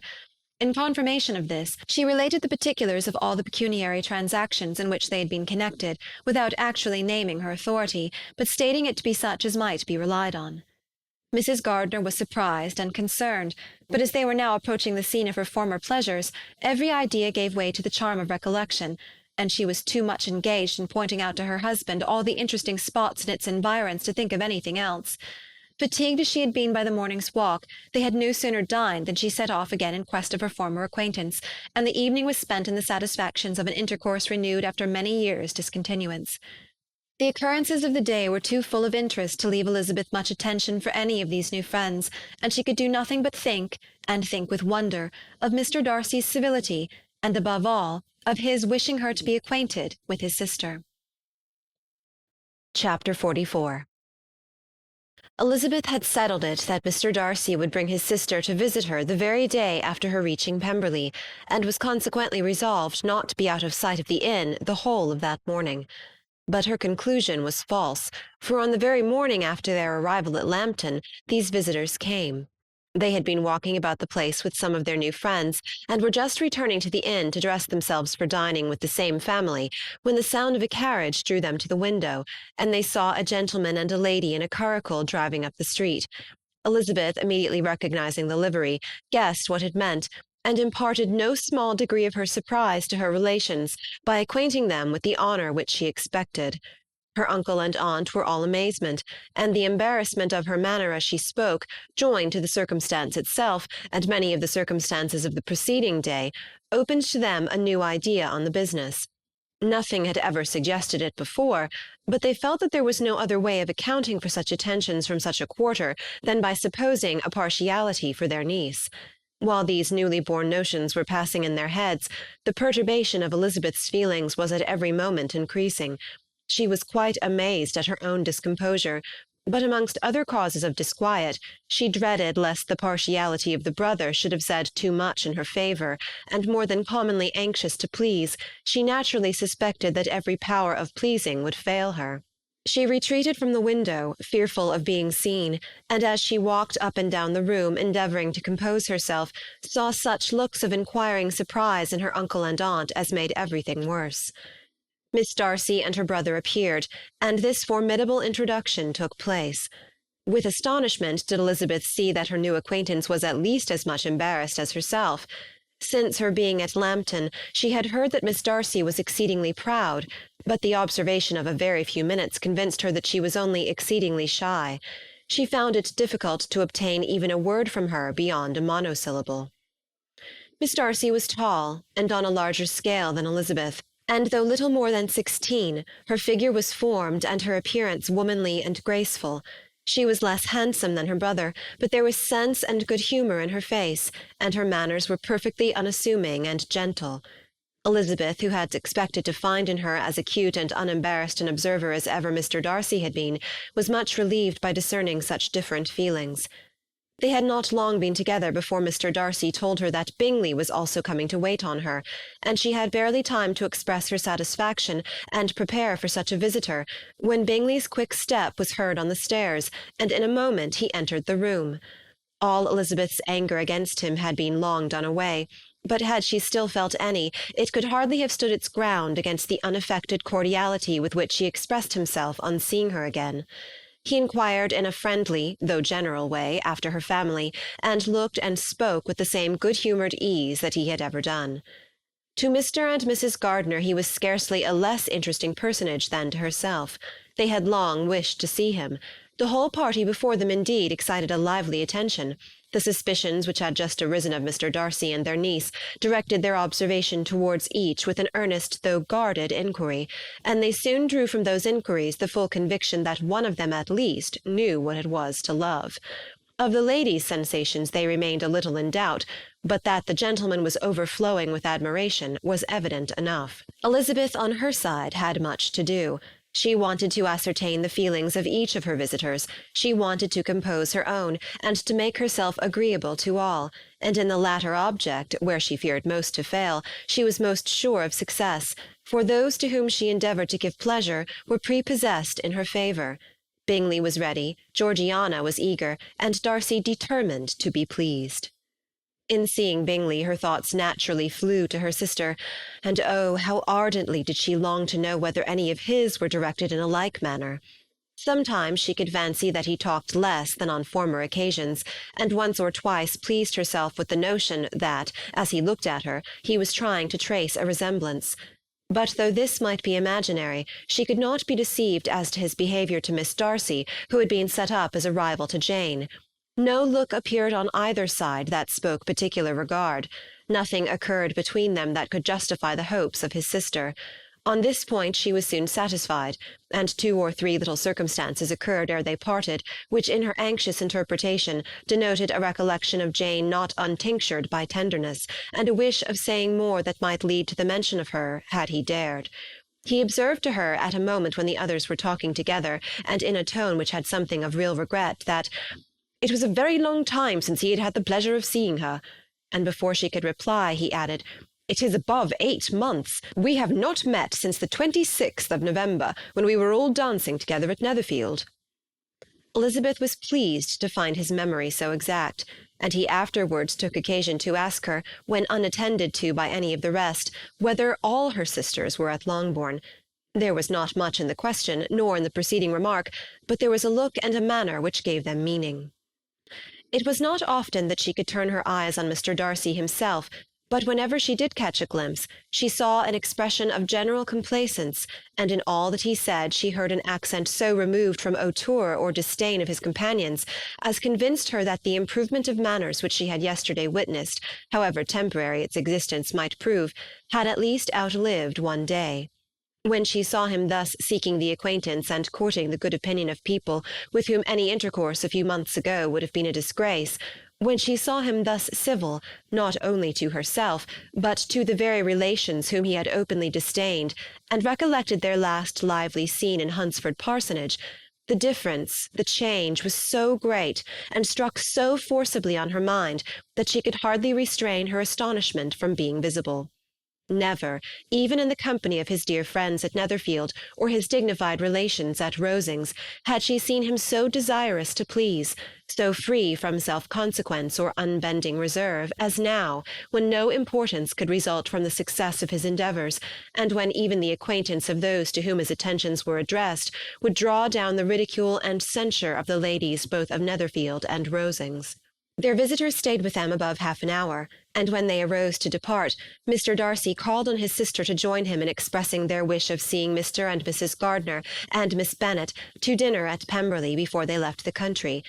Miss Darcy, though with a diffidence which marked her little in the habit of giving invitations, readily obeyed. Mrs. Gardiner looked at her niece, desirous of knowing how she, whom the invitation most concerned, felt disposed as to its acceptance, but Elizabeth had turned away her head. Presuming, however, that this studied avoidance spoke rather a momentary embarrassment than any dislike of the proposal, and seeing in her husband, who was fond of society, a perfect willingness to accept it, she ventured to engage for their attendance, and the day after the next was fixed on. Bingley expressed great pleasure in the certainty of seeing Elizabeth again, having still a great deal to say to her, and many inquiries to make after all their Hertfordshire friends. Elizabeth, construing all this into a wish of hearing her speak of her sister, was pleased, and on this account, as well as some others, found herself, when their visitors left them, capable of considering the last half-hour with some satisfaction, though while it was passing, the enjoyment of it had been little. Eager to be alone, and fearful of inquiries or hints from her uncle and aunt, she stayed with them only long enough to hear their favourable opinion of Bingley, and then hurried away to dress. But she had no reason to fear Mr. and Mrs. Gardiner's curiosity. It was not their wish to force her communication. It was evident that she was much better acquainted with Mr. Darcy than they had before any idea of. It was evident that he was very much in love with her. They saw much to interest, but nothing to justify inquiry. Of Mr. Darcy it was now a matter of anxiety to think well, and as far as their acquaintance reached, there was no fault to find. They could not be untouched by his politeness, and had they drawn his character from their own feelings and his servant's report, without any reference to any other account, the circle in Hertfordshire to which he was known would not have recognised it for Mr. Darcy. There was now an interest, however, in believing the housekeeper, and they soon became sensible that the authority of a servant who had known him since he was 4 years old, and whose own manners indicated respectability, was not to be hastily rejected. Neither had anything occurred in the intelligence of their Lambton friends that could materially lessen its weight. They had nothing to accuse him of but pride, Pride he probably had, and if not, it would certainly be imputed by the inhabitants of a small market town where the family did not visit. It was acknowledged, however, that he was a liberal man, and did much good among the poor. With respect to Wickham, the travellers soon found that he was not held there in much estimation, for though the chief of his concerns with the son of his patron were imperfectly understood, it was yet a well-known fact that, on his quitting Derbyshire, he had left many debts behind him, which Mr. Darcy had afterwards discharged. As for Elizabeth, her thoughts were at Pemberley this evening more than the last, and the evening, though as it passed it seemed long, was not long enough to determine her feelings towards one in that mansion, and she lay awake 2 whole hours endeavouring to make them out. She certainly did not hate them. No, hatred had vanished long ago, and she had almost as long been ashamed of ever feeling a dislike against him that could be so called. The respect created by the conviction of his valuable qualities, though at first unwillingly admitted, had for some time ceased to be repugnant to her feeling, and it was now heightened into somewhat of a friendlier nature by the testimony so highly in his favour, and bringing forward his disposition in so amiable a light, which yesterday had produced. But above all, above respect and esteem, there was a motive within her of goodwill which could not be overlooked. It was gratitude not merely for having once loved her, but for loving her still well enough to forgive all the petulance and acrimony of her manner in rejecting him, and all the unjust accusations accompanying her rejection. He, who, she had been persuaded, would avoid her as his greatest enemy, seemed on this accidental meeting most eager to preserve the acquaintance, and without any indelicate display of regard, or any peculiarity of manner, where their 2 selves only were concerned, was soliciting the good opinion of her friends, and bent on making her known to his sister. Such a change in a man of so much pride exciting not only astonishment but gratitude, for to love, ardent love, it must be attributed, and as such its impression on her was of a sort to be encouraged, as by no means unpleasing, though it could not be exactly defined. She respected, she esteemed, she was grateful to him, she felt a real interest in his welfare, and she only wanted to know how far she wished that welfare to depend upon herself, and how far it would be for the happiness of both that she should employ the power, which her fancy told her she still possessed, of bringing on her the renewal of his addresses. It had been settled in the evening between the aunt and the niece that such a striking civility as Miss Darcy's in coming to see them on the very day of her arrival at Pemberley, for she had reached it only to a late breakfast, ought to be imitated, though it could not be equalled, by some exertion of politeness on their side, and consequently that it would be highly expedient to wait on her at Pemberley the following morning. They were therefore to go. Elizabeth was pleased, though when she asked herself the reason, she had very little to say in reply. Mr. Gardiner left them soon after breakfast. The fishing scheme had been renewed the day before, and a positive engagement made of his meeting some of the gentlemen at Pemberley before noon. Chapter 45. Convinced as Elizabeth now was that Miss Bingley's dislike of her had originated in jealousy, she could not help feeling how unwelcome her appearance at Pemberley must be to her, and was curious to know with how much civility on that lady's side the acquaintance would now be renewed. On reaching the house, they were shown through the hall into the saloon, whose northern aspect rendered it delightful for summer. Its windows, opening to the ground, admitted a most refreshing view of the high woody hills behind the house, and of the beautiful oaks and Spanish chestnuts which were scattered over the intermediate lawn. In this house they were received by Miss Darcy, who was sitting there with Mrs. Hurst and Miss Bingley, and the lady with whom she lived in London. Georgiana's reception of them was very civil, but attended with all the embarrassment which, though proceeding from shyness and the fear of doing wrong, would easily give to those who felt themselves inferior the belief of her being proud and reserved. Mrs. Gardiner and her niece, however, did her justice, and pitied her. By Mrs. Hurst and Miss Bingley they were noticed only by a curtsy, and on their being seated, a pause, awkward as such pauses must always be, succeeded for a few moments.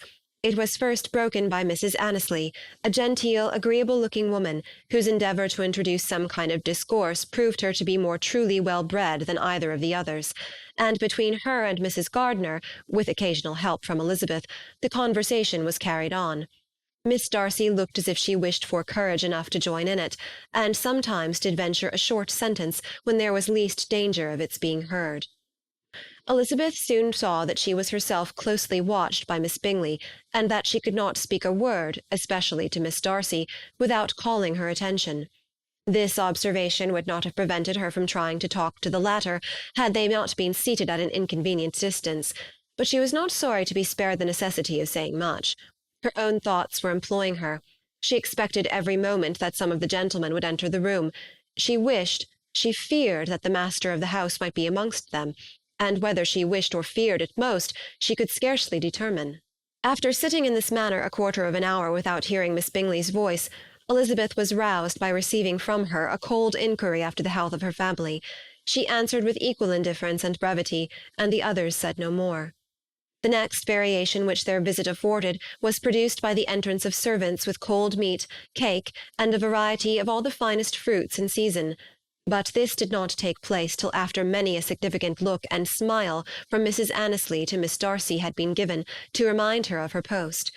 There was now employment for the whole party, for though they could not all talk, they could all eat, and the beautiful pyramids of grapes, nectarines, and peaches soon collected them round the table. While thus engaged, Elizabeth had a fair opportunity of deciding whether she most feared or wished for the appearance of Mr. Darcy, by the feelings which prevailed on his entering the room, and then, though but a moment before she had believed her wishes to predominate, she began to regret that he came. He had been some time with Mr. Gardiner, who, with 2 or 3 other gentlemen from the house, was engaged by the river, and had left him only on learning that the ladies of the family intended a visit to Georgiana that morning. No sooner did he appear than Elizabeth wisely resolved to be perfectly easy and unembarrassed, a resolution the more necessary to be made, but perhaps not the more easily kept, because she saw that the suspicions of the whole party were awakened against them, and that there was scarcely an eye which did not watch his behaviour when he first came into the room. In no countenance was attentive curiosity so strongly marked as in Miss Bingley's, in spite of the smiles which overspread her face whenever she spoke to one of its objects, for jealousy had not yet made her desperate, and her attentions to Mr. Darcy were by no means over. Miss Darcy, on her brother's entrance, exerted herself much more to talk, and Elizabeth saw that he was anxious for his sister and herself to get acquainted, and forwarded as much as possible every attempt at conversation on either side. Miss Bingley saw all this likewise, and in the imprudence of anger took the first opportunity of saying, with sneering civility, "Pray, Miss Eliza, are not the Blankshire militia removed from Meryton? They must be a great loss to your family." In Darcy's presence she dared not mention Wickham's name, but Elizabeth instantly comprehended that he was uppermost in her thoughts, and the various recollections connected with him gave her a moment's distress, but exerting herself vigorously to repel the ill-natured attack, she presently answered the question in a tolerably detached tone. While she spoke, an involuntary glance showed her Darcy, with a heightened complexion, earnestly looking at her, and his sister overcome with confusion, and unable to lift up her eyes. Had Miss Bingley known what pain she was then giving her beloved friend, she undoubtedly would have refrained from the hint, but she had merely intended to discompose Elizabeth by bringing forward the idea of a man to whom she believed her partial, and to make her betray a sensibility which might injure her in Darcy's opinion, and perhaps to remind the latter of all the follies and absurdities by which some part of her family were connected with that corps. Not a syllable had ever reached her of Miss Darcy's meditated elopement. To no creature had it been revealed, where secrecy was possible, except to Elizabeth, and from all Bingley's connections her brother was particularly anxious to conceal it, from the very wish which Elizabeth had long ago attributed to him, of their becoming hereafter her own.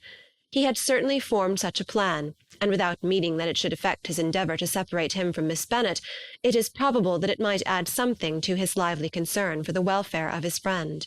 Elizabeth's collected behaviour, however, soon quieted his emotion, and as Miss Bingley, vexed and disappointed, dared not approach nearer to Wickham, Georgiana also recovered in time, though not enough to be able to speak any more.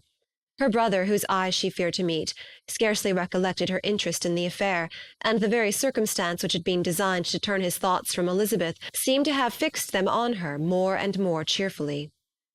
Their visit did not continue long after the question and answer above mentioned, and while Mr. Darcy was attending them to their carriage, Miss Bingley was venting her feelings in criticisms on Elizabeth's person, behaviour, and dress. But Georgiana would not join her. Her brother's recommendation was enough to ensure her favour. His judgment could not err. And as he had spoken in such terms of Elizabeth as to leave Georgiana without the power of finding her otherwise than lovely and amiable. When Darcy returned to the saloon, Miss Bingley could not help repeating to him some part of what she had been saying to his sister. "How very ill Miss Eliza Bennet looks this morning, Mr. Darcy," she cried. "I never in my life saw anyone so much altered as she is since the winter. She has grown so brown and coarse. Louisa and I were agreeing that we should not have known her again." However little Mr. Darcy might have liked such an address, he contented himself with coolly replying that he perceived no other alteration than her being rather tanned, no miraculous consequence of travelling in the summer. "For my own part," she rejoined, "I must confess that I never saw any beauty in her. Her face is too thin, her complexion has no brilliancy, and her features are not at all handsome. Her nose wants character, there is nothing marked in its lines. Her teeth are tolerable, but not out of the common way. And as for her eyes, which have sometimes been called so fine, I could never see anything extraordinary in them. They have a sharp, shrewish look, which I do not like at all, and in her air altogether there is a self-sufficiency without fashion which is intolerable." Persuaded as Miss Bingley was that Darcy admired Elizabeth, this was not the best method of recommending herself, but angry people are not always wise, and in seeing him at last look somewhat nettled, she had all the success she expected. He was resolutely silent, however, and from a determination of making him speak, she continued, "I remember when we first knew her in Hertfordshire, how amazed we all were to find that she was a reputed beauty, and I particularly recollect your saying one night, after they had been dining at Netherfield, 'She, a beauty! I should have soon call her mother a wit.' But afterwards she seemed to improve on you, and I believe you thought her rather pretty at one time." "Yes," replied Darcy, who could contain himself no longer, "but that was only when I first saw her, for it is many months since I have considered her as one of the handsomest women of my acquaintance." He then went away, and Miss Bingley was left to all the satisfaction of having forced him to say what gave no one any pain but herself. Mrs. Gardiner and Elizabeth talked of all that had occurred during their visit, as they returned, except what had particularly interested them both. The look and behaviour of everybody they had seen were discussed, except of the person who had mostly engaged their attention. They talked of his sister, his friends, his house, his fruit, of everything but himself, yet Elizabeth was longing to know what Mrs. Gardiner thought of him, and Mrs. Gardiner would have been highly gratified by her niece's beginning the subject. Chapter 46. Elizabeth had been a good deal disappointed in not finding a letter from Jane on their first arrival at Lambton, and this disappointment had been renewed on each of the mornings that had now been spent there, but on the third her repining was over, and her sister justified, by the receipt of 2 letters from her at once, on one of which was marked that it had been missent elsewhere. Elizabeth was not surprised at it, as Jane had written the direction remarkably ill. They had just been preparing to walk as the letters came in, and her uncle and aunt, leaving her to enjoy them in quiet, set off by themselves. The one missent must first be attended to. It had been written 5 days ago. The beginning contained an account of all their little parties and engagements, with such news as the country afforded, but the latter half, which was dated a day later, and written in evident agitation, gave more important intelligence. It was to this effect. "Since writing the above, dearest Lizzie, something has occurred of a most unexpected and serious nature, but I am afraid of alarming you. Be assured that we are all well. What I have to say relates to poor Lydia. An express came at 12 last night, just as we were all gone to bed, from Colonel Forster, to inform us that she was gone off to Scotland with one of his officers, to own the truth, with Wickham. Imagine our surprise. To Kitty, however, it does not seem so wholly unexpected. I am very, very sorry, so imprudent a match on both sides. But I am willing to hope the best, and that his character has been misunderstood.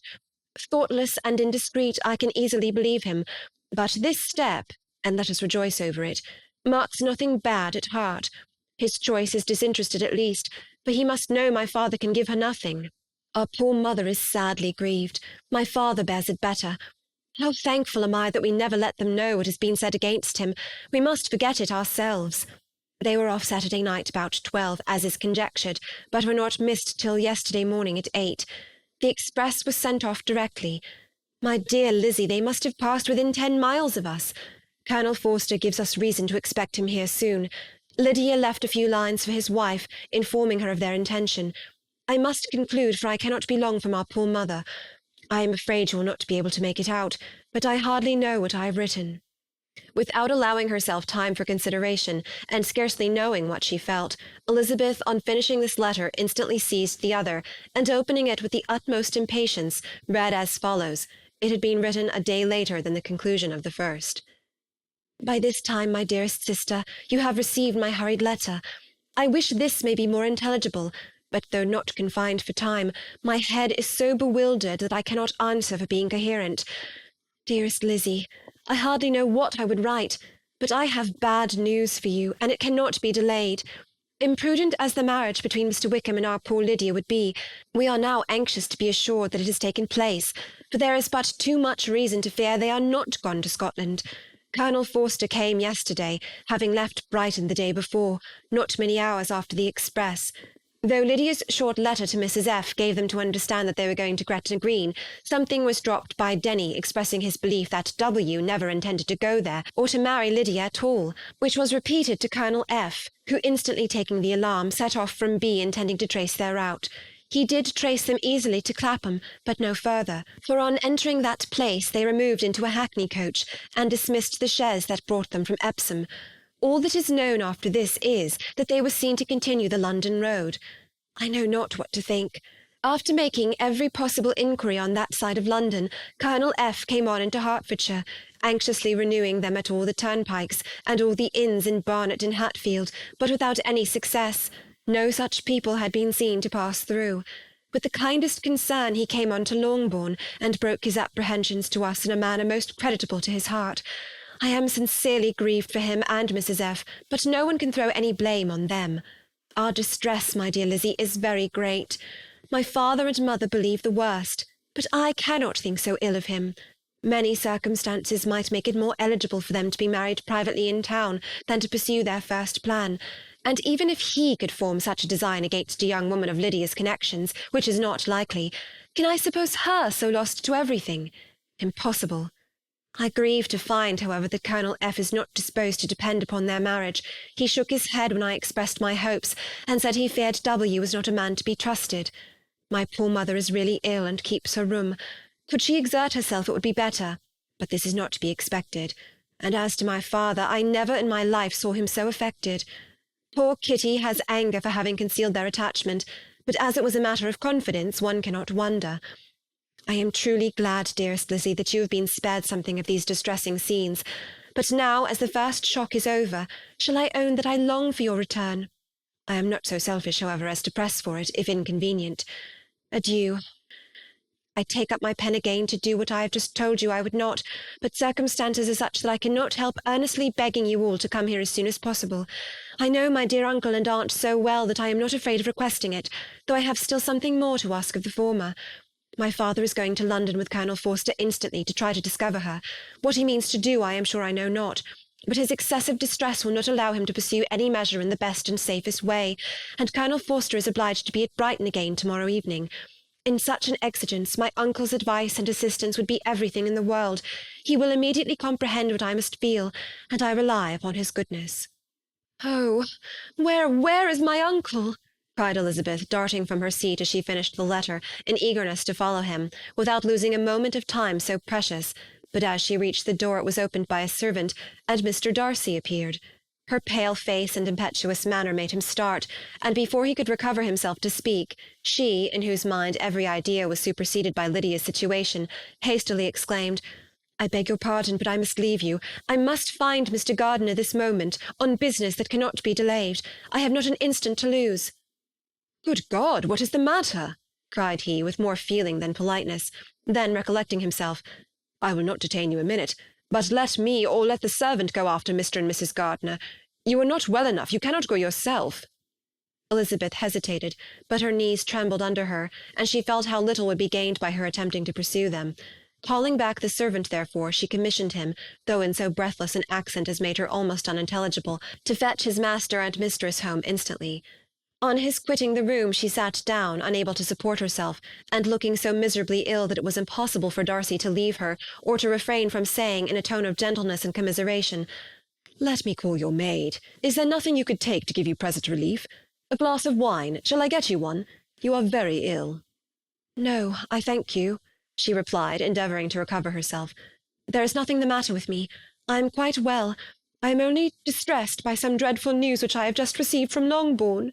She burst into tears as she alluded to it, and for a few minutes could not speak another word. Darcy, in wretched suspense, could only say something indistinctly of his concern, and observe her in compassionate silence. At length she spoke again.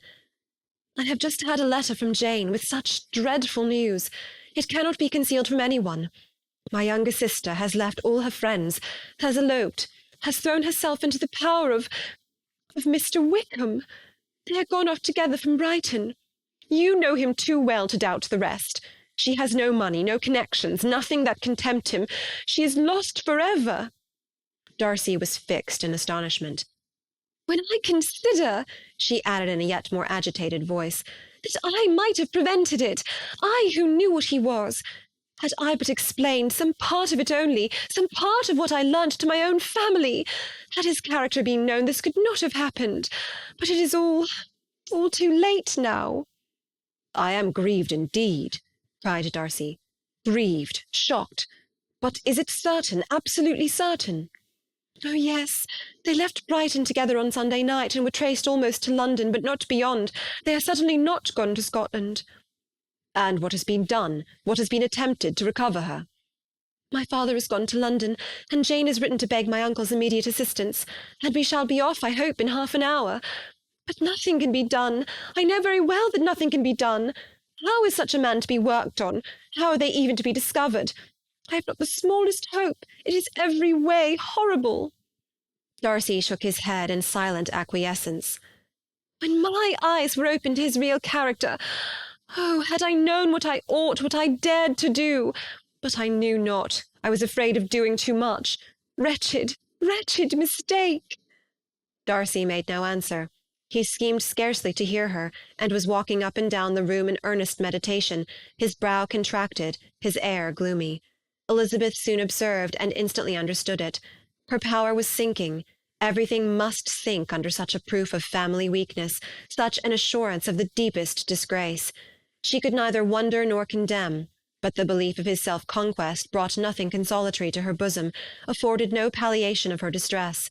It was, on the contrary, exactly calculated to make her understand her own wishes, and never had she so honestly felt that she could have loved him as now, when all love must be in vain. But self, though it would intrude, could not engross her. Lydia, the humiliation, the misery she was bringing on them all, soon swallowed up every private care, and covering her face with her handkerchief, Elizabeth was soon lost to everything else, and after a pause of several minutes was only recalled to a sense of her situation by the voice of her companion, who, in a manner which, though it spake compassion, spoke likewise restraint, said, "I am afraid you have long been desiring my absence, nor have I anything to plead in excuse of my stay, but real, though unavailing concern. Would to heaven that anything could be either said or done on my part that might offer consolation to such distress.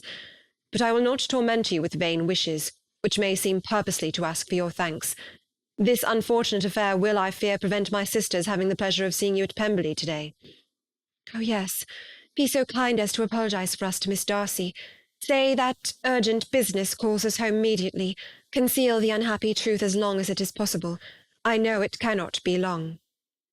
He readily assured her of his secrecy, again expressed his sorrow for her distress, wished it a happier conclusion that there was at present reason to hope, and leaving his compliments for her relations, with only one serious parting look, went away.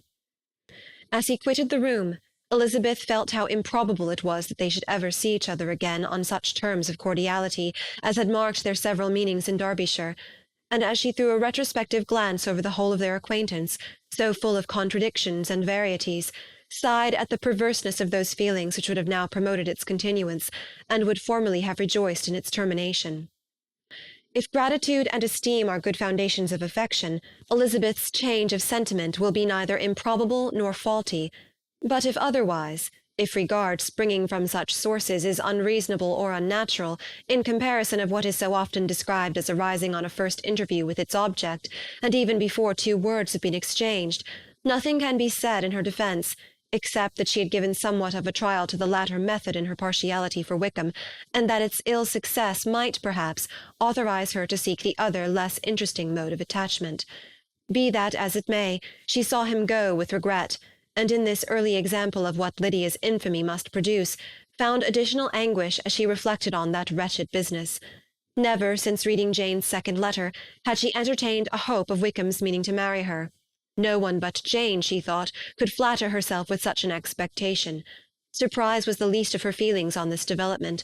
While the contents of the first letter remained in her mind, she was all surprise, all astonishment that Wickham should marry a girl whom it was impossible he could marry for money, and how Lydia could ever have attached him had appeared incomprehensible. But now it was all too natural.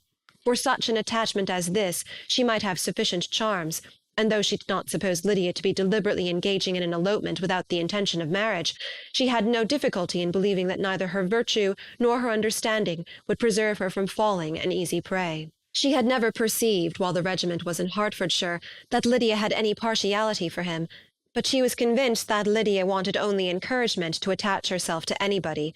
Sometimes one officer, sometimes another, had been her favourite, as their attentions raised them in her opinion. Her affections had continually been fluctuating, but never without an object. The mischief of neglect and mistaken indulgence towards such a girl. Oh, how acutely did she now feel it! She was wild to be at home, to hear, to see, to be upon the spot, to share with Jane in the cares that must now fall wholly upon her, in a family so deranged, a father absent, a mother incapable of exertion and requiring constant attendance. And though almost persuaded that nothing could be done for Lydia, her uncle's interference seemed of the utmost importance, and till he entered the room her impatience was severe. Mr. and Mrs. Gardiner had hurried back in alarm, supposing by the servant's account that their niece was taken suddenly ill, but satisfying them instantly on that head, she eagerly communicated the cause of their summons, reading the 2 letters aloud, and dwelling on the postscript of the last with trembling energy. Though Lydia had never been a favourite with them, Mr. and Mrs. Gardiner could not be but deeply afflicted. Not Lydia only, but all were concerned in it, and after the first exclamations of surprise and horror, Mr. Gardiner promised every assistance in his power. Elizabeth, though expecting no less, thanked him with tears of gratitude, and all 3 being actuated by one spirit, everything relating to their journey was speedily settled. They were to be off as soon as possible. "But what is to be done about Pemberley?" cried Mrs. Gardiner. "John told us Mr. Darcy was here when you sent for us. Was it so?" "Yes, and I told him we should not be able to keep our engagement. That is all settled." "What is all settled?" repeated the other, as she ran into her room to prepare. "And are they upon such terms as for her to disclose the real truth? Oh, that I knew how it was!" But wishes were vain, or at least could only serve to amuse her in the hurry and confusion of the following hour. Had Elizabeth been at leisure to be idle, she would have remained certain that all employment was impossible to one so wretched as herself, but she had her share of business as well as her aunt, and amongst the rest were notes to be written to all their friends at Lambton, with false excuses for their sudden departure. An hour, however, saw the whole completed, and Mr. Gardiner meanwhile having settled his account at the inn, nothing remained to be done but to go. And Elizabeth, after all the misery of the morning, found herself in a shorter space of time than she could have supposed, seated in the carriage, and on the road to Longbourn. Chapter 47. "I have been thinking it over again, Elizabeth," said her uncle as they drove from the town, "and really, upon serious consideration, I am much more inclined than I was to judge as your eldest sister does on the matter. It appears to me so very unlikely that any young man should form such a design against a girl who is by no means unprotected or friendless, and who is actually staying in his colonel's family, that I am strongly inclined to hope the best. Could he expect that her friends would not step forward? Could he expect to be noticed again by the regiment after such an affront to Colonel Forster? His temptation is not adequate to the risk." "Do you really think so?" cried Elizabeth, brightening up for a moment. "Upon my word," said Mrs. Gardiner, "I begin to be of your uncle's opinion. It is really too great a violation of decency, honour, and interest for him to be guilty of. I cannot think so very ill of Wickham. Can you yourself, Lizzie, so wholly give him up as to believe him capable of it?" "Not, perhaps, of neglecting his own interest, but of every other neglect I can believe him capable. If indeed it should be so, but I dare not hope it. Why should they not go on to Scotland if that had been the case? In the first place, replied Mr. Gardiner, there is no absolute proof that they are not gone to Scotland. Oh, but their removing from the chaise into a hackney coach is such a presumption, and besides, no traces of them were to be found on the Barnet road. Well then, supposing them to be in London, they may be there, though for the purpose of concealment, for no more exceptional purpose. It is not likely that money should be very abundant on either side, and it might strike them that they could be more economically, though less expeditiously, married in London than in Scotland. But why all this secrecy? Why any fear of detection? Why must their marriage be private? Oh, no, no, this is not likely. His most particular friend, you see, by Jane's account, was persuaded of his never intending to marry her. Wickham will never marry a woman without some money. He cannot afford it. And what claims has Lydia? What attraction has she beyond youth, health, and good humour that could make him, for her sake, forego every chance of benefiting himself by marrying well? As to what restraint the apprehensions of disgrace in the corps might throw on a dishonourable elopement with her, I am not able to judge, for I know nothing of the effects that such a step might produce. But as to your other objection, I am afraid it will hardly hold good. Lydia has no brothers to step forward, and he might imagine from my father's behaviour, from his indolence and the little attention he has ever seemed to give to what was going forward in his family, that he would do as little, and think as little about it, as any father could do in such a matter. But can you think that Lydia is so lost to everything but love of him as to consent to live with him on any terms other than marriage? It does seem, and it is most shocking indeed, replied Elizabeth with tears in her eyes, that a sister's sense of decency and virtue in such a point could admit of doubt. But really I know not what to say. Perhaps I am not doing her justice. But she is very young. She has never been taught to think on serious subjects, and for the last half-year, nay, for a 12-month, she has been given up to nothing but amusement and vanity. She has been allowed to dispose of her time in the most idle and frivolous manner, and to adopt any opinions that came in her way. Since the Blankshire were first quartered in Meryton, nothing but love, flirtation, and offices have been in her head. She has been doing everything in her power by thinking and talking on the subject, to give greater, what shall I call it, susceptibility to her feelings, which are naturally lively enough. And we all know that Wickham has every charm of person and address that can captivate a woman. But you see that Jane, said her aunt, does not think so very ill of Wickham as to believe him capable of the attempt. Of whom does Jane ever think ill? And who is there, whatever might be their former conduct, that she would think capable of such an attempt till it were proved against them? But Jane knows, as well as I do, what Wickham really is. We both know that he has been profligate in every sense of the word, that he has neither integrity nor honour, that he is as false and deceitful as he is insinuating. And do you really know all this? cried Mrs. Gardiner, whose curiosity as to the mode of her intelligence was all alive. I do indeed, replied Elizabeth, colouring.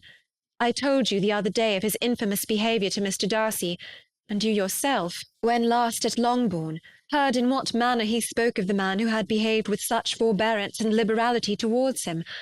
And there are other circumstances which I am not at liberty, which it is not worth while to relate, but his lies about the whole Pemberley family are endless. From what he said of Miss Darcy, I was thoroughly prepared to see a proud, reserved, disagreeable girl. Yet he knew to the contrary himself. He must know that she was as amiable and unpretending as we have found her. But does Lydia know nothing of this? Can she be as ignorant of what you and Jane seem so well to understand? Oh, yes, that is the worst of it all. Till I was in Kent, and saw so much both of Mr. Darcy and his relation Colonel Fitzwilliam, I was ignorant of the truth myself. And when I returned home, the Blankshire was to leave Meryton a week or fortnight's time. As that was the case, neither Jane, to whom I related the whole, nor I thought it necessary to make our knowledge public. For of what use could it apparently be to any one, that the good opinion which all the neighbourhood had of him should then be overthrown? And even when it was settled that Lydia should go with Mrs. Forster, the necessity of opening her eyes to his character never occurred to me. That she could be in any danger from the deception never entered my head. That such a consequence as this could ensue, you may easily believe was far enough from my thoughts. When they all removed to Brighton, therefore, you had no reason, I suppose, to believe them fond of each other? Not the slightest. I can remember no symptom of affection on either side, and had anything of the kind been perceptible, you must be aware that ours is not a family on which it could be thrown away. When first he entered the corps, she was ready enough to admire him, but so we all were. Every girl in or near Meryton was out of her senses about him for the first 2 months, but he never distinguished her by any particular attention, and consequently, after a moderate period of extravagant and wild admiration, her fancy for him gave way, and others of the regiment, who treated her with more distinction, again became her favourites.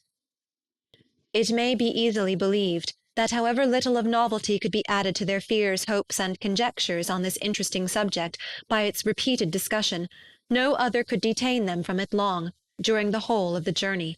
From Elizabeth's thoughts it was never absent. Fixed there by the keenest of all anguish, self-reproach, she could find no interval of ease or forgetfulness. They travelled as expeditiously as possible, and sleeping one night on the road, reached Longbourn by dinner-time the next day.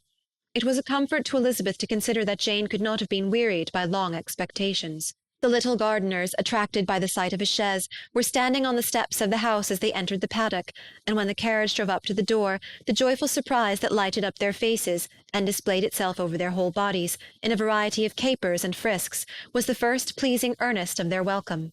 Elizabeth jumped out, and after giving each of them a hasty kiss, hurried into the vestibule, where Jane, who came running down from her mother's apartment, immediately met her. Elizabeth, as she affectionately embraced her, whilst tears filled the eyes of both, lost not a moment in asking whether anything had been heard of the fugitives. "Not yet," replied Jane, "but now that my dear uncle has come, I hope everything will be well." "Is my father in town?" "Yes, he went on Tuesday, as I wrote you word." "And have you heard from him often?" "We have heard only twice. He wrote to me a few lines on Wednesday to say that he had arrived in safety, and to give me his directions, which I particularly begged him to do. He merely added that he should not write again till he had something of importance to mention." "And my mother, how is she? How are you all?" "My mother is tolerably well, I trust, though her spirits are greatly shaken. She is upstairs and will have great satisfaction in seeing you all. She does not yet leave her dressing-room. Mary and Kitty, thank heaven, are quite well." "But you, how are you?" cried Elizabeth. "You look pale. How much you must have gone through."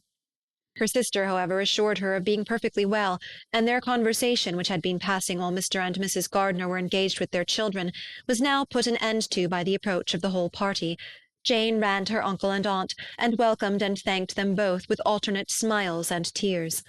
When they were all in the drawing-room, the questions which Elizabeth had already asked were of course repeated by the others, and they soon found that Jane had no intelligence to give. The sanguine hope of good, however, which the benevolence of her heart suggested had not yet deserted her, she still expected that it would all end well, and that every morning would bring some letter, either from Lydia or her father, to explain their proceedings, and perhaps announce their marriage. Mrs. Bennet, to whose apartment they all repaired after a few minutes' conversation together, received them exactly as might be expected, with tears and lamentations of regret, invectives against the villainous conduct of Wickham, and complaints of her own sufferings and ill-usage, blaming everybody but the person to whose ill-judging indulgence the errors of her daughter must principally be owing. "If I had been able," said she, "to carry my point in going to Brighton with all my family, this would not have happened. But poor dear Lydia had nobody to take care of her. Why did the Forsters ever let her go out of their sight? I am sure there was some great neglect or other on their side, for she is not the kind of girl to do such a thing if she had been well looked after. I always thought they were very unfit to have the charge of her, but I was overruled, as I always am. Poor dear child! And now here's Mr. Bennet gone away, and I know he will fight Wickham, wherever he meets him, and then he will be killed, and what is to become of us all?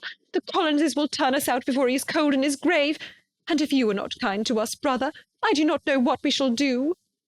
They all exclaimed against such terrific ideas, and Mr. Gardiner, after general assurances of his affection for her and all her family, told her that he meant to be in London the very next day, and would assist Mr. Bennet in every endeavour for recovering Lydia. "Do not give way to useless alarm," added he. "Though it is right to be prepared for the worst, there is no occasion to look on it as certain. It is not quite a week since they left Brighton. In a few days more we may gain some news of them, and till we know that they are not married, and have no design of marrying, do not let us give over the matter as lost. As soon as I get to town, I shall go to my brother, and make him come home with me to Gracechurch Street, and then we may consult together as to what is to be done."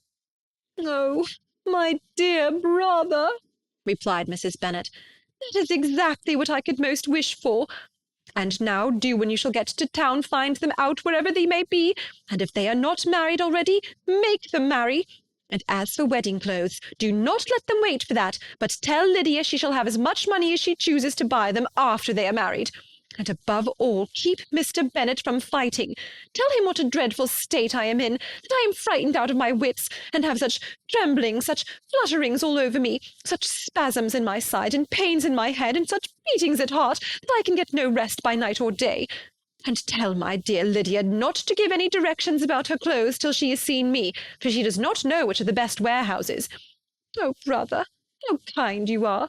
I know you will contrive it all." But Mr. Gardiner, though he assured her again of his earnest endeavours in the cause, could not avoid recommending moderation to her, as well in her hopes as her fear, and after talking with her in this manner till dinner was on the table, they all left her to vent all her feelings on the housekeeper, who attended in the absence of her daughters.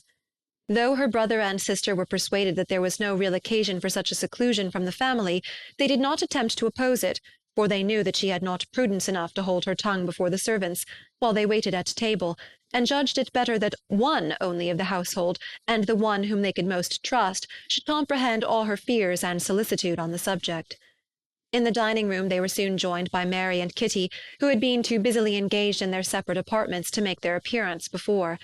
One came from her books, and the other from her toilette. The faces of both, however, were tolerably calm, and no change was visible in either, except that the loss of her favourite sister, or the anger which she had herself incurred in this business, had given more of fretfulness than usual to the accents of Kitty. As for Mary, she was mistress enough of herself to whisper to Elizabeth, with a countenance of grave reflection, soon after they were seated at table, "This is a most unfortunate affair, and will probably be much talked of. But we must stem the tide of malice, and pour into the wounded bosoms of each other the balm of sisterly consolation." Then, perceiving Elizabeth had no intention of replying, she added, "Unhappy as the event must be for Lydia, we may draw from it this useful lesson, that loss of virtue in a female is irretrievable, that one false step involves her in endless ruin, that her reputation is no less brittle than it is beautiful, and that she cannot be too much guarded in her behaviour towards the undeserving of the other sex." Elizabeth lifted up her eyes in amazement, but was too much oppressed to make any reply. Mary, however, continued to console herself with such kind of moral extractions from the evil before them. In the afternoon, the two elder Miss Bennets were able to be for a half-hour by themselves, and Elizabeth instantly availed herself of the opportunity of making any inquiries which Jane was equally eager to satisfy. After joining in general lamentations over the dreadful sequel of this event, which Elizabeth considered as all but certain, and Miss Bennet could not assert to be wholly impossible, the former continued the subject by saying, "But tell me all and everything about it which I have not already heard. Give me further particulars. What did Colonel Forster say? Had they no apprehension of anything before the elopement took place? They must have seen them together for ever." "Colonel Forster did own that he had often suspected some partiality, especially on Lydia's side, but nothing to give him any alarm. I am so grieved for him. His behaviour was attentive and kind to the utmost. He was coming to us in order to assure us of his concern, before he had any idea of their not being gone to Scotland. When that apprehension first got abroad, it hastened his journey." "And was Denny convinced that Wickham would not marry? Did he know of their intending to go off? Had Colonel Forster seen Denny himself?" "Yes, but when questioned by him, Denny denied knowing anything of their plans, and would not give his real opinion about it. He did not repeat his persuasion of their not marrying, and from that, I am inclined to hope, he might have been misunderstood before." "And till Colonel Forster came himself, not one of you entertained a doubt, I suppose, of their being really married?" "How is it possible that such an idea should enter our brains? I felt a little uneasy, a little fearful of my sister's happiness with him in marriage, because I know that his conduct had not been always quite right. My father and mother knew nothing of that. They only felt how imprudent a match it must be. Kitty then owned with a very natural triumph on knowing more than the rest of us, that in Lydia's last letter she had prepared her for such a step. She had known, it seems, of their being in love with each other many weeks." "But not before they went to Brighton?" "No, I believe not." And did Colonel Forster appear to think well of Wickham himself? Does he know his real character? I must confess that he did not speak so well of Wickham as he formerly did. He believed him to be imprudent and extravagant, and since this sad affair has taken place, it is said that he left Meryton greatly in debt, but I hope this may be false. Oh, Jane, had we been less secret, had we told what we knew of him, this could not have happened. Perhaps it would have been better, replied her sister, but to expose the former faults of any person without knowing what their present feelings were seemed unjustifiable. We acted with the best intentions. Would Colonel Forster repeat the particulars of Lydia's note to his wife? He brought it with him for us to see. Jane then took it from her pocket-book and gave it to Lydia. These were the contents. My dearest Harriet, you will laugh when you know where I am gone, and I cannot help laughing myself at your surprise tomorrow morning, as soon as I am missed. I am going to Gretna Green, and if you cannot guess with who, I shall think you a simpleton, for there is but one man in the world I love, and he is an angel. I should never be happy without him, so think it no harm to be off. You need not send them word at Longbourn of my going if you do not like it, for it will make the surprise the greater when I write to them and sign my name Lydia Wickham. What a good joke it will be! I can hardly write for laughing. Pray make my excuses to Pratt for not keeping my engagement and dancing with him tonight. Tell him I hope he will excuse me when he knows all, and tell him I will dance with him at the next ball we meet with great pleasure. I shall send for my clothes when I get to Longbourn, but I wish you would tell Sally to mend a great slit in my worked muslin gown before they are packed up. Good-bye. Give my love to Colonel Forster. I hope you will drink to our good journey. Your affectionate friend, Lydia Bennet. Oh, thoughtless, thoughtless Lydia, cried Elizabeth when she had finished it. What a letter is this to be written at such a moment! But at least it shows that she was serious on the subject of their journey. Whatever he might afterwards persuade her to, it was not on her side a scheme of infamy. My poor father, how he must have felt it! I never saw anyone so shocked. He could not speak a word for full 10 minutes. My mother was taken ill immediately, and the whole house in such confusion. Oh, Jane, cried Elizabeth, was there a servant belonging to it who did not know the whole story before the end of the day? I do not know. I hope there was. But to be guarded at such a time is very difficult. My mother was in hysterics, and though I endeavoured to give her every assistance in my power, I am afraid I did not do so much as I might have done. But the horror of what might possibly happen almost took from me my faculties. Your attendance upon her has been too much for you. You do not look well. Oh, that I had been with you! You have had every care and anxiety upon yourself alone. Mary and Kitty have been very kind, and would have shared in every fatigue, I am sure, but I did not think it right for either of them. Kitty is slight and delicate, and Mary studies so much that her hours of repose should not be broken in on. My Aunt Phillips came to Longbourn on Tuesday after my father went away, and was so good as to stay till Thursday with me. She was of great use and comfort to us all. And Lady Lucas has been very kind. She walked here on Wednesday morning to condole with us, and offered her services, or any of her daughters, if they should be of any use to us. She had better have stayed at home, cried Elizabeth. Perhaps she meant well, but under such a misfortune as this, one cannot see too little of one's neighbours. Assistance is impossible, condolence insufferable.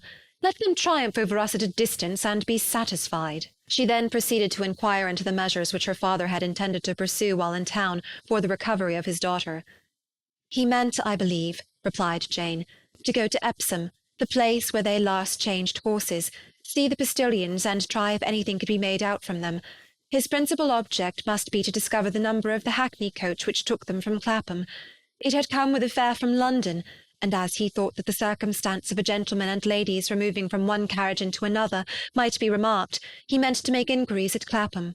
If he could anyhow discover at what house the coachman had before set down his fare, he determined to make inquiries there, and hoped it might not be impossible to find out the stand and number of the coach. I do not know of any other designs that he had formed, but he was in such a hurry to be gone, and his spirits so greatly discomposed, that I had difficulty in finding out even so much as this. Chapter 48. The whole party were in hopes of a letter from Mr. Bennet the next morning, but the post came in without bringing a single line from him. His family knew him to be, on all common occasions, a most negligent and dilatory correspondent, but at such a time they had hoped for exertion. They were forced to conclude that he had no pleasing intelligence to send, but even of that they would have been glad to be certain. Mr. Gardiner had waited only for the letters before he set off.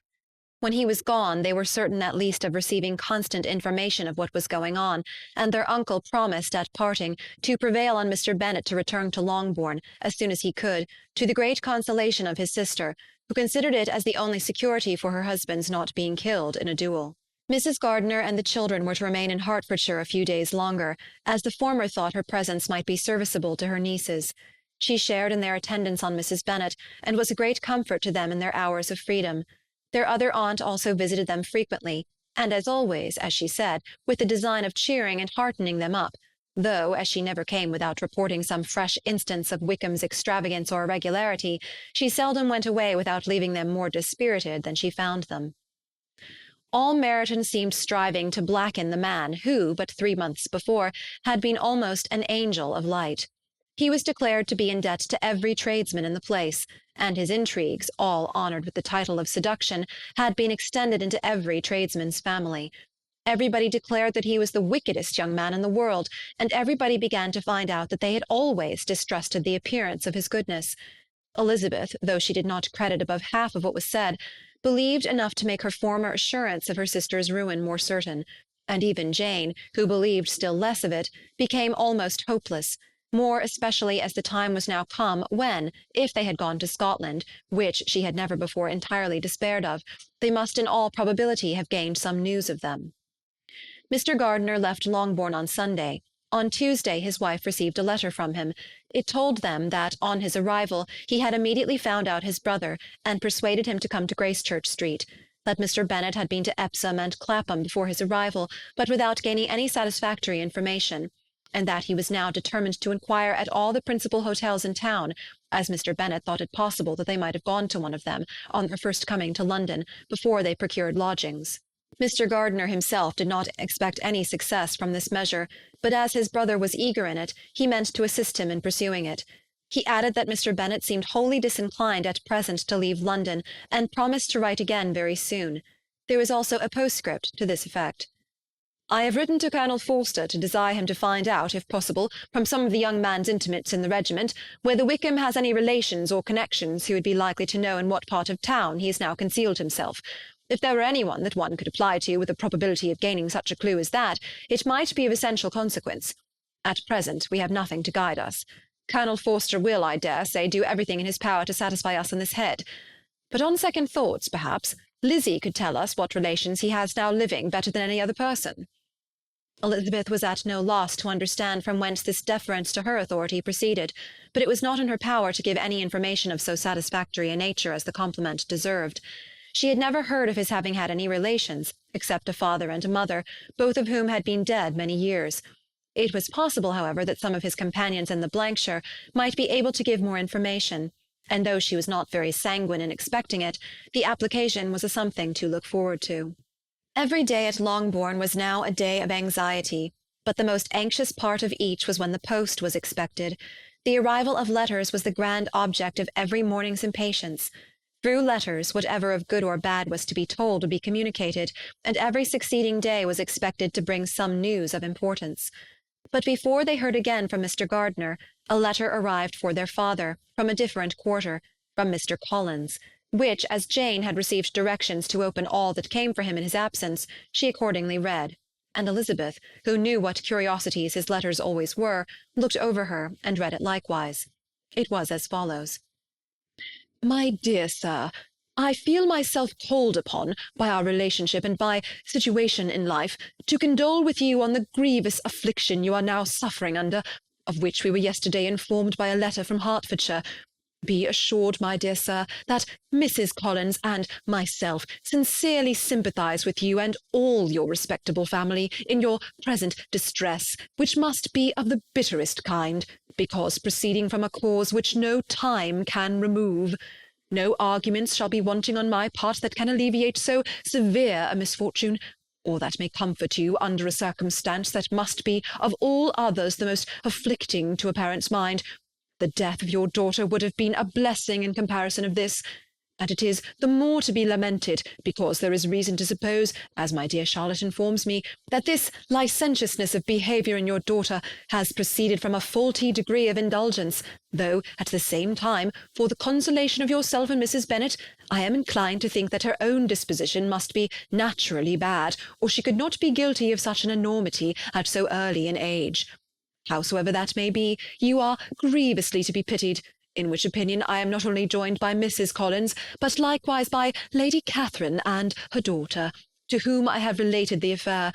They agree with me in apprehending that this false step in one daughter will be injurious to the fortunes of all the others. For who, as Lady Catherine herself condescendingly says, will connect themselves with such a family? And this consideration leads me moreover to reflect, with augmented satisfaction, on a certain event of last November, for had it been otherwise, I must have been involved in all your sorrow and disgrace.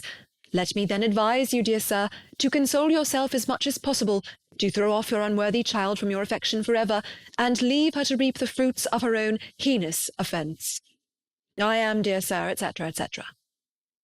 Mr. Gardiner did not write again till he had received an answer from Colonel Forster, and then he had nothing of a pleasant nature to send. It was not known that Wickham had a single relationship with whom he kept up any connection, and it was certain that he had no one near living. His former acquaintances had been numerous, but since he had been in the militia, it did not appear that he was on terms of particular friendship with any of them. There was no one, therefore, who could be pointed out as likely to give any news of him, and in the wretched state of his own finances, there was a very powerful motive for secrecy, in addition to his fear of discovery by Lydia's relations, for it had just transpired that he had left gaming debts behind him to a very considerable amount. Colonel Forster believed that more than £1,000 would be necessary to clear his expenses at Brighton. He owed a great deal in town, but his debts of honour were still more formidable. Mr. Gardiner did not attempt to conceal these particulars from the Longbourn family. Jane heard them with horror. "A gamester!" she cried. "This is wholly unexpected. I had not an idea of it." Mr. Gardiner added in his letter that they might expect to see their father at home on the following day, which was Saturday. Rendered spiritless by the ill success of all their endeavours, he had yielded to his brother-in-law's entreaty that he would return to his family, and leave it to him to do whatever occasion might suggest to be advisable for continuing their pursuit. When Mrs. Bennet was told of this, she did not express so much satisfaction as her children expected, considering what her anxiety for his life had been before. "What! Is he coming home, and without poor Lydia?" she cried. "Sure he will not leave London before he has found them. Who is to fight Wickham and make him marry her, if he comes away?" As Mrs. Gardiner began to wish to be at home, it was settled that she and the children should go to London at the same time that Mr. Bennet came from it. The coach therefore took them at the first stage of their journey, and brought its master back to Longbourn. Mrs. Gardiner went away in all the perplexity about Elizabeth and her Derbyshire friend that had attended her from that part of the world. His name had never been voluntarily mentioned before them by her niece, and the kind of half-expectation which Mrs. Gardiner had formed of their being followed by a letter from him had ended in nothing. Elizabeth had received none since her return that could come from Pemberley. The present unhappy state of the family rendered any other excuse for the lowness of her spirits unnecessary. Nothing, therefore, could be fairly conjectured from that, though Elizabeth, who was by this time tolerably well acquainted with her own feelings, was perfectly aware that, had she known nothing of Darcy, she could have borne the dread of Lydia's infamy somewhat better. It would have spared her, she thought, one sleepless night out of two. When Mr. Bennet arrived, he had all the appearance of his usual philosophic composure. He said as little as he had ever been in the habit of saying, made no mention of the business that had taken him away, and it was some time before his daughters had courage to speak of it. It was not till the afternoon, when he enjoined them at tea, that Elizabeth ventured to introduce the subject, and then, on her briefly expressing her sorrow from what he must have endured, he replied, "Say nothing of that. Who should suffer but myself? It has been my own doing, and I ought to feel it." "You must not be too severe upon yourself," replied Elizabeth. "You may well warn me against such an evil. Human nature is so prone to fall into it. No, Lizzie, let me once in my life feel how much I have been to blame. I am not afraid of being overpowered by the impression. It will pass away soon enough." "Do you suppose them to be in London?" "Yes. Where else can they be so well concealed?" "And Lydia used to want to go to London," added Kitty. "She is happy, then," said her father dryly. and her residence there will probably be of some duration." Then, after a short silence, he continued, "Lizzie, I bear you no ill will for being justified in your advice to me last May, which, considering the event, shows some greatness of mind." They were interrupted by Miss Bennet, who came to fetch her mother's tea. "This is a parade," he cried, "which does one good. It gives such an elegance to misfortune. Another day I will do the same. I will sit in my library in my nightcap and powdering-gown, and give as much trouble as I can. Or perhaps I may defer it till Kitty runs away." "I am not going to run away, papa," said Kitty fretfully. "If I should ever go to Brighton, I would behave better than Lydia." "You go to Brighton? I would not trust you so near it as Eastbourne for £50. No, Kitty, I have at last learnt to be cautious, and you will feel the effects of it. No officer is ever to enter my house again, nor even to pass through the village. Balls will be absolutely prohibited, unless you stand up with one of your sisters, and you are never to stir out of doors till you can prove that you have spent 10 minutes of every day in a rational manner." Kitty, who took all these threats in a serious light, began to cry. "Well, well," said he, "do not make yourself unhappy. If you are a good girl for the next 10 years, I will take you to a review at the end of them." Chapter 49. 2 days after Mr. Bennet's return, as Jane and Elizabeth were walking together in the shrubbery behind the house, they saw the housekeeper coming towards them, and concluding that she came to call them to their mother, went forward to meet her. But instead of the expected summons when they approached her, she said to Miss Bennet, "I beg your pardon, madam, for interrupting you, but I was in hopes that you might have had some good news from town, so I took the liberty of coming to ask." "What do you mean, Hill? We have heard nothing from town." "Dear madam," cried Mrs. Hill in great astonishment, "don't you know there is an express come for master for Mr. Gardiner? He's been here this half-hour, and master has had a letter." Away ran the girls, too eager to get in to have time for speech. They ran through the vestibule into the breakfast-room, from thence to the library. Their father was in neither, and they were on the point of seeking him upstairs with their mother, when they were met by the butler, who said, "If you were looking for my master, ma'am, he is walking towards the little copse." Upon this information, they instantly passed through the hall once more, and ran across the lawn after their father, who was deliberately pursuing his way towards a small wood on one side of the paddock. Jane, who was not so light nor so much in the habit of running as Elizabeth, soon lagged behind, while her sister, panting for breath, came up with him and eagerly cried out, "Oh, papa, what news? What news? Have you heard from my uncle?" "Yes, I have had a letter from him by express." "Well, and what news does it bring, good or bad?" "What is there of good to be expected?" said he, taking the letter from his pocket. "But perhaps you would like to read it." Elizabeth impatiently caught it from his hand. Jane now came up. "Read it aloud," said their father, "for I hardly know myself what it is about." "Gracechurch Street, Monday, August 2nd. My dear brother, at last I am able to send you some tidings of my niece, and such as, upon the whole, I hope it will give you satisfaction. Soon after you left me on Saturday, I was fortunate enough to find out in what part of London they were. The particulars I reserve till we meet. It is enough to know they are discovered. I have seen them both." "Then it is as I always hoped," cried Jane. "They are married." Elizabeth read on. "I have seen them both. They are not married, nor can I find there was any intention of being so. But if you are willing to perform the engagements which I have ventured to make on your side, I hope it will not be long before they are. All that is required of you is, to assure to your daughter, by settlement, her equal share of the £5,000 secured among your children after the decease of yourself and my sister, and moreover to enter into an agreement of allowing her, during your life, £100 per annum. These are conditions which, considering everything, I had no hesitation in complying with, as far as I thought myself privileged, for you. I shall send this by express, that no time may be lost in bringing me your answer. You will easily comprehend from these particulars that Mr. Wickham's circumstances are not so hopeless as they are generally believed to be. The world has been deceived in that respect, and I am happy to say there will be some little money, even when all his debts are discharged, to settle on my niece, in addition to her own fortune. If, as I conclude will be the case, you send me full powers to act in your name throughout the whole of this business, I will immediately give directions to Haggerston for preparing a proper settlement. There will not be the smallest occasion for your coming to town again. Therefore stay quiet at Longbourn, and depend on my diligence and care. Send back your answer as fast as you can, and be careful to write explicitly. We have judged it best that my niece should be married from this house, of which I hope you will approve. She comes to us to-day. I shall write again as soon as anything more is determined on. Yours, etc., Edward Gardiner." "Is it possible?" cried Elizabeth when she had finished. "Can it be possible that he will marry her?" "Wickham is not so undeserving then as we had thought him," said her sister. "My dear father, I congratulate you." "And have you answered the letter?" cried Elizabeth. "No, but it must be done soon." Most earnestly did she then entreat him to lose no more time before he wrote. "Oh, my dear father," she cried, "come back and write immediately. Consider how important every moment is in such a case." "Let me write for you," said Jane, "if you dislike the trouble yourself." "I dislike it very much," he replied, "but it must be done." And so saying, he turned back with them and walked towards the house. "And may I ask," asked Elizabeth, "but the terms, I suppose, must be complied with." "Complied with? I am only ashamed of his asking so little." "And they must marry, yet he is such a man." "Yes, yes, they must marry. There is nothing else to be done. But there are two things that I want very much to know. One is, how much money your uncle has laid down to bring it about, and the other, how am I ever to pay him?" "Money? My uncle!" cried Jane.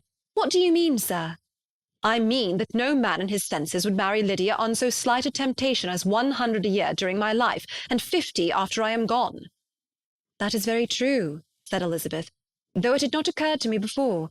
His debts to be discharged, and something still to remain. Oh, it must be my uncle's doings. Generous, good man, I am afraid he has distressed himself. A small sum could not do all this." "No," said her father. "Wickham's a fool if he takes her with a farthing less than £10,000. I should be sorry to think so ill of him in the very beginning of our relationship."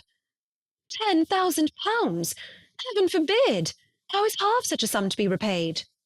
Mr. Bennet made no answer, and each of them, deep in thought, continued silent till they reached the house. Their father then went on to the library to walk, and the girls walked into the breakfast-room. "And they are really to be married?" cried Elizabeth as soon as they were by themselves. "How strange this is! And for this we are to be thankful. That they should marry, small as is their chance of happiness, and wretched as is his character, we are forced to rejoice. Oh, Lydia!"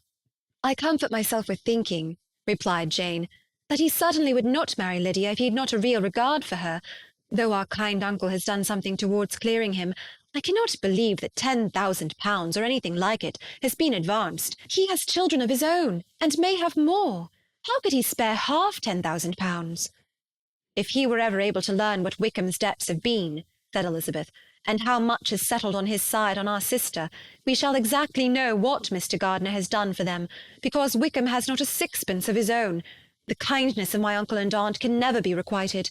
Their taking her home, and affording her their personal protection and countenance, is such a sacrifice to her advantage as years of gratitude cannot enough acknowledge.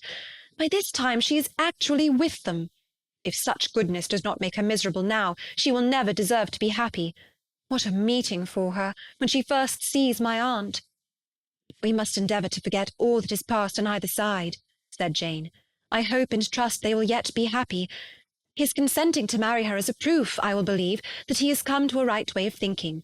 Their mutual affection will steady them, and I flatter myself they will settle so quietly, and live in so rational a manner, as may in time make their past imprudence forgotten." "Their conduct has been such," replied Elizabeth, "as neither you nor I nor anybody can ever forget. It is useless to talk of it." It now occurred to the girls that their mother was in all likelihood perfectly ignorant of what had happened. They went to the library, therefore, and asked their father whether he would not wish them to make it known to her. He was writing, and without raising his head, coolly replied, "Just as you please." "May we take my uncle's letter to read to her?" "Take whatever you like and get away." Elizabeth took the letter from his writing-table, and they went upstairs together. Mary and Kitty were both with Mrs. Bennet. One communication would, therefore, do for all. After a slight preparation for good news, the letter was read aloud. Mrs. Bennet could hardly contain herself. As soon as Jane had read Mr. Gardiner's hope of Lydia's being soon married, her joy burst forth, and every following sentence added to its exuberance. She was now in an irritation as violent from delight as she had ever been fidgety from alarm and vexation. To know that her daughter would be married was enough.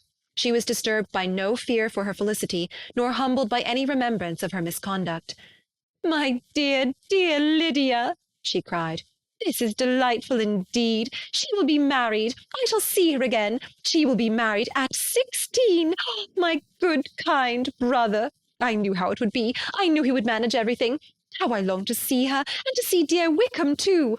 Oh, but the clothes, the wedding clothes. I will write to my sister Gardiner about them directly. Lizzie, my dear, run down to your father and ask him how much he will give her. Oh, stay, I will go myself. Ring the bell, Kitty, for Hill. I will put on my things in a moment. My dear, dear Lydia, how merry we shall be together when we meet." Her eldest daughter endeavoured to give some relief to the violence of these transports by leading her thoughts to the obligations which Mr. Gardiner's behaviour laid them all under. "For we must attribute this happy conclusion," she added, "in a great measure to his kindness. We are persuaded that he has pledged himself to assist Mr. Wickham with money." "Well," cried her mother, "it is all very right. Who should do it but her own uncle? If he had not a family of his own, I and my children must have had all his money, you know, and it is the first time we had ever had anything from him except a few presents. Well, I am so happy. In a short time I shall have a daughter married. Mrs. Wickham, how well it sounds! And she was only 16 last June. My dear Jane, I am in such a flutter that I am sure I can't write, so I will dictate and you will write for me. We will settle with your father about the money afterwards, but the things should be ordered immediately." She was then proceeding to all the particulars of calico, muslin, and cambric, and would shortly have dictated some very plentiful orders, had not Jane, though with some difficulty, persuaded her to wait till her father was at leisure to be consulted. One day's delay, she observed, would be of small importance, and her mother was too happy to be quite so obstinate as usual. Other schemes, too, came into her head. "I will go to Meryton," said she, "as soon as I am dressed, and tell the good news to my sister Phillips. And as soon as I come back, I can call on Lady Lucas and Mrs. Long. Kitty, run down and order the carriage. An airing would do me a great deal of good, I am sure. Girls, can I do anything for you in Meryton? Oh, here comes Hill. My dear Hill, have you heard the good news? Miss Lydia is going to be married, and you shall all have a bowl of punch to make merry at her wedding." Mrs. Hill began instantly to express her joy. Elizabeth received her congratulations among the rest, and then, sick of this folly, took refuge in her own room, that she might think with freedom. Poor Lydia's situation must at best be bad enough, but that it was no worse, she had need to be thankful. She felt it so, and though in looking forward neither rational happiness nor worldly prosperity could be justly expected for her sister, in looking back to what they had feared only 2 hours ago, she felt all the advantages of what they had gained. Chapter 50. Mr. Bennet had very often wished before this period of his life that, instead of spending his whole income, he had laid by an annual sum for the better provision of his children and of his wife, if she survived him. He now wished it more than ever. Had he done his duty in that respect, Lydia need not have been indebted to her uncle for whatever of honour or credit could now be purchased for her. The satisfaction of prevailing on one of the most worthless young men in Great Britain to be her husband might then have rested in its proper place.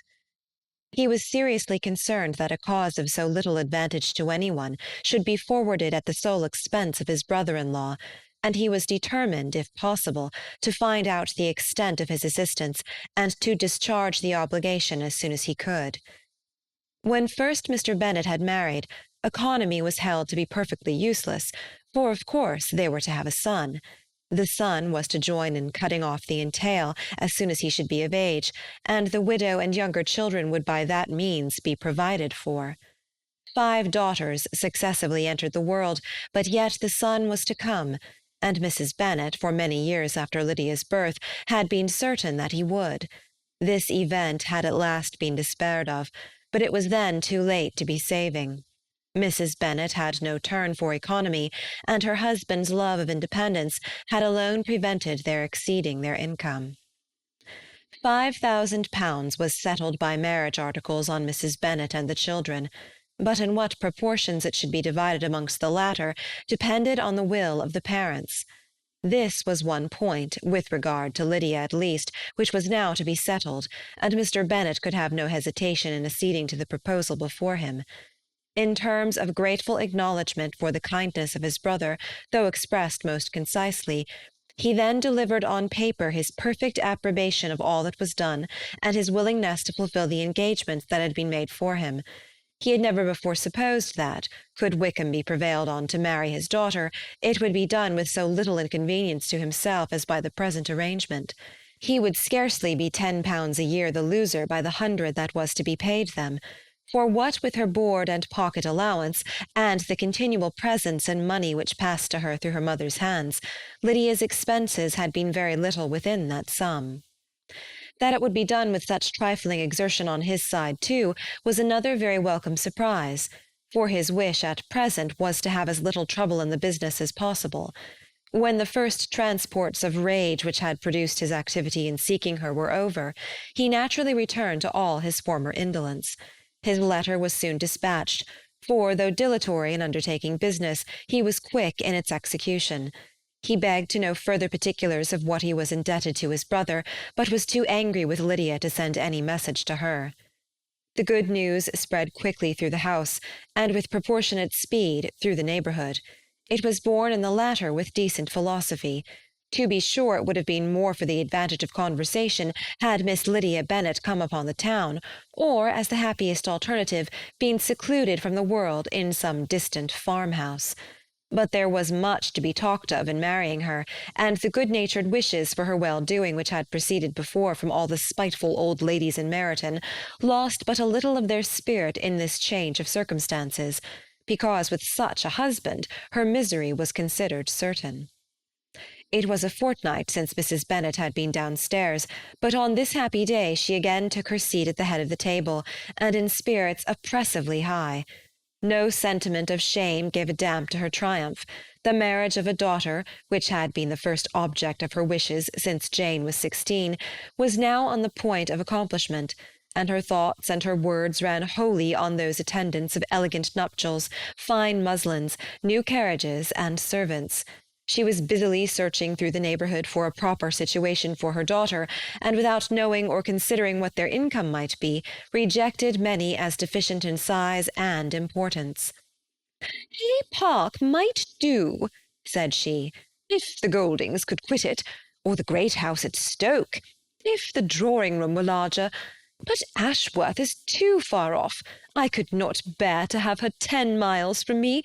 And as for Pulvis Lodge, the attics are dreadful."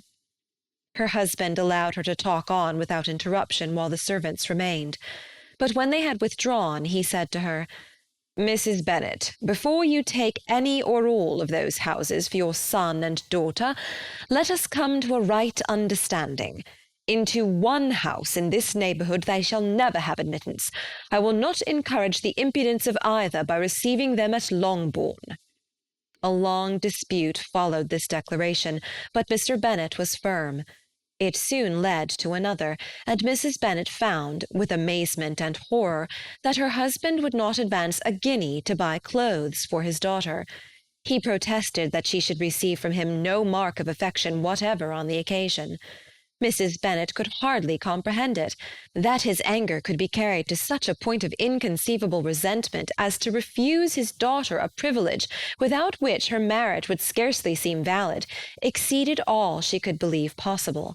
She was more alive to the disgrace which her want of new clothes must reflect on her daughter's nuptials than to any sense of shame at her eloping and living with Wickham a fortnight before they took place.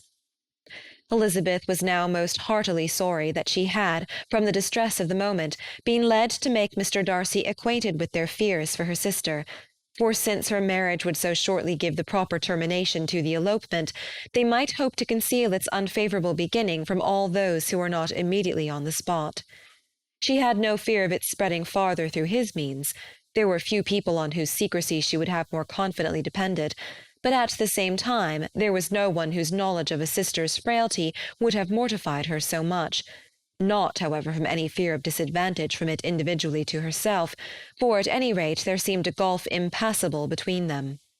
Had Lydia's marriage been concluded on the most honourable terms, it was not to be supposed that Mr. Darcy would connect himself with a family where, to every other objection, would now be added an alliance and relationship of the nearest kind with a man whom he so justly scorned. From such a connection she could not wonder that he would shrink. The wish of procuring her regard, which she had assured herself of his feeling in Derbyshire, could not in rational expectation survive such a blow as this. She was humbled, she was grieved, she repented, though she hardly knew of what. She became jealous of his esteem when she could no longer hope to be benefited by it. She wanted to hear of him when there seemed the least chance of gaining intelligence. She was convinced that she could have been happy with him when it was no longer likely they should meet. What a triumph for him, as she often thought, could he know that the proposals which she had proudly spurned only 4 months ago would now have been most gladly and gratefully received. He was as generous, she doubted not, as the most generous of his sex, but while he was mortal, there must be a triumph. She began now to comprehend that he was exactly the man who, in disposition and talents, would most suit her.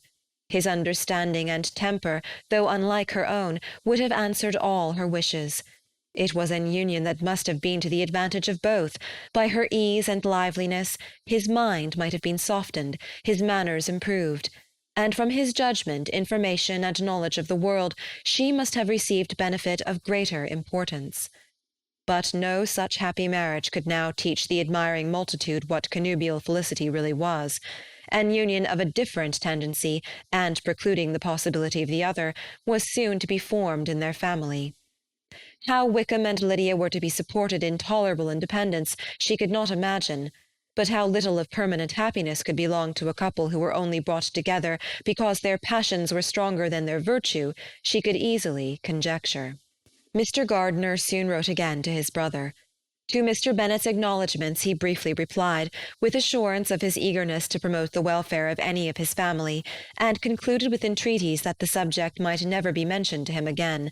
The principal purport of his letter was to inform them that Mr. Wickham had resolved on quitting the militia.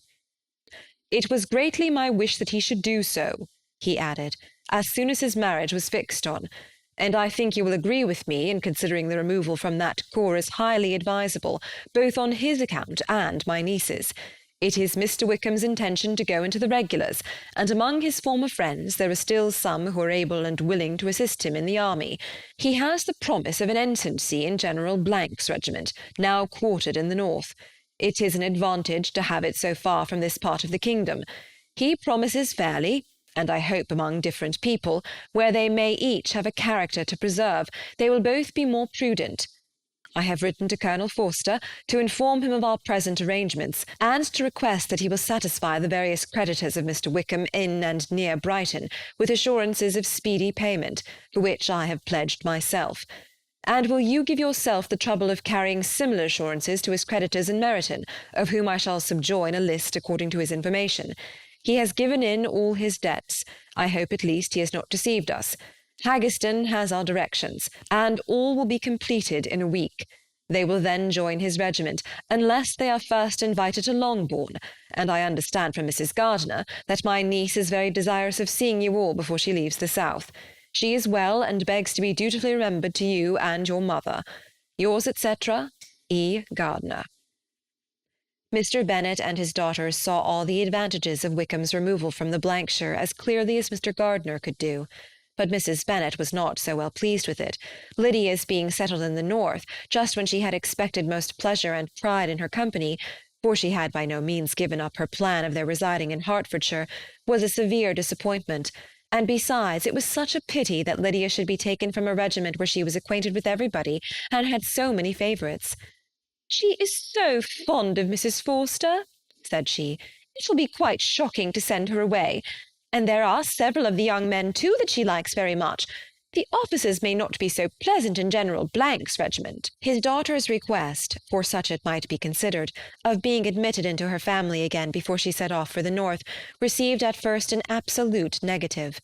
But Jane and Elizabeth, who agreed in wishing, for the sake of their sister's feelings and consequence, that she should be noticed on her marriage by her parents, urged him so earnestly, yet so rationally and so mildly, to receive her and her husband at Longbourn as soon as they were married, that he was prevailed on to think as they thought and act as they wished.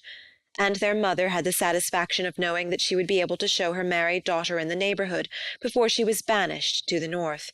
When Mr. Bennet wrote again to his brother, therefore, he sent his permission for them to come, and it was settled that as soon as the ceremony was over they should proceed to Longbourn. Elizabeth was surprised, however, that Wickham should consent to such a scheme, and had she consulted only her own inclination, any meeting with him would have been the last object of her wishes. Chapter 51. Their sister's wedding day arrived, and Jane and Elizabeth felt for her probably more than she felt for herself. The carriage was sent to meet them at Blank, and they were to return in it by dinner-time. Their arrival was dreaded by the elder Miss Bennets, and Jane more especially, who gave Lydia the feelings which would have attended herself had she been the culprit, and was wretched in the thought of what her sister must endure. They came. The family were assembled in the breakfast-room to receive them. Smiles decked the face of Mrs. Bennet as the carriage drove up to the door. Her husband looked impenetrably grave, her daughters alarmed, anxious, uneasy. Lydia's voice was heard in the vestibule. The door was thrown open, and she ran into the room. Her mother stepped forwards, embraced her, and welcomed her with rapture, gave her hand with an affectionate smile to Wickham, who followed his lady, and wished them both joy with an alacrity which showed no doubt of their happiness. Their reception from Mr. Bennet, to whom they then turned, was not quite so cordial. His countenance rather gained in austerity, and he scarcely opened his lips. The easy assurance of the young couple, indeed, was enough to provoke him. Elizabeth was disgusted, and even Miss Bennet was shocked. Lydia was Lydia still, untamed, unabashed, wild, noisy, and fearless. She turned from sister to sister, demanding their congratulations, and when at length they all sat down, looked eagerly round the room, took notice of some little alteration in it, and observed with a laugh that it was a great while since she had been there.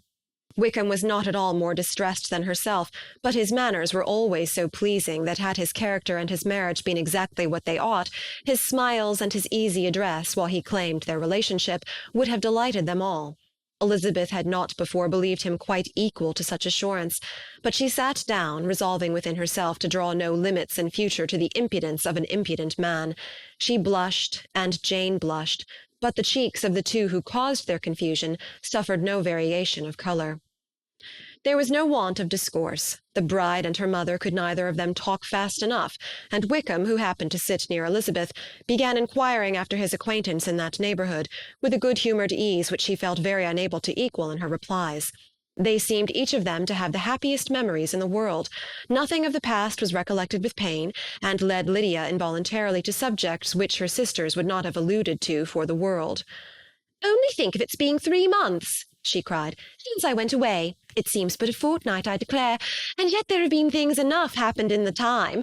Good gracious, when I went away I am sure I had no more idea of being married till I came back again, though I thought it would be very good fun if I was." Her father lifted up his eyes.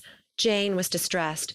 Elizabeth looked expressively at Lydia, but she, who never heard or saw anything of which she chose to be insensible, gaily continued, "Oh, mamma, do the people hereabouts know I am married to-day? I was afraid they might not, and we overtook William Golding in his curricle, so I was determined he should know it, and so I let down the side-glass next to him, and took off my glove, and let my hand just rest upon the window-frame, so that he might see the ring, and then I bowed and smiled like anything."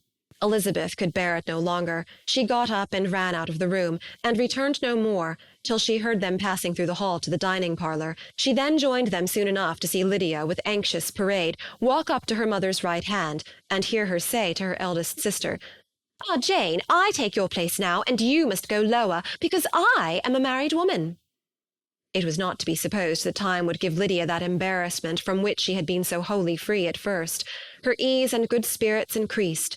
She longed to see Mrs. Phillips, the Lucases, and all their other neighbours, and to hear herself called Mrs. Wickham by each of them, and in the meantime she went after dinner to show her ring, and boast of being married to Mrs. Hill and the 2 housemaids. "Well, mamma," said she, when they were all returned to the breakfast-room, "and what do you think of my husband? Is he not a charming man? I am sure my sisters must all envy me. I only hope they may have half my good luck. They must all go to Brighton. That is the place to get husbands. What a pity it is, mamma, we did not all go." "Very true, and if I had my will we should. But, my dear Lydia, I don't at all like your going such a way off. Must it be so?"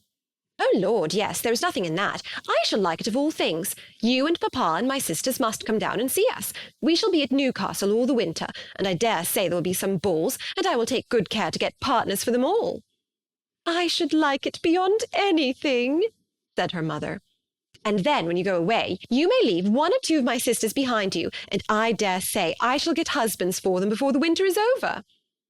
I thank you for my share of the favour, said Elizabeth, but I do not particularly like your way of getting husbands.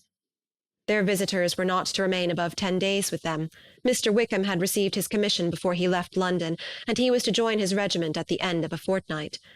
No one but Mrs. Bennet regretted that their stay would be so short, and she made the most of the time by visiting about with her daughter and having very frequent parties at home. These parties were acceptable to all. To avoid a family circle was even more desirable to such as did think than such as did not. Wickham's affection for Lydia was just what Elizabeth had expected to find it, not equal to Lydia's for him. She had scarcely needed her present observation to be satisfied, from the reason of things, that their elopement had been brought on by the strength of her love rather than by his, and she would have wondered why, without violently caring for her, he chose to elope with her at all, had she not felt certain that his flight was rendered necessary by distress of circumstances, and if that were the case, he was not the young man to resist an opportunity of having a companion. Lydia was exceedingly fond of him. He was her dear Wickham on every occasion. No one was to be put in competition with him. He did everything best in the world, and she was sure he would kill more birds on the 1st of September than anybody else in the country. One morning, soon after their arrival, as she was sitting with her two elder sisters, she said to Elizabeth, "Lizzie, I never gave you an account of my wedding, I believe. You were not by when I told mamma and the others all about it. Are not you curious to hear how it was managed?" "Not really," replied Elizabeth. "I think there cannot be too little said on the subject." "La, you are so strange. But I must tell you how it went off. We were married, you know, at St. Clement's, because Wickham's lodgings were in that parish, and it was settled that we should all be there by 11 o'clock. My uncle and aunt and I were to go together, and the others were to meet us at the church. Well, Monday morning came, and I was in such a fuss. I was so afraid, you know, that something would happen to put it off, and then I should have gone quite distracted. And there was my aunt all the time I was dressing, preaching, and talking away just as if she was reading a sermon. However, I did not hear above 1 word in 10, for I was thinking, you may suppose, of my dear Wickham. I longed to know whether he would be married in his blue coat. Well, and so we breakfasted at 10 as usual. I thought it would never be over, for by the by you are to understand that my uncle and aunt were horrid unpleasant all the time I was with them. If you'll believe me, I did not once put my foot out of doors, though I was there a fortnight, not one party or scheme or anything. To be sure, London was rather thin, but however, the little theatre was open. Well, and so just as the carriage came to the door, my uncle was called away upon business to that horrid man, Mr. Stone. And then, you know, when once they got together, there is no end of it. Well, I was so frightened I did not know what to do, for my uncle was to give me away, and if we were beyond the hour we could not be married all day. But luckily he came back again in 10 minutes' time, and then we all set out. However, I recollected afterwards that if he had been prevented going, the wedding need not be put off, for Mr. Darcy might have done as well." "Mr. Darcy?" repeated Elizabeth in utter amazement. "Oh, yes, he was to come there with Wickham, you know. Oh, but gracious me, I quite forgot. I ought not to have said a word about it. I promised them so faithfully. Oh, what will Wickham say? It was to be such a secret." "If it was to be a secret," said Jane, "say not another word on the subject. You may depend upon my seeking no further." "Oh, certainly," said Elizabeth, though burning with curiosity. "We will ask you no questions." "Thank you," said Lydia, "for if you did, I should certainly tell you all, and then Wickham would be angry." On such encouragement to ask, Elizabeth was forced to put it out of her power by running away. But to live in ignorance on such a point was impossible, or at least it was impossible not to try for information. Mr. Darcy had been at her sister's wedding. It was exactly a scene, and exactly among people where he had apparently least to do and least temptation to go.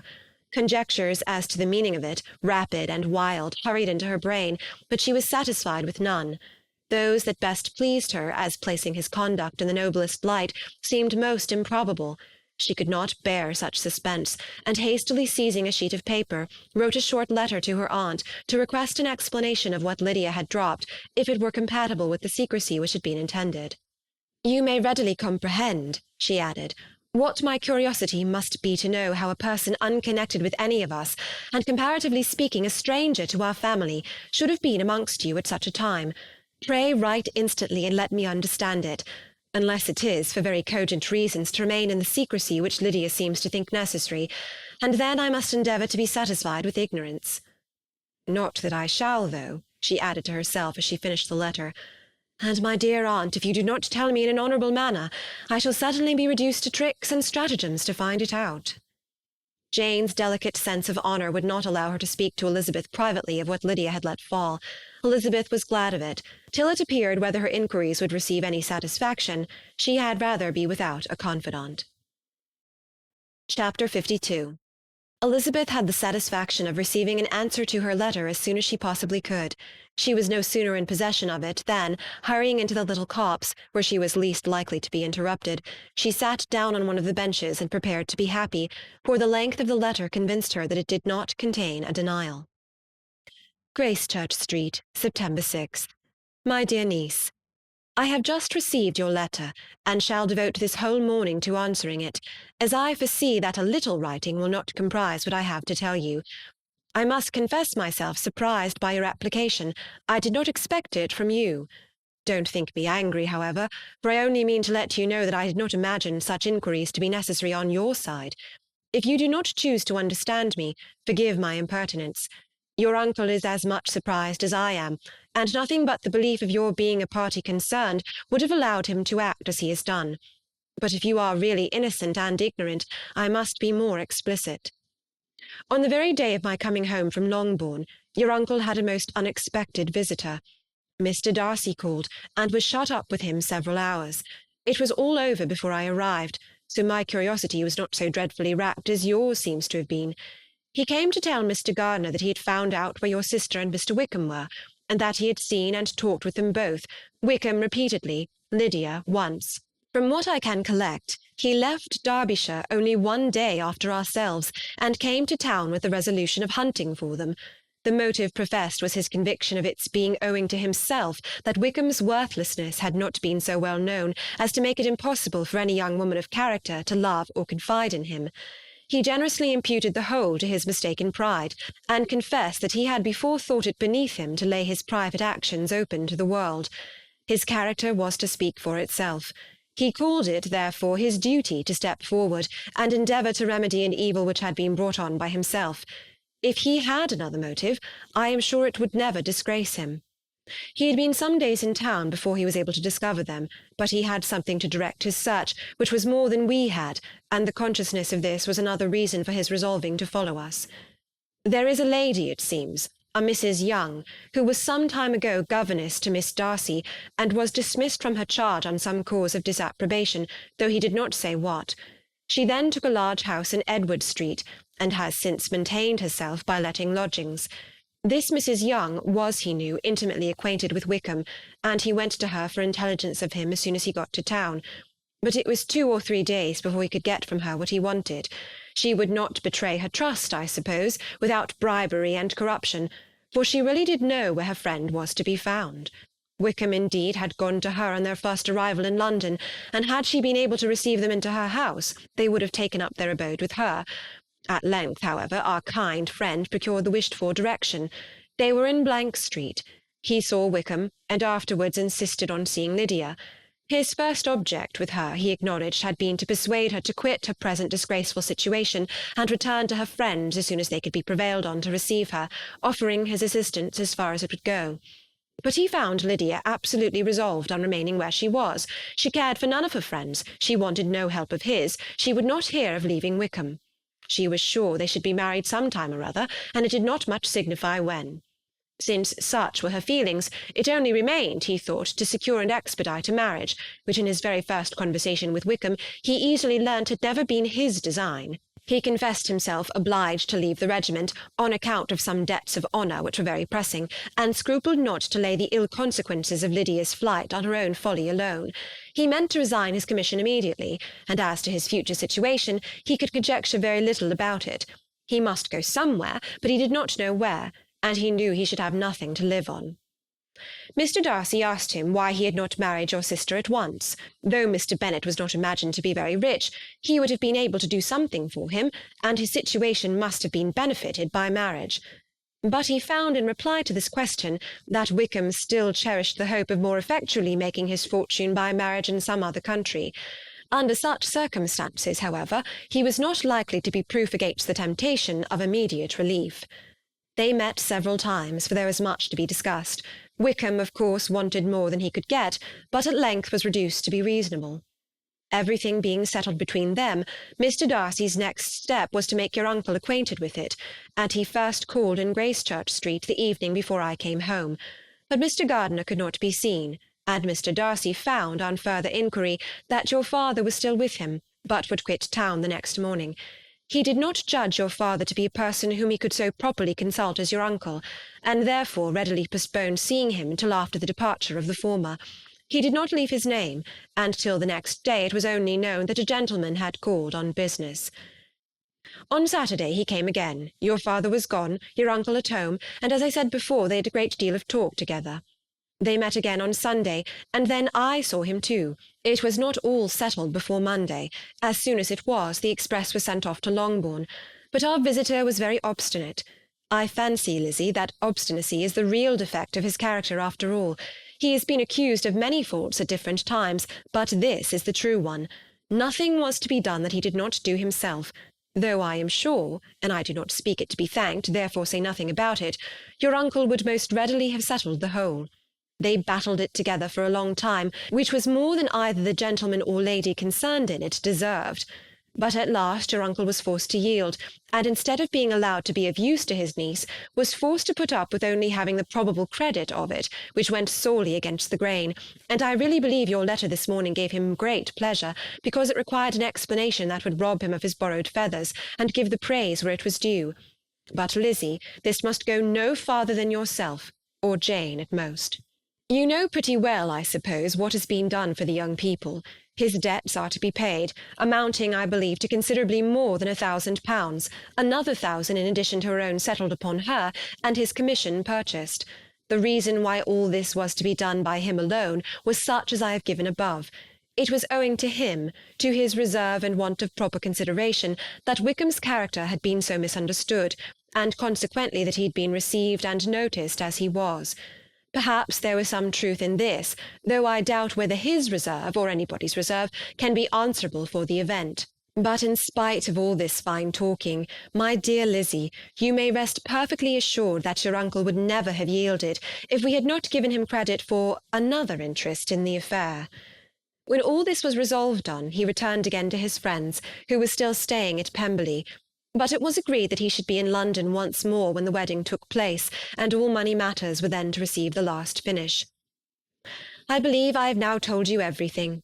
It is a relation which you tell me is to give you great surprise. I hope at least it will not afford you any displeasure. Lydia came to us, and Wickham had constant admission to the house. He was exactly what he had been when I knew him in Hertfordshire, but I would not tell you how little I was satisfied with her behaviour while she stayed with us, if I had not perceived by Jane's letter last Wednesday that her conduct on coming home was exactly of a piece with it, and therefore what I now tell you can give you no fresh pain. I talked to her repeatedly in the most serious manner, representing to her all the wickedness of what she had done, and all the unhappiness she had brought on her family. If she heard me, it was by good luck, for I am sure she did not listen. I was sometimes quite provoked, but then I recollected my dear Elizabeth and Jane, and for their sakes had patience with her. Mr. Darcy was punctual in his return, and as Lydia informed you, attended the wedding. He dined with us the next day, and was to leave town again on Wednesday or Thursday. Will you be very angry with me, my dear Lizzie, if I take this opportunity of saying, what I was never bold enough to say before, how much I like him? His behaviour to us has in every respect been as pleasing as when we were in Derbyshire. His understanding and opinions all please me. He wants nothing but a little more liveliness, and that, if he marry prudently, his wife may teach him. I thought him very sly. He hardly ever mentioned your name, but slyness seems the fashion. Pray forgive me if I have been very presuming, or at least do not punish me so far as to exclude me from P. I shall never be quite happy till I have been all round the park. A low phaeton with a nice little pair of ponies would be the very thing. But I must write no more. The children have been wanting me this half hour. Yours very sincerely, M. Gardiner. The contents of this letter threw Elizabeth into a flutter of spirits, in which it was difficult to determine whether pleasure or pain bore the greatest share. The vague and unsettled suspicions which uncertainty had produced of what Mr. Darcy might have been doing to forward her sister's match, which she had feared to encourage as an exertion of goodness too great to be probable, and at the same time dreaded to be just, from the pain of obligation, were proved beyond their greatest extent to be true. He had followed them purposely to town. He had taken on himself all the trouble and mortification attendant on such a research, in which supplication had been necessary to a woman whom he must abominate and despise, and where he was reduced to meet, frequently meet, reason with, persuade, and finally bribe the man whom he always most wished to avoid, and whose very name it was punishment to him to pronounce. He had done all this for a girl whom he could neither regard nor esteem. Her heart did whisper that he had done it for her, but it was a hope shortly checked by other considerations, and she soon felt that even her vanity was insufficient, when required to depend on his affection for her, for a woman who had already refused him, as able to overcome a sentiment so natural as abhorrence against relationship with Wickham. Brother-in-law of Wickham! Every kind of pride must revolt from the connection. He had, to be sure, done much. She was ashamed to think how much. But he had given a reason for his interference, which asked no extraordinary stretch of belief. It was reasonable that he should feel he had been wrong. He had liberality, and he had the means of exercising it, and though she would not place herself as his principal inducement, she could perhaps believe that remaining partiality for her might assist his endeavours in a cause where her peace of mind must be materially concerned. It was painful, exceedingly painful, to know that they were under obligations to a person who could never receive a return. They owed the restoration of Lydia, her character, everything to him. Oh, how heartily did she grieve over every ungracious sensation she had ever encouraged, every saucy speech she had ever directed towards him. For herself she was humbled, but she was proud of him, proud that in a cause of compassion and honour he had been able to get the better of himself. She read over her aunt's commendation of him again and again. It was hardly enough, but it pleased her. She was even sensible of some pleasure, though mixed with regret, on finding how steadfastly both she and her uncle had been persuaded that affection and confidence subsisted between Mr. Darcy and herself. She was roused from her seat and her reflections by someone's approach, and before she could strike into another path, she was overtaken by Wickham. "I am afraid I interrupt your solitary ramble, my dear sister," said he as he joined her. "You certainly do," she replied with a smile, "but it does not follow that the interruption must be unwelcome." "I should be sorry indeed if it were. We were always good friends, and now we are better." "True. Are the others coming out?" "I do not know. Mrs. Bennet and Lydia are going in the carriage to Meryton. And so, my dear sister, I find from our uncle and aunt that you have actually seen Pemberley." She replied in the affirmative. "I almost envy you the pleasure, and yet I believe it would be too much for me, or else I could take it in my way to Newcastle. And you saw the old housekeeper, I suppose? Poor Reynolds, she was always very fond of me, but of course she did not mention my name to you." "Yes, she did." "And what did she say?" "That you had gone into the army, and she was afraid had not turned out well. At such a distance as that, you know, things are strangely misrepresented." "Certainly," he replied, biting his lips. Elizabeth hoped she had silenced him, but he soon afterwards said, "I was surprised to see Darcy in town last month. We passed each other several times. I wonder what he can be doing there." "Perhaps preparing for his marriage with Mr. Berg," said Elizabeth. "It must be something particular to take him there at this time of year." "Undoubtedly. Did you see him while you were at Lambton? I thought I understood from the gardeners that you had." "Yes, he introduced us to his sister." "And do you like her?" "Very much. I have heard, indeed, that she is uncommonly improved within this year or two. When I last saw her she was not very promising. I am very glad you liked her. I hope she will turn out well." "I dare say she will. She has got over the most trying age." "Did you go by the village of Kympton?" "I do not recollect that we did." "I mention it because it is the living which I ought to have had. A most delightful place, excellent parsonage house. It would have suited me in every respect." "How should you have liked making sermons?" "Exceedingly well. I should have considered it as part of my duty, and the exertion would have been nothing. One ought not to repine, but to be sure it would have been such a thing for me. The quiet, the retirement of such a life would have answered all my ideas of happiness. But it was not to be. Did you ever hear Darcy mention the circumstance when you were in Kent? I have heard from authority, which I thought as good, that it was left to you conditionally only, and at the will of the present patron. You have. Yes, there was something in that. I told you so from the first, you may remember. I did hear, too, that there was a time when sermon-making was not so palatable to you as it seems to be at present, that you actually declared your resolution of never taking orders, and that the business had been compromised accordingly. You did, and it was not wholly without foundation. You may remember what I told you on that point when first we talked of it. They were now almost at the door of the house, for she had walked fast to get rid of him, and unwilling for her sister's sake to provoke him, she only said in reply with a good-humoured smile, "Come, Mr. Wickham, we are brother and sister, you know. Do not let us quarrel about the past. In future, I hope we shall always be of one mind." She held out her hand. He kissed it with affectionate gallantry, though he hardly knew where to look, and they entered the house. Chapter 53. Mr. Wickham was so perfectly satisfied with this conversation that he never again distressed himself or provoked his dear sister Elizabeth by introducing the subject of it, and she was pleased to find that she had said enough to keep him quiet. The day of his and Lydia's departure soon came, and Mrs. Bennet was forced to submit to a separation, which, as her husband by no means entered into her scheme of their all going to Newcastle, was likely to continue at least a 12-month. "Oh, my dear Lydia," she cried, "when shall we meet again?" "Oh, Lord, I don't know. Not these 2 or 3 years, perhaps." "Write to me very often, my dear." "As often as I can. But you know married women have never much time for writing. My sisters may write to me. They will have nothing else to do." Mr. Wickham's adieus were much more affectionate than his wife's. He smiled, looked handsome, and said many pretty things. "He is as fine a fellow," said Mr. Bennet as soon as they were out of the house, "as ever I saw. He simpers and smirks and makes love to us all. I am prodigiously proud of him. I defy even Sir William Lucas himself to produce a more valuable son-in-law." The loss of her daughter made Mrs. Bennet very dull for several days. "I often think," said she, "that there is nothing so bad as parting with one's friends. One seems so forlorn without them." "This is the consequence, you see, madam, of marrying a daughter," said Elizabeth. "It must make you better satisfied that your other 4 are single." "It is no such thing. Lydia does not leave me because she is married, but only because her husband's regiment happens to be so far off. If that had been nearer, she would not have gone so soon."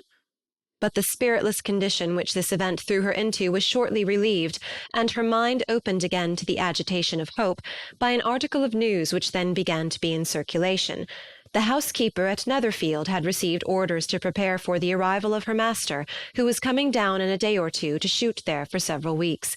Mrs. Bennet was quite in the fidgets. She looked at Jane and smiled and shook her head by turns. "Well, well, and so Mr. Bingley is coming down, sister," for Mrs. Phillips first brought her the news.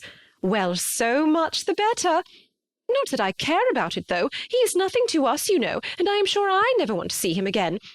But, however, he is very welcome to come to Netherfield if he likes it, and who knows what may happen. But that is nothing to us. You know, sister, we agreed long ago never to mention a word about it. And so is it quite certain he is coming?" "You may depend on it," replied the other. "For Mrs. Nichols was in Meryton last night. I saw her passing by, and went out myself on purpose to know the truth of it, and she told me that it was certain true. He comes down on Thursday at the latest, very likely on Wednesday. She was going to the butcher's, she told me, on purpose to order in some meat on Wednesday, and she has got 3 couple of duck just fit to be killed." Miss Bennet had not been able to hear of his coming without changing colour. It was many months since she had mentioned his name to Elizabeth, but now, as soon as they were alone together, she said, "I saw you look at me to-day, Lizzie, when my aunt told us of the present report, and I know I appeared distressed. But don't imagine it was from any silly cause. I was only confused for the moment, because I felt that I should be looked at. I do assure you that the news does not affect me either with pleasure or pain.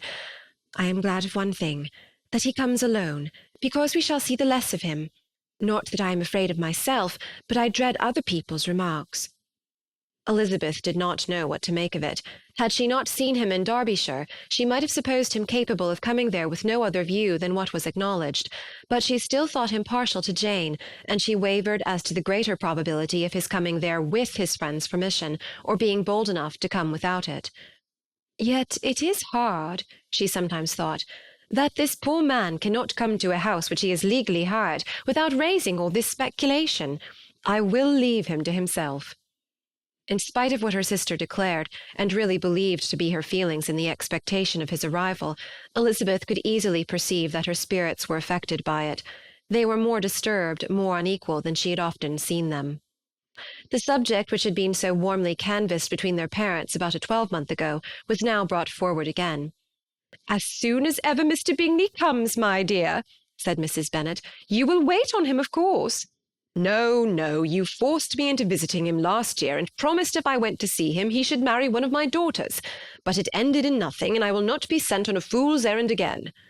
His wife represented to him how absolutely necessary such an attention would be from all the neighbouring gentlemen on his returning to Netherfield. "'Tis an etiquette I despise," said he. "If he wants our society, let him seek it. He knows where we live. I will not spend my hours in running after my neighbours every time they go away and come back again." "Well, all I know is that it will be abominably rude if you do not wait on him. But, however, that shan't prevent my asking him to dine here. I am determined.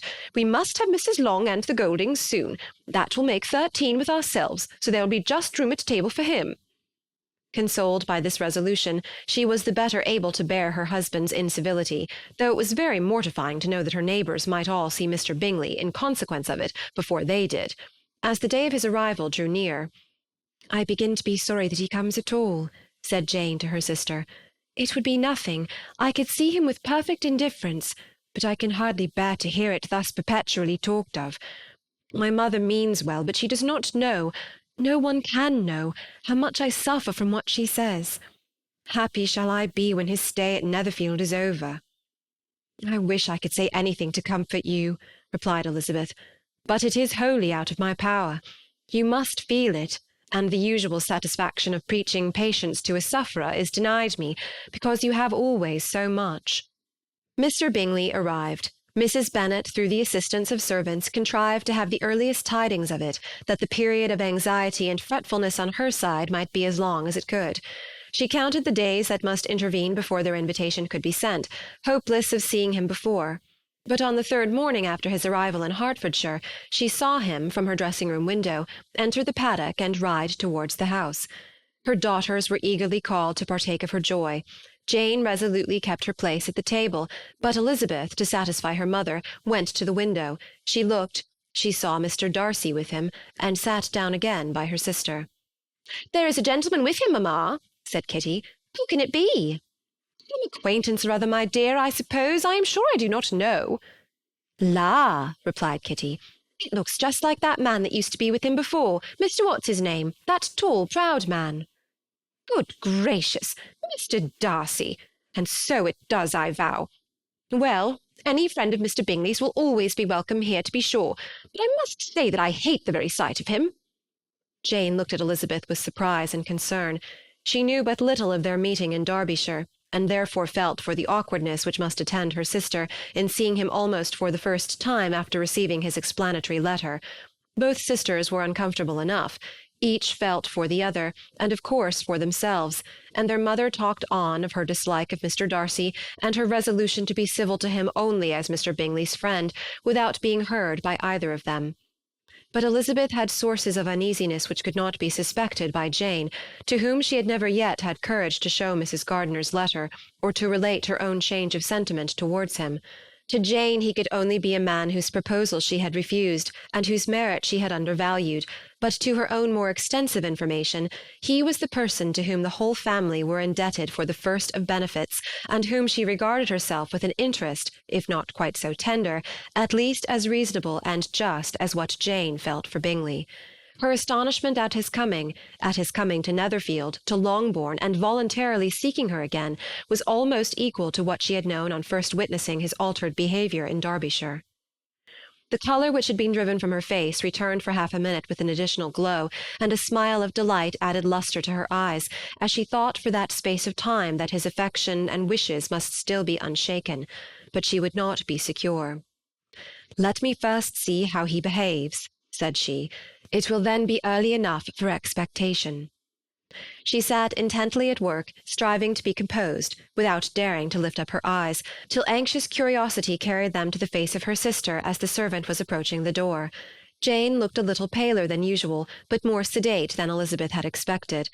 On the gentlemen's appearing, her colour increased, yet she received them with tolerable ease, and with a propriety of behaviour equally free from any symptom of resentment or any unnecessary complaisance. Elizabeth said as little to either as civility would allow, and sat down again to her work, with an eagerness which it did not often command. She had ventured only one glance at Darcy. He looked serious as usual, and she thought more as he had been used to look in Hertfordshire than as she had seen him at Pemberley. But perhaps he could not in her mother's presence be what he was before her aunt and uncle. It was a painful, but not an improbable, conjecture. Bingley she had likewise seen for an instant, and in that short period saw him looking both pleased and embarrassed. He was received by Mrs. Bennet with a degree of civility which made her two daughters ashamed, especially when contrasted with the cold and ceremonious politeness of her curtsy and address to his friend. Elizabeth particularly, who knew that her mother owed to the latter the preservation of her favourite daughter from irremediable infamy, was hurt and distressed to a most painful degree by a distinction so ill applied. Darcy, after inquiring of her how Mr. and Mrs. Gardiner did, a question which she could not answer without confusion, said scarcely anything.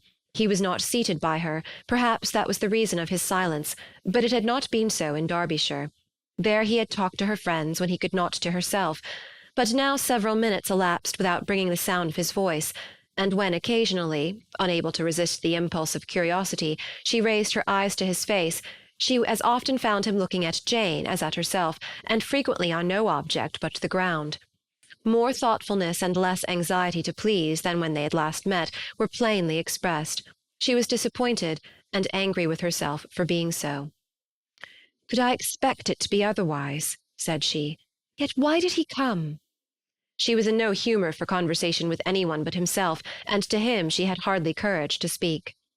She inquired after his sister, but could do no more. "It is a long time, Mr. Bingley, since you went away," said Mrs. Bennet. He readily agreed to it. "I began to be afraid you would never come back again. People did say you meant to quit the place entirely at Michaelmas, but however, I hope it is not true. A great many changes have happened in the neighbourhood since you went away. Miss Lucas is married and settled, and one of my own daughters. I suppose you have heard of it? Indeed, you must have seen it in the papers. It was in the Times and the Courier, I know, though it was not put in as it ought to be. It was only said lately George Wickham Esquire to Miss Lydia Bennet, without there being a syllable said of her father, or the place where she lived, or anything. It was my brother Gardiner's drawing up too, and I wonder how he came to make such an awkward business of it. Did you see it?" Bingley replied that he did, and made his congratulations. Elizabeth dared not lift up her eyes.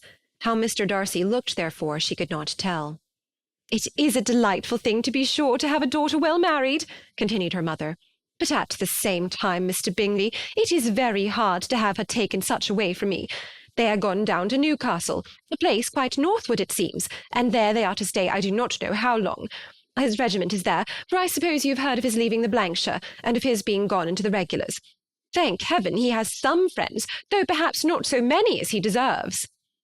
Elizabeth, who knew this to be levelled at Mr. Darcy, was in such a misery of shame that she could hardly keep her seat. It drew from her, however, the exertion of speaking, which nothing else had so effectually done before, and she asked Bingley whether he meant to make any stay in the country at present. A few weeks, he believed. "When you have killed all your own birds, Mr. Bingley," said her mother, "I beg you will come here and shoot as many as you please on Mr. Bennet's manor. I am sure he'll be vastly happy to oblige you, and will save all the best of the coveys for you."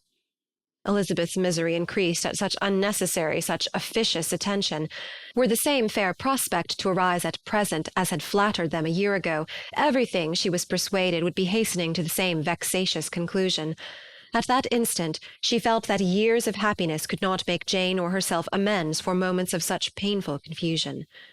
"The first wish of my heart," said she to herself, is never more to be in company with either of them. Their society can afford no pleasure that will atone for such wretchedness as this. Let me never see either one or the other again."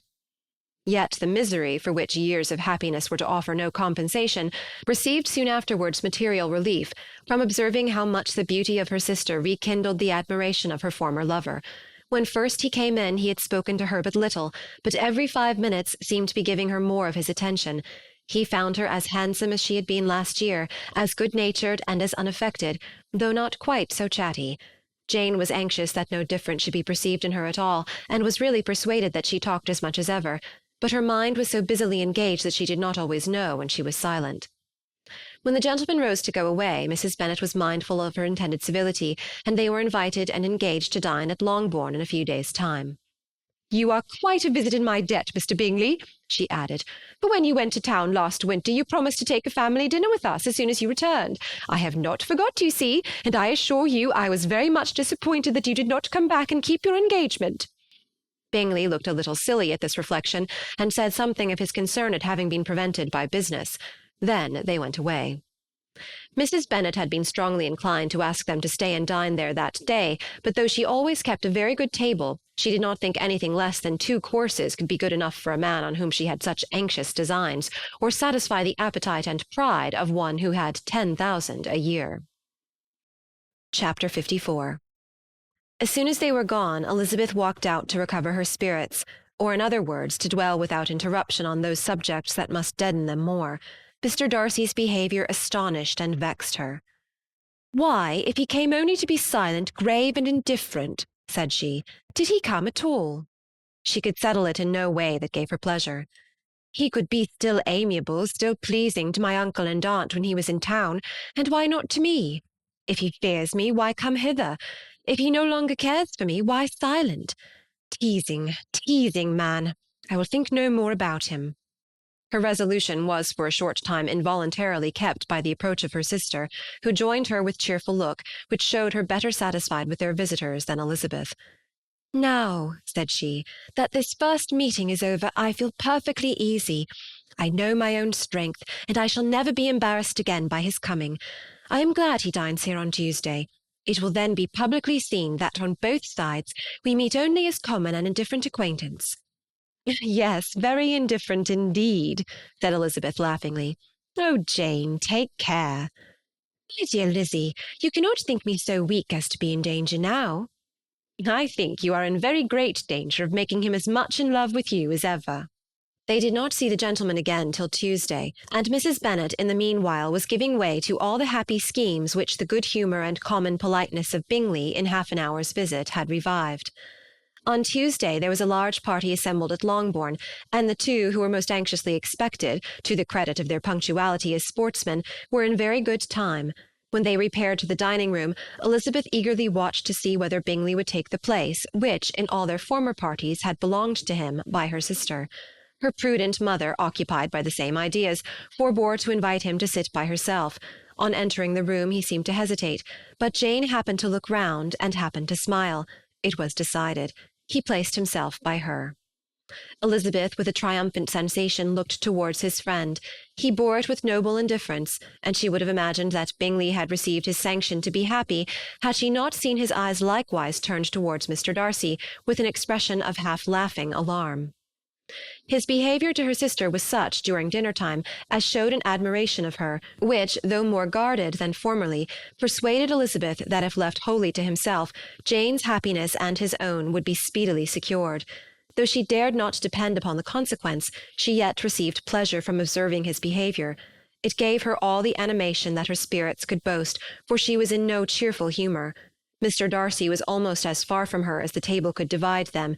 He was on one side of her mother. She knew how little such a situation would give pleasure to either, or make either appear to advantage. She was not near enough to hear any of their discourse, but she could see how seldom they spoke to each other, and how formal and cold was their manner whenever they did. Her mother's ungraciousness made the sense of what they owed him more painful to Elizabeth's mind, and she would at times have given anything to be privileged to tell him that his kindness was neither unknown nor unfelt by the whole of the family. She was in hopes that the evening would afford some opportunity of bringing them together, that the whole of the visit would not pass away without enabling them to enter into something more of conversation than the mere ceremonious salutation attending his entrance. Anxious and uneasy, the period which passed in the drawing-room, before the gentlemen came, was wearisome and dull to a degree that made her almost uncivil. She looked forward to their entrance as the point on which all her chance of pleasure for the evening must depend. "If he does not come to me, then," she said, "I shall give him up forever." The gentleman came, and she thought he looked as if he would have answered her hopes. But alas, the ladies had crowded round the table where Miss Bennet was making tea, and Elizabeth pouring out the coffee, in so close a confederacy that there was not a single vacancy near her which would admit of a chair, and on the gentleman's approaching, one of the girls moved closer to her than ever, and said in a whisper, "The men shan't come and part us, I am determined. We want none of them, do we?" Darcy had walked away to another part of the room. She followed him with her eyes, envied every one to whom he spoke, had scarcely patience enough to help anybody to coffee, and then was enraged against herself for being so silly. A man who has once been refused, how could I ever be foolish enough to expect a renewal of his love? Is there one among the sex who could not protest against such a weakness as a second proposal to the same woman? There is no indignity so abhorrent to their feelings. She was revived a little, however, by his bringing back his coffee-cup himself, and she seized the opportunity of saying, "Is your sister at Pemberley still?" "Yes, she'll remain there till Christmas."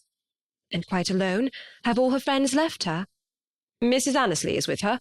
The others have gone on to Scarborough these 3 weeks." She could think of nothing more to say, but if he wished to converse with her, he might have better success. He stood by her, however, for some minutes in silence, and at last, on the young ladies whispering to Elizabeth again, he walked away. When the tea-things were removed, and the card-tables placed, and the ladies all rose, and Elizabeth was then hoping to be joined by him, when all her views were overthrown by seeing him fall a victim to her mother's rapacity for whist-players, and in a few moments after seated with the rest of the party. She now lost every expectation of pleasure. They were confined for the evening at different tables, and she had nothing to hope, but that his eyes were so often turned towards her side of the room as to make him play as unsuccessfully as herself. Mrs. Bennet had designed to keep the 2 Netherfield gentlemen to supper, but their carriage was unluckily ordered before any of the others, and she had no opportunity of detaining them. "Well, girls," said she, as soon as they were left to themselves, "what say you to the day? I think everything is passed off uncommonly well, I assure you. The dinner was as well dressed as any I ever saw, the venison was roasting to a turn, and everybody said they never saw so fat a haunch.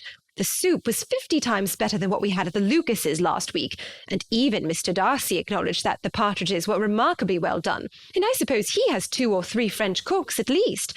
And, my dear Jane, I never saw you look in greater beauty. Mrs. Long said so too, for I asked her whether you did not. And what do you think she said besides? 'Ah, Mrs. Bennet, we shall have her at Netherfield at last.' She did indeed. I do think Mrs. Long is as good a creature as ever lived, and her nieces are very pretty behaved girls, and not at all handsome. I like them prodigiously." Mrs. Bennet, in short, was in very great spirits. She had seen enough of Bingley's behaviour to Jane to be convinced that she would get him at last, and her expectations of advantage to her family, when in a happy humour, were so far beyond reason that she was quite disappointed at not seeing him there again the next day to make his proposals. "It has been a very agreeable day," said Miss Bennet to Elizabeth. "The party seemed so well selected, so suitable with one another. I hope we may often meet again." Elizabeth smiled. "Lizzie, you must not do so. You must not suspect me. It mortifies me. I assure you that I have now learnt to enjoy his conversation as an agreeable and sensible young man, without having a wish beyond it. I am perfectly satisfied, from what his manners now are, that he had never any design of engaging my affection. It is only that he is blessed with greater sweetness of address, and a stronger desire of generally pleasing than any other man." "You are very cruel," said her sister. "You will not let me smile, and are provoking me to it every moment." "How hard it is in some cases to be believed, and how impossible in others.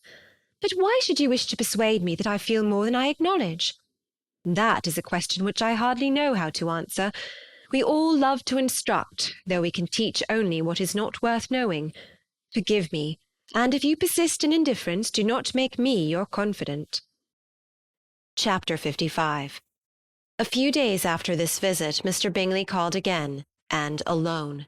His friend had left him that morning for London, but was to return home in 10 days' time. He sat with them above an hour, and was in remarkably good spirits.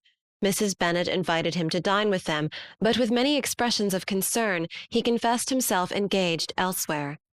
"Next time you call," said she, "I hope we shall be more lucky." He should be particularly happy at any time, etc., etc., and if she would give him leave, would take an early opportunity of waiting on them. "Can you come tomorrow?" Yes, he had no engagement at all for tomorrow, and her invitation was accepted with alacrity. He came, and in such very good time that the ladies were none of them dressed. In ran Mrs. Bennet to her daughter's room in her dressing-gown, and with her hair half finished, crying out, "My dear Jane, make haste and hurry down. He is come. Mr. Bingley is come. He is indeed. Make haste, make haste. Here, Sarah, come to Miss Bennet this moment and help her on with her gown. Never mind Miss Lizzie's hair." "We will be down as soon as we can," said Jane. "But I dare say Kitty is forwarder than either of us, for she went upstairs half an hour ago." "Oh, hang Kitty! What has she to do with it? Come, be quick, be quick! Where is your sash, my dear?" But when her mother was gone, Jane would not be prevailed on to go down without one of her sisters.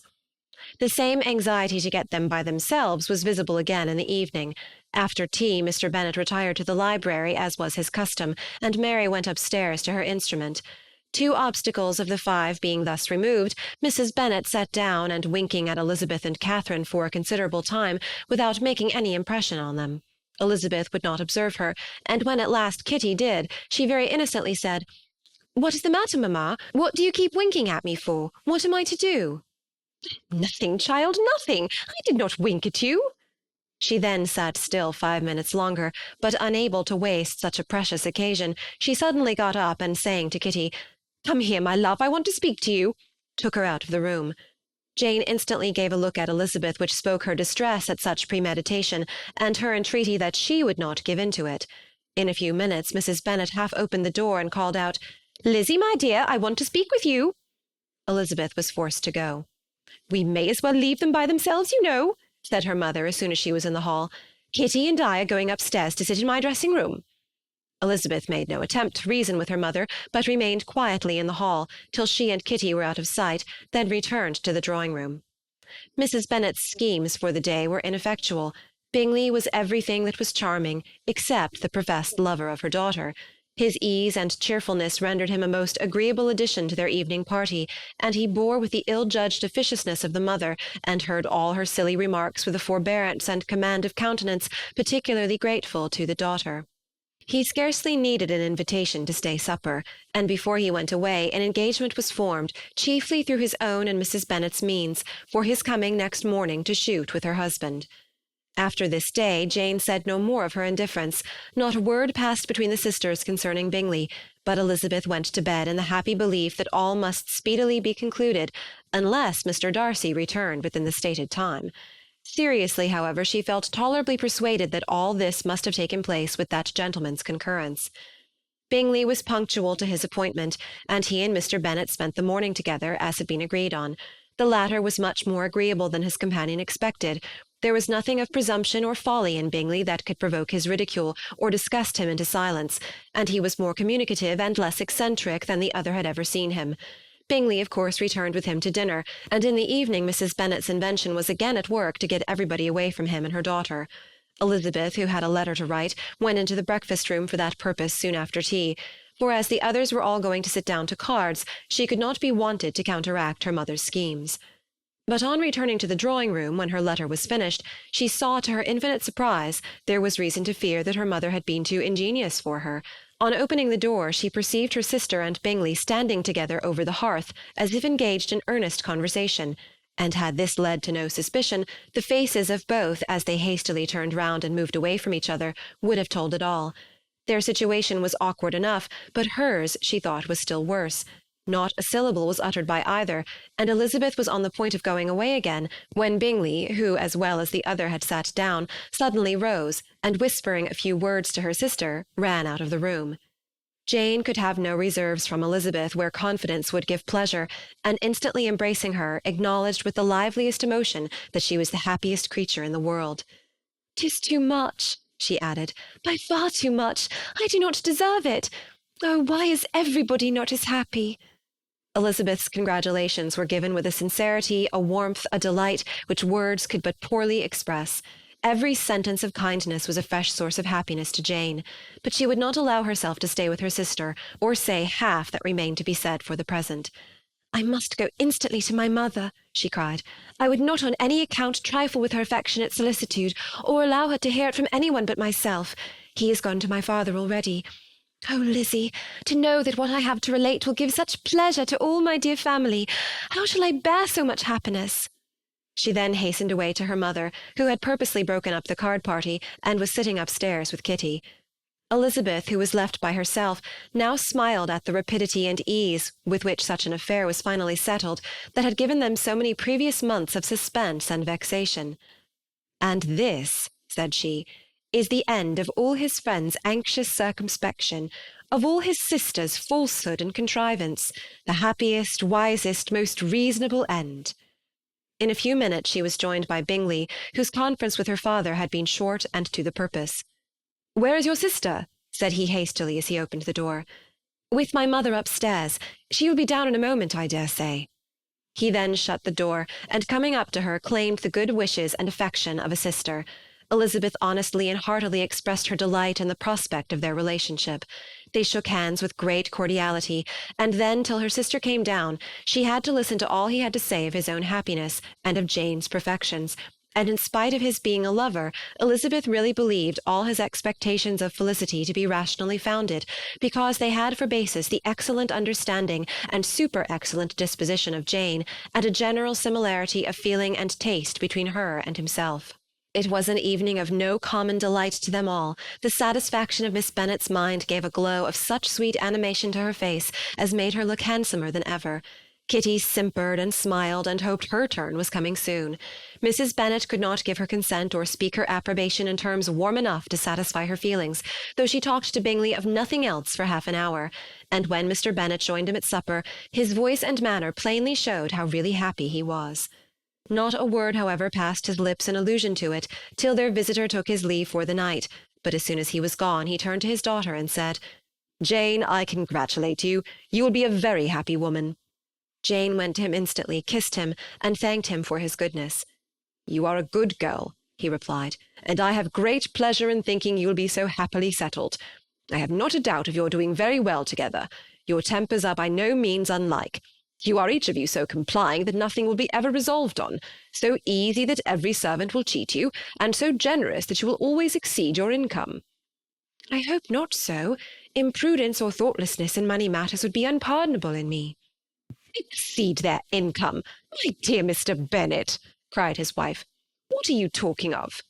"Why, he has 4,000 or 5,000 a year, and very likely more." Then, addressing her daughter, "Oh, my dear, dear Jane, I am so happy. I am sure I shan't get a wink of sleep all night. I knew how it would be. I always said it must be so at last. I was sure you could not be so beautiful for nothing. I remember as soon as ever I saw him when he first came into Hertfordshire last year, I thought how likely it was that you should come together. Oh, he is the handsomest young man that ever was seen." Wickham, Lydia, were all forgotten. Jane was beyond competition her favourite child. At that moment she cared for no other. Her younger sisters soon began to make interest with her for objects of happiness which she might in future be able to dispense. Mary petitioned for the use of the library at Netherfield, and Kitty begged very hard for a few balls there every winter.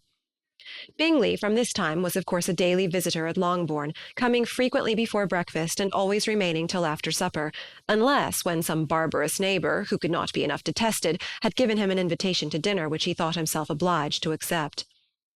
Elizabeth had now but little time for conversation with her sister, for while he was present Jane had no attention to bestow on anyone else, but she found herself considerably useful to both of them in those hours of separation that must sometimes occur. In the absence of Jane, he always attached himself to Elizabeth, for the pleasure of talking with her, and when Bingley was gone, Jane constantly sought the same means of relief. "He has made me so happy," said she one evening, "by telling me that he was totally ignorant of my being in town last spring. I had not believed it possible." "I suspected as much," said Elizabeth, "but how did he account for it?" "It must have been his sister's doing. They were certainly no friends to his acquaintance with me, which I cannot wonder at, since he might have chosen so much more advantageously in many respects. But when they see, as I trust they will, that the brother is happy with me, they will learn to be contented, and we shall be on good terms again, though we can never be what we once were to each other." "That is the most unforgiving speech," said Elizabeth, "that I ever heard you utter. Good girl! It would vex me indeed to see you again the dupe of Miss Bingley's pretended regard." "Would you believe it, Lizzie, that when he went to town last November, he really loved me, and nothing but a persuasion of my being indifferent would have prevented his coming down again?" "He made a little mistake, to be sure, but it is to the credit of his modesty." This naturally introduced a panegyric from Jane on his diffidence, and the little value he put on his own good qualities. Elizabeth was pleased to find that he had not betrayed the interference of his friend, for though Jane had the most generous and forgiving heart in the world, she knew it was a circumstance which must prejudice her against him. "I am certainly the most fortunate creature that ever existed," cried Jane.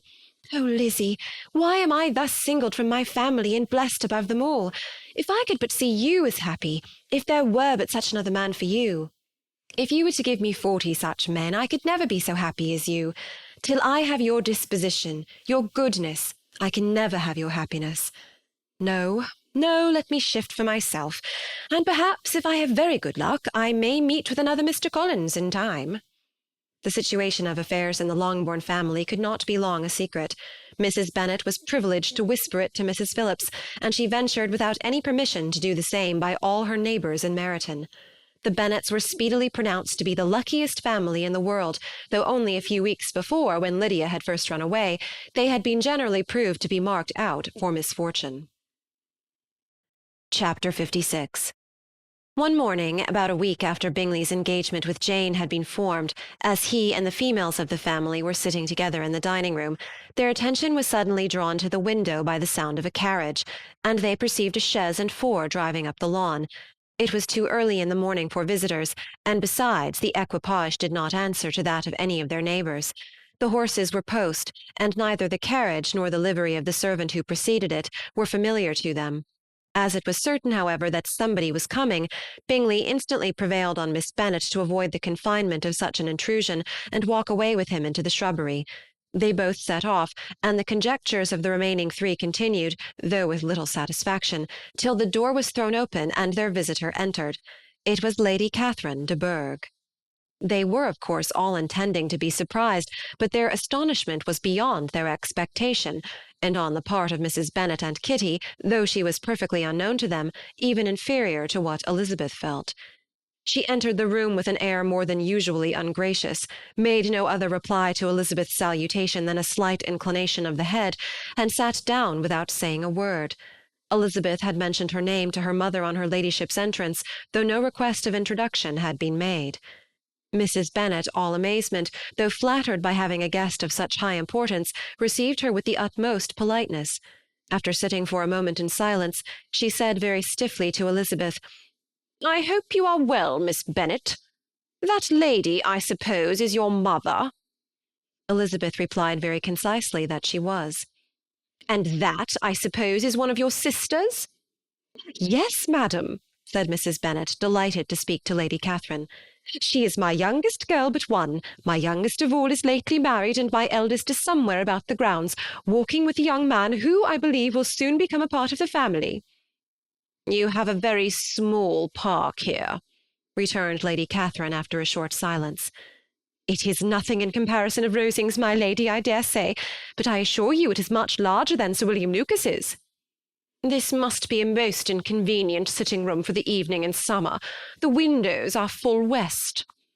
Mrs. Bennet assured her that they never sat there after dinner, and then added, "May I take the liberty of asking your ladyship whether you left Mr. and Mrs. Collins well?" "Yes, very well.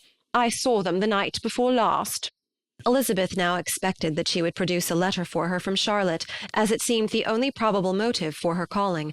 But no letter appeared, and she was completely puzzled. Mrs. Bennet with great civility begged her ladyship to take some refreshment, but Lady Catherine very resolutely, and not very politely, declined eating anything, and then rising up said to Elizabeth, "Miss Bennet, there seemed to be a prettyish kind of a little wilderness on one side of your lawn. I should be glad to take a turn in it, if you will favour me with your company." Go, my dear, cried her mother, and show her ladyship about the various walks. I think she will be pleased with the hermitage. Elizabeth obeyed, and running into her own room for her parasol, attended her noble guest downstairs.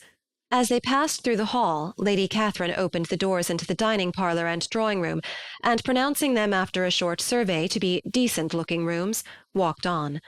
Her carriage remained at the door, and Elizabeth saw that her waiting-woman was in it. They proceeded in silence along the gravel walk that led to the copse.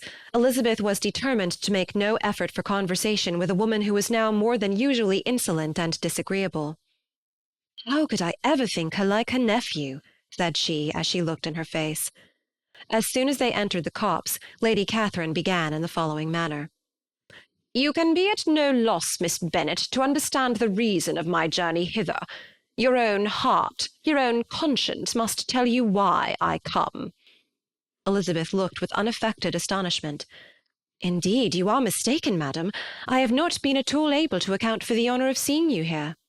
"Miss Bennet," replied her ladyship in an angry tone, "you ought to know that I am not to be trifled with. But however insincere you may choose to be, you shall not find me so. My character has ever been celebrated for its sincerity and frankness, and in a cause of such moment as this I shall certainly not depart from it. A report of a most alarming nature reached me 2 days ago. I was told that not only was your sister on the point of being most advantageously married, but that you, that Miss Elizabeth Bennet, would in all likelihood be soon afterwards united to my nephew, my own nephew, Mr. Darcy. Though I know it must be a scandalous falsehood, though I would not injure him so much as to suppose the truth of it possible, I instantly resolved on setting off for this place, that I might make my sentiments known to you." "If you believed it impossible to be true," said Elizabeth, colouring with astonishment and disdain, "I wonder you took the trouble of coming so far. What could your ladyship propose by it?" "At once to insist upon having such a report universally contradicted." "Your coming to Longbourn to see me and my family," said Elizabeth coolly, "will be rather a confirmation of it, if indeed such a report is in existence." "If? Do you then pretend to be ignorant of it? Has it not been industriously circulated by yourselves? Do you not know that such a report is spread about?" "I never heard that it was." "And can you likewise declare that there is no foundation for it?"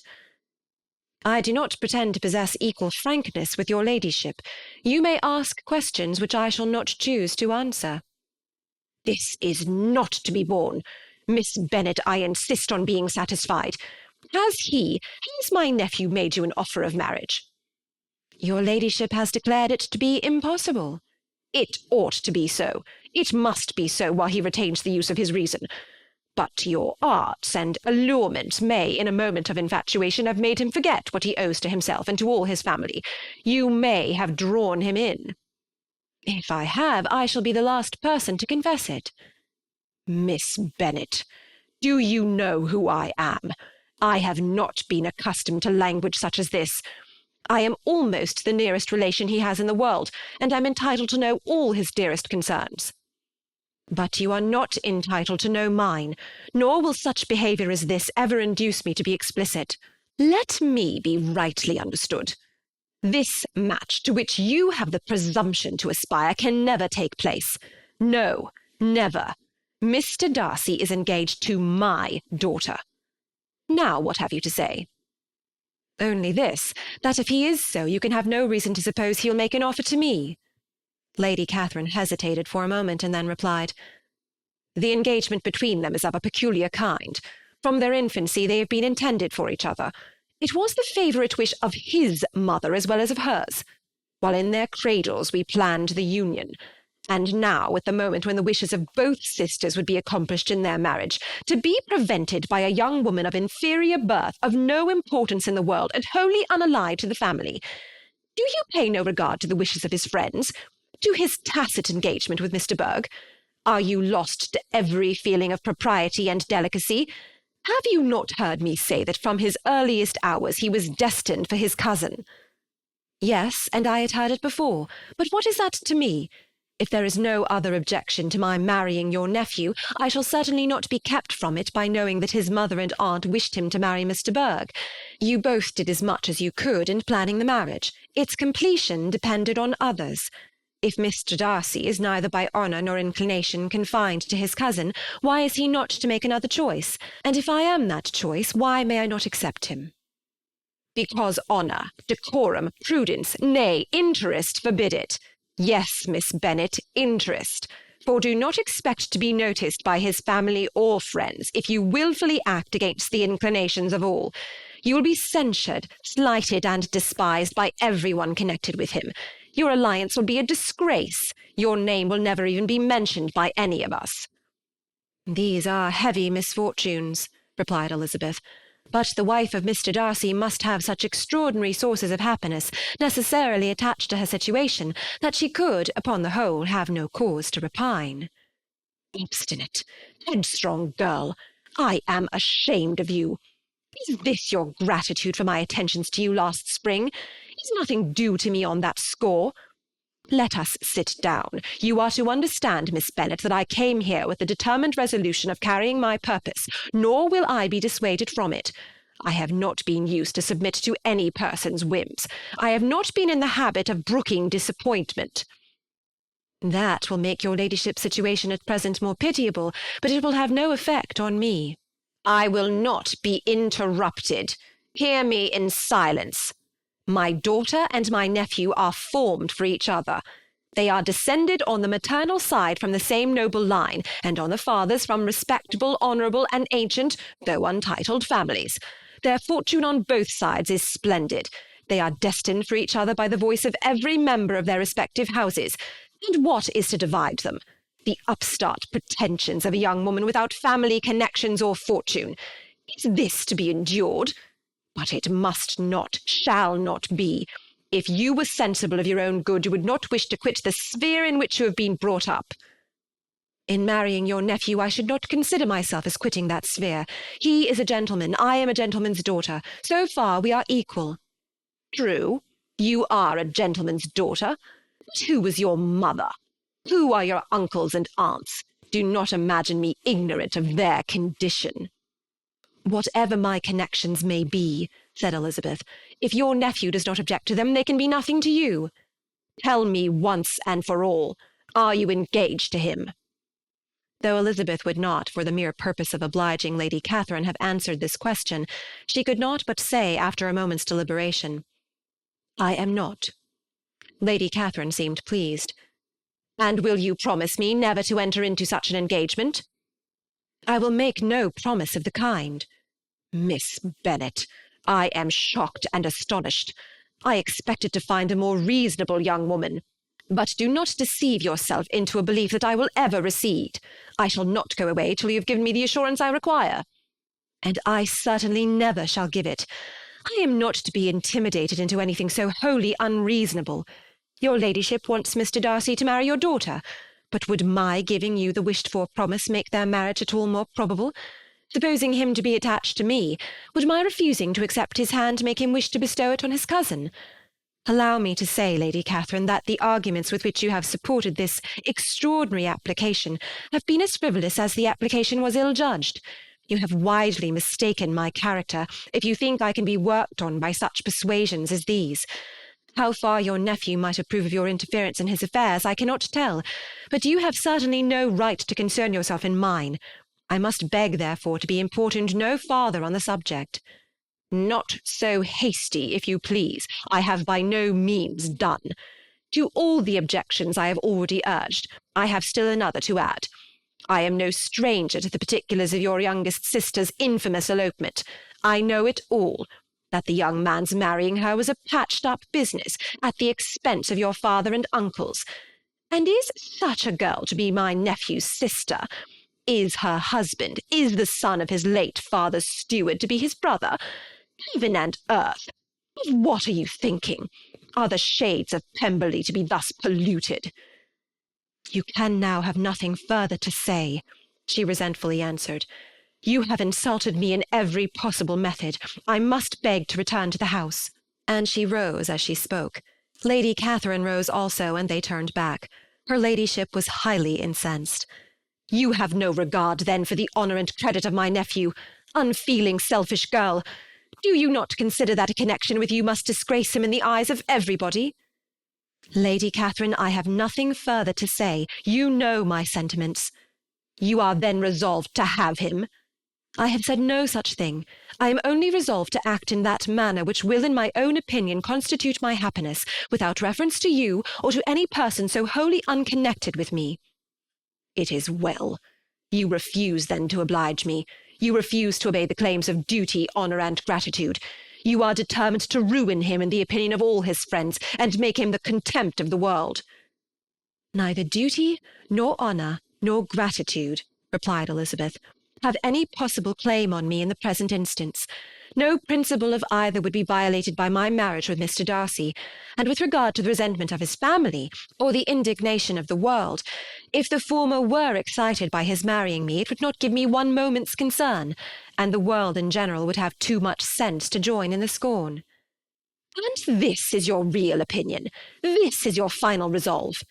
Very well. I shall now know how to act. Do not imagine, Miss Bennet, that your ambition will ever be gratified. I came to try you. I hoped to find you reasonable, but depend upon it, I will carry my point." In this manner Lady Catherine talked on till they were at the door of the carriage, when, turning hastily round, she added, "I take no leave of you, Miss Bennet. I send no compliments to your mother. You deserve no such attention. I am most seriously displeased." Elizabeth made no answer, and without attempting to persuade her ladyship to return into the house, walked quietly into it herself.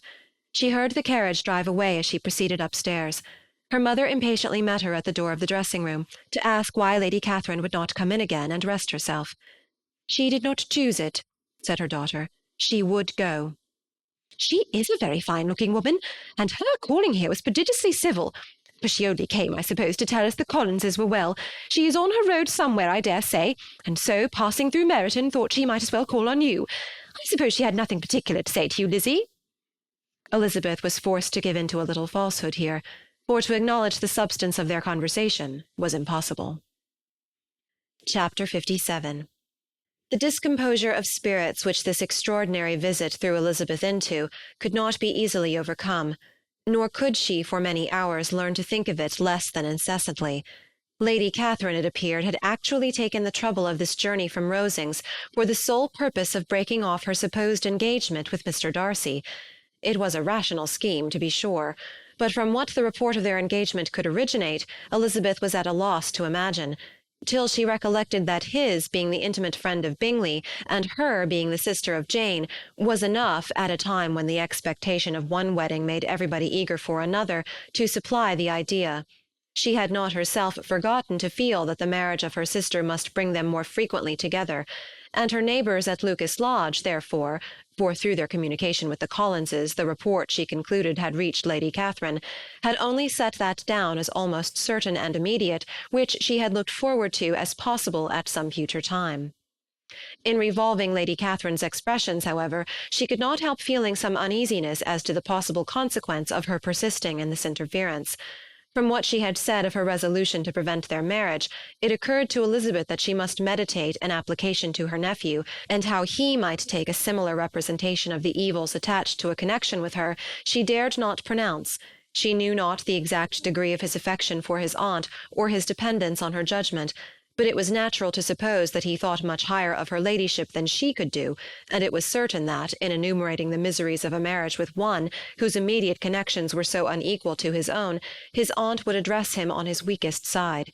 With his notions of dignity, he would probably feel that the arguments, which to Elizabeth had appeared weak and ridiculous, contained much good sense and solid reasoning. If he had been wavering before as to what he should do, which had often seemed likely, the advice and entreaty of so near a relation might settle every doubt, and determine him at once to be as happy as dignity unblemished could make him. In that case he would return no more. Lady Catherine might see him in her way through town, and his engagement to Bingley of coming again to Netherfield must give way. "If, therefore, an excuse for not keeping his promise should come to his friend within a few days," she added, "I shall know how to understand it, I shall then give over every expectation, every wish of his constancy. If he is satisfied with only regretting me, when he might have obtained my affections and hand, I shall soon cease to regret him at all." The surprise of the rest of the family on hearing who their visitor had been was very great, but they obligingly satisfied it with the same kind of supposition which had appeased Mrs. Bennet's curiosity, and Elizabeth was spared from much teasing on the subject. The next morning, as she was going downstairs, she was met by her father, who came out of his library with a letter in his hand. "Lizzie," said he, "I was going to look for you. Come into my room." She followed him thither, and her curiosity to know what he had to tell her was heightened by the supposition of its being in some manner connected with the letter he held. It suddenly struck her that it might be from Lady Catherine, and she anticipated with dismay all the consequent explanations.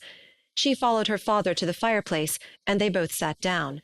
He then said, "I have received a letter this morning that has astonished me exceedingly. As it principally concerns yourself, you ought to know its contents. I did not know before that I had 2 daughters on the brink of matrimony. Let me congratulate you on a very important conquest." The colour now rushed into Elizabeth's cheeks in the instantaneous conviction of its being a letter from the nephew instead of the aunt, and she was undetermined whether most to be pleased that he explained himself at all, or offended that his letter was not rather addressed to herself, when her father continued, "You look conscious. Young ladies have great penetration in such matters as these, but I think I may defy even your sagacity to discover the name of your admirer. This letter is from Mr. Collins." "From Mr. Collins? And what can he have to say?" "Something very much to the purpose, of course. He begins with congratulations on the approaching nuptials of my eldest daughter, of which, it seems, he has been told by some of the good-natured, gossiping Lucases. I shall not sport with your impatience by reading what he says on that point. What relates to yourself is as follows. Having thus offered you the sincere congratulations of Mrs. Collins and myself on this happy event, let me now add a short hint on the subject of another, of which we have been advertised by the same authority. Your daughter Elizabeth, it is presumed, will not long bear the name of Bennet after her elder sister has resigned it, and the chosen partner of her fate may be reasonably looked up to as one of the most illustrious personages in this land. Can you possibly guess, Lizzie, who is meant by this? This young gentleman is blessed in a peculiar way with everything the heart of mortal can most desire, splendid property, noble kindred, and extensive patronage. Yet in spite of all these temptations, let me warn my cousin Elizabeth and yourself of what evils you may incur by a precipitate closure with this gentleman's proposals, which, of course, you'll be inclined to take immediate advantage of. Have you any idea, Lizzie, who this gentleman is? But now it comes out. My motive for cautioning you is as follows. We have reason to imagine that his aunt, Lady Catherine de Bourgh, does not look on the match with a friendly eye. Mr. Darcy, you see, is the man. Now, Lizzie, I think I have surprised you. Could he or the Lucases have pitched on any man within the circle of our acquaintance whose name would have given the lie more effectually to what they related? Mr. Darcy, who never looks at any woman but to see a blemish, and who probably never looked at you in his life. It is admirable." Elizabeth tried to join in her father's pleasantry, but could only force one most reluctant smile. Never had his wit been directed in a manner so little agreeable to her. "Are you not diverted?"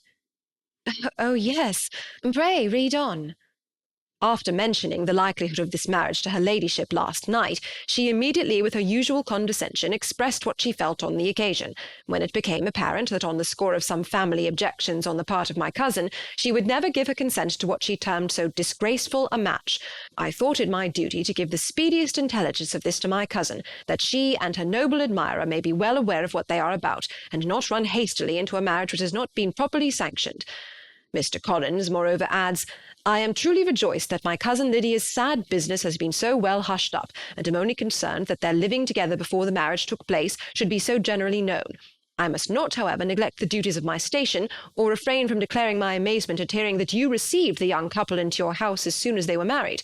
It was an encouragement of vice. Had I been the rector of Longbourn, I should very strenuously have opposed it. You ought certainly to forgive them as a Christian, but never to admit them in your sight, or allow their names to be mentioned in your hearing. That is his notion of Christian forgiveness. The rest of his letter is only about his dear Charlotte's situation, and his expectation of a young olive branch. But, Lizzie, you look as if you did not enjoy it. You are not going to be missish, I hope, and pretend to be affronted at an idle report.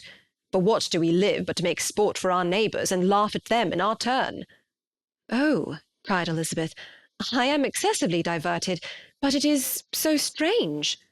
"Yes, that is what makes it amusing. Had they fixed on any other man it would have been nothing. But his perfect indifference and your pointed dislike make it so delightfully absurd. Much as I abominate writing, I would not give up Mr. Collins's correspondence for any consideration. Nay, when I read a letter of his, I cannot help giving him the preference even over Wickham, much as I value the impudence and hypocrisy of my son-in-law. And pray, Lizzie, what said Lady Catherine about this report? Did she call to refuse her consent?" To this question his daughter replied only with a laugh, and as it had been asked without the least suspicion, she was not distressed by his repeating it. Elizabeth had never been more at a loss to make her feelings appear what they were not. It was necessary to laugh when she would rather have cried. Her father had most cruelly mortified her by what he said of Mr. Darcy's indifference, and she could do nothing but wonder at such a want of penetration, or fear that perhaps, instead of his seeing too little, she might have fancied too much. Chapter 58. Instead of receiving any such letter of excuse from his friend, as Elizabeth half expected Mr. Bingley to do, he was able to bring Darcy with him to Longbourn before many days had passed after Lady Catherine's visit. The gentleman arrived early, and before Mrs. Bennet had time to tell him of their having seen his aunt, of which her daughter sat in momentary dread, Bingley, who wanted to be alone with Jane, proposed their all walking out. It was agreed to. Mrs. Bennet was not in the habit of walking, Mary could never spare time, but the remaining 5 set off together. Bingley and Jane, however, soon allowed the others to outstrip them. They lagged behind, while Elizabeth, Kitty, and Darcy were to entertain each other. Very little was said by either. Kitty was too much afraid of him to talk, Elizabeth was secretly forming a desperate resolution, and perhaps he might be doing the same. They walked towards the Lucases because Kitty wished to call upon Maria, and as Elizabeth saw no occasion for making it a general concern, when Kitty left them she went boldly on with him alone. Now was the moment for her resolution to be executed, and while her courage was high, she immediately said, "Mr. Darcy, I am a very selfish creature, and for the sake of giving relief to my own feelings, care not how much I may be wounding yours. I can no longer help thanking you for your unexampled kindness to my poor sister. Ever since I have known it, I have been most anxious to acknowledge to you how gratefully I feel it. Were it known to the rest of my family, I should not have merely my own gratitude to express." "I am sorry, exceedingly sorry," replied Darcy in a tone of surprise and emotion, "that you have ever been informed of what may, in a mistaken light, have given you uneasiness. I did not think Mrs. Gardiner was so little to be trusted."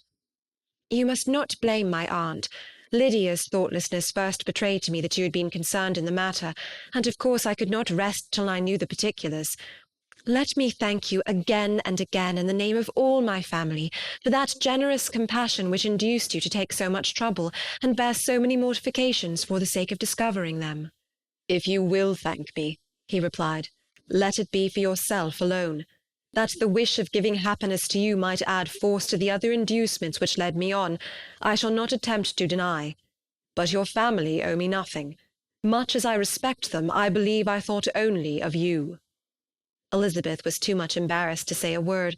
After a short pause, her companion added, "You are too generous to trifle with me.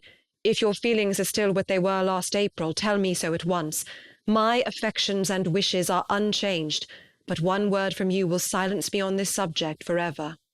Elizabeth, feeling all the more than common awkwardness and anxiety of his situation, now forced herself to speak, and immediately, though not very fluently, gave him to understand that her sentiments had undergone so material a change since the period to which he alluded, as to make her receive with gratitude and pleasure his present assurances.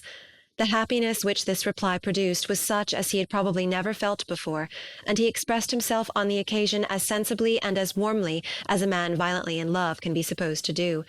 Had Elizabeth been able to encounter his eye, she might have seen how well the expression of heartfelt delight diffused over his face became him. But though she could not look, she could listen, and he told her of feelings which, in proving of what importance she was to him, made his affection every moment more valuable. They walked on, without knowing in what direction. There was too much to be thought and felt and said for attention to any other objects.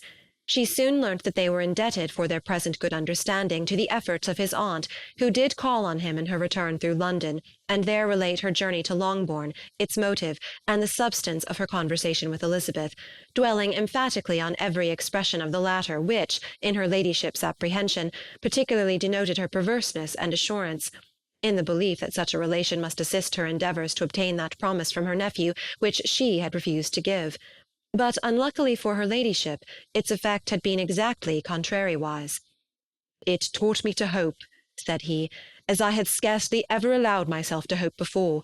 I knew enough of your disposition to be certain that, had you been absolutely, irrevocably decided against me, you would have acknowledged it to Lady Catherine, frankly and openly." Elizabeth coloured and laughed as she replied, "Yes, you know enough of my frankness to believe me capable of that. After abusing you so abominably to your face, I could have no scruple in abusing you to all your relations." "What did you say of me that I did not deserve? For though your accusations were ill-founded, formed on mistaken premises, my behaviour to you at the time had merited the severest reproof. It was unpardonable. I cannot think of it without abhorrence." "We will not quarrel for the greater shame of blame annexed to that evening," said Elizabeth. "The conduct of neither, if strictly examined, will be irreproachable. But since then we have both, I hope, improved in civility." "I cannot be so easily reconciled to myself. The recollection of what I then said, of my conduct, my manners, my expressions during the whole of it, is now, and has been many months, inexpressibly painful to me. Your reproof, so well applied, I shall never forget. Had you behaved in a more gentlemanlike manner. Those were your words. You know not, you can scarcely conceive how they have tortured me, though it was some time, I confess, before I was reasonable enough to allow their justice." "I was certainly very far from expecting them to make so strong an impression. I had not the smallest idea of their ever being felt in such a way." "I can easily believe it. You thought me then devoid of every proper feeling. I am sure you did. The turn of your countenance I shall never forget, as you said that I could not have addressed you in any possible way that would have induced you to accept me." "Oh, do not repeat what I then said. These recollections will not do at all. I assure you that I have long been most heartily ashamed of it." Darcy mentioned his letter. "Did it," said he, "did it soon make you think better of me? Did you, on reading it, give any credit to its contents?" She explained what its effect on her had been, and how gradually all her former prejudices had been removed. "I knew," said he, "that what I wrote must give you pain, but it was necessary. I hope you have destroyed the letter. There was one part especially, the opening of it, which I should dread your having the power of reading again. I can remember some expressions which might justly make you hate me." "The letter shall certainly be burnt if you believe it essential to the preservation of my regard. But though we have both reason to think my opinions not entirely unalterable, they are not, I hope, quite so easily changed as that implies." "When I wrote that letter," replied Darcy, "I believed myself perfectly calm and cool, but I am since convinced that it was written in a dreadful bitterness of spirit." "The letter perhaps began in bitterness, but it did not end so. The adieu is charity itself. But think no more of the letter. The feelings of the person who wrote and the person who received it are now so widely different from what they then were, that every unpleasant circumstance attending it ought to be forgotten. You must learn some of my philosophy. Think only of the past as its remembrance gives you pleasure." "I cannot give you credit for any philosophy of the kind. Your retrospections must be so totally void of reproach that the contentment arising from them is not of philosophy, but, what is much better, of innocence. But with me it is not so. Painful recollections will intrude which cannot, which ought not, to be repelled. I have been a selfish being all my life, in practice though not in principle. As a child I was taught what was right, but I was not taught to correct my temper. I was given good principles, but left to follow them in pride and conceit. Unfortunately an only son, for many years an only child, I was spoilt by my parents, who, though good themselves, my father particularly, all that was benevolent and amiable, allowed, encouraged, almost taught me to be selfish and overbearing, to care for none beyond my own family circle, to think meanly of all the rest of the world, to wish at least to think meanly of their sense and worth compared with my own. Such I was from 8 to 28, and such I might still have been but for you, dearest, loveliest Elizabeth. What do I not owe you? You taught me a lesson. Hard indeed at first, but most advantageous. By you I was properly humbled. I came to you without a doubt of my reception. You showed me how insufficient were all my pretensions to please a woman worthy of being pleased. Had you then persuaded yourself that I should? Indeed I had. What will you think of my vanity? I believed you to be wishing, expecting my addresses. My manners must have been in fault, but not intentionally, I assure you. I never meant to deceive you, but my spirits might often lead me wrong. How you must have hated me after that evening! Hate you?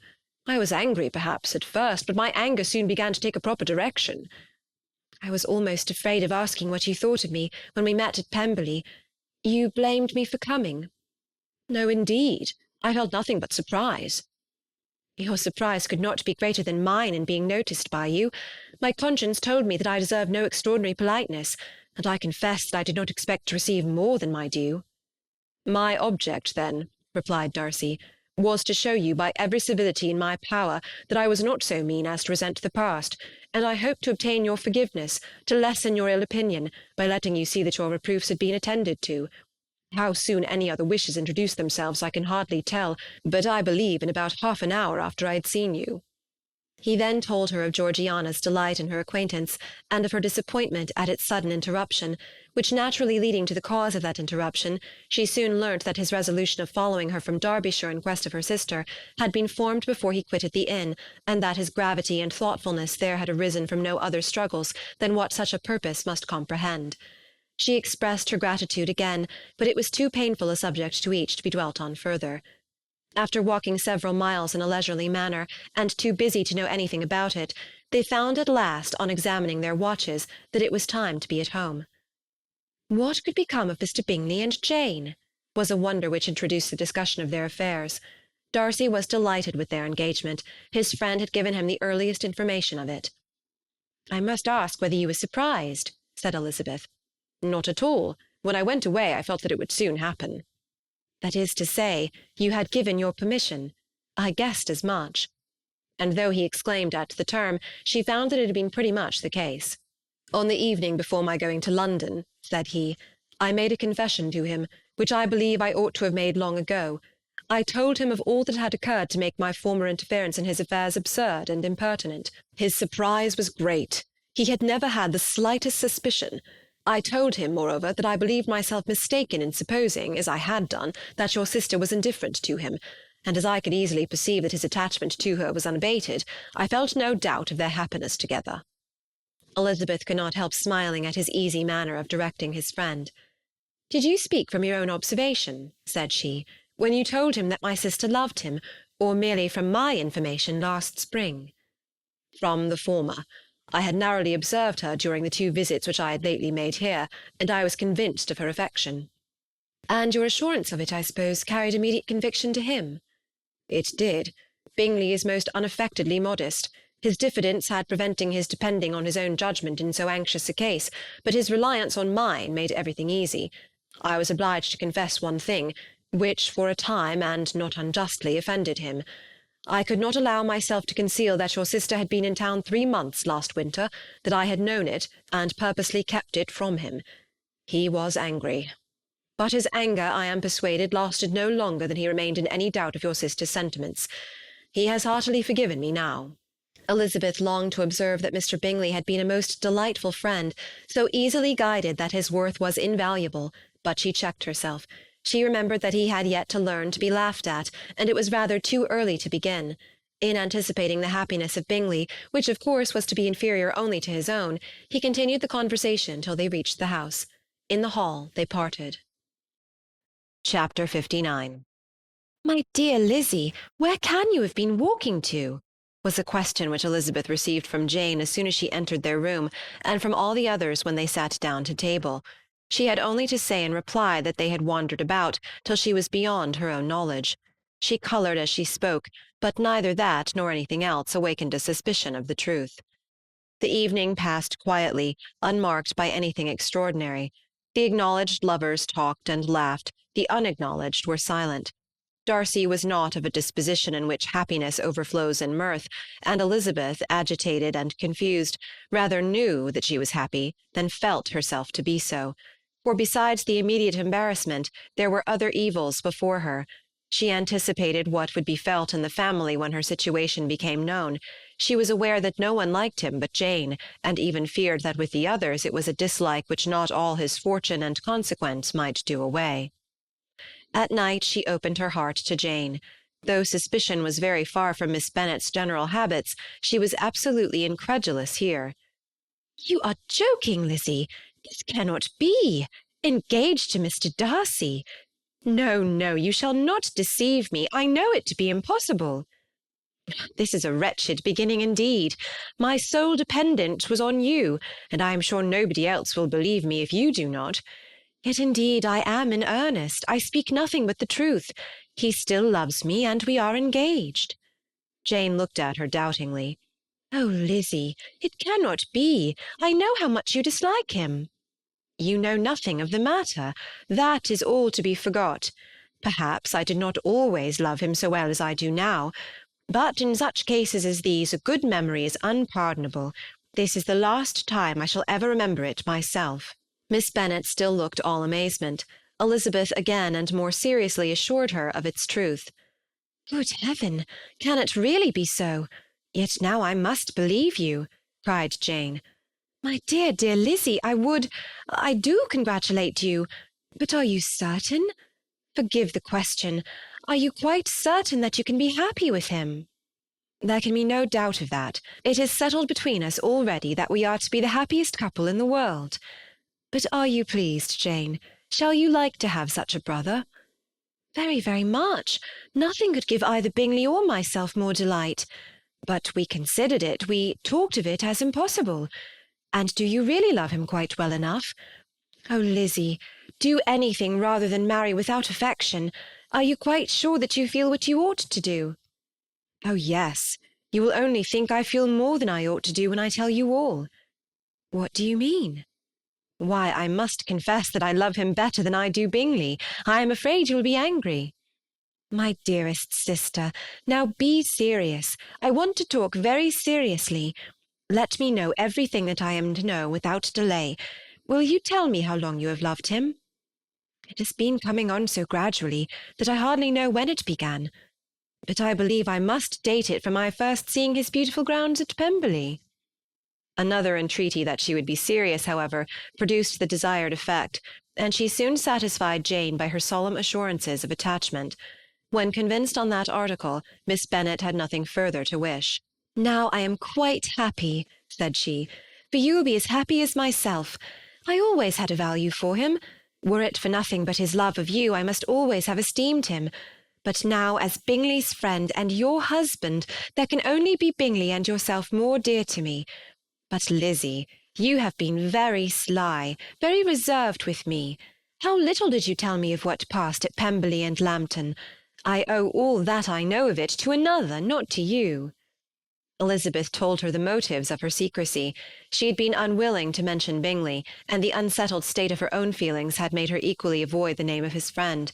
But now she would no longer conceal from her his share in Lydia's marriage. All was acknowledged, and half the night spent in conversation. "Good gracious!" cried Mrs. Bennet as she stood at a window the next morning. "If that disagreeable Mr. Darcy is not coming here again with our dear Bingley, what can he mean by being so tiresome as to always be coming here? I had no notion but he would go a-shooting or something or other and not disturb us with his company. What shall we do with him?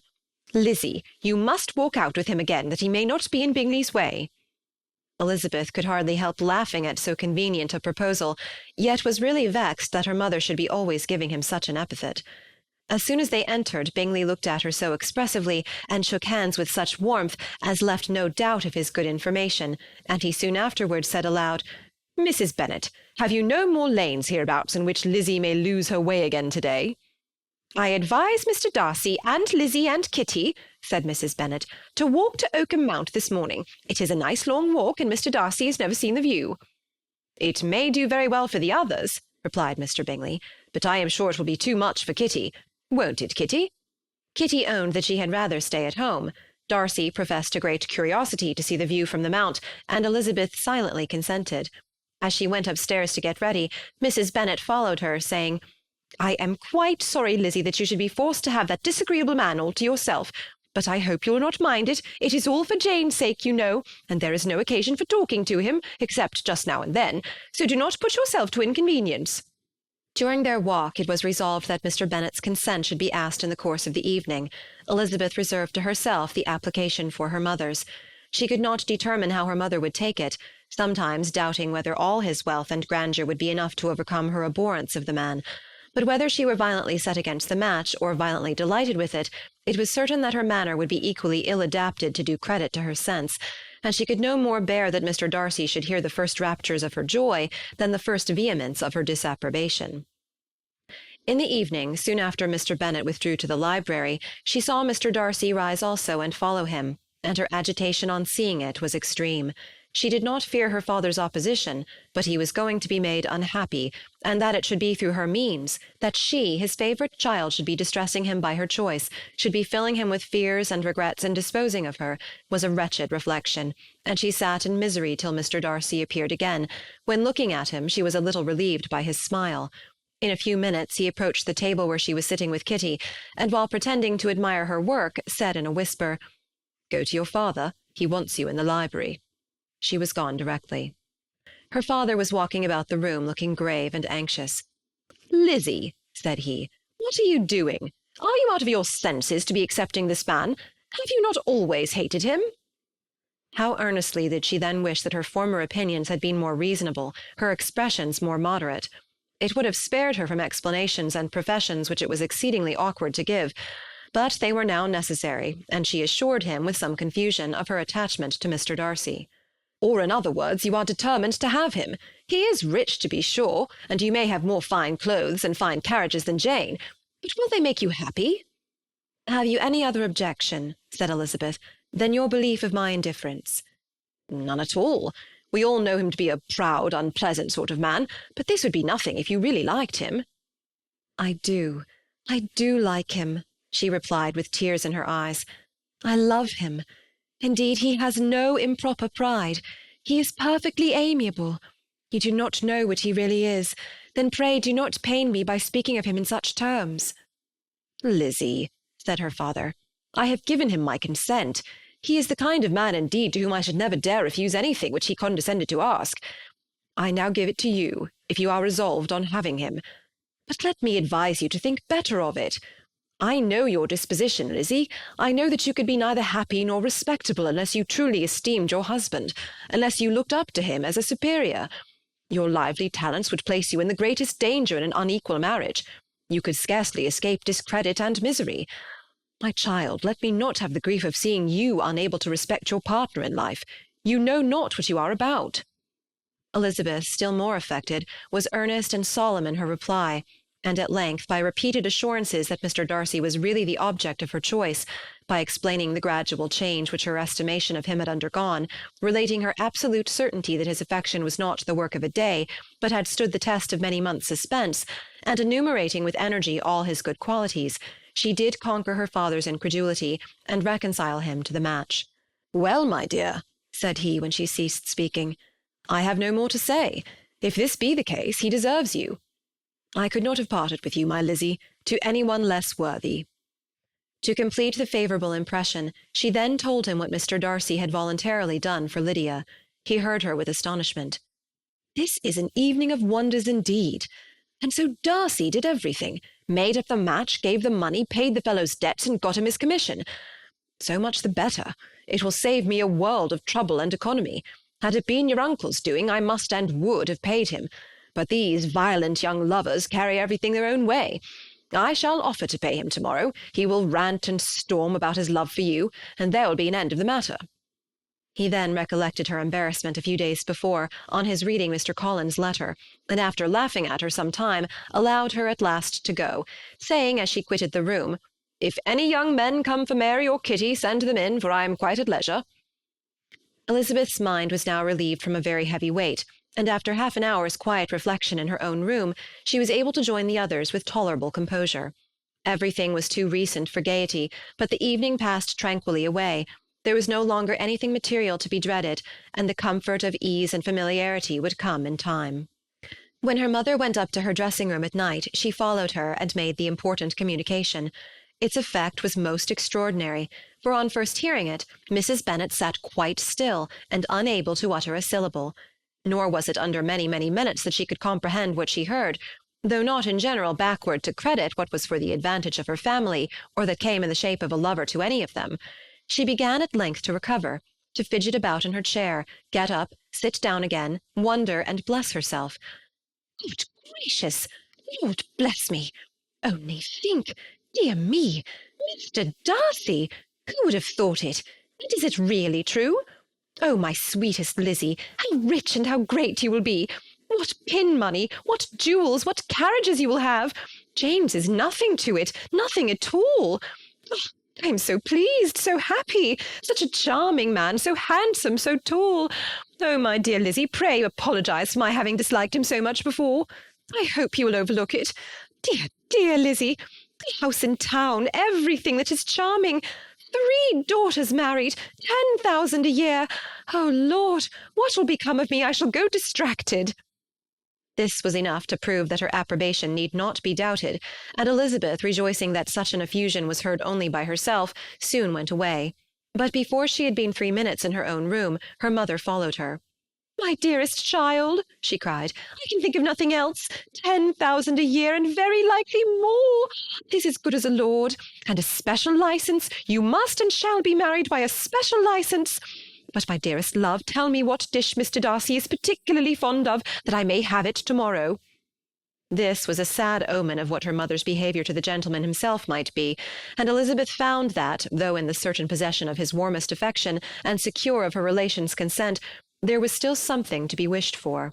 But the morrow passed off much better than she expected, for Mrs. Bennet luckily stood in such awe of her intended son-in-law that she ventured not to speak to him unless it was in her power to offer him any attention or mark her deference for his opinion. Elizabeth had the satisfaction of seeing her father taking pains to get acquainted with him, and Mr. Bennet soon assured her that he was rising every hour in his esteem. "I admire all my 3 sons-in-law highly," said he. "Wickham, perhaps, is my favourite, but I think I shall like your husband quite as well as James." Chapter 60. Elizabeth's spirits soon rising to playfulness again, she wanted Mr. Darcy to account for his having ever fallen in love with her. "How could you begin?" said she. "I can comprehend your going on charmingly when once you had made a beginning, but what could set you off in the first place?" "I cannot fix on the hour, or the spot, or the look, or the words which laid the foundation. It is too long ago. I was in the middle before I knew that I had begun." "My beauty you had early withstood, and as for my manners, my behaviour to you was at least always bordering on the uncivil, and I never spoke to you without rather wishing to give you pain than not. Now be sincere. Did you admire me for my impertinence?" "For the liveliness of your mind, I did." "You may as well call it impertinence at once. It was very little less. The fact is that you were sick of civility, of deference, of officious attention. You were disgusted with the women who were always speaking and looking and thinking for your approbation alone. I roused and interested you because I was so unlike them. Had you not been really amiable, you would have hated me for it. But in spite of the pains you took to disguise yourself, your feelings were always noble and just. And in your heart you thoroughly despised the persons who so assiduously courted you. There, I have saved you the trouble of accounting for it, and really, all things considered, I begin to think it perfectly reasonable. To be sure, you knew no actual good of me, but nobody thinks of that when they fall in love." "Was there no good in your affectionate behaviour to Jane while she was ill at Netherfield?" "Dearest Jane! Who could have done less for her? But make a virtue of it by all means. My good qualities are under your protection, and you are to exaggerate them as much as possible. And in return it belongs to me to find occasions for teasing and quarrelling with you as often as may be. And I shall begin directly by asking you what made you so unwilling to come to the point at last. What made you so shy of me when you first called, and afterwards dined here? Why, especially when you called, did you look as if you did not care about me?" "Because you were grave and silent and gave me no encouragement." "But I was embarrassed." "And so was I." You might have talked to me more when you came to dinner. A man who had felt less might. How unlucky that you should have a reasonable answer to give, and that I should be so reasonable as to admit it. But I wonder how long you would have gone on if you had been left to yourself. I wonder when you would have spoken if I had not asked you. My resolution of thanking you for your kindness to Lydia had certainly great effect. Too much, I am afraid, for what becomes of the moral if our comfort springs from a breach of promise? For I ought not to have mentioned the subject. This will never do. You need not distress yourself. The moral will be perfectly fair. Lady Catherine's unjustifiable endeavours to separate us were the means of removing all my doubts. I am not indebted for my present happiness to your eager desire of expressing your gratitude. I was not in a humour to wait for any opening of yours. My aunt's intelligence had given me hope, and I was determined at once to know everything. Lady Catherine has been of infinite use, which ought to make her happy, for she loves to be of use. But tell me, what did you come down to Netherfield for? Was it merely to ride to Longbourn and be embarrassed, or had you intended any more serious consequence? My real purpose was to see you, and to judge, if I could, whether I might ever hope to make you love me. My avowed one, or what I avowed to myself, was to see whether your sister was still partial to Bingley, and if she were, to make the confession to him which I have since made. Shall you ever have courage to announce to Lady Catherine what is to befall her? I am more likely to want more time than courage, Elizabeth, but it ought to be done, and if you will give me a sheet of paper, it shall be done directly. And if I had not a letter to write myself, I might sit by you and admire the evenness of your writing, as another young lady once did. But I have an aunt, too, who must not be longer neglected. From an unwillingness to confess how much her intimacy with Mr. Darcy had been overrated, Elizabeth had never yet answered Mrs. Gardiner's long letter. But now, having that to communicate which she knew would be most welcome, she was almost ashamed to find that her uncle and aunt had already lost 3 days of happiness, and immediately wrote as follows. I would have thanked you before, my dear aunt, as I ought to have done, for your long, kind, satisfactory detail of particulars, but to say the truth, I was too cross to write. You supposed more than really existed. But now suppose as much as you choose, give a loose rein to your fancy, indulge your imagination in every possible flight which the subject will afford, and unless you believe me actually married, you cannot greatly err. You must write again very soon, and praise him a great deal more than you did in your last. I thank you again and again for not going to the Lakes. How could I be so silly as to wish it? Your idea of the ponies is delightful. We will go round the park every day. I am the happiest creature in the world. Perhaps other people have said so before, but not one with such justice. I am happier even than Jane. She only smiles. I laugh. Mr. Darcy sends you all the love in the world that he can spare from me. You are all to come to Pemberley at Christmas. Yours, etc. Mr. Darcy's letter to Lady Catherine was in a different style, and still different from either was what Mr. Bennet sent to Mr. Collins in reply to his last. Dear Sir, I must trouble you once more for congratulations. Elizabeth will soon be the wife of Mr. Darcy. Console Lady Catherine as well as you can. But if I were you, I would stand by the nephew. He has more to give. Yours sincerely, etc. Miss Bingley's congratulations to her brother on his approaching marriage were all that was affectionate and insincere. She wrote even to Jane on the occasion, to express her delight and repeat all her former professions of regard. Jane was not deceived, but she was affected, and though feeling no reliance on her, could not help writing her a much kinder answer than she knew was deserved. The joy which Miss Darcy expressed on receiving similar information was as sincere as her brother's in sending it. 4 sides of paper were insufficient to contain all her delight and all her earnest desire of being loved by her sister. Before any answer could arrive from Mr. Collins, or any congratulations to Elizabeth from his wife, the Longbourn family heard that the Collinses were come themselves to Lucas Lodge. The reason of this sudden removal was soon evident. Lady Catherine had been rendered so exceedingly angry by the contents of her nephew's letter, that Charlotte, really rejoicing in the match, was anxious to get away till the storm was blown over. At such a moment the arrival of her friend was a sincere pleasure to Elizabeth, though in the course of their meeting she must sometimes think the pleasure dearly bought, when she saw Mr. Darcy exposed to all the parading and obsequious civility of her husband. He bore it, however, with admirable calmness. He could even listen to Sir William Lucas when he complimented him on carrying away the brightest jewel of the country, and expressed his hopes of their all meeting frequently at St. James's, with very decent composure. If he did shrug his shoulders, it was not till Sir William was out of sight. Mrs. Phillips's vulgarity was another and perhaps a greater tax on his forbearance, and though Mrs. Phillips, as well as her sister, stood in too much awe of him to speak with the familiarity which Bingley's good humour encouraged, yet whenever she did speak, she must be vulgar. Nor was her respect for him, though it made her more quiet, at all likely to make her more elegant. Elizabeth did all she could to shield him from the frequent notice of either, and was ever anxious to keep him to herself, and to those of her family with whom he might converse without mortification, and though the uncomfortable feelings arising from all this took from the season of courtship much of its pleasure, it added to the hope of the future, and she looked forward with delight to the time when they should be removed from society so little pleasing to either, to all the comfort and elegance of their family party at Pemberley. Chapter 61.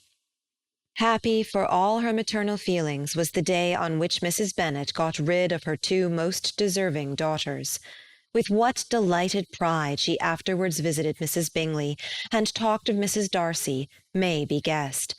I wish I could say, for the sake of her family, that the accomplishment of her earnest desire in the establishment of so many of her children produced so happy an effect as to make her a sensible, amiable, well-informed woman for the rest of her life, though perhaps it was lucky for her husband, who might not have relished domestic felicity in so unusual a form, that she was still occasionally nervous and invariably silly.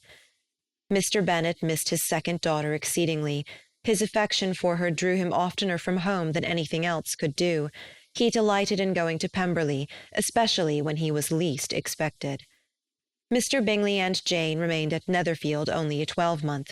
So near a vicinity to her mother and Meryton relations was not desirable even to his easy temper or her affectionate heart. The darling wish of his sisters was then gratified. He bought an estate in a neighbouring county to Derbyshire, and Jane and Elizabeth, in addition to every other source of happiness, were within 30 miles of each other. Kitty, to her very material advantage, spent the chief of her time with her two elder sisters. In society so superior to what she had generally known, her improvement was great.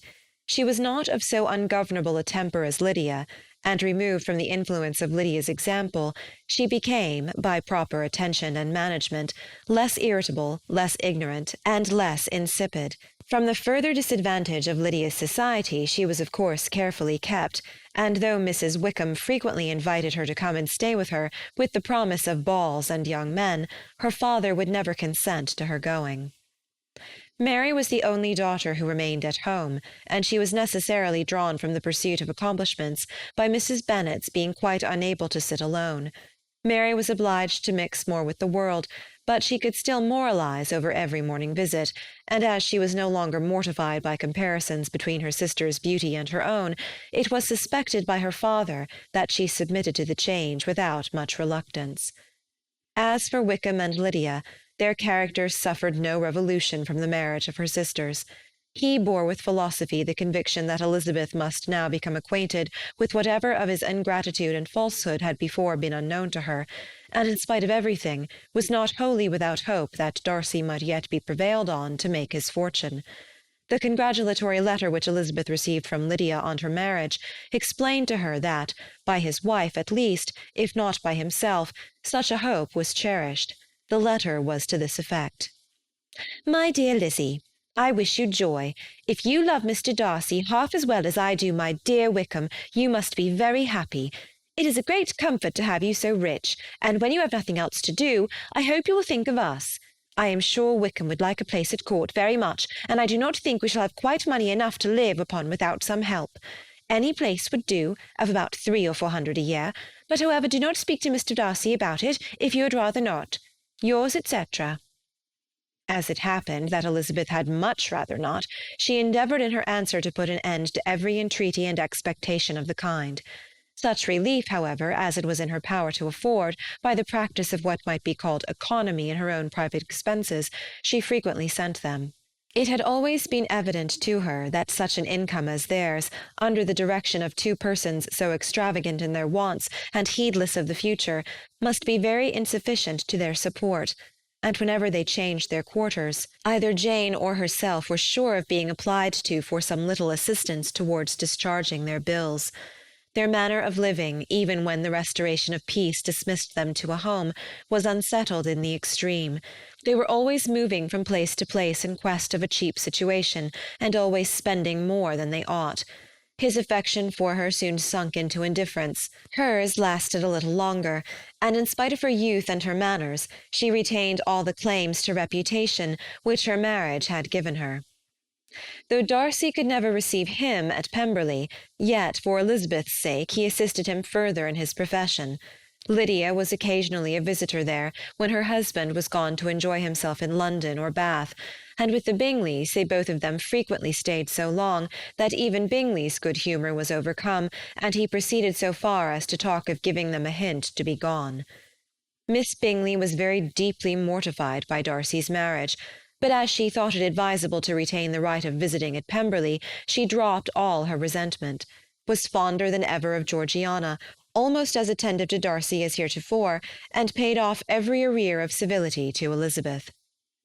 Pemberley was now Georgiana's home, and the attachment of the sisters was exactly what Darcy had hoped to see. They were able to love each other even as well as they intended. Georgiana had the highest opinion in the world of Elizabeth, though at first she often listened with an astonishment bordering on alarm at her lively, sportive manner of talking to her brother. He, who had always inspired in herself a respect which almost overcame her affection, she now saw the object of open pleasantry. Her mind received knowledge which had never before fallen in her way. By Elizabeth's instructions, she began to comprehend that a woman may take liberties with her husband which a brother will not always allow in a sister more than 10 years younger than himself.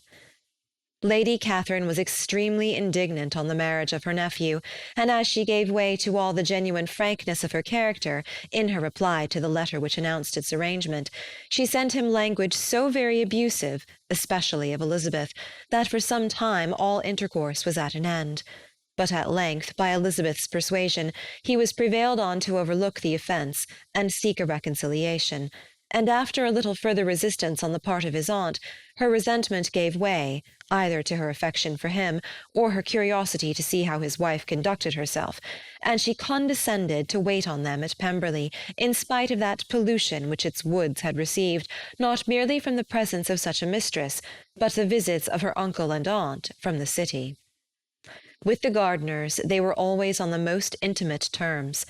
Darcy, as well as Elizabeth, really loved them, and they were both ever sensible of the warmest gratitude towards the persons who, by bringing her into Derbyshire, had been the means of uniting them. End of Pride and Prejudice by Jane Austen.